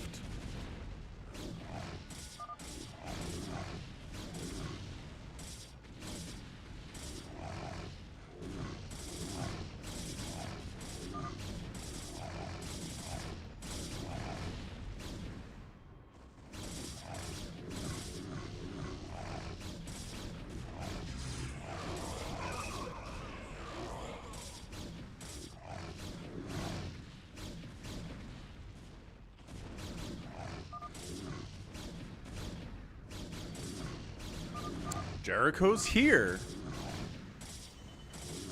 Critter says I'm gonna kill Avcatinus again. Alright, Critter, mass zealot time into siege tanks and carriers, and okay, never mind, he says.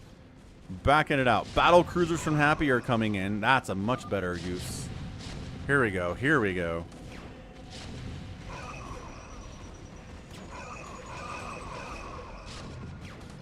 Psychonauts is back. Great stasis. Again, defense against carriers and all capital ships is stasis. Zealots on top of the tanks. DT's hacking away. I'm not sure we brought detection with us, and I don't think we did, but whatever. The tanks are dead. Avcatinus is losing his production over here, too. Jericho's unallied Avcatinus as well. Avcatinus says, fine. Happy wins this. I want to obs.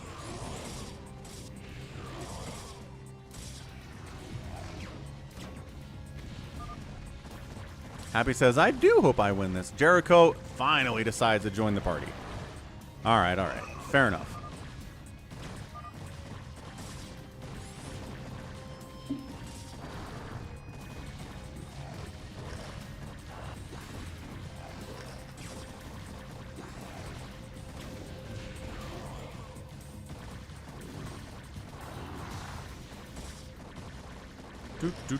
Avcatinus is dead.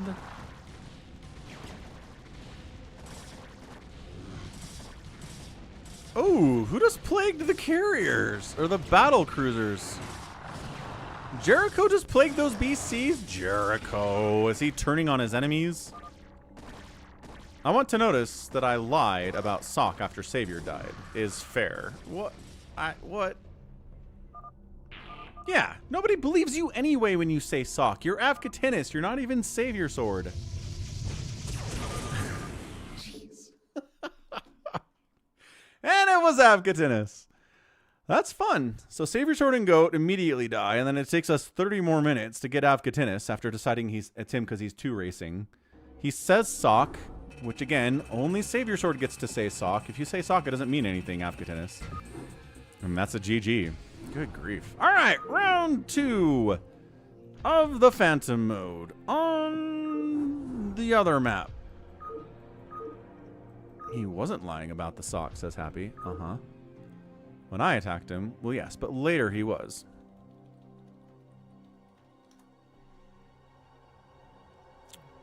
Do do do do do do do do do do.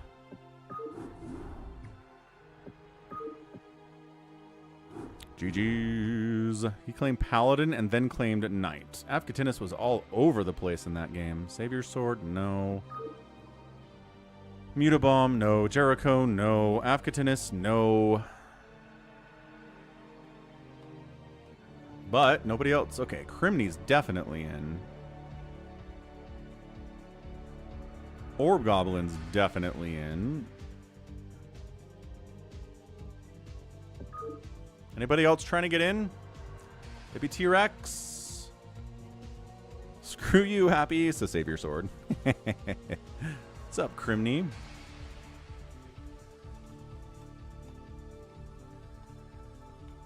Jericho says, I sniffed out the Phantom. It was Avcatinus. Good job, Jericho.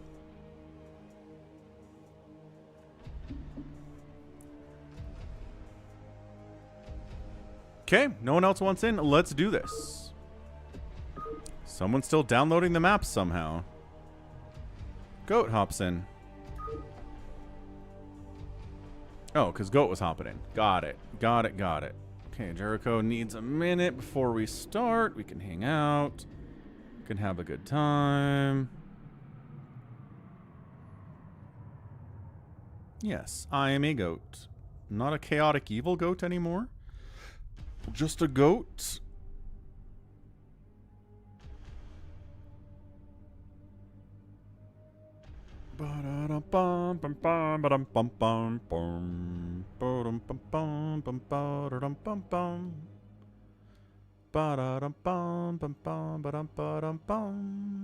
Real colors used. Green, red, pink, lime, magenta, random, orange, purple.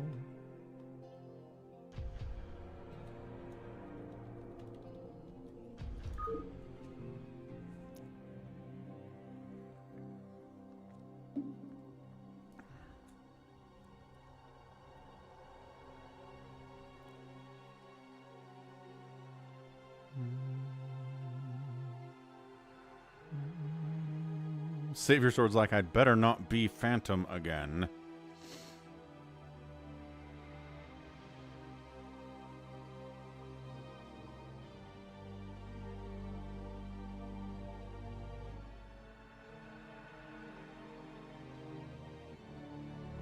This meteorological winter was 2.2 degrees warmer than any other winter on record in Salt Lake City. Makes sense. Is he back? Great. Let's go.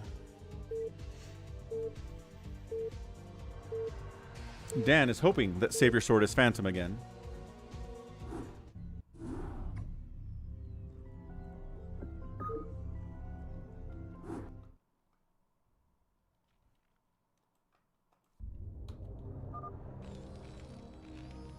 Updating the names for all y'all.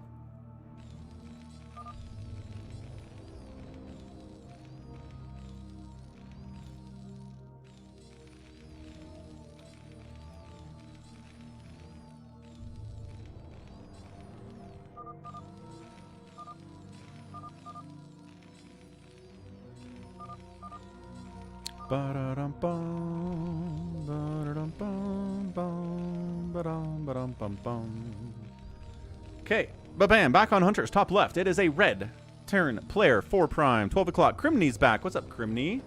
Psychonauts, top right, playing the Terran, the purple he loves. Jericho's back as a yellow Zerg again. Orb Goblin, pink Protoss as he loves to play. We have a 6 o'clock Protoneer playing white Terran.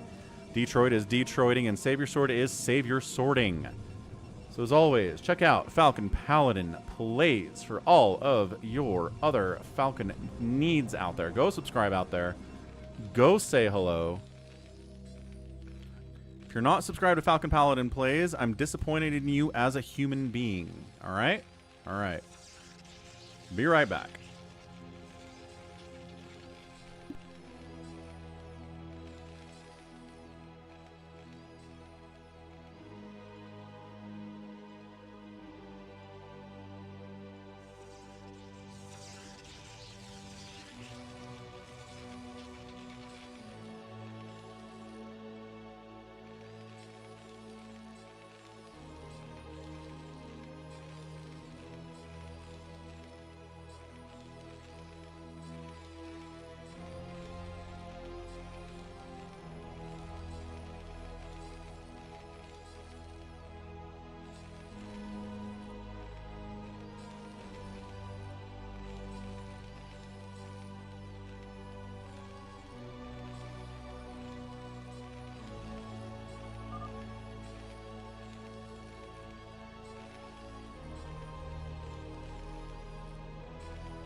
Is it quiet?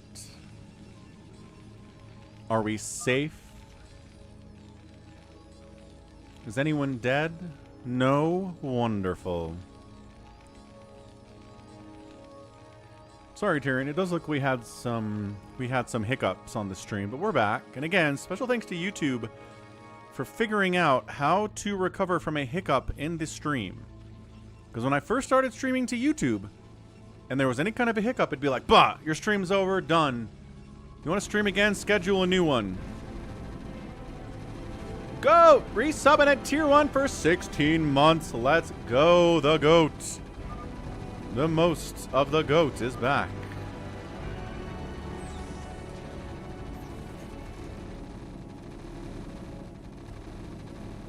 Thank you, Goat. Goat trying to help his friend in the last game, got him killed. Psychonauts is murdering who? Orb Goblin. They think he's a pirate. Hey, what's up, Dylan? It's this command right here. You can do it. Bam.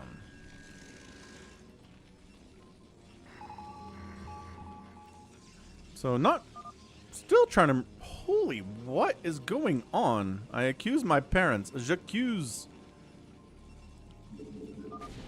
And he's out. And he was an executioner. Oh.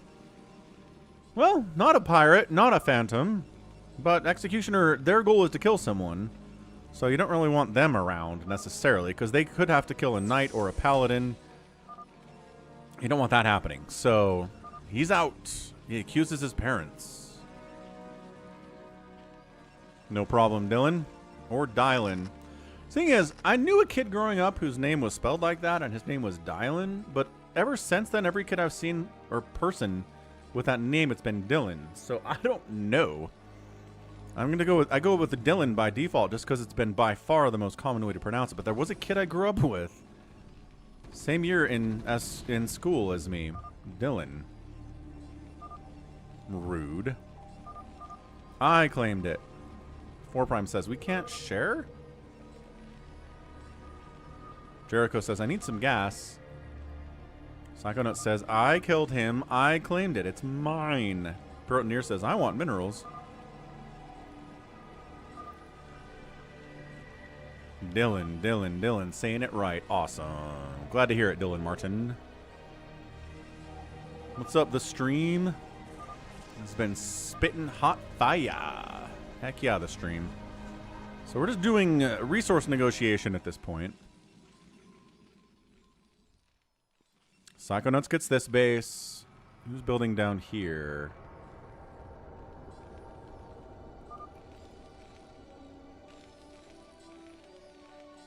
Zwanzit? Okay, yeah. Protoneer's building down here.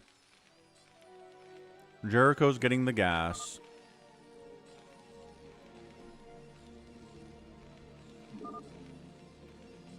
SaviorSword is asking 4Prime for permission to take tanks from him and stuff, and 4Prime's like, cool. I'm down. Ooh, there could be an amnesiac executioner. Heck yeah.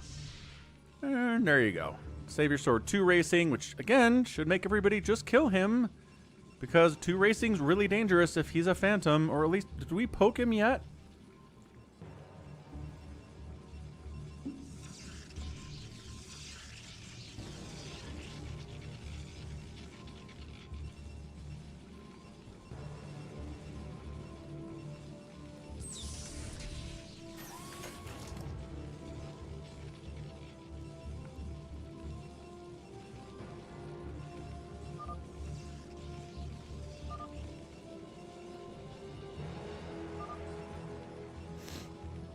Jericho says that Crimney's too small with the tanks and the Marines and the battle cruisers. I mean, if you're building BCs, I don't think you can be a pirate.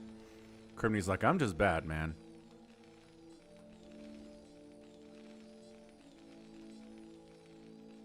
It's a Dave Chappelle skit. I've seen a bunch of Dave Chappelle, but not that one. My favorite one is Game Blouses.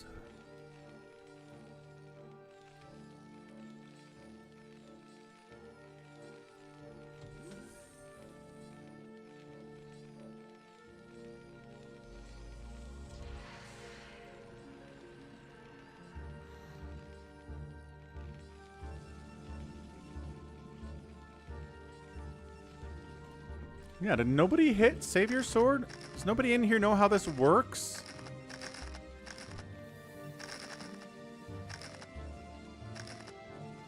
Ugh.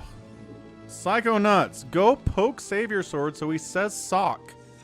Honestly, people, it's like you don't even know how he works. If it turns out he's a phantom and you let him 2-race and you die, it's your own gosh darn fault at this point. It's happened way too many times.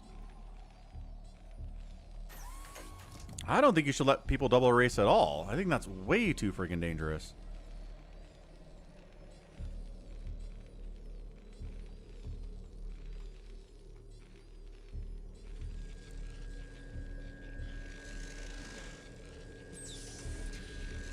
Oh well, no one listens to me. I guess the only person listening to the stream is SaviorSword, and he's not going to remind people to poke him, so he'll say sock. I tell you that much.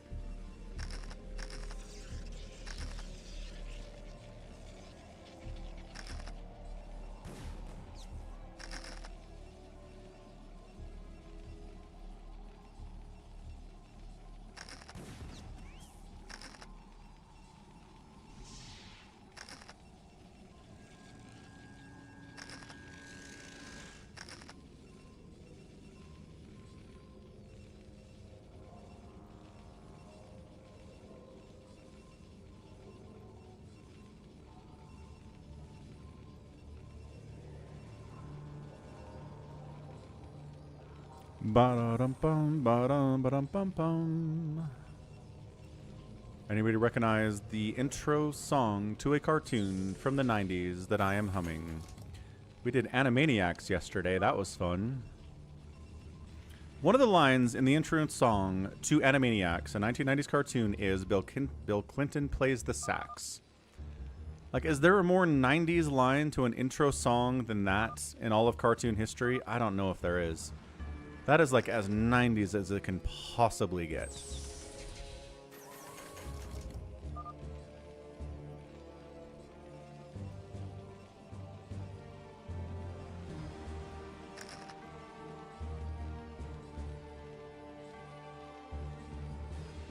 Criminy is 3-star porting.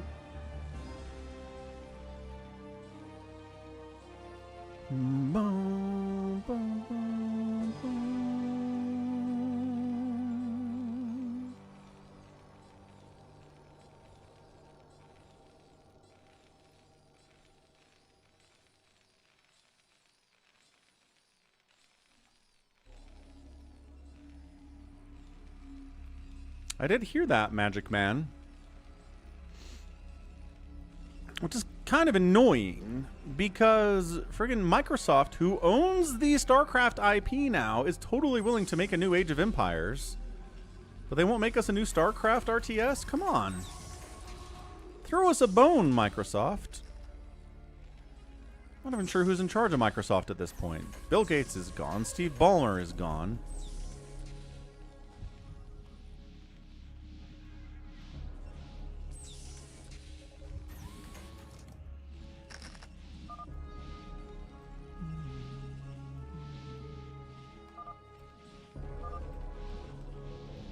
Psychonauts is shoveling the walkway for pizza. Kill Psychonauts now. He's AFK, says 4 Prime. Psychonauts might be pirating. That's a little sus. He has like 10 tanks and a couple battle cruisers, and that's it, man. And some Marines. He doesn't have a lot of saturation either.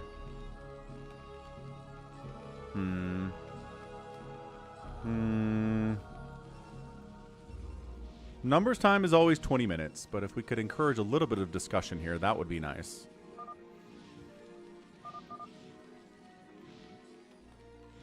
What was Psycho's role? What did he say he was? He said he's a Slayer.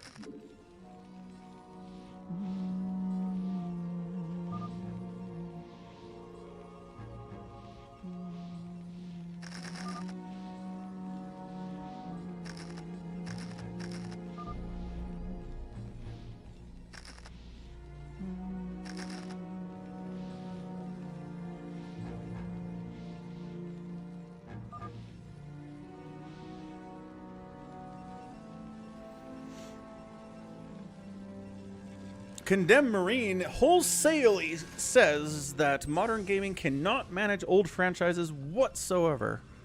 Is the new Age of Empire bad? What about the new AoE? Let's see. Halo's been ruined. Baldur's Gate's amazing. Baldur's Gate 3 is fantastic. What's other IP that's been made into new games recently? The new Mario seems fine. I don't know. I think it's more hit and miss than you're saying, Condemned Marine. Because yes, there are definite failures, but I think there are successes as well. Yeah, Diablo's doing great. The Diablo 2 remaster has been fine. They added a new class to Diablo 2. Which is crazy. Dan says it's easier to make a new Age of Empires than a new StarCraft RTS. Interesting. Why do you say that, Dan? As someone who's been playing a bunch of Age of Empires on the stream. Crimney says he's a paladin. He did say paladin. Baldur's Gate 3 is a travesty if you played the original. I have! I played Baldur's Gate 1 and 2, and 3's super fun. Dude, you could... Okay. What's the travesty, Condemned Marine? What you got? Explain the travesty accusation. Is Protneer going after Detroit? What are we doing here, man? Nobody claimed mayor, so I don't think we have one, Jericho.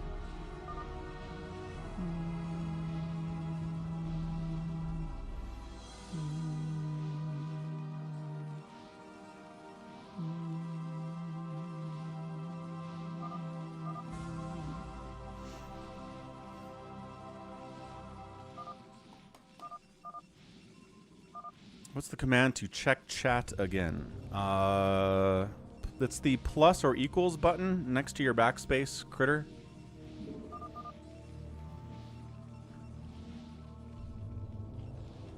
The Conclave has dictated that our first priority is to strengthen our defenses.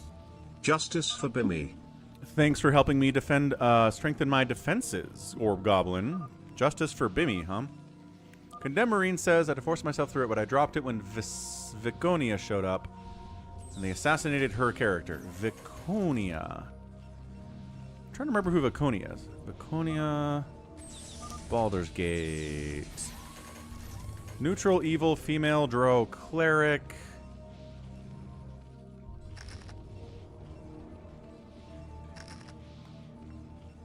Drow cleric of Shar. I don't know if I remember her from the game. It's not a good sign. We sure did, YH. It was awesome. Hero totally won. Welcome back. How was your nap?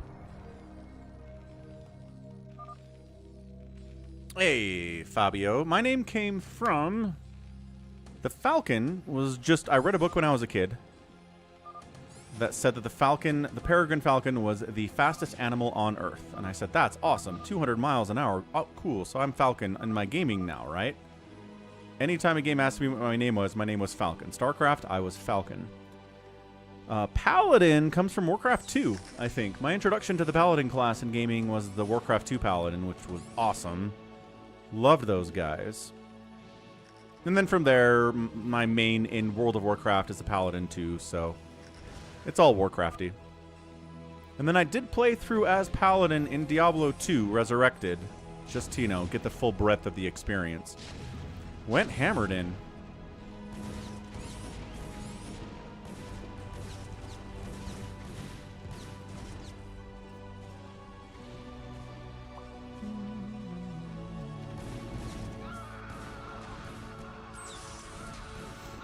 Ah, so Dan says Age of Empires needs to be as good as... Doesn't... Okay, so you're saying the bar for a new StarCraft title is higher than it is for a new Age of Empires title. Fair enough, Dan. You're probably right about that. Goat says Viconia played a much more involved role in Baldur's Gate 2 and becomes a minor antagonist in 3. Fair enough. I mean, I don't know. I guess if that's a reason for you to not like a game, that's reasonable. I'll allow it. Jericho says people are acting like sheep again. I guess we're killing Psychonauts. SaviorSword's here with his battle cruisers. 4 Prime's got siege tanks as well. More BCs coming over from Crimney. Is he? I'm a Slayer. 4 Prime says we kill Psychonauts as the mayor. And hey, we gotta kill someone. 'Tis the nature of the beast. That's fair, Goat. Entirely fair.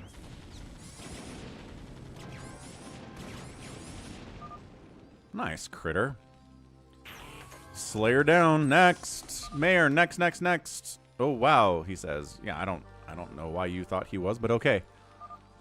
He looked sus. Next up. Who you got?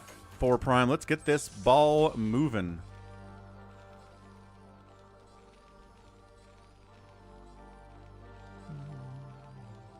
Yes, 200 miles per hour in a dive. Correct. Jericho hasn't done anything. Sorry, Psychonauts. 'Tis the nature of the beast.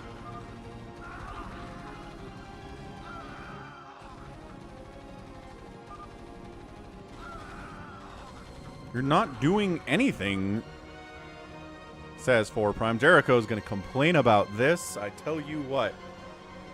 So mad. So angry about this. Let's go. We're going to see Jericho mad. I'm also playing Heroes of Might and Magic 5 at the same time. Classic Jericho. Still mad. I don't know. All right, we're going. Battle Cruisers of SaviorSword get plagued, and there's Darkstorm Hydras to fight against, and there are Devourers here. Yeah, you want to see a stack of Mutalisks take down 5 BCs easily? Yeah, a little bit of spell support will make it happen. Jericho's still mad. He's getting hit by tanks at the front from Protoneer. He's getting hit by tanks from the north by 4 Prime. The Battle Cruisers all died. Again, against a good Zerg player, it's never going to happen. What's the slogan on Utah's license plates? There's like 15 different license plate designs.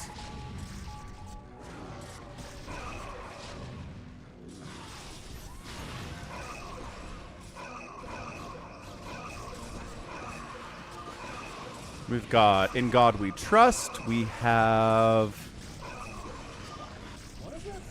Oh, yeah. So, Life Elevated. We've got stuff for amateur radio, autism awareness, the Boy Scouts, the Boys and Girls Club, Civil Air Patrol. We have 500 different license plate types. But I think the default ones say Life Elevated. That's the one I have. I have the Arches. And oh, there's a Greatest Snow on Earth one, too. So Life Elevated for the Southern Utah, and then Greatest Snow on Earth. So, a lot of options for you. Anyway, Jericho's still dying.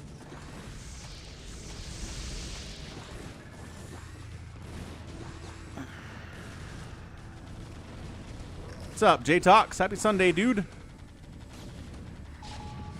You've never seen Jericho complain this much about getting killed in Phantom? Jericho always complains about getting killed in Phantom.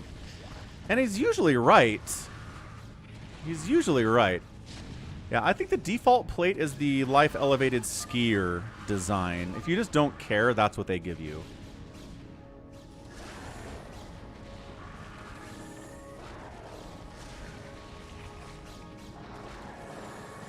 Yep, recalling down. Look at Detroit in here using Dragoons, not carriers. I mean, he's getting negated by Dark Swarm, but, you know, he's doing stuff.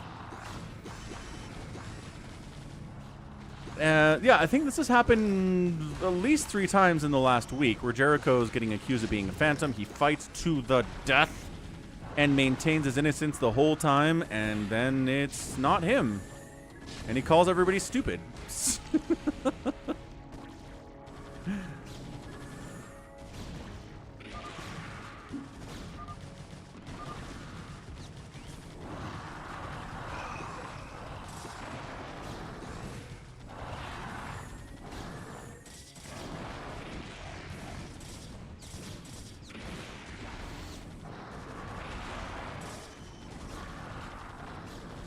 And Critter's like, that's probably Crimney, because I don't know. Just throwing names out there. La la la la. Jericho's death will be slow but certain.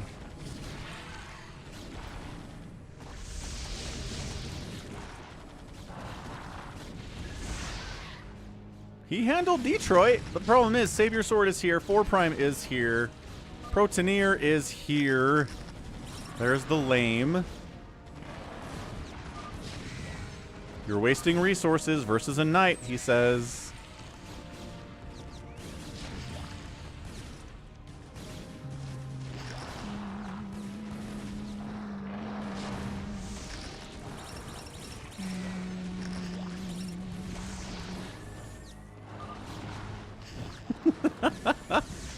Help for someone.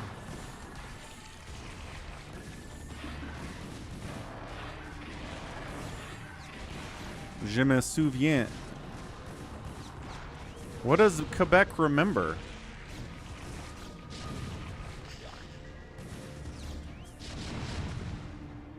Yeah, Jericho has no interest in being a team guy in these Phantom modes. He understands. He understands that by fighting back this much, he's wasting resources from his teammates, but he doesn't care. Dying makes him mad, so he's not willing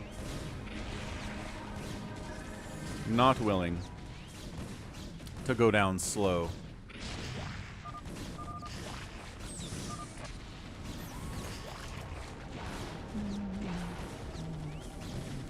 YH says they remember losing most of Canada. Quebec is Canada. What are you even talking about? Boy, these Dark Swarm Ultras sure are invincible in here, huh? Dark Swarm sure is the craziest best spell in the game. Crimney's like, does anyone think it's SaviorSword? No, it's you, says Jericho. He hasn't said talk yet. No one's attacked him, Protoneer.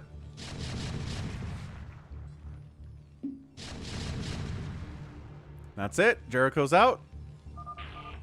Oh! It was Jericho. Wow. Okay. Man, he was as insistent that he wasn't a Phantom as he always is. I mean, that's kind of how you have to play it, right? Not that anyone's going to believe him anyway, but... Okay. Baby T-Rex is a sovereign citizen. He does not believe in being beholden to the government of Toronto.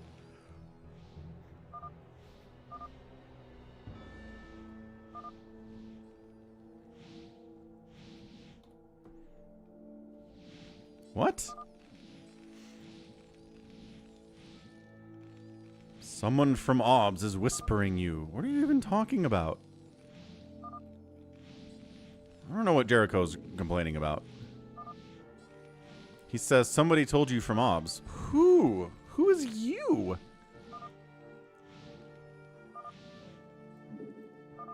I don't even know what Jericho's talking about. Good game, Jericho. The hero is totally Avcatinus, YH.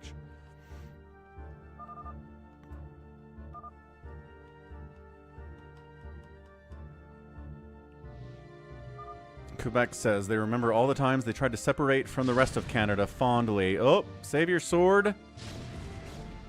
Moving on, Crimney. RJB is definitely stream sniping in this game.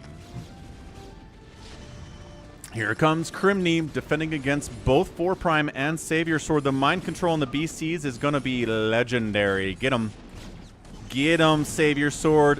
1, 2, 3, 4. Rapid fire succession. The Valkyrie's coming in. Another mind control in there as well. You're going to hit some of your friendly BCs.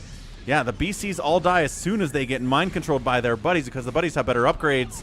And the BC fleet getting wiped out largely by mind control. Some Goliaths are here too. Still fairly big. Still 12 of them in here. But getting wiped out by Goliaths.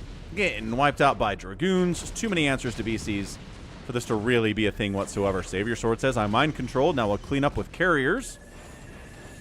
sick rapid fire mind control play without a doubt. Welcome back, Brave Insanity.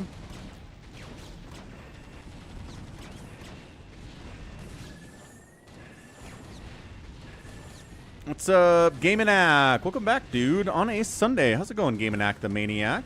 Hello, hello. Crimney dying real hard. Classic stuff.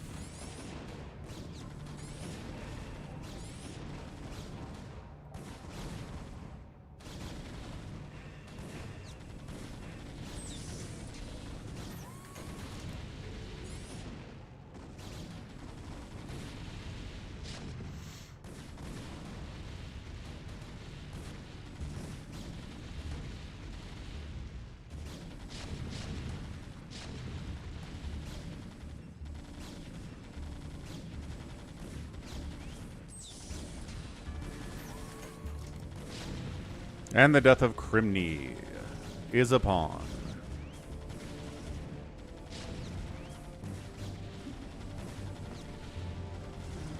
Critter says, I'm usually wrong about this. That's fair.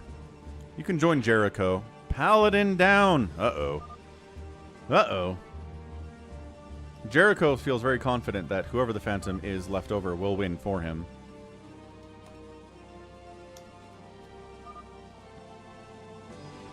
I guess we'll see, won't we? 4 Prime says, sorry about that. Who's next, 4 Prime? Who is the next one to die?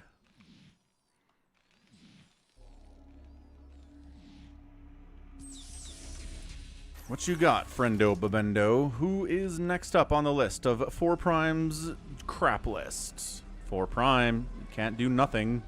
Stop apologizing. Jericho, stop talking. You know who the Phantom is because you looked at the final score screen. Knock it off, or I'm going to ban you from future Phantom modes. Stop it. Don't say who it's not. Don't say who it is. Knock it off.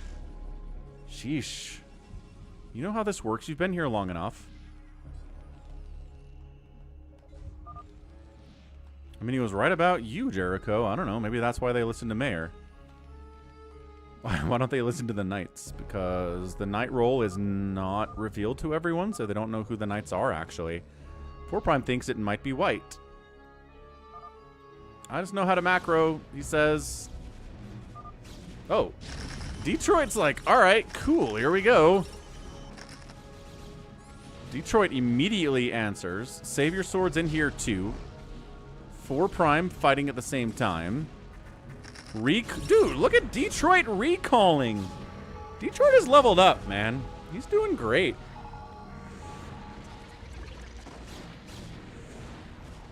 Yeah, just a little bit of a distraction back here. This isn't going to kill. But while you're worried about the backside, you're getting hit on the front side, too. I know, Critter. At least attack SaviorSword and make him call sock. But no one did it. So it's probably going to be SaviorSword, and he's probably going to win because nobody bothered to poke him.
Four Prime says, after killing 4 other people, it might be SaviorSword.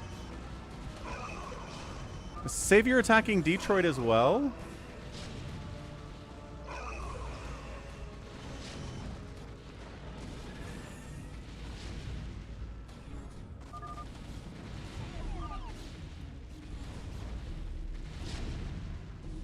Somebody stasis SaviorSword. Who? What? Where? Ah, Detroit's got the Arbiters, right. So he stasises. This is a fake Detroit. Maybe.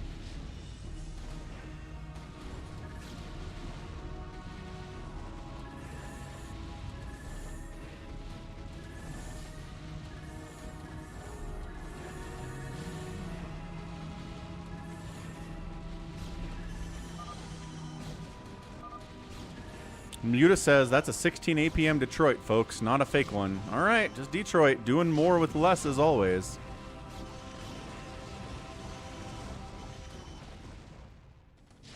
Look, anyone who doesn't attack SaviorSword and force a sock out of him and then SaviorSword's the Phantom and wins deserves to lose. You're the dumbest person in Phantom mode. If SaviorSword is around and he's Phantom, he should die in the first 10 minutes every time. Because his own personal belief that he's not going to lie about this makes him incredibly vulnerable. And if you don't take advantage of that, you deserve to die.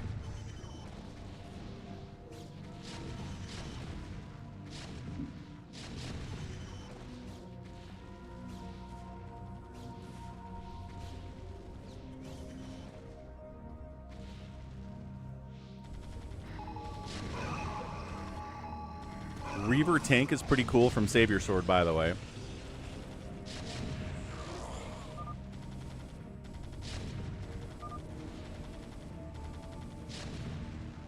Whoa! Whoa! Prutineer! Firing it up, man. A lot of engineering bays, which is weird. He says, I'm a survivor, don't kill me. It's not worth it.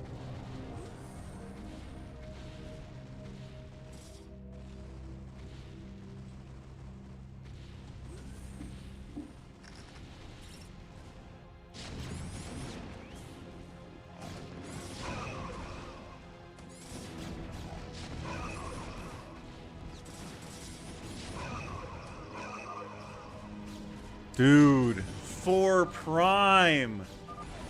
No, it's not being bad. It's trusting SaviorSword for no reason. For no reason. Just because he plays with you, just because he's your buddy in StarCraft doesn't mean you have to trust SaviorSword implicitly. It's the dumbest. Ugh. It's not being bad. It's just being dumb.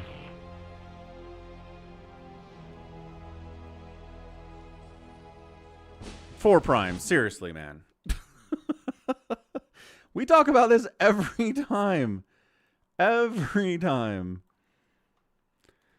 All right. Well, that's a GG. Double Phantom mode done. We're into hour 7 of the stream on a Sunday. Woo! Let's go. Yeah. SaviorSword. Should never happen. SaviorSword should never win as a Phantom. Not a single time. Not a single time. Night Crimney, thanks for playing with us.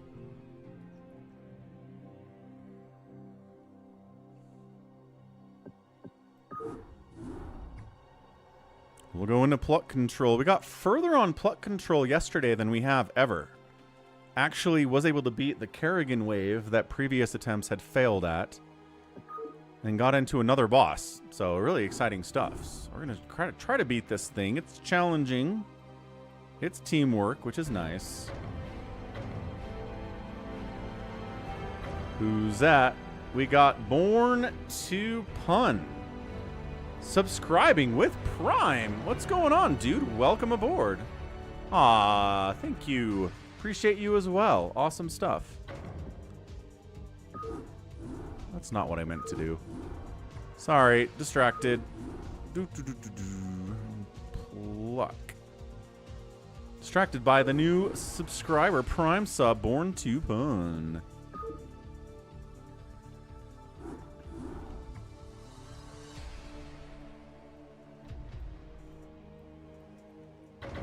Critter, sounds good, dude.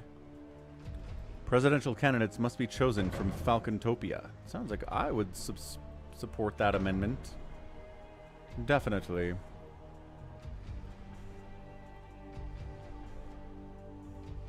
We'll add Born to Pun support out here to 15 on the week.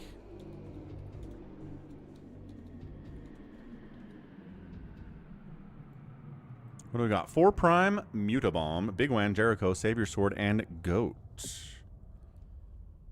Can I move you into CPU spot 2? Yes. Yes, I can. What does that do? Does that help you control the waves? Interesting. I am assuming that's what it does. Let's go. So Happy's going to be the CPU in this game. He's going to be controlling the enemy waves, which is going to be so much harder for our heroes to deal with. I mean, it's already hard enough.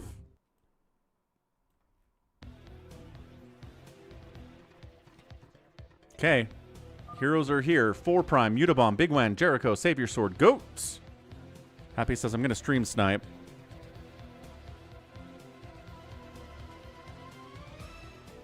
So the basic concept that makes this fun is that you've got these units running in a circle around this rectangle, right? You want to pick the units from this group to help you in the next level. RJB is definitely stream sniping in this game. And you do that by touching the gray on your inside position, and it grabs everything on the gray on the outside corresponding position.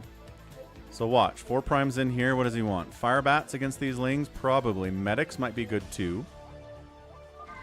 2 fire bats? Ooh, would be good. A little bit questioning himself here.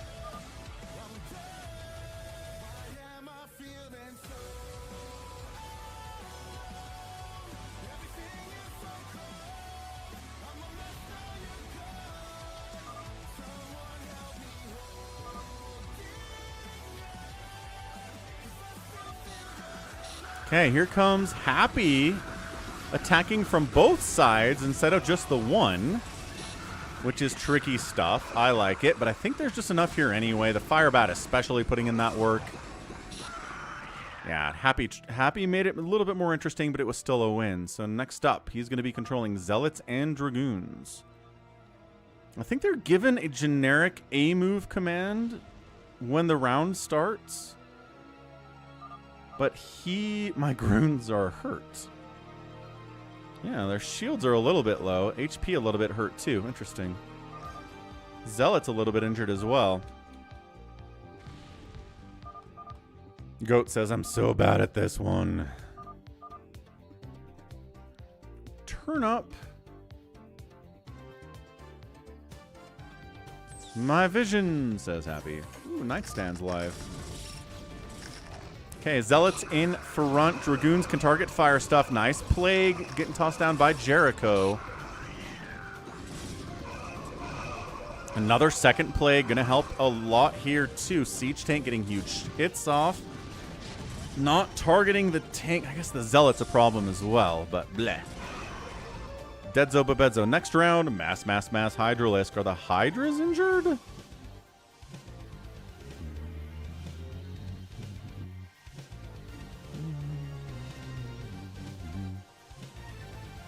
Wonder how bosses will work. That's a good question, Dan. I don't know.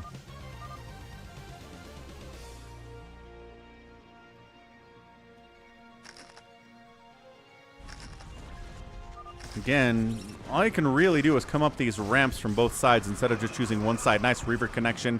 2 Reavers going to be really, really difficult for Happy to manage this. Lurkers. Oh, and Psystorm. Yeah, no, definitely not. Next. Vultures it is.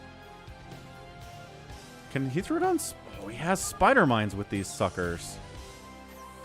Ooh, they don't do spider mines. I don't think they do spider mines when the AI's controlling them.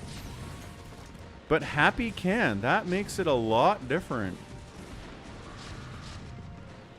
I mean, I don't think it's going to help with this many siege tanks, but not a bad idea.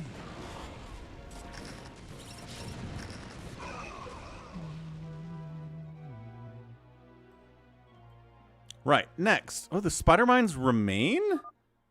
That's intriguing. And now he's the boss. Now he's Linder. He does 60 damage per attack. He's got 3,300 HP and 1,500 shields. They're going to EMP him, so the 1,500 is not a problem. They're going to try to clear these spider mines out.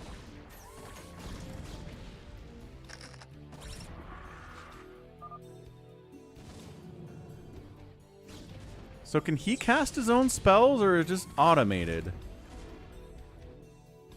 Ooh, did he dodge? He dodged the EMP. Let's go. Siege tanks get a hit off on that Ultralisk. That's big. He walks up here. Did he catch another EMP? Was that a restoration? Oh my gosh. Oh, yeah, just the fact.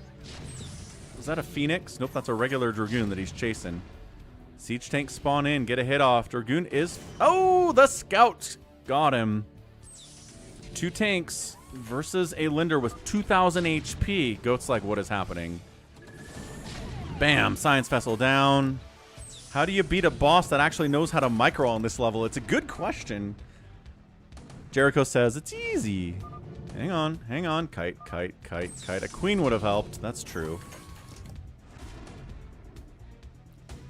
Is he letting them win? I think he's letting them win.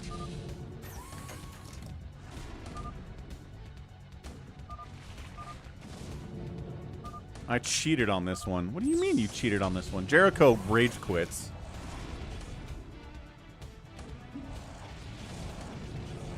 Good micro by 4 Prime. GG. Yeah, it's way too hard. It's hard enough when it's not a human microing these things. When Happy's in there, it's gosh darn impossible. So we'll do it one more time. This time without a human in that position. Because, again, difficulty rating goes through the roof when that happens. Let's try it again.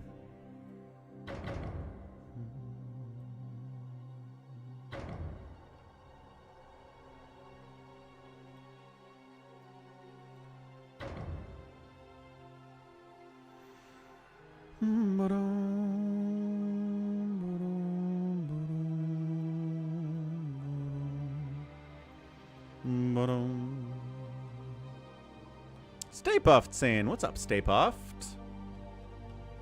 Bigwan, 4 Prime, SaviorSword, Avcatinus, Orb Goblin, Jericho takes the spot.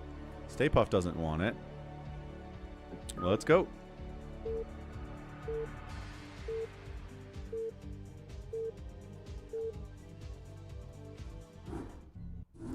Round 2. GG Happy.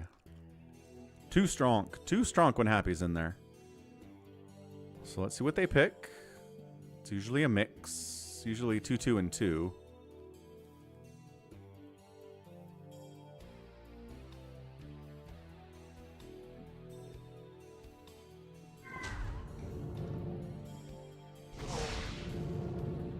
Here they go. Terran, Protoss, Zerg.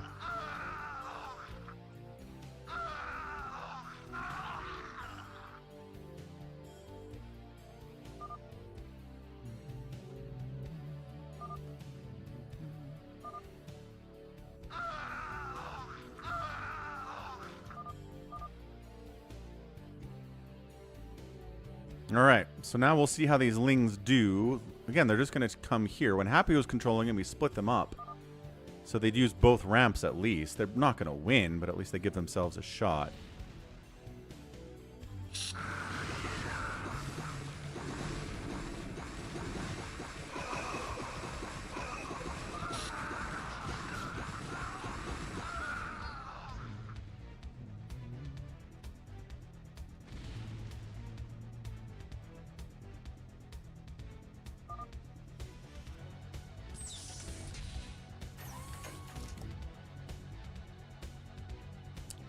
Zealot Dragoon time. Ooh, Spider Mines out. Let's go. They can see the Spider Mines, though.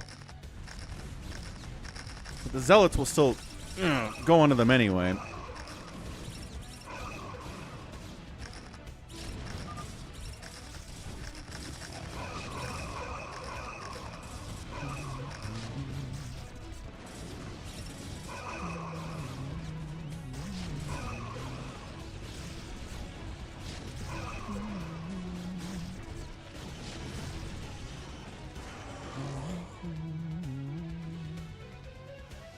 Next up, Hydralisks.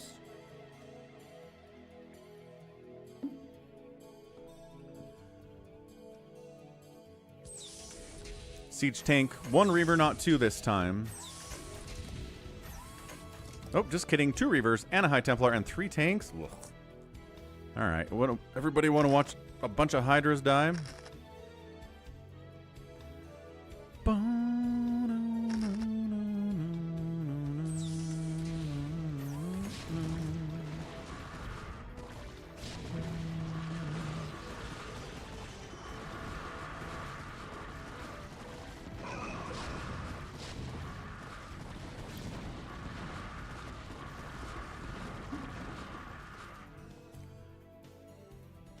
Mass Vulture, not going to throw down Spider Mines. Not that it really seemed to help Happy that much when he had Spider Mines on the last run.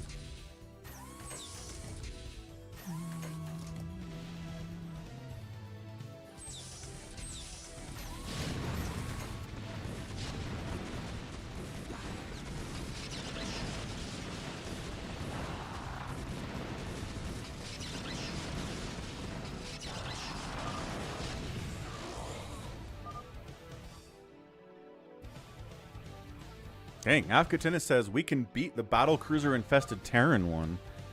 Jericho coming out glass half empty here. We're going to die to the boss.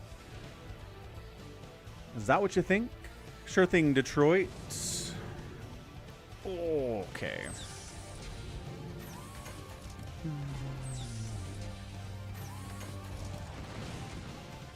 Well, Orb Goblin died immediately. That was fun. Oh, he whiffed with the ensnare.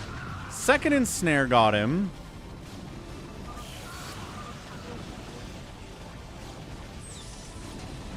Every siege tank shot matters as well. It's so tanky.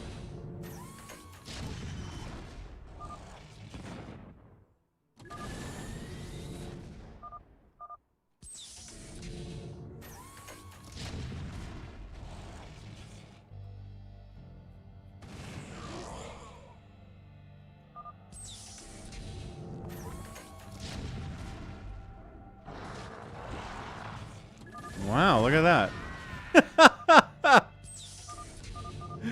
Didn't even get through the boss. Good grief. Okay. Huh. Not even with Happy.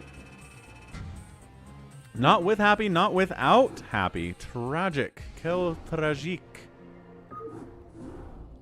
Alrighty then. Good tries, everyone. We'll try some more later this week.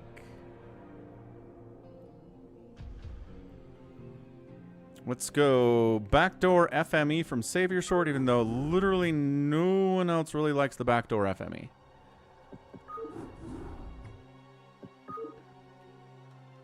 It just opens up another way for enemies to get inside your base. I know it's a way for you to be defended by your teammate, but also you have to watch out for 2 areas to get attacked from in fastest map, and it's a lot harder.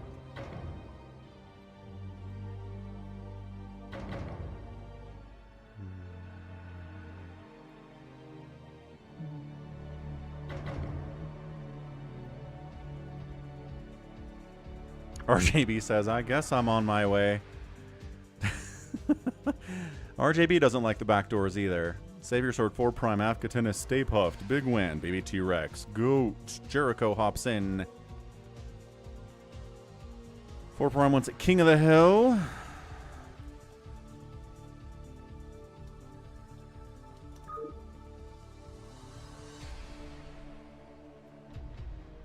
Does RJB have an SSD hard drive? Can he get in here within the next 5 minutes? Ready to serve, my lord.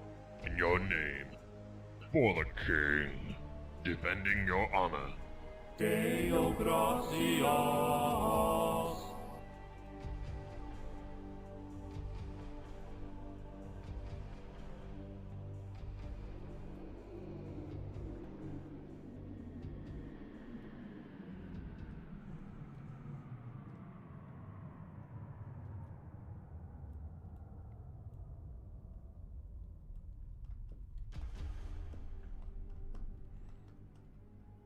And 4 Prime requests the King of the Hill. Let's go. Sounds good, dude. You want ×2 or just regular speed, 4 Prime?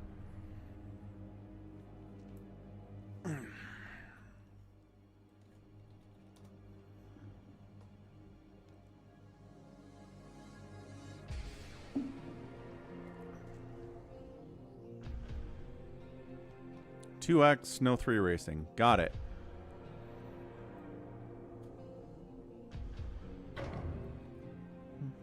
Alright, where do we bump him?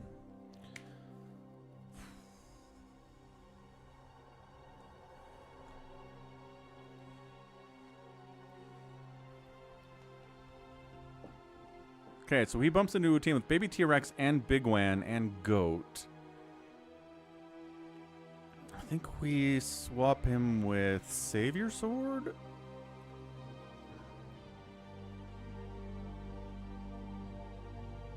Yeah. Done. Rebalanced. SaviorSword says it looks okay. Let's do this. So we've got 1 Zerg on each team unless one of these randoms goes Zerg. So we'll see what happens. Does Bigwan get Zerg and screw up the balance? 2 Zergs on one team is pretty deadly for the team that has the 2 Zergs, not the other team.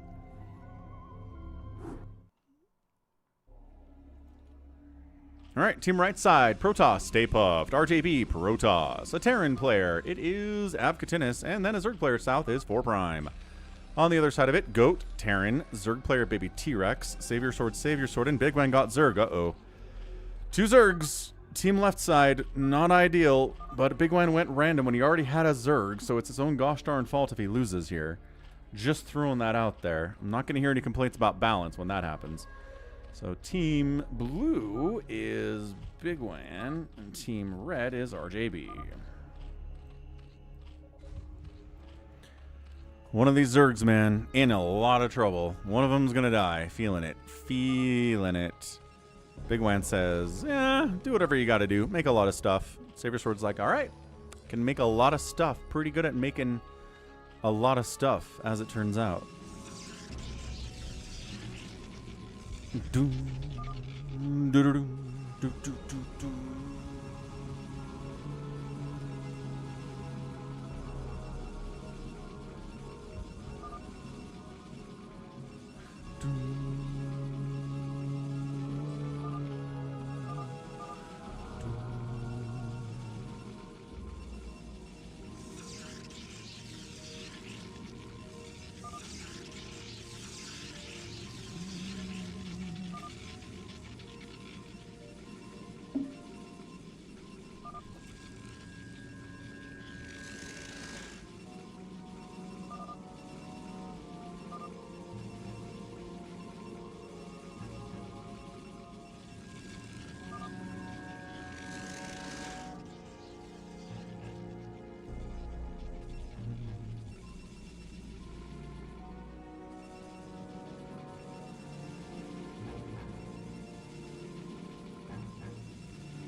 Scout now.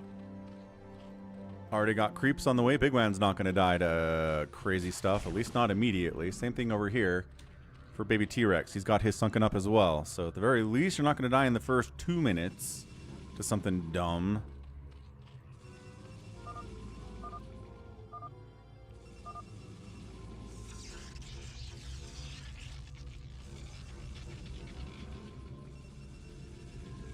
Three gates from Stay Puffed. He knows what he's doing.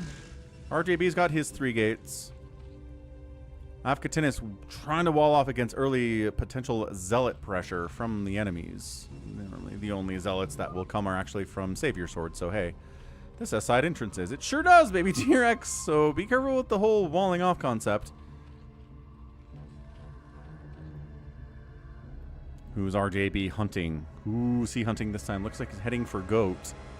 Goat needs a bunker. He's making a bunker.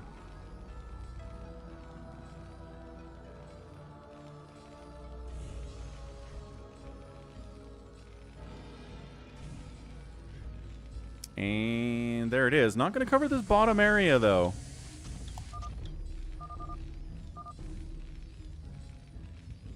they're sneaking in this back way, though. Sneak, sneak, sneak. Look at Avcatinus sneaking in. Goat at least sees it coming. Sunken needs to finish, like, now. That Sunken's really important. Really good to have that Sunken finishing, and there it is. Okay, so he's covered his back area. I mean, that's not anything new.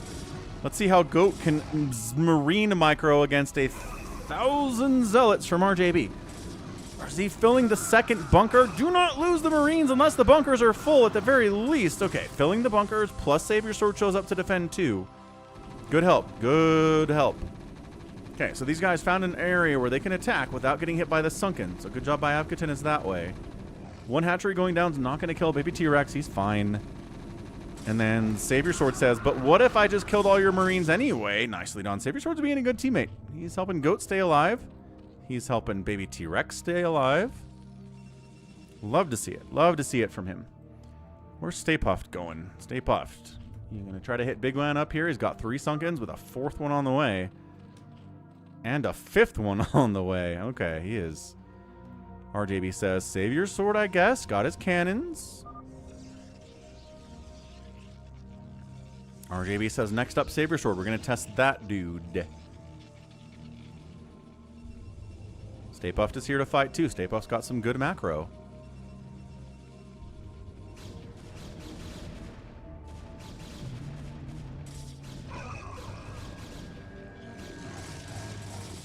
Cannons putting in some work here for sure. And even, okay, we rebuffed RJB.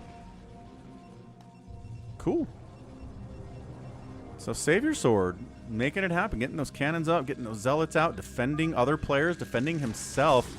RJB wanders in through the back door into Bigwan's base, but he's got Sunkens that kind of cover both areas. So drones kind of messing with the pathing here. They're going to kill some of the drones here, but nothing too crazy. Yeah. Zealot has 0 kills. He's attacking an extractor for some reason. Don't know why. SaviorSword shows up a little bit too late to make a difference, but he's fine anyway. Now a push down into 4Prime's base. He's got 3 Sunkens. He's getting 2 more. Might as well sunken these guys up, man. You have the money for it. The more Sunkens, the better here. Stay Puffed is like, just making sure you're fine, bro. Excellent.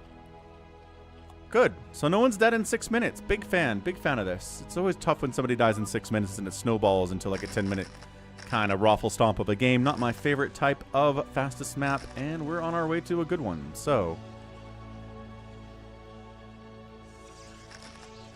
RJB's out here with ye old Dragoons. The tech switch is good. Spider Mines, no detection to deal with those.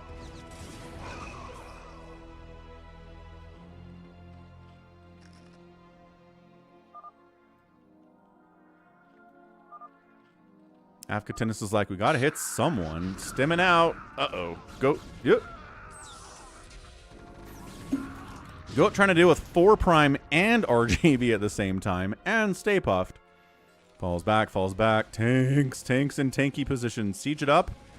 Is he working on siege? Goat. Goat needs help. Goat ask for help. Here comes baby T-Rex on the assist. Does have siege mode. Okay. Ba-bam. RJB says, how many tanks do you have? The one? Hydra's coming in. SaviorSword's like, I gotta help, but these spider mines are in my way. What's up, Raxem? We sure are. It's a Sunday, man. 6.5 hours is no small shakes for a Sunday stream for Falcon. Siege, target killed. Hydras from 4 attacking as well. Bunkers doing a decent amount of work. Siege tanks setting up, though. From Avcatinus, we have tanks and you do not, is the message right now. Any tanks popping out here from Goat would be amazing. But he just lost his machine shop. Uh-oh. Well, he's got 1. This is the last tank he's going to be able to build for at least a minute. Okay, sieging up. And the defense here looks like it's ample. All right. SaviorSword still can't quite get out of his front door. No, he can. He cleared it out, but it wasn't there in time. This is good teamwork. I like what we're seeing here.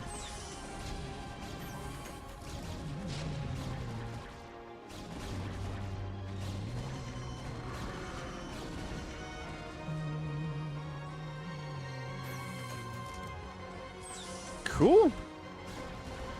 Cannoning stuff up here is Stay Puft.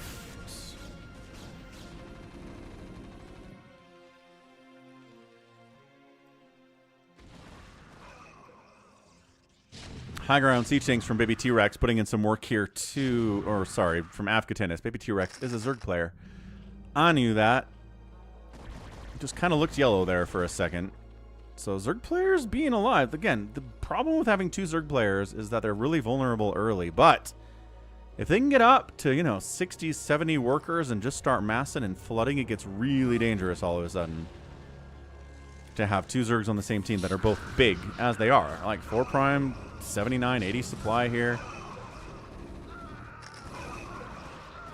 Baby T-Rex. Casual in it as well. Wait, they're on different teams. I mean, Bigwan and Baby T-Rex getting big. Tanks are always huge. We sure do, level 80. We sure do.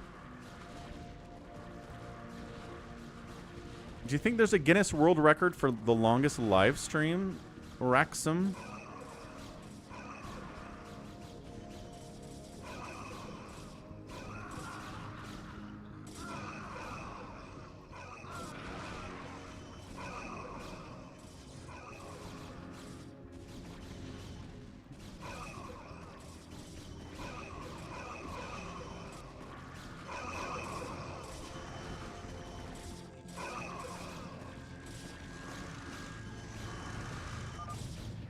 Without sleep segments. Yeah, because a lot of people have done like massive, multiple day streams, but they just stream themselves sleeping on top of it, right? So if you want to do one without any sleep, I don't know. Guinness Book of World Records doesn't like doing records anymore where it's dangerous to either the person doing it or to somebody else. And I mean, not sleeping is really a dangerous thing, so I'm not sure they would keep track of that.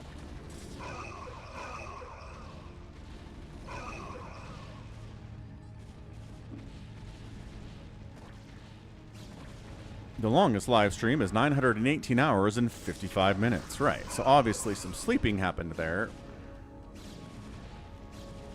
La Casa de Alovka.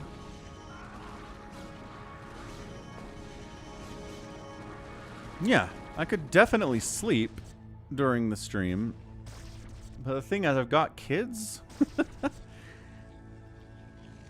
And I like to go to the gym. Could I stream... Continue the stream as I go to the gym. Don't know.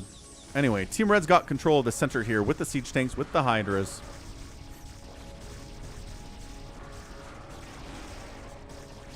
These random lurkers are getting smooshed. Whoever those were. I'm not even sure. 4 primes, maybe. What's that of... I do treadmill, Albrand. I run 2.5... 3 miles a day if things are going well. If I have the time for it.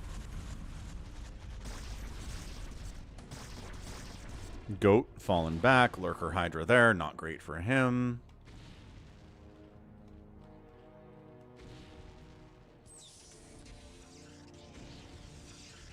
Yeah, I'm thinking I might plan for a Saturday stream that is 11 hours to celebrate 11 years of streaming, so... Be sure to check out the schedule. I'm going to update it tonight. We'll decide what we're going to do. Because I think... Is my Saturday... If I don't have anything on Saturday especially, I'll do it.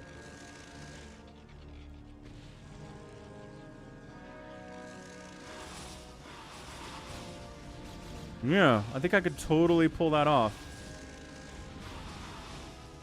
Let's plan on it. Let's plan on an 11-hour stream on Saturday.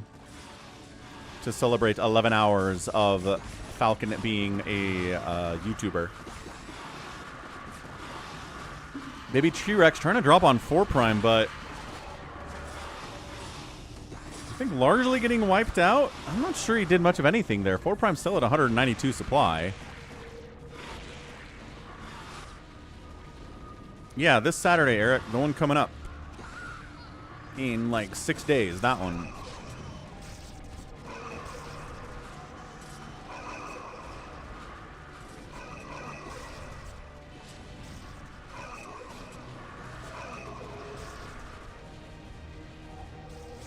Yeah, sounds good, Eric. Appreciate that. All right, level 80. Sounds good.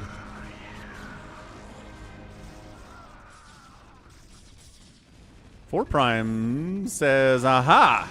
I'm going to muta-bomb the heck out of Goat. Can you save your command center from my +00 mutas?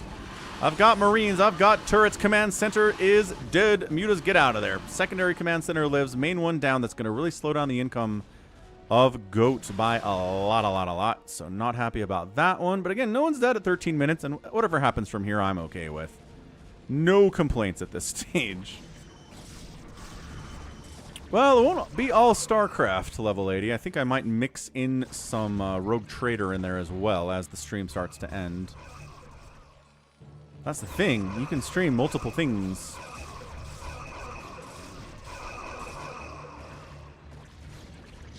I'm watching you with my 11-year-old granddaughter trash-talking on Fortnite, Richard.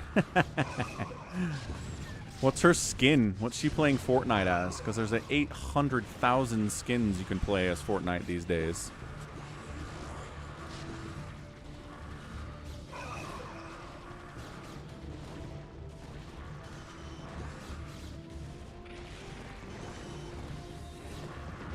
So push up here on Stay Puffed. RJB requests Valkyries. Dropping up here on Bigwan. Gets a storm off. Gets 21 kills. Bigwan. Where are you at, man? He pulled some of his drones. 120 supply there. Is this a secondary drop? No, of course they're just randomly killing an overlord, I guess. That's fun. It was yesterday. Your APM is too darn high.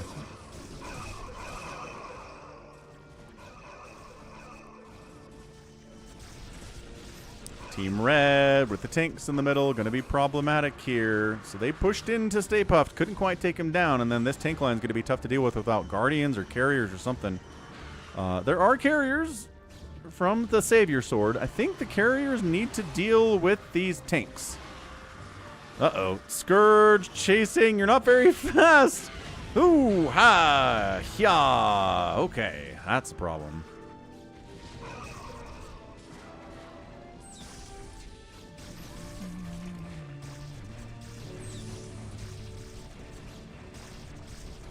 Charging in again, and Devour Mutalisk against the Carrier is going to do pretty darn well, SaviorSword, yeah.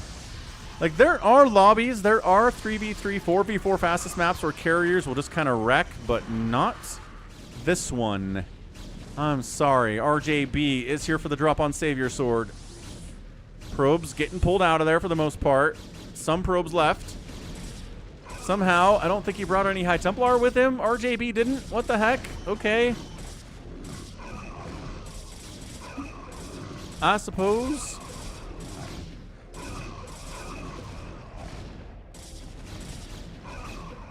Main Nexus goes down. He didn't bring any splash damage. Oh, he did. Dude, is he waiting for them to come back? That's genius. 8 kills there. 18 kills there. Stay Puff's just like, can we kill Bigwan? I don't know. He's pretty strong. He's pretty scary at 180 supply. SaviorSword's alive. Secondary Nexus there. He's at 164 supply, which is pretty good. I just think Carriers are the wrong move. Here we go. Guardians popping out here from Baby T-Rex, trying to clear these tanks out. But Guardians from 4 Prime are pushing into Goat at the same time. That's a lot of cardio, Eric. I like it. I like that goal quite a bit.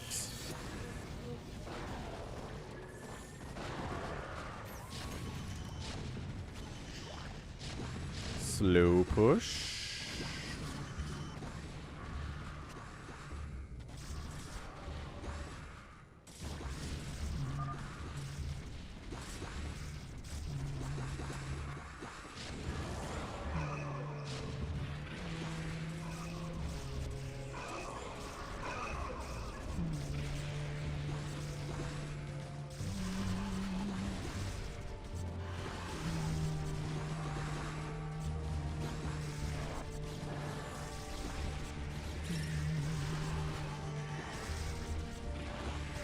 Team left side, crushing out this way. Tanks of Avcatinus kind of running out of steam right now. Unfortunately, Goat's dying to a lot of good Guardian Devour. He's like, hey, could I get some help over here? Anyone have any Valkyries or like some Devourers or Mutalisks or something? I'm kind of getting smooshed while you guys are crushing through the middle. Nice, level 80. 2 different streams you could not possibly find. 2 more different streams. RJB gets into the Reaver attack. Does he get both Hydra Dens? The answer is he does not. Both are very injured, though. 150 HP on those 2. Seriously, Goat's dying. Goat, call it out. Anyone have anything to spare? Goat dying would be real bad for your team.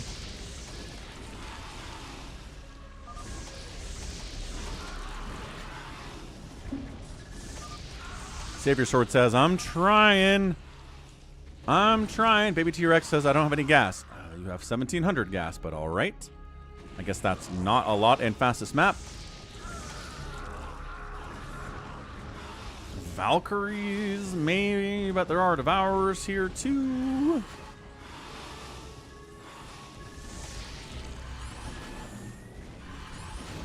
Okay, well, Stasis buying a little bit of time for some of these Guardians. Other ones are still here. Oh, single scout, but then the Devourers show up. Sucker gets 1 shot. Brutality on that one.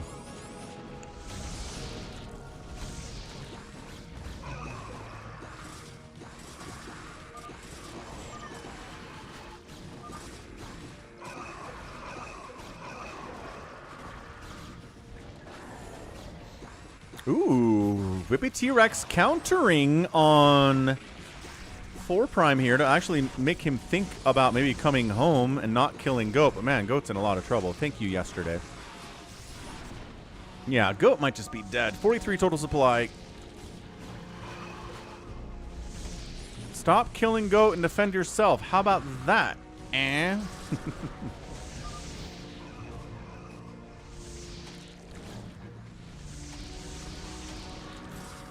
Yeah, Hydra Ultra is a really fun combination. We've got Cracklings in here. We've got Zealots as well. 4 Prime was away from home, and he's getting murked.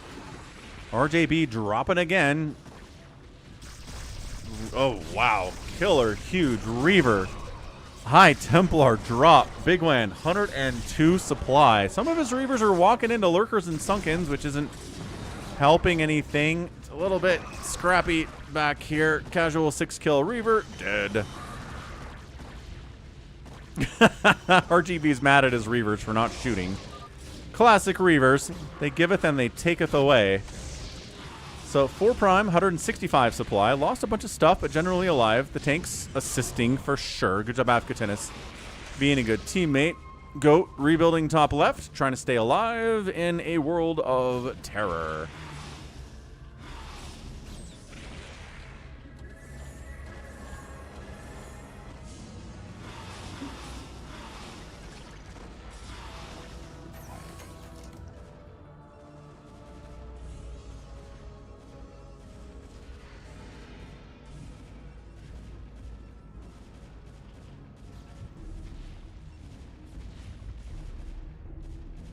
Reaver's doing Reaver things. Exactly, Shield Battery.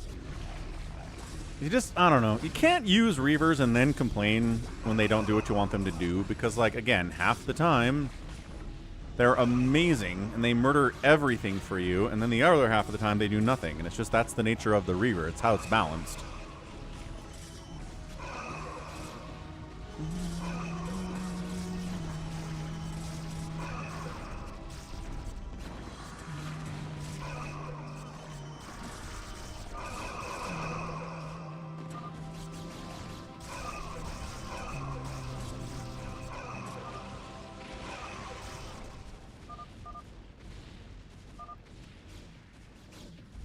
Baby T-Rex says, RJB's too imba. RJB does get beat in this. Just throwing that out there. Definitely possible. But yeah, Baby T-Rex, SaviorSword, Goat. Once Goat went down, it was going to be hard to win from that position for sure. Saving 4 Prime was really nice. If 4 Prime dies there, I think they probably stick around. But yeah, I mean, oof, the Reaver drop-ins. He's back to the 49 kill Reaver. You'll notice RJB didn't mention the 49 kill Reaver he got, but yeah, GG. He only complains about the Reaver that doesn't do exactly what he wants it to do. Happy is requesting Cursed FFA on Big Game Hunter. Maybe could do. Maybe could do. Come on, StarCraft. Don't die on me now. I need you to live. Thank you. So, GG. 361,000 points for 4 Prime. Highest point total. Way to go, dude. Bigwan outproduced everybody, though. Who killed the most stuff? Avcatinus killed the most stuff with them tanks. RJB's right behind him, though, with those Reavers and Storms. Pathfinding Zone stopped my Reavers from firing on the hive on the drops. Yes, and then you got a 49 kill Reaver, RJB, so can't complain too much about your Reavers in that game, can ya? And then the outspend, RJB out there. Way to go. Yeah, 49. 49 kill on one Reaver. One. I think you're okay. All right, kids, time for a King of the Hill, as requested by someone whose name is 4 Prime, or maybe Hybrid Master. King of the Hill, version 2.0?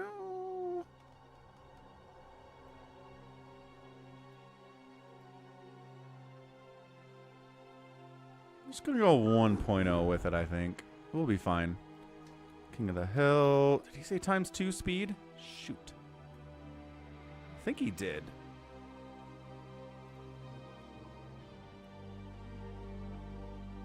$2x. Yeah, okay. That's what he said. So, hashtag X2. I think that's how we do that.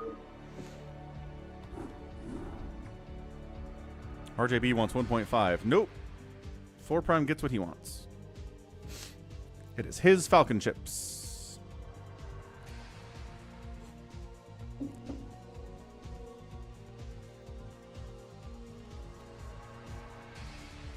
Jericho. Stay puffed. Avcatinus. 4 Prime. Orb Goblin. Okay, stepping out for a second. Let's fill this lobby, and then we'll do the free-for-all after this.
Boom, boom, boom. All right, what's up? Oh, what?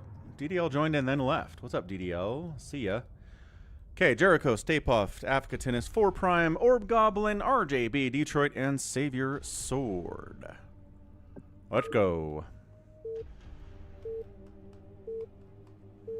So ×2 King of the Hill.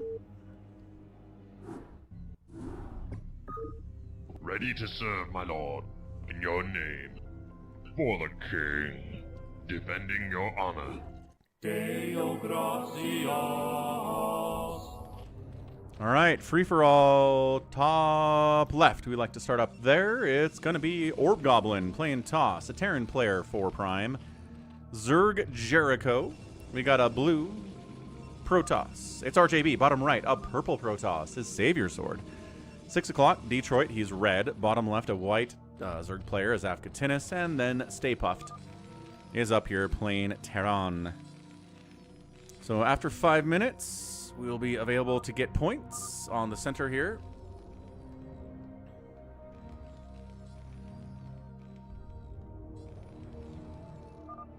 Hybrid and Detroit stole each other's colors. They did. And Stay Puffed stole SaviorSword's color.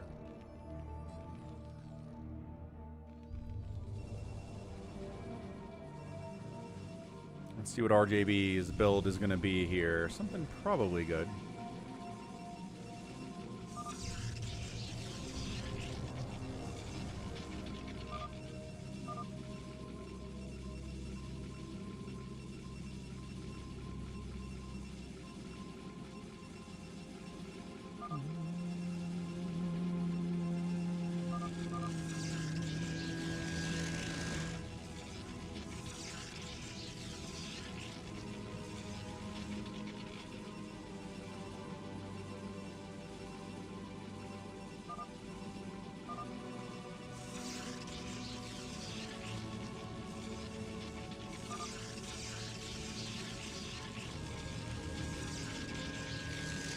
Bottom.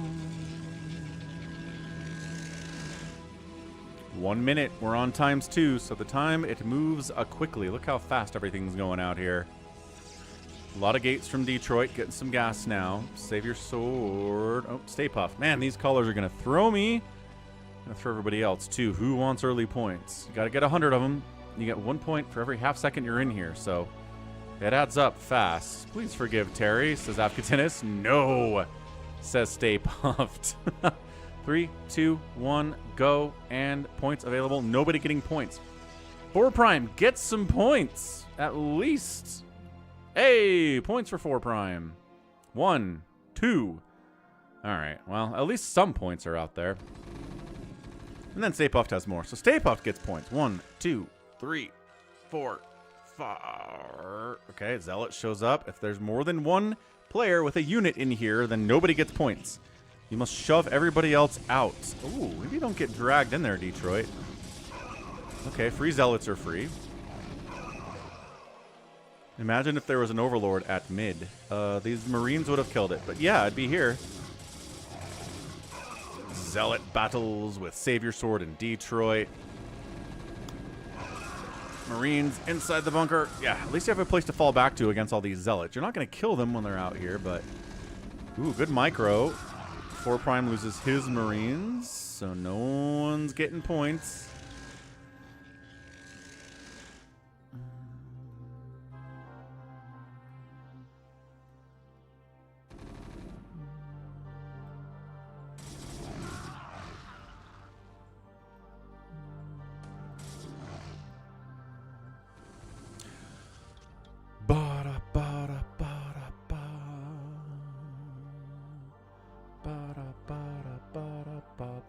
Points. Detroit getting points. He went all the gates. Zealots are going to win out against early stuff until vultures show up, or lurkers, or fire bats, I guess. 25, 26. He's a quarter of the way there. Detroit's running away with it. Ah, then the vultures come in from 4 Prime. He spider mines with good micro. He can kill these dudes. Ouch, loses one of them. Spider mining the corner. Spider mines count as units. So if you're not in there, but a spider mine of yours is, you're in there. Ooh, good connection on that spider mine. Siege tanks coming up here too. Zealots are like, siege tanks, kill them, and no one's in the middle. 34 points for Detroit. Huge lead. And Stay Puft says, I guess I'll take it. I guess I'll be in here. Baby T-Rex says, the only time RJB loses if he gets targeted early in game. Rarely will he survive later and lose. It happens. Depends on his team. Sometimes I intentionally nerf his team. And yeah, he's alive at 20 minutes, but his team's not. And then he loses. So, you know, I try to make it so that RJB is not unbeatable. To the point that I feel bad sometimes. Like, I'll give him a worse team 3 or 4 times in a row, and he loses all of them, and I'm like, that's not fair.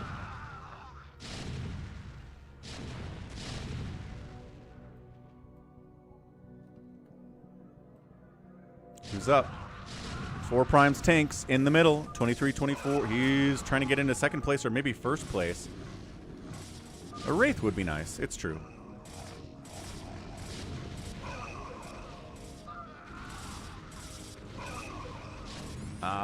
Is Orb Goblin just trying to straight up kill Stay Puft? Yes. Oh, and he's getting Reaver dropped by RJB as well. But hang on, you cannot kill the main command center. Oh, he doesn't know about it. I didn't mention that, but your main CC, main hatchery, and main command center are invincible and cannot be killed, so you can't get knocked out of this entirely. We're just gonna let 4 prime get 50. You're just not even trying? Orb Goblin's not even trying. Orb Goblin is a Chaos Goblin. Yeah, color swap is tough. Color swap is tough. Here comes SaviorSword trying to do something about this entrenched position that 4 prime's in, but they're not bringing any splash damage, so don't see it. Don't see it happening.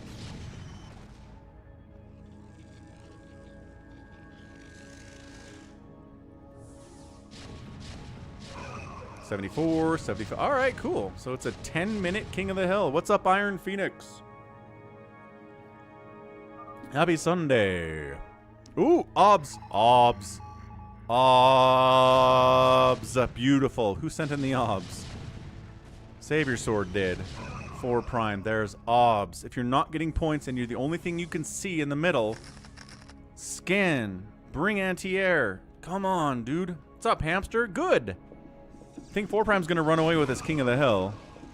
Mostly because, you know, Orb Goblin's not trying to win, and neither is RJB. So, not sure who's going to stop him. 4 prime. Figure it out. There you go. There it is.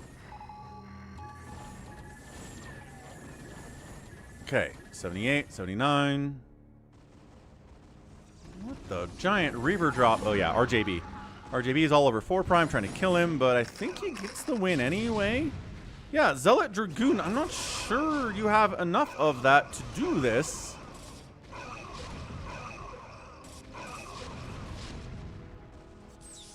Is there another obs? There's another obs by SaviorSword. He's also worried about getting murdered. So, all right. 4 prime not going to win this in 10 minutes. The lore about Detroit that is he plays with one hand only. Entirely possible. That would make a lot of sense.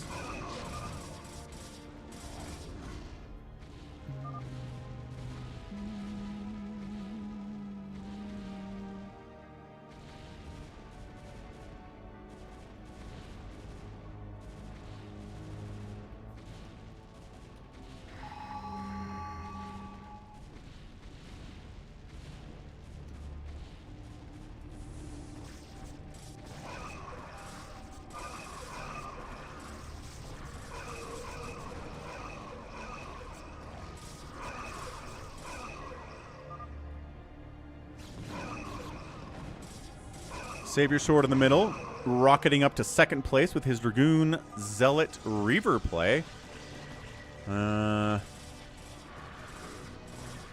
Artosis. Sorry, Jericho's in here to make sure, I guess, that 4 Prime is dead. Fair enough, fair enough. Avcatinus is kind of hanging out, I guess. Embrace the glory that is your birthright.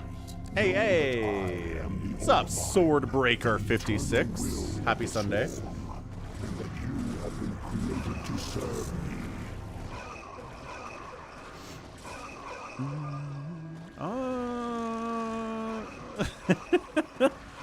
4 Prime's like, please stop killing me.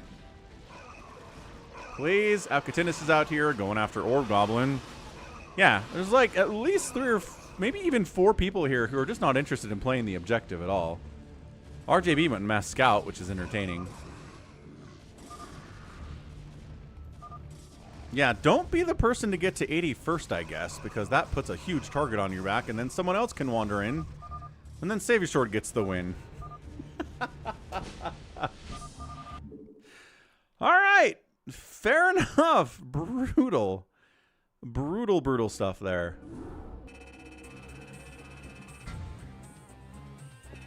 SaviorSword, as always, willing to play the objective, and it gets you positions where you'll win more often than you'll lose, it feels like.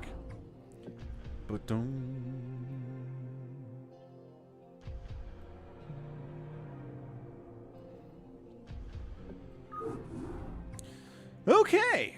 Let's see. Man, we're at hour 7 at this point. Let's just get into the free-for-all. And specifically, we're going to do a Big Game Hunters Darkness edition. We did one of these last week. BGH Dark.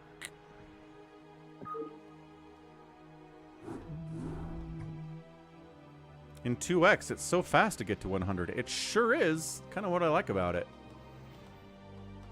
What is Cursed? Wait. What do you mean, Happy?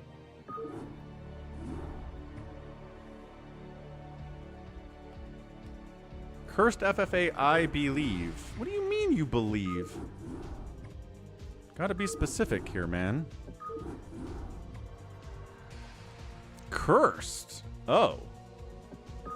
Right. Oh, we done this? We've done this. We've done this. Like years and years ago. Yeah, Happy?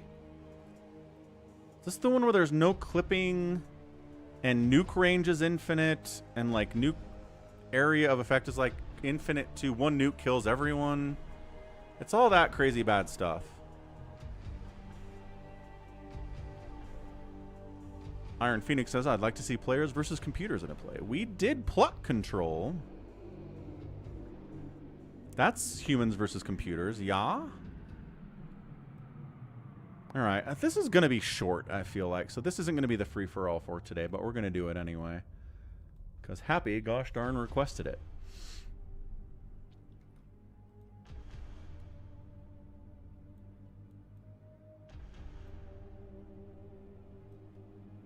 Everything can fly. It's been long enough that people don't know what this is, which is kind of nice. Probably no bunker command today. Bigwan, no.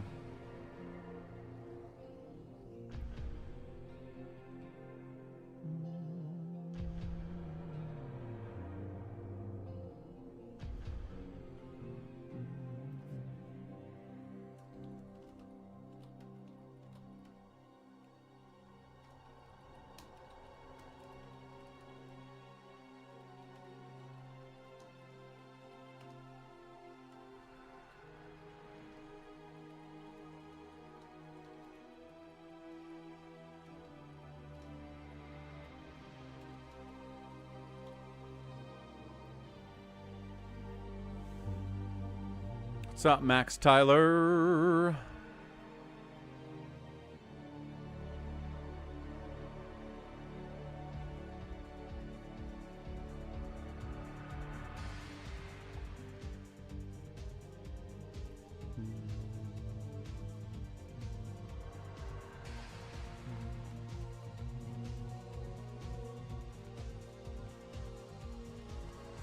Detroit's still trying to download. Do you have... There he is. He made it. He made it.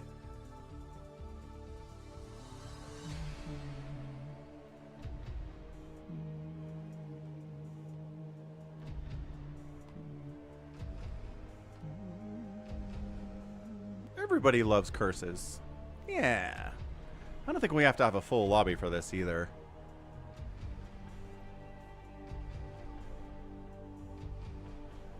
Good enough. Let's go. Let's do this. BGH Cursed. Again, I think we did this on stream like before COVID. That's how long ago this was, if I remember properly. And I'm not sure that I do, but you know, that's me. All right, so top side, we've got Detroit. 12 o'clock, Happy. Top right, SaviorSword. Right side, 4 Prime. Bottom left, Avcatinus. And then Jericho. So, your worker, I believe everything flies, which means you can fly over the water on this map. Yeah, see, you can clip through things like mineral fields and geysers. Jericho calls night out here. 4 Prime is not enjoying this. Yeah, look at that, clipping on top of the command center. So it's no clip StarCraft for 1. 2, if anybody gets a nuke, everybody dies if they're managed to land it. How's it going? Was boring mirror. What, Max?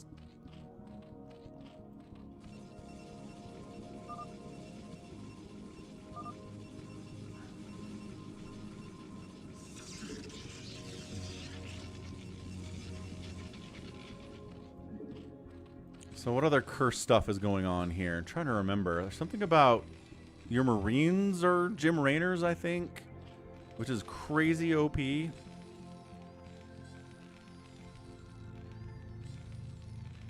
Yeah, watch this. Whee!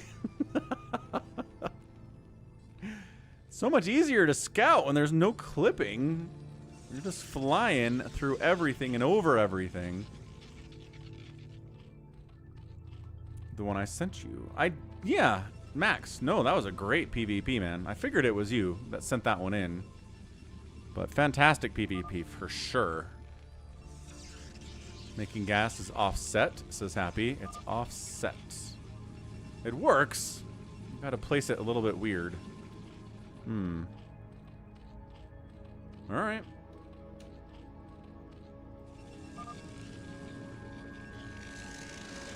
Jericho's complaining. Can't make gas. Not bugged, says Happy. It's cursed. 1 hex up.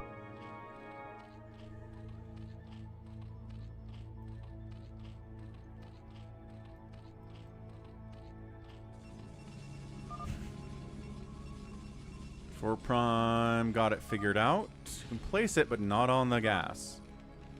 Which again, cursed. Trying to remember. Okay, so we're gonna get a Marine here. Let's see if it is in fact Little James, because holy smokes, they're good. The Lings they float. It's space out. Nothing special about those guys. This dude, nope, regular Marine. 6 damage, okay. But again, no clip. Means that walling off at your choke doesn't make any sense. Catch you later, Iron Phoenix. Sounds good, Max.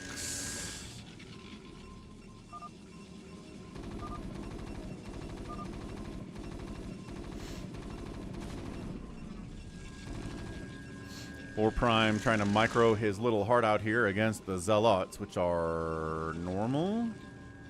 Yeah, normal Zealots. Sunken's up here from Jericho. Doesn't want to die early. Avcatinus has a macro hatch back this way. Maybe to get this gas more efficiently than this. Although I don't think that's probably the case. Jericho's Overlord gonna die. Blarg.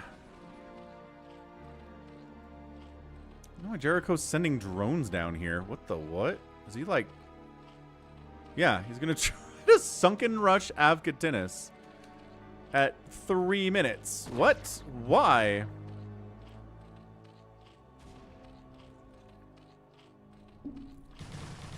Yeah, no, definitely not.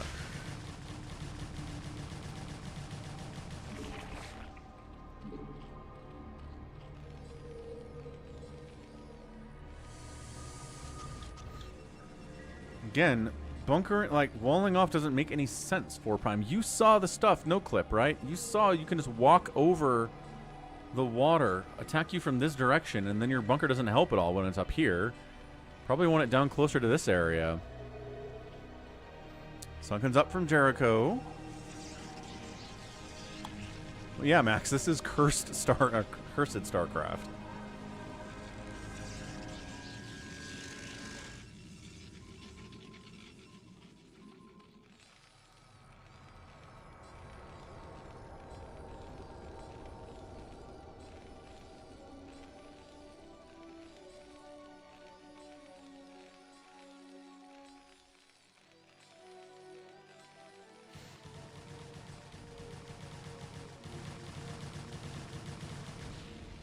Well, bunker died anyway. Little stacked up lings, kind of dangerous.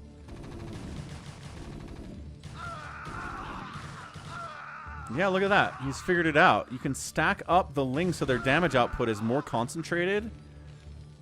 That's tough, man. That's tough to deal with.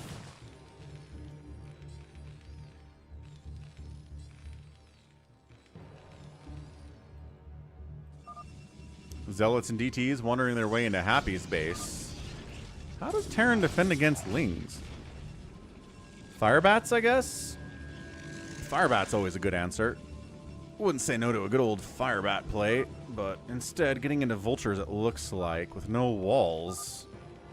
Or how do you defend against lurks?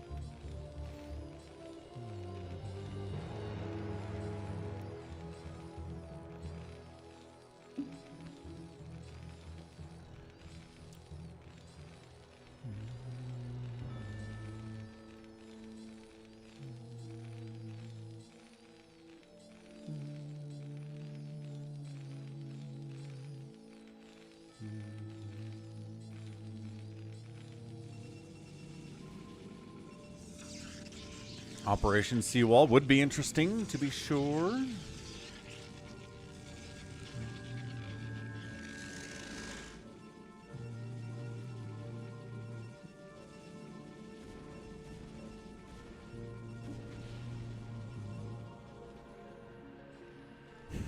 Flying vultures, pretty good. Stacking up vultures, pretty good too. Look at the tank. The tank's missing its turret for reasons that I can't remember. So that's why it looks so weird. Zealots from Happy running into SaviorSword's base. Oh, he's base racing? Okay, so we're base racing. That's exciting.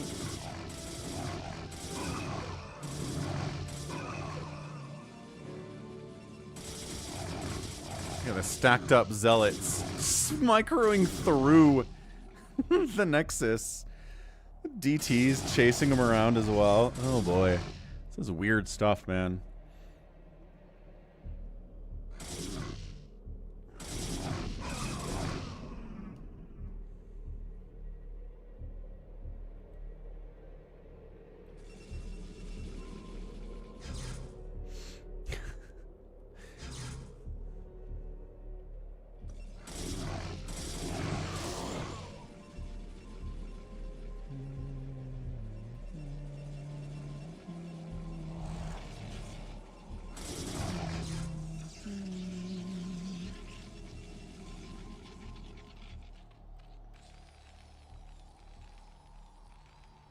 Siege tanks without turrets on the move out. They look so weird without the turret.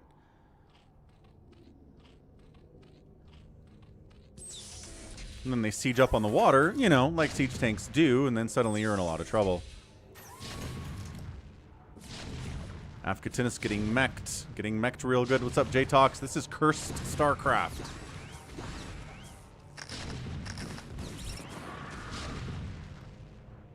Siege tanks are problematic no matter what other kind.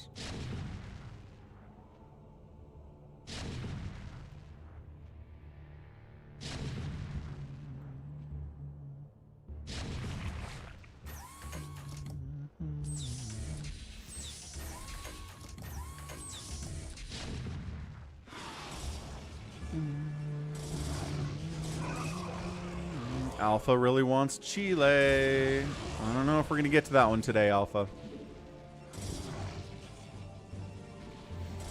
Big, long, narrow map modeled after Chile. Yeah, that makes sense. Yeah, I know, RJB. That's why SaviorSword won. SaviorSword knocked out of it. Ah, Nexus gone. 200 minerals remaining. Not looking good.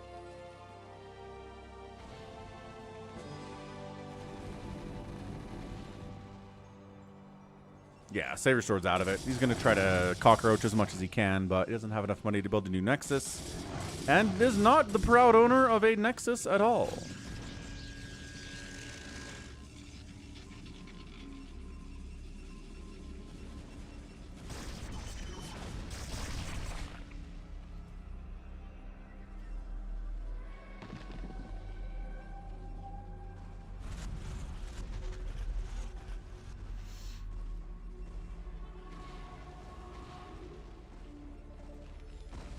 Muto's trying to counterattack here against 4 Prime, but he's got some turrets. He's okay.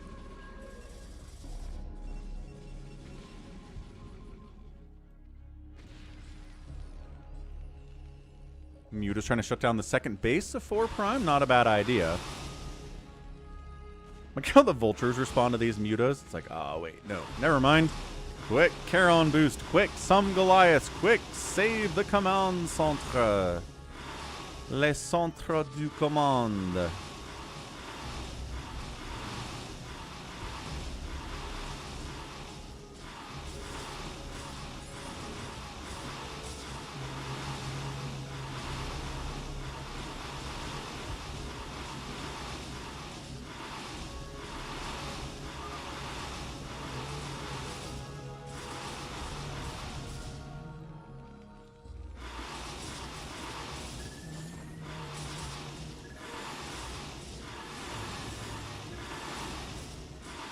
Charon boost could get canceled.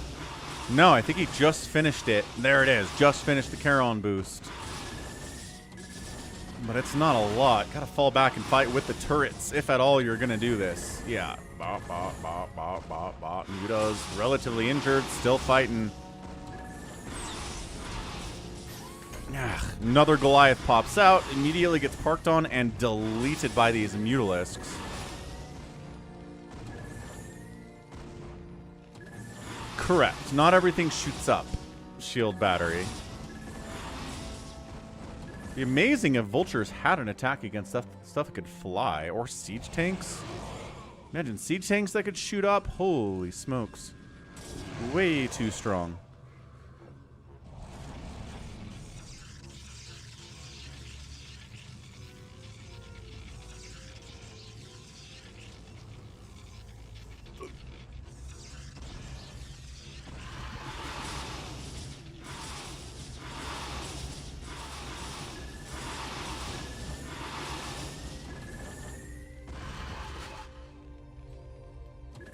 Man, Avcatinus really committing to this thing.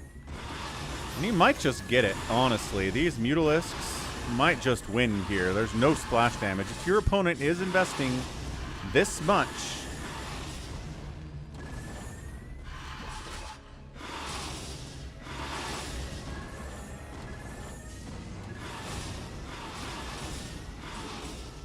you gotta get some Valks, man. Eventually, your Goliaths are just not going to hang, and especially if they keep dying as soon as they pop out of these factories. Nintendo! Is everything an air unit? No. But everything can fly. So there's Mutalisk level flying, and then there's, in this map, Vulture level flying, where you can fly over buildings and over water, but cannot attack the Mutalisks that are at level 2.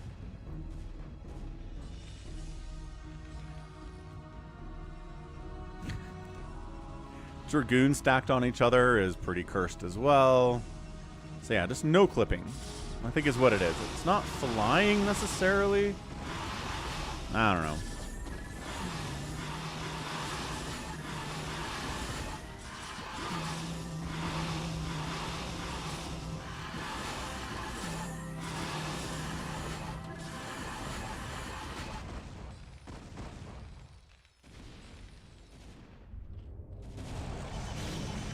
Yeah, Master Dragoon stacked up Archon, kind of powerful though. There's a lot of Dragoons out from Detroit. Dude, is Detroit gonna kill Happy? That'd be a new one. Haven't seen that before. I mean, Psystorm Zealot, pretty good against Dragoons, generally. Even, especially when the Dragoons are stacked up. Holy smokes, look at the damage. And the Zealots can stack up too. Ooh, real nice. Somehow we're alive over here. Don't know why. Jericho says, I can't expand. You can't build a hatchery here. I bet you can't. But this mineral, this gas is too close. I bet there's no area here. Yeah, I bet he can't do it. Cursed. Cursed StarCraft is cursed. I'm impressed that 4Prime's alive. He lost both his factories, though. Has to rebuild a new one. Lings roll in. I don't know about this. The anti-air is pretty intense right now. Trying to snipe down individual turrets, plus when attack is helping, but not as much as those guys want. All the resources are offset, so expanding is impossible.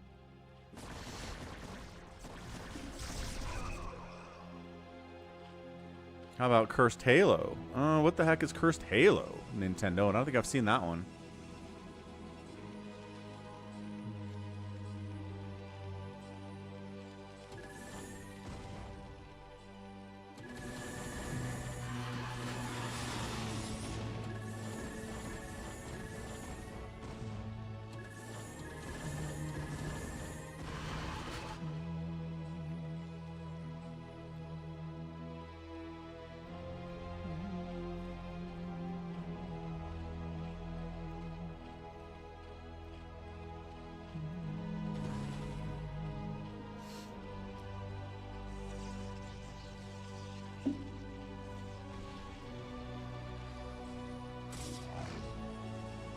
Cursed Halo by Inferno Plus is a really stupidly fun mod for Halo.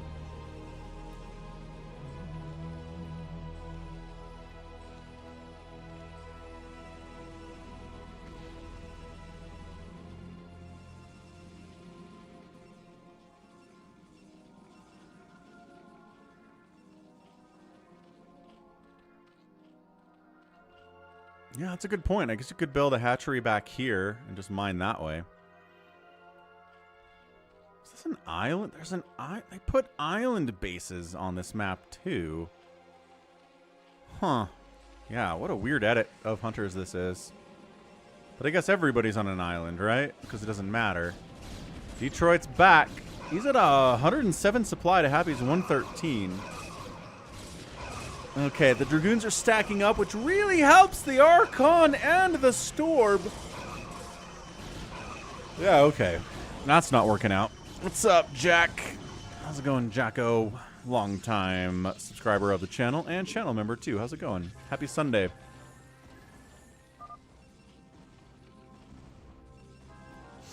SaviorSword's dead, but observing, as he likes to do. Goliath's trying to fight against a Hydra Mutaforce.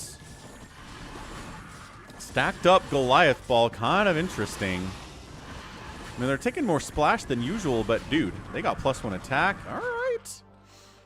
I would not necessarily attack into the Sunkens, because Sunkens are so good here. Excuse me, goodness. The sneezes today are sneezerific.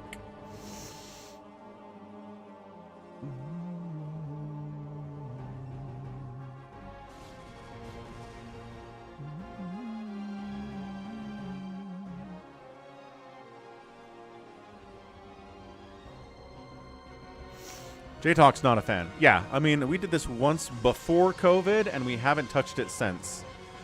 So, yeah, maybe once every 7 or 8 years we'll pull this one out. How about that, J-Talks?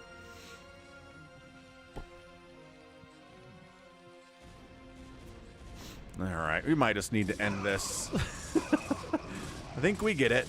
I think we are aware of what's happening here. Somebody tell 4Prime to launch a nuke. I don't think he knows. I don't think he knows that secret about this map, because he was probably like 8 years old when we played this last and was not watching the stream.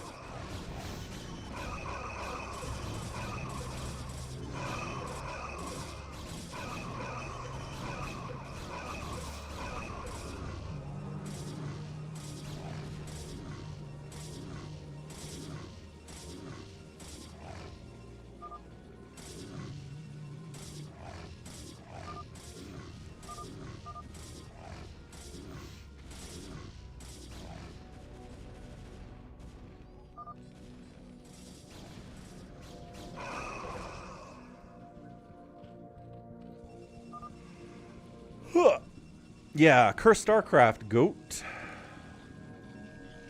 Dark Archon coming up. What else is weird about this, Happy? Is this pretty much it? Just the offset the offset gas you have to take, the fact that everything's no clip. The minerals are all offset in stupid ways. Nuke ends the game. Is that pretty much it?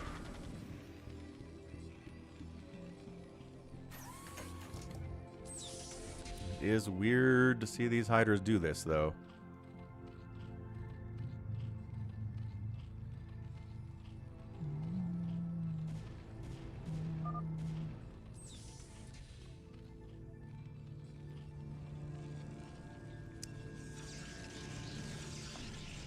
That's a different map? Aw, that's a different map. Lame. So there is no nuke that kills everyone on this map. Does Dark Swarm work? Looks like it works. Although it's weird as heck, man. SaviorSword taps, 4 prime leaves.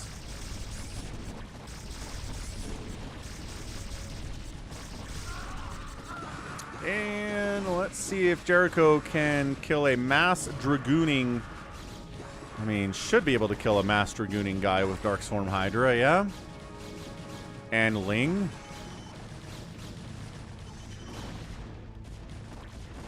Yeah, that's weird. I mean, it's kind of nice just because you can actually see what's inside the Dark Swarm instead of having it completely obscured.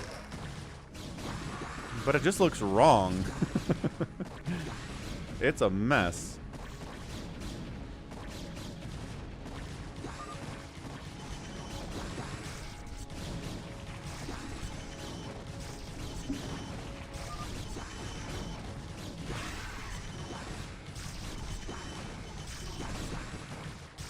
Detroit down to 60 supply, kind of getting ravaged here. No splash damage is going to be an issue for sure.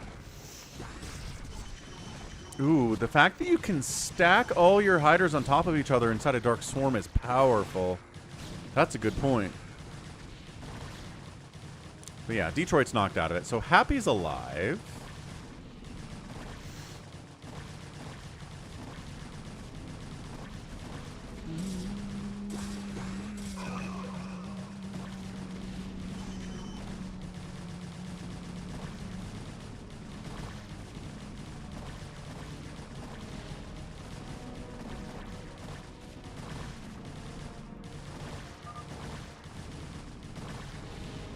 And there's the stream sniping accusation against Jericho by Detroit.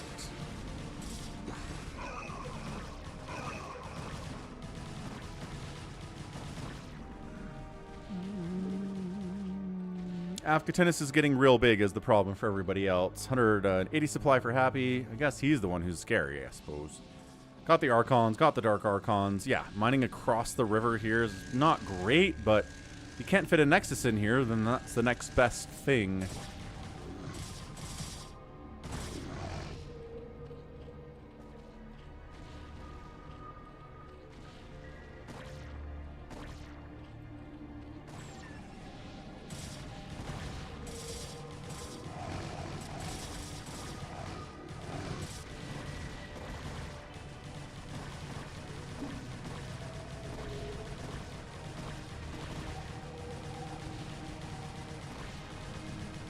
Yeah, stacked cracklings, man. You can fit like 100, 200 Zerglings on the head of a pin and just blow stuff down immediately. That's crazy. If you don't have to worry about surface area for your melee stuff anymore. All right, Jericho's making a move. Got a stasis up. Double stasis. Look at these Lings sliding away from each other. Yeah, stacked up Zealot versus stacked up Ling. Pretty good.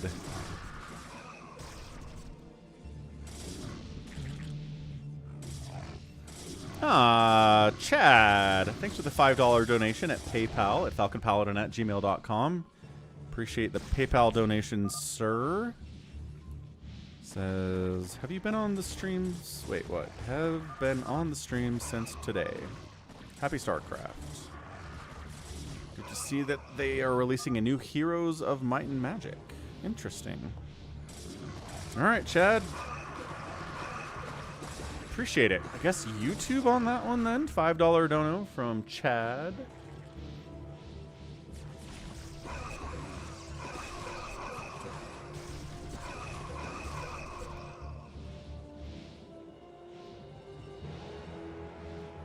Looking good. YouTube's winning it today, but again, thank you very much for the PayPal dono. I'm also at Venmo at Falcon Paladin. One-time donations are good out there. As well as on the PayPal. So what do we got? Avcatinus continuing to be big and big and big. Happy, ginormous as well. Just building 1,000 cannons over here. Builds on SaviorSword's corpse.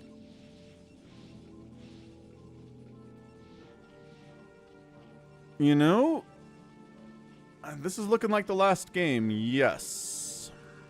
Detroit. Just because it's not going to end anytime soon. And time is running out.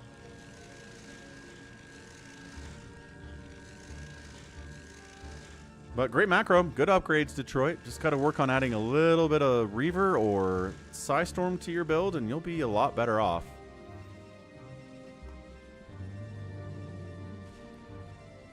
Recall on Detroit. Again, weird stacked up Archon shenanigans here.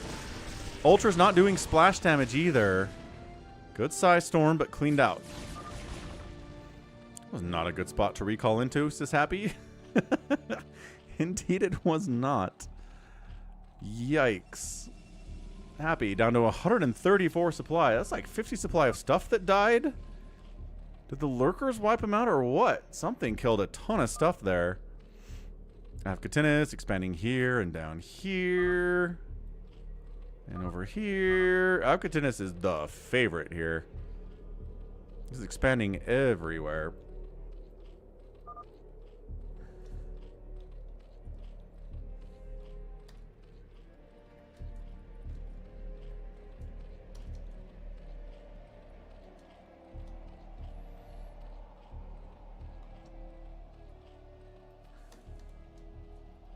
So we've got Avcatinus, who's gray, Jericho, who's orange, and Happy, who's purple. Happy poking on Avcatinus just a little bit. Lurkers burrowing in.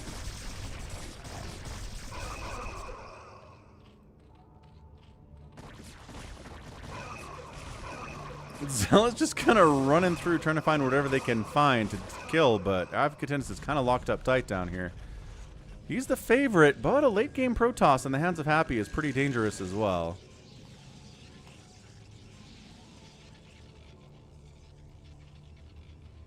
Jericho building on Detroit's base.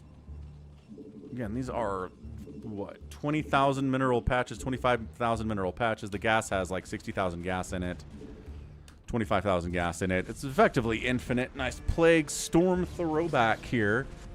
Lurker Dark Swarm. Storm it up. Psionically storm it up, boys.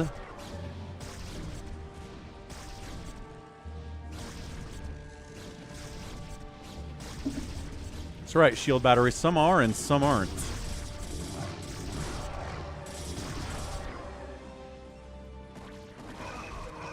Yeah, Zealot's all bruised up by those lurkers. Hiders more easily handle them.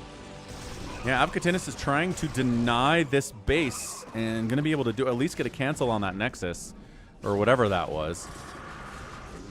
Maelstrom is good when units are stacking up like this. Look at these Dragoons. Drift apart like Mutalisks. Ah, it's so weird. So weird, but dude, Avcatinus is so freaking big. He has the whole bottom third of the map. It's I mean, like Jericho and Happy are big enough on their own, but dude, Avcatinus is humongous.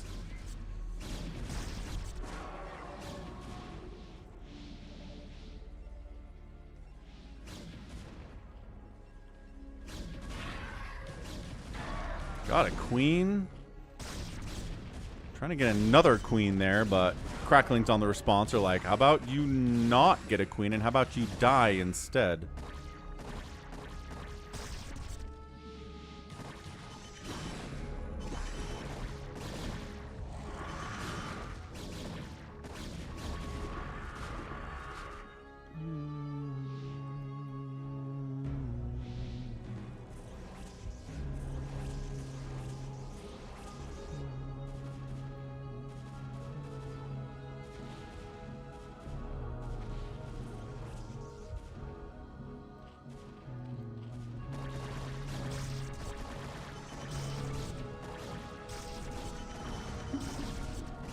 I think we just have your bio only free-for-all in there, SaviorSword.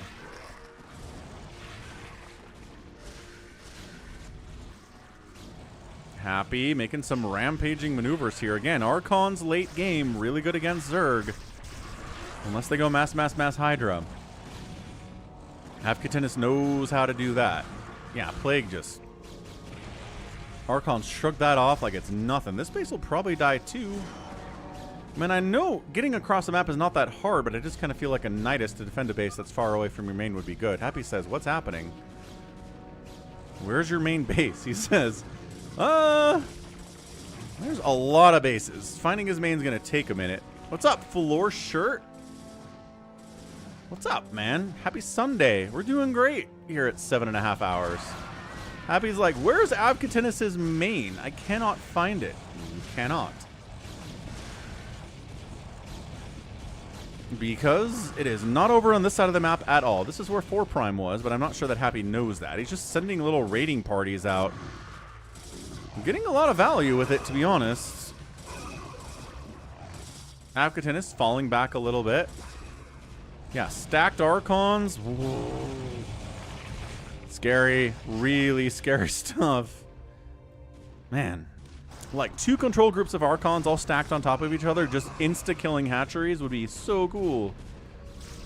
See, the Ultras stack up, which is kind of good too. This mode is cursed, says Avcatinus. It really, really is. Ah! Avcatinus taps out. Whoa! Rage quits out of the Jericho.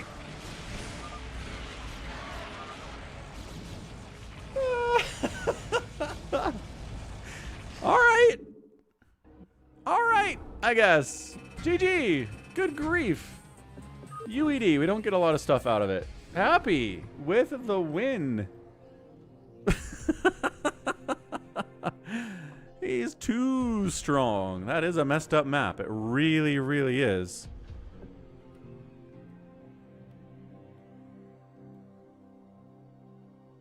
All right, look. We'll do one more free-for-all because that was only 30 minutes. We're going to try alphas. I don't know what we're looking at exactly, but it's supposed to be a map designed after the country of Chile. So, sounds terrible. Sounds really bad. Which is what I'm looking for in a free-for-all map, right? Good maps, not interested in. Balanced maps, not interested in it.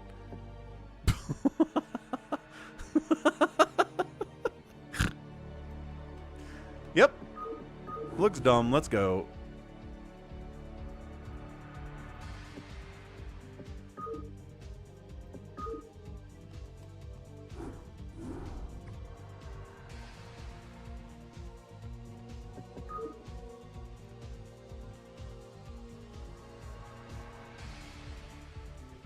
It is for fun. I don't think this is going to be a good experience for anybody.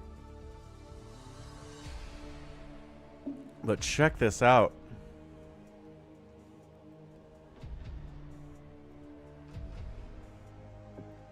Alright, people are interested. Alpha, that's his map that he sent in. Orb Goblin, 4 Prime, RJB, Avcatinus, 7th Flag, Baby T-Rex, and Jericho. Yeah, Chile and South America. 7th Flag has been to Chile. Nice. Yeah, my grandparents did a church mission in Viña del Mar in Santiago, Chile, back in the 90s. Chad Goose wants in. I'll bump someone for Chad Goose. Chad, you want up? Just to watch. Okay, sounds great. Here we go. This is going to be terrible. But that's why we love it. Let's go. How close are we, do we think, from everybody else?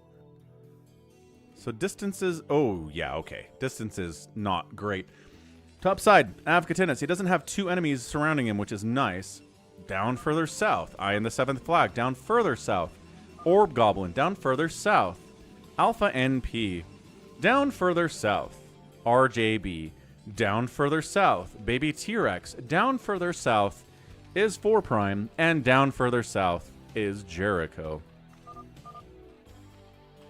Long-term mission trip, MH. 3 years. So the Mormon Church has a thing where every mission, like just an area of the world where missionaries are sent to try to convert people to the Mormon Church, right?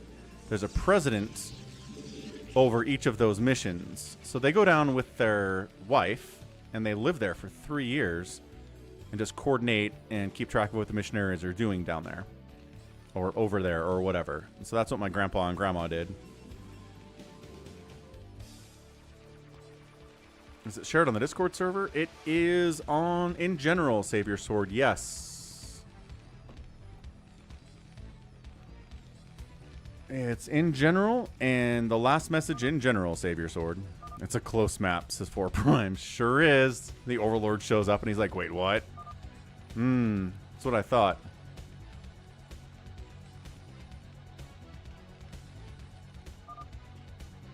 Seventh Flag's like, what is happening? Where are we?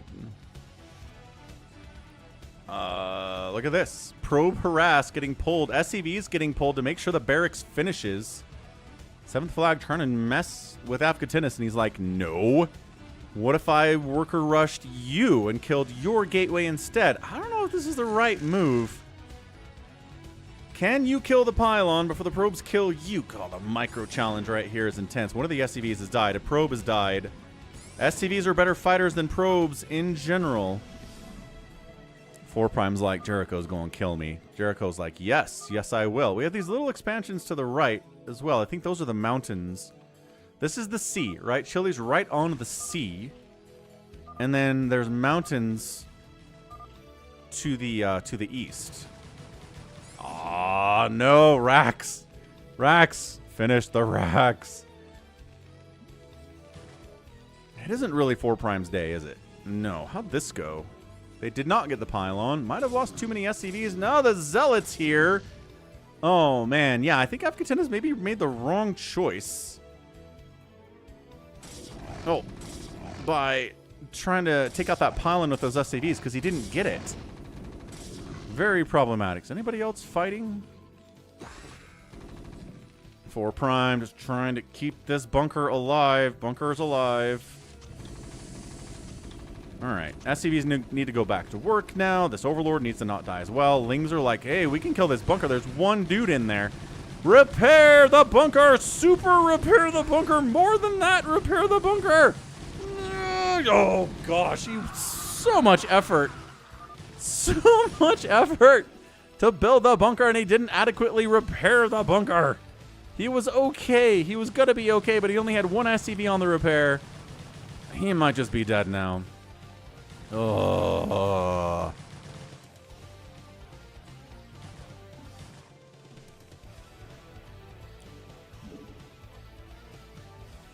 Meanwhile, here comes Avcatinus trying to kill 7th Flag, who's got a cannon coming up. That cannon's going to help a lot if it finishes. Probes get pulled. The lag is real.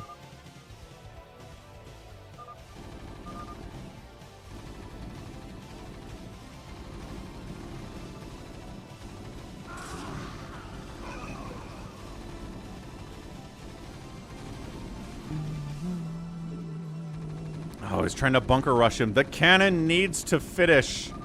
I don't know if it's going to save him. Gosh, his probes are dying like crazy. Cannon going to finish.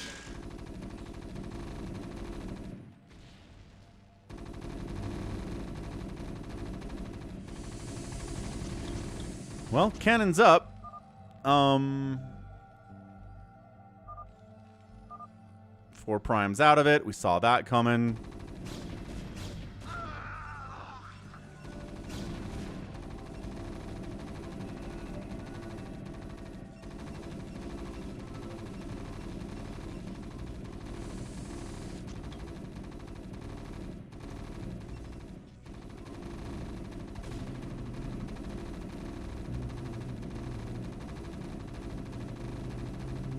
I think he's out of it.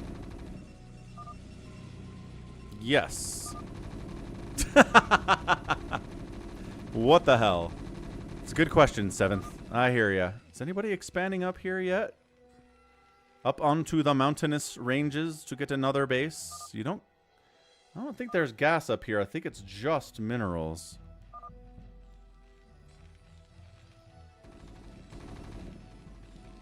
Yeah, this is not a good map for Zerg. Not even close. We'll see if Jericho can make it happen. He's got access to 2 gas, which again, you need to hang with the 1 gas at the Protoss and Terran. So Jericho's doing the right thing. He killed his neighbor, took his gas, and now he can hold at least and keep up. Not that he's going to have a major advantage, but he's okay. Oh, there's this thing, though. Dude, what is this? How many of those are there? Is that the only one? What the what? I guess there's gas over here, too. And there. Meanwhile, big attack coming into RJB's base with stimmed Marines from Baby T-Rex. Cannon needs to die. Got it. I am the 7th flag as I'm out of here. These probes are getting absolutely murked by the Marines, too. Zealot gets 1 hit off and dies. Stimmed Marines with medic supporter. Nothing to shake its stick at here. RJB is complaining about the tryhards. The 1 base Reaver opening. So wait, so someone's going like crazy 2 gas. Keeping track of what the, okay, yeah. Look at I Am Alpha. He knows this map. He spawned in the location he wanted to spawn because this is available. What is this? No one else has access to that. Orb Goblins, like, alright, I can get another gas over here at least. RJB, 4 total supply, still mining.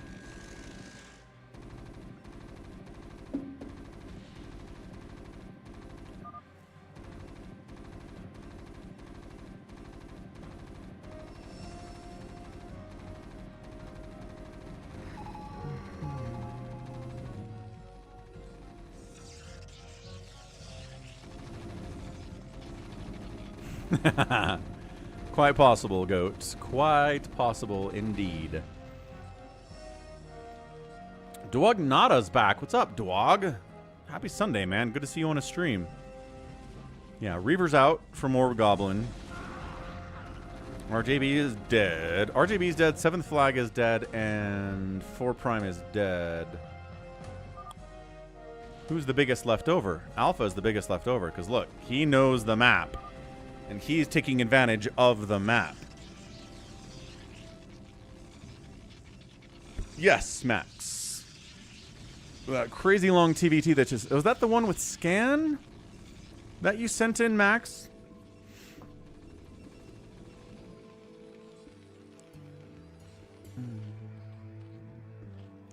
I like how 4 Prime's command center is still floating over this hatch. It's kind of in the way a little bit. Sort of annoying.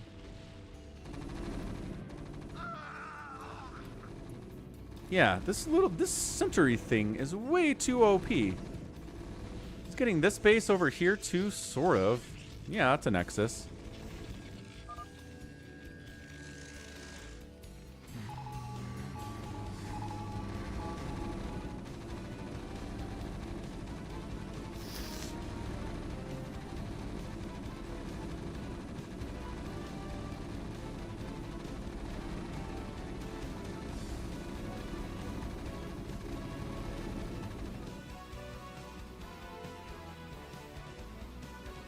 SCV Rush is hard to defend. It really is. Yesterday. Hey, Jacko, absolutely. Have a good rest of your day. Enjoy your Monday, man.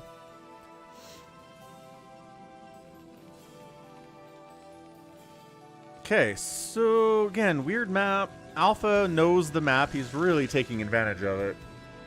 Casually has 4 gases rolling now. 70 supply. Tons of gates. He's got more production and more income than anybody by a wide margin. Like Orb Goblins on 2 bases, which is great, but not 4 gas. Avcatinus still hasn't taken this gas. Or this gas. He's still on 1 gas. 2 gases for the Zerg. And kind of checking out what's going on up here. There's a gas there. Yeah, so the mountains. The mountains to the west. Here comes baby T-Rex, or the east, rather. And it's ocean to the west in Chile. Alright, Jericho's in a lot of trouble here. The Andes Mountains in particular. That is the truth. The Andes Mountains.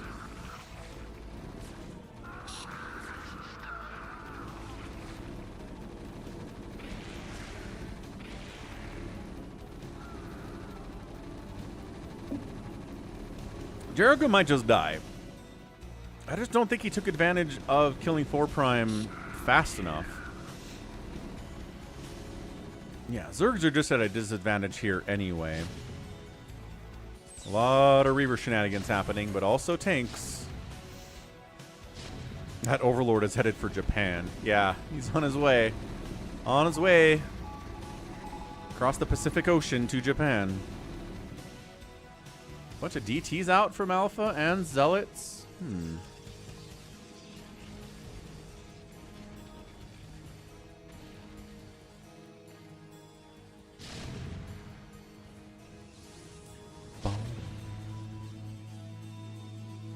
Hold on.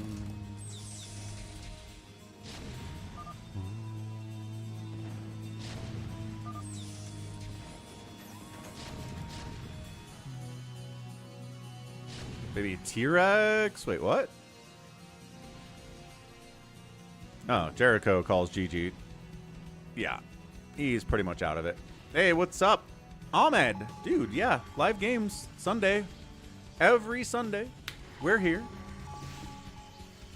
Or Hawaii or New Zealand. Yeah, the latitude here is more New Zealand than Japan. This up here is closer? I don't know. Reaver shenanigans here on Avcatinus. Orb Goblin. Trying to kill. Okay, nothing. Great. Reavers died. Couple SCVs died. Not the greatest of plays from Orb Goblin. Is he all? Yeah. And then Alpha's just expanding all the way down the right side on the Andes Mountains. So once again, Red, you took my expansion.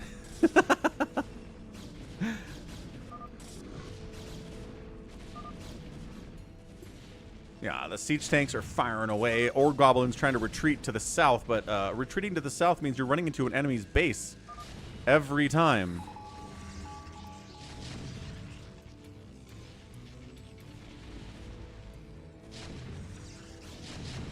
We play, yeah. We played a couple Phantoms already. This is the last thing we're going to do. We are almost 8 hours into the stream, Ahmed. But hope you're having a great Sunday. More live games Thursday, Friday, Saturday, Sunday. That's going to be the plan for the next little while anyway. Planning on an 11-hour stream on Saturday to celebrate 11 hours of streaming. Should be a good time.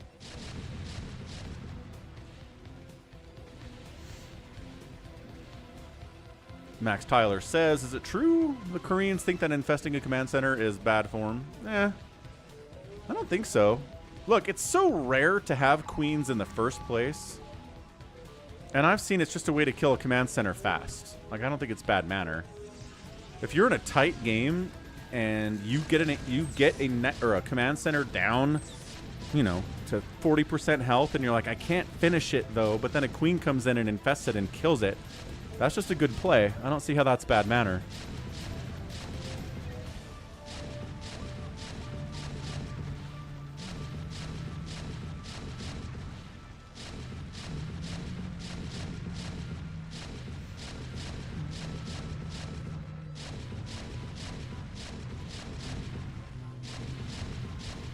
We'll probably start at about 11 a.m.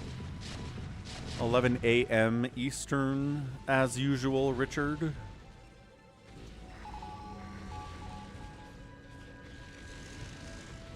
Looks like Jericho is trying to at least take it to Alpha a little bit, but I don't know, man. Alpha's so big. 146 supply to Jericho's 43. One base, one gas mining.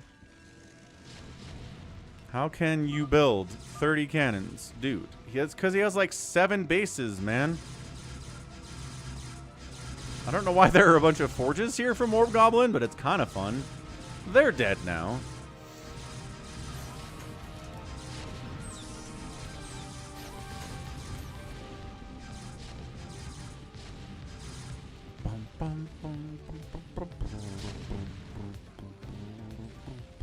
Orb Goblin expanding up here, or at least sort of trying to. No, he's just building forges again.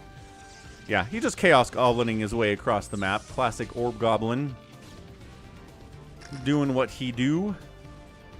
You know, some people are just goblins. It's who they are. Can't really deny their nature, you know? Is RJB? Yeah, RJB is running around.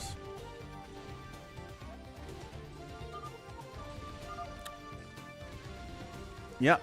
YH is also a goblin. Reaver dropping in on baby T-Rex, who killed him earlier but didn't finish him off. Oh, ring around the rosy connections are good there around the outside of those minerals. Big hits. Baby T-Rex taking serious damage to that Reaver drop.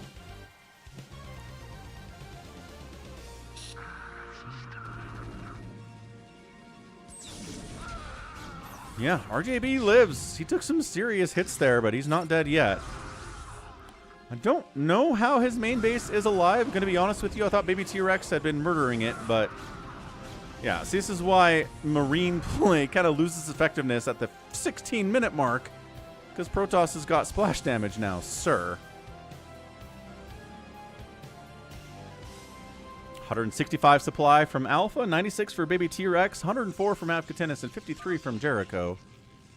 Baby T-Rex says, I spared him and he's murdering me. Why would you spare RJB?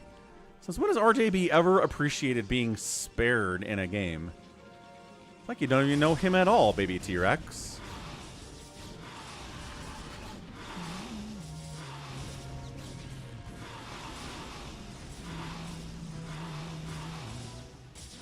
Jericho's up here trying to murder Alpha. He recognizes who the big kid on the block is here. He's trying to take him down. Oh, this is definitely a free-for-all, YH. I don't know what think you've been watching, but this is a free-for-all. Yeah, he made Zealots, Cannons, and DTs, which turns out mutas are pretty good against all those things. Corsairs pop out. Not microing properly.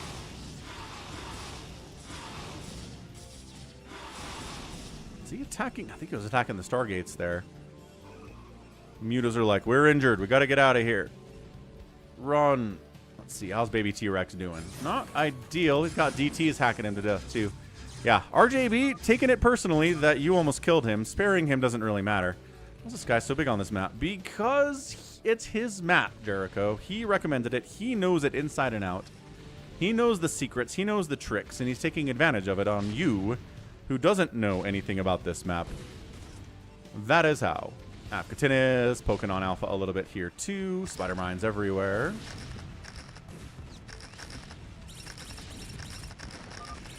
Spider mines connect.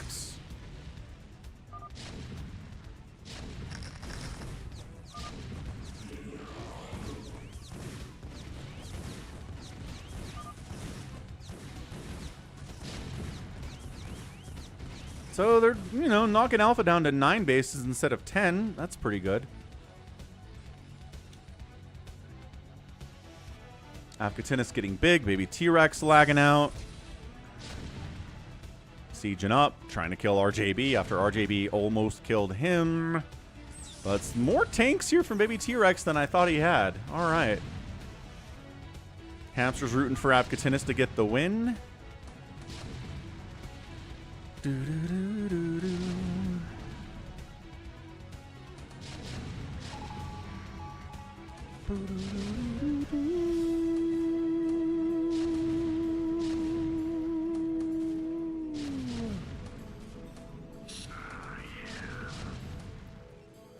So now RJB is dead. Huh.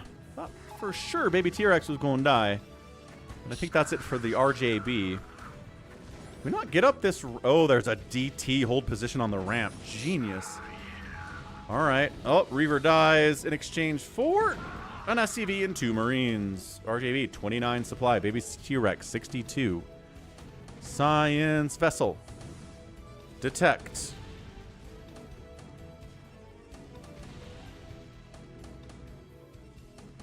I'm not sure anybody has gone without fighting in this. Everyone's been fighting. Avcatinus pushing on Alpha. Again, Alpha might have the economic advantage to start, but Avcatinus might be the better player. I mean, Alpha's pretty good.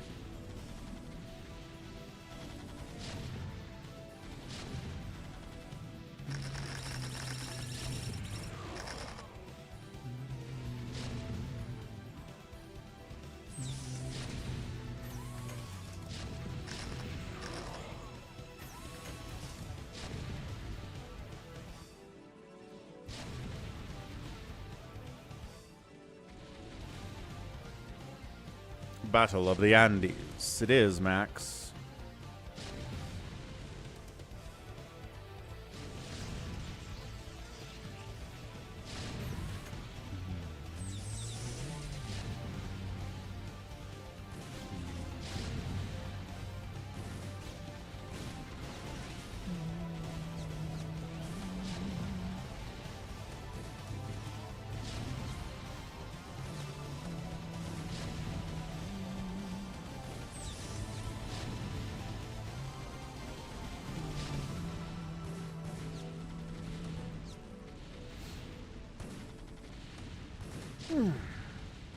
I mean, Alpha's going to die, it looks like, but it's going to be a slow death.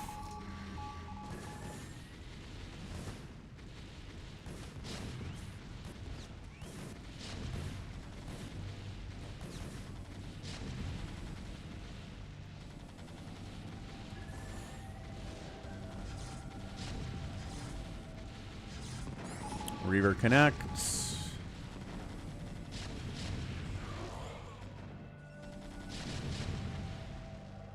The Mass DT Arbiter Corsair strat is an interesting one from Alpha, but it's not going to do anything about these tanks. RJB's got a Reaver and a Dream. Wiggling, wiggling, wiggling, wiggling. That's awesome. Oh, yeah. 22 kill Reaver. Trying to get up to that 59 kill that previous Reaver got in the fastest map. 28, pretty good. Look at him. Look at the Reaver micro on display without a shuttle even.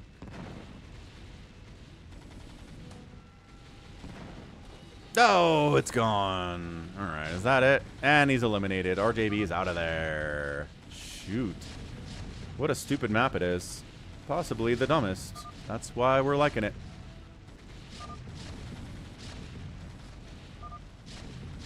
You had to kill my SEVs before you died, says Avcatinus? Yes, yes, he did. Absolutely.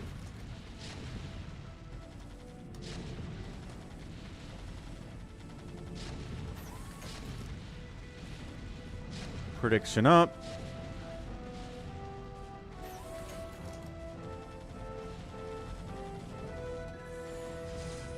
Avcatinus got recalled into with Mass DT. That's what it was.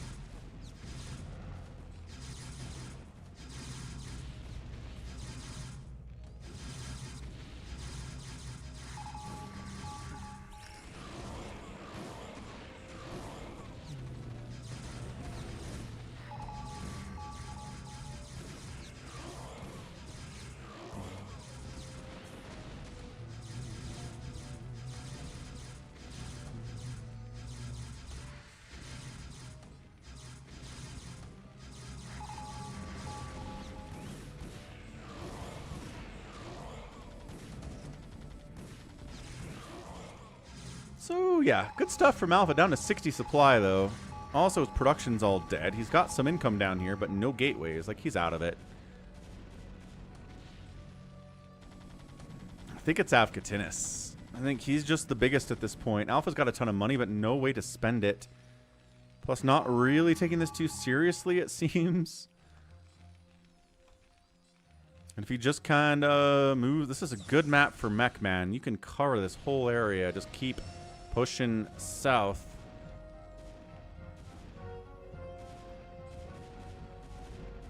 I don't think this will be too long. Goat.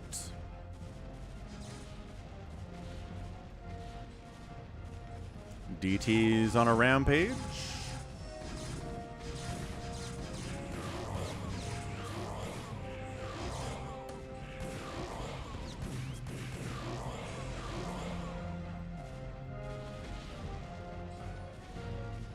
All right. Alpha 48 supply remaining. Pretty much entirely probes, I think. I mean, we do have this Arbiter and a few Corsairs up the left side. Some Arbiters up there, too. So, Arbiter Corsair is not going to do a lot against a Terran player who's got tanks and Goliaths and turrets all over the place. So, this is where Avcatinus says, what is this? Why is this the best base on the entire map? It's a fair point, actually.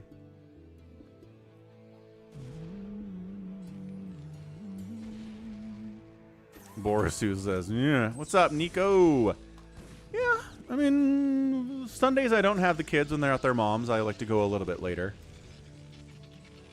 This one's been intensely later for sure. But Jericho lives, man. He has 500 minerals. Still mining from 4 Prime's base. He's going to try to take this away from Alpha. And Alpha's empire is this now. This is all he's got left.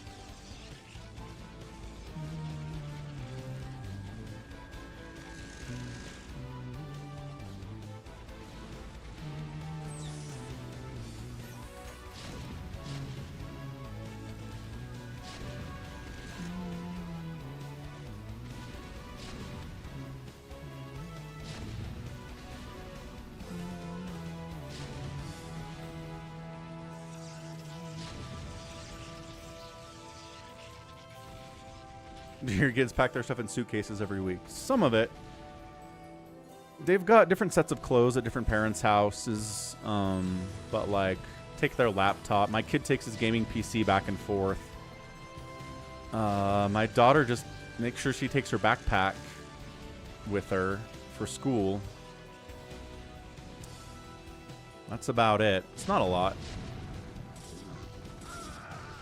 Hey, what's up, Martel Storm? It sure is, Max. 8 hours is a work shift. And we are beyond that, friendo.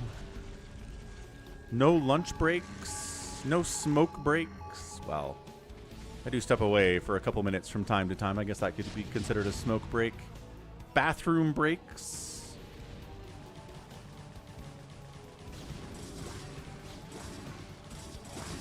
Alpha just trying to live, man.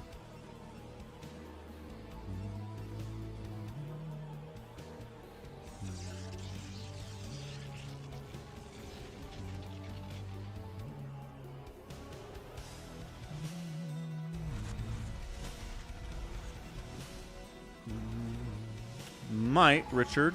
I don't know. What are we at? We're almost at 9 hours now. Like 9 to 11 is not a huge stretch, right? It's not like I'm doubling my stream time to do it Saturday for 11 hours. You can smoke. It's your own house. That is true. Just, you know, don't smoke is all.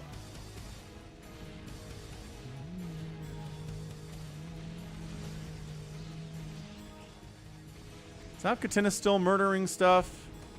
Is he making a push on Baby T-Rex now? He sure is. Baby T-Rex Empire is big. Actually, it's kind of more Baby T-Rex pushing north, isn't it? Fighting over this whole center base. Not a bad idea.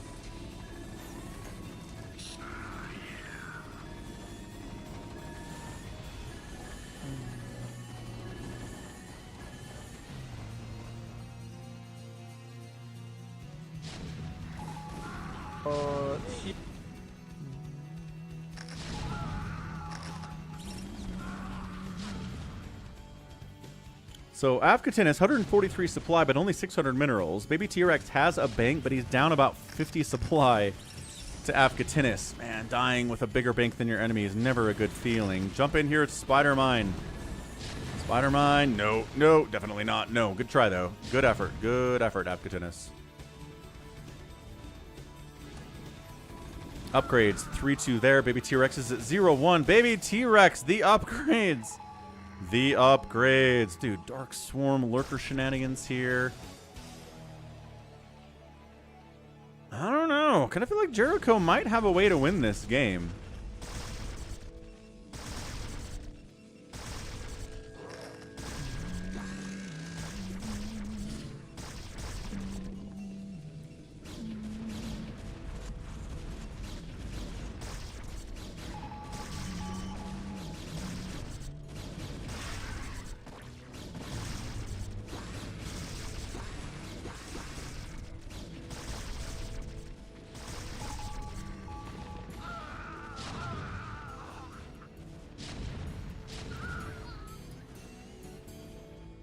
There is an untouched base at the very south. Is there a...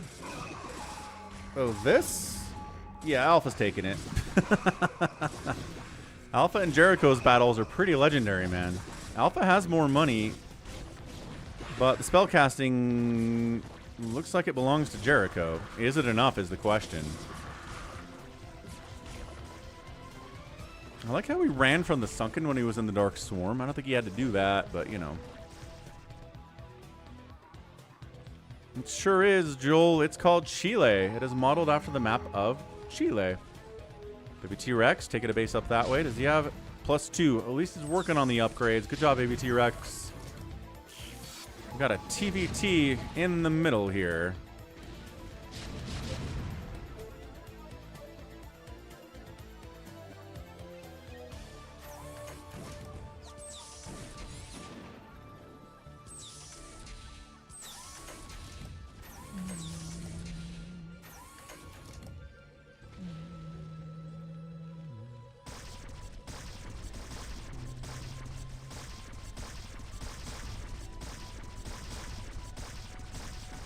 You know, like I said, Alpha's Empire just keeps getting smaller. He's taking it more seriously now, though. Not trying to go mass DT, which isn't really a viable build. This whole TvT thing is going to stretch it out a little bit. I know you said it's going to be longer than I think, but by golly, this TvT is going to be a minute. RJB is angry at Baby T-Rex. Noted. Alpha might get knocked out a bit soon here. It's going to be tough to crack this, but again, Alpha doesn't spellcast. Well, Stasis is, but he doesn't have any Psystorm. He doesn't have any Reavers. I don't know what the plan is here. For somebody with 140 APM and the expansion powers that he's got, he's just not quite on top of it here with Protoss.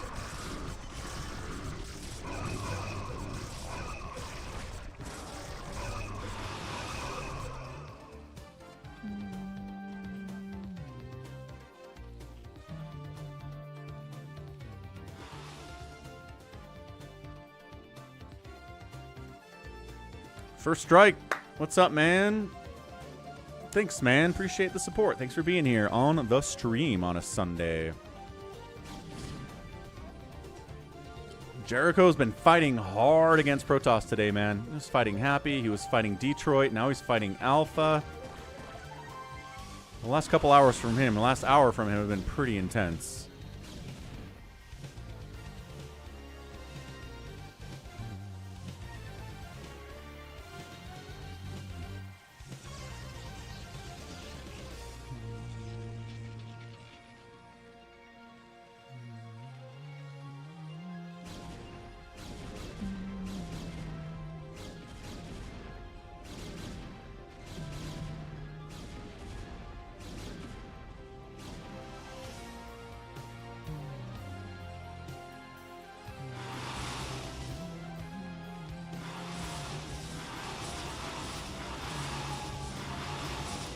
Still 1-0 on your mutas, Jericho, for shame.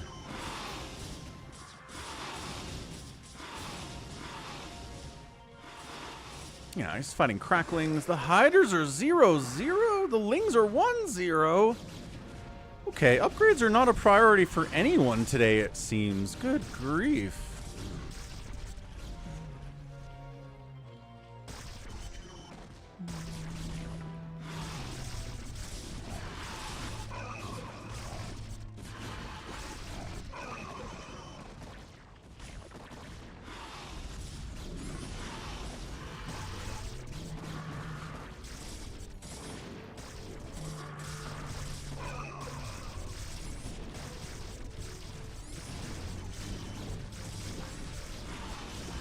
This is just foregone here. I mean, it's hard for Jericho to deal with the Protoss because he doesn't have upgrades against the 3-3-2 everything that Alpha's playing with right now, but he'll get there. How is Red still alive? He's out of cash. He's pretty much dead. I think you got him. Somebody tell Jericho he's got this. You got this, man. The original CD does not give you the remastered version of StarCraft, Joel, so this is the downloaded version because it's the remaster. I've got the original CD kicking around somewhere.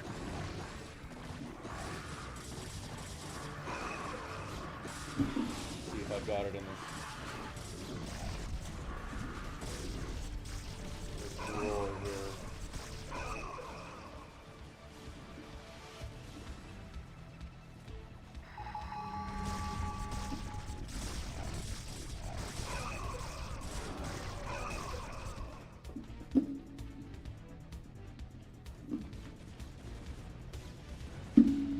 Yeah, there it is. Brood War CD. Dusty and old and kind of broken. Check this out. Original burned one, too. Just says Brood War on it. And then the OG disc as well. Good times. Coming in 1999, it says Warcraft 2 BattleNet Edition and Diablo 2. Look at them promoting their own products. But yeah, big times with this back in the day.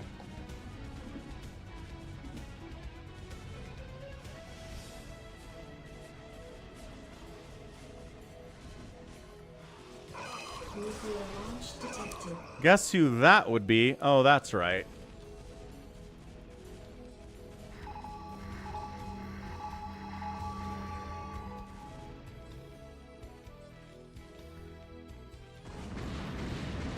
Baby T-Rex loses a ton of his supply. Not supply block, but also not happy about this.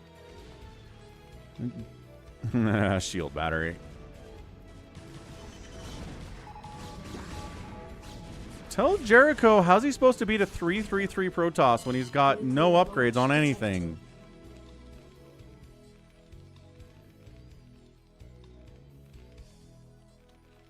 Trying to nuke Baby T-Rex's BCs. He's going to get one of them. You know, as a treat. Dude, 4 hit points on that. 4.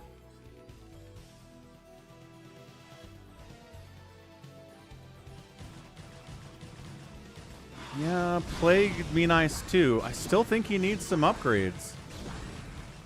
We got +2 on his Lings now, which counts for something. That's going to be a Plague, right? Consume, consume. Another Dark Swarm. Alpha trying to get money. I'm not sure that's going to happen for him today. He's long distance mining from this base.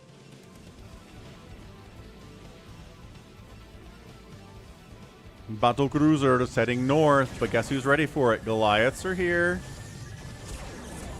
Oh, Battle Cruiser versus Battle Cruiser plus Goliath is not ideal for the guy with only Battle Cruisers. Here's the battle, though. BC versus BC. Goliath's kind of plinging away here, too.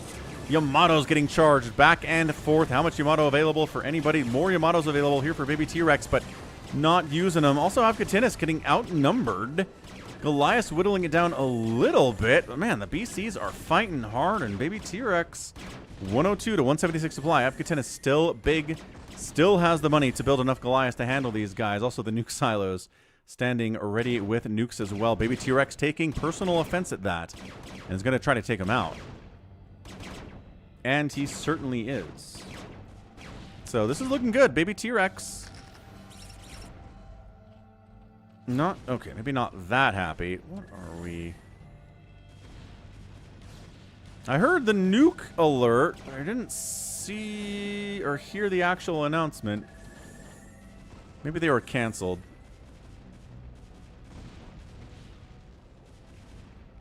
And yeah, the PC that I built a few years ago doesn't even have a disk drive. I've never needed to use it for anything. Ever since internet speeds got fast enough, there's just no need for the physical media.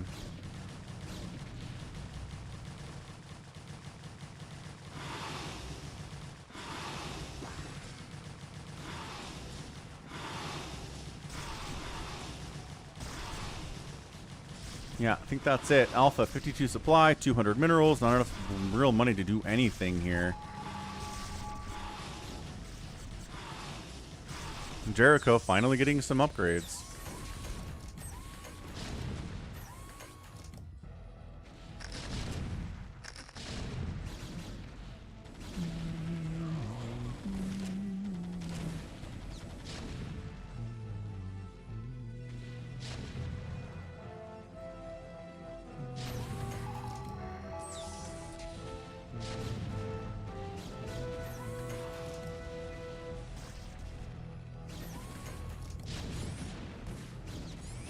Look at this. Poking at Avcatinus with what's left here from Alpha.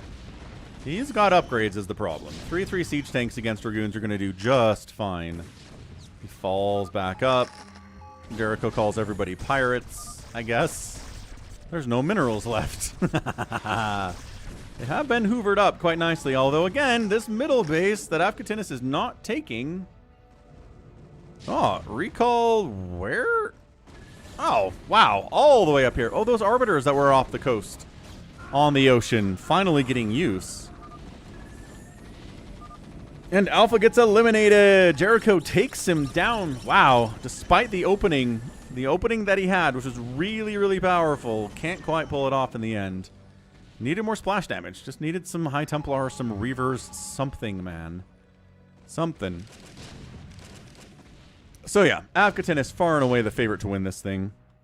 Baby T-Rex trying to long distance mine while there are tanks in the general vicinity. Not great for him. Floating a command center down to the center. Yeah, 11,000 gas combined on these two geysers. Tons of minerals there too. Lockdowns. Avcatinus says, give me an excuse to build my favorite unit, the Ghost, and I'll do it, man. Yeah, these Goliaths wrecking the lockdown battle cruisers, forcing them to engage. The siege tanks are trying to shut it down here, too. Another Cloaked Ghost maybe going to wander up, but maybe T-Rex 86 supply. Nuclear launch detected. Nuke right here. And baby T-Rex knows what's up. Does he know? Oh, yeah, they sniped down the Ghost. Never mind. No nukes, actually, at all. Jericho's asking how big baby T-Rex is. He's not going to get that information out in the public, I don't think. Oh, the lockdown BCs are alive. It's pretty rare to be locked down and survive in the long term here. Hit the one that has 40 hit points. There you go. Got that one at least. And there's one of them with 124 hit points. He's just rolling down Goliaths and tanks just non-stop. He's got the cash for it. Not a ton of gas, but once he has this space up and running, he'll be okay with gas for a while. Alpha, yeah, pretty fun map. What's with this whole center base, though? Really gives an unfair advantage to whoever happens to spawn next to it. But I guess you can fight over it. He works hard for the money, but don't, so hard for the money. Boom, but don't.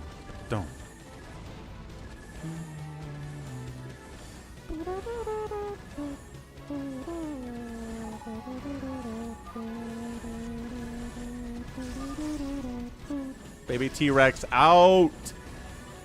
And that's it. I think we're done. I don't know that Jericho wants to fight against a meching Avcatinus. I don't know. Jericho's got more gas than he does, which is interesting. Hamster says it's fair to have that there because they're surrounded by enemies in the middle, whereas the southern and northern players are not.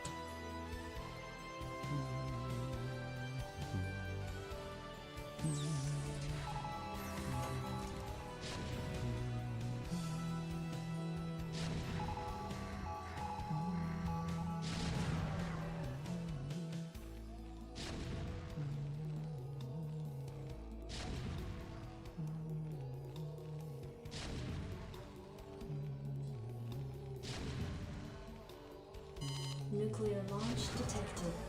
Also, did I mention he has nukes?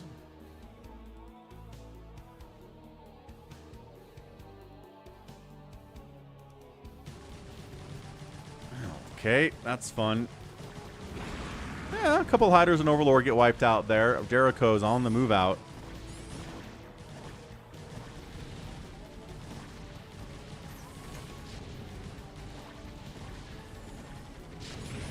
The map with those mineral spirals called Micro Twist Shield Battery.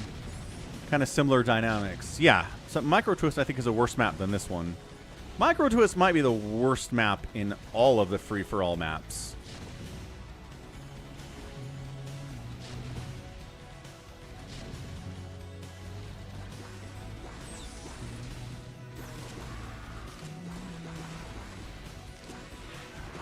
Yeah, and then there's the mech just kind of cleaning up the Zerg in a straight-up fight. There's the complaints about lag. I guess. I don't really see any lag, but all right. Crazy Critters is also pretty bad, yes, but Micro Twist is the worst. It is the worst. How did I get lag, he says.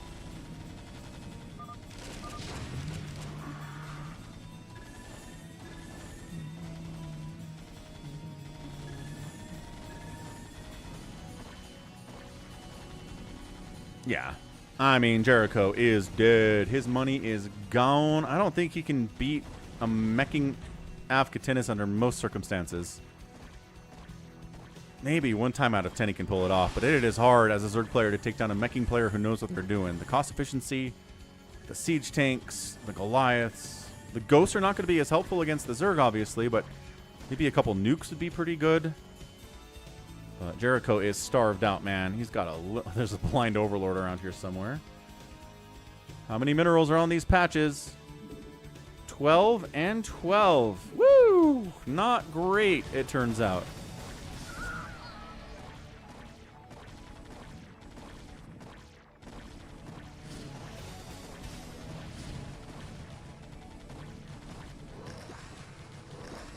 Nuclear launch detected. Again, all you really got is nukes here.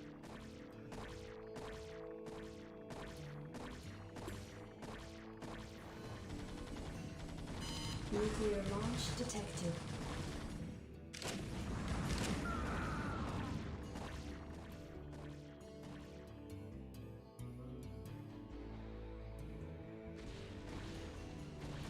No? Oh, over here. Okay.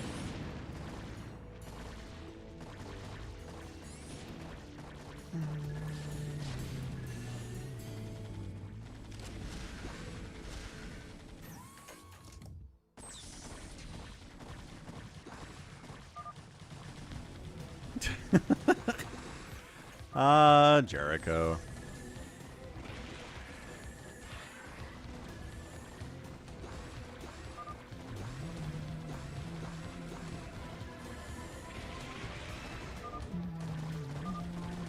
I like nukes, says Avcatinus. You sure do.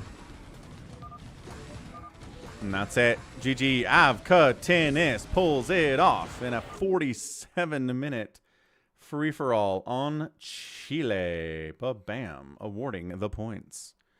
Yeah, we're done. That's it. 8 hours and 29 minutes and 29 seconds is about my limit for a Sunday. So, again, 11-hour stream coming Saturday. Watch out for that. As always, check out the schedule. Just bookmark this page and just check it whenever you're like, hey, when's Falcon streaming? I'll have it updated tonight. All right? All right. Whew. So, good job. Avcatinus fought hardest, man. He outproduced everybody but Jericho, who's a Zerg making a lot of lings. He outkilled everybody as well. Structures raised, Jericho, or Avcatinus, and then the outspend by Avcatinus. Get the job done. GG's, man. Woo! All right. Thanks, everyone, for being here for an 8.5-hour Sunday stream. Thanks for the massive support as well. We got a Prime sub from Born to Pun. $5 super chat from Orb Goblin. Goat resubbed at tier 1 for 16 months. Red Bunny super chatted something from a currency I don't recognize. Bjorn super chatted 10 euros as well. Thank you, Bjorn. Snakes Arsenji resubbed with Prime for 8 months in a row and hit me up at Venmo for $100 total. Awesome stuff. Good start to the week here for sure. Thanks for helping keeping me afloat out here and enjoying the StarCraft. So, we'll get a raid going out there to someone who's also doing the StarCraft in case you need more than 8.5 hours of Brood War in your veins. And by golly, maybe you do. Ergmon! Looks like Ergmon is doing the Brood Wars. Let's hit him up. Okay, love y'all. See you Thursday, Friday, Saturday, Sunday, more StarCraft. And again, Saturday, big one planned. Love y'all. Catch ya. And goodbye. See you, Big One.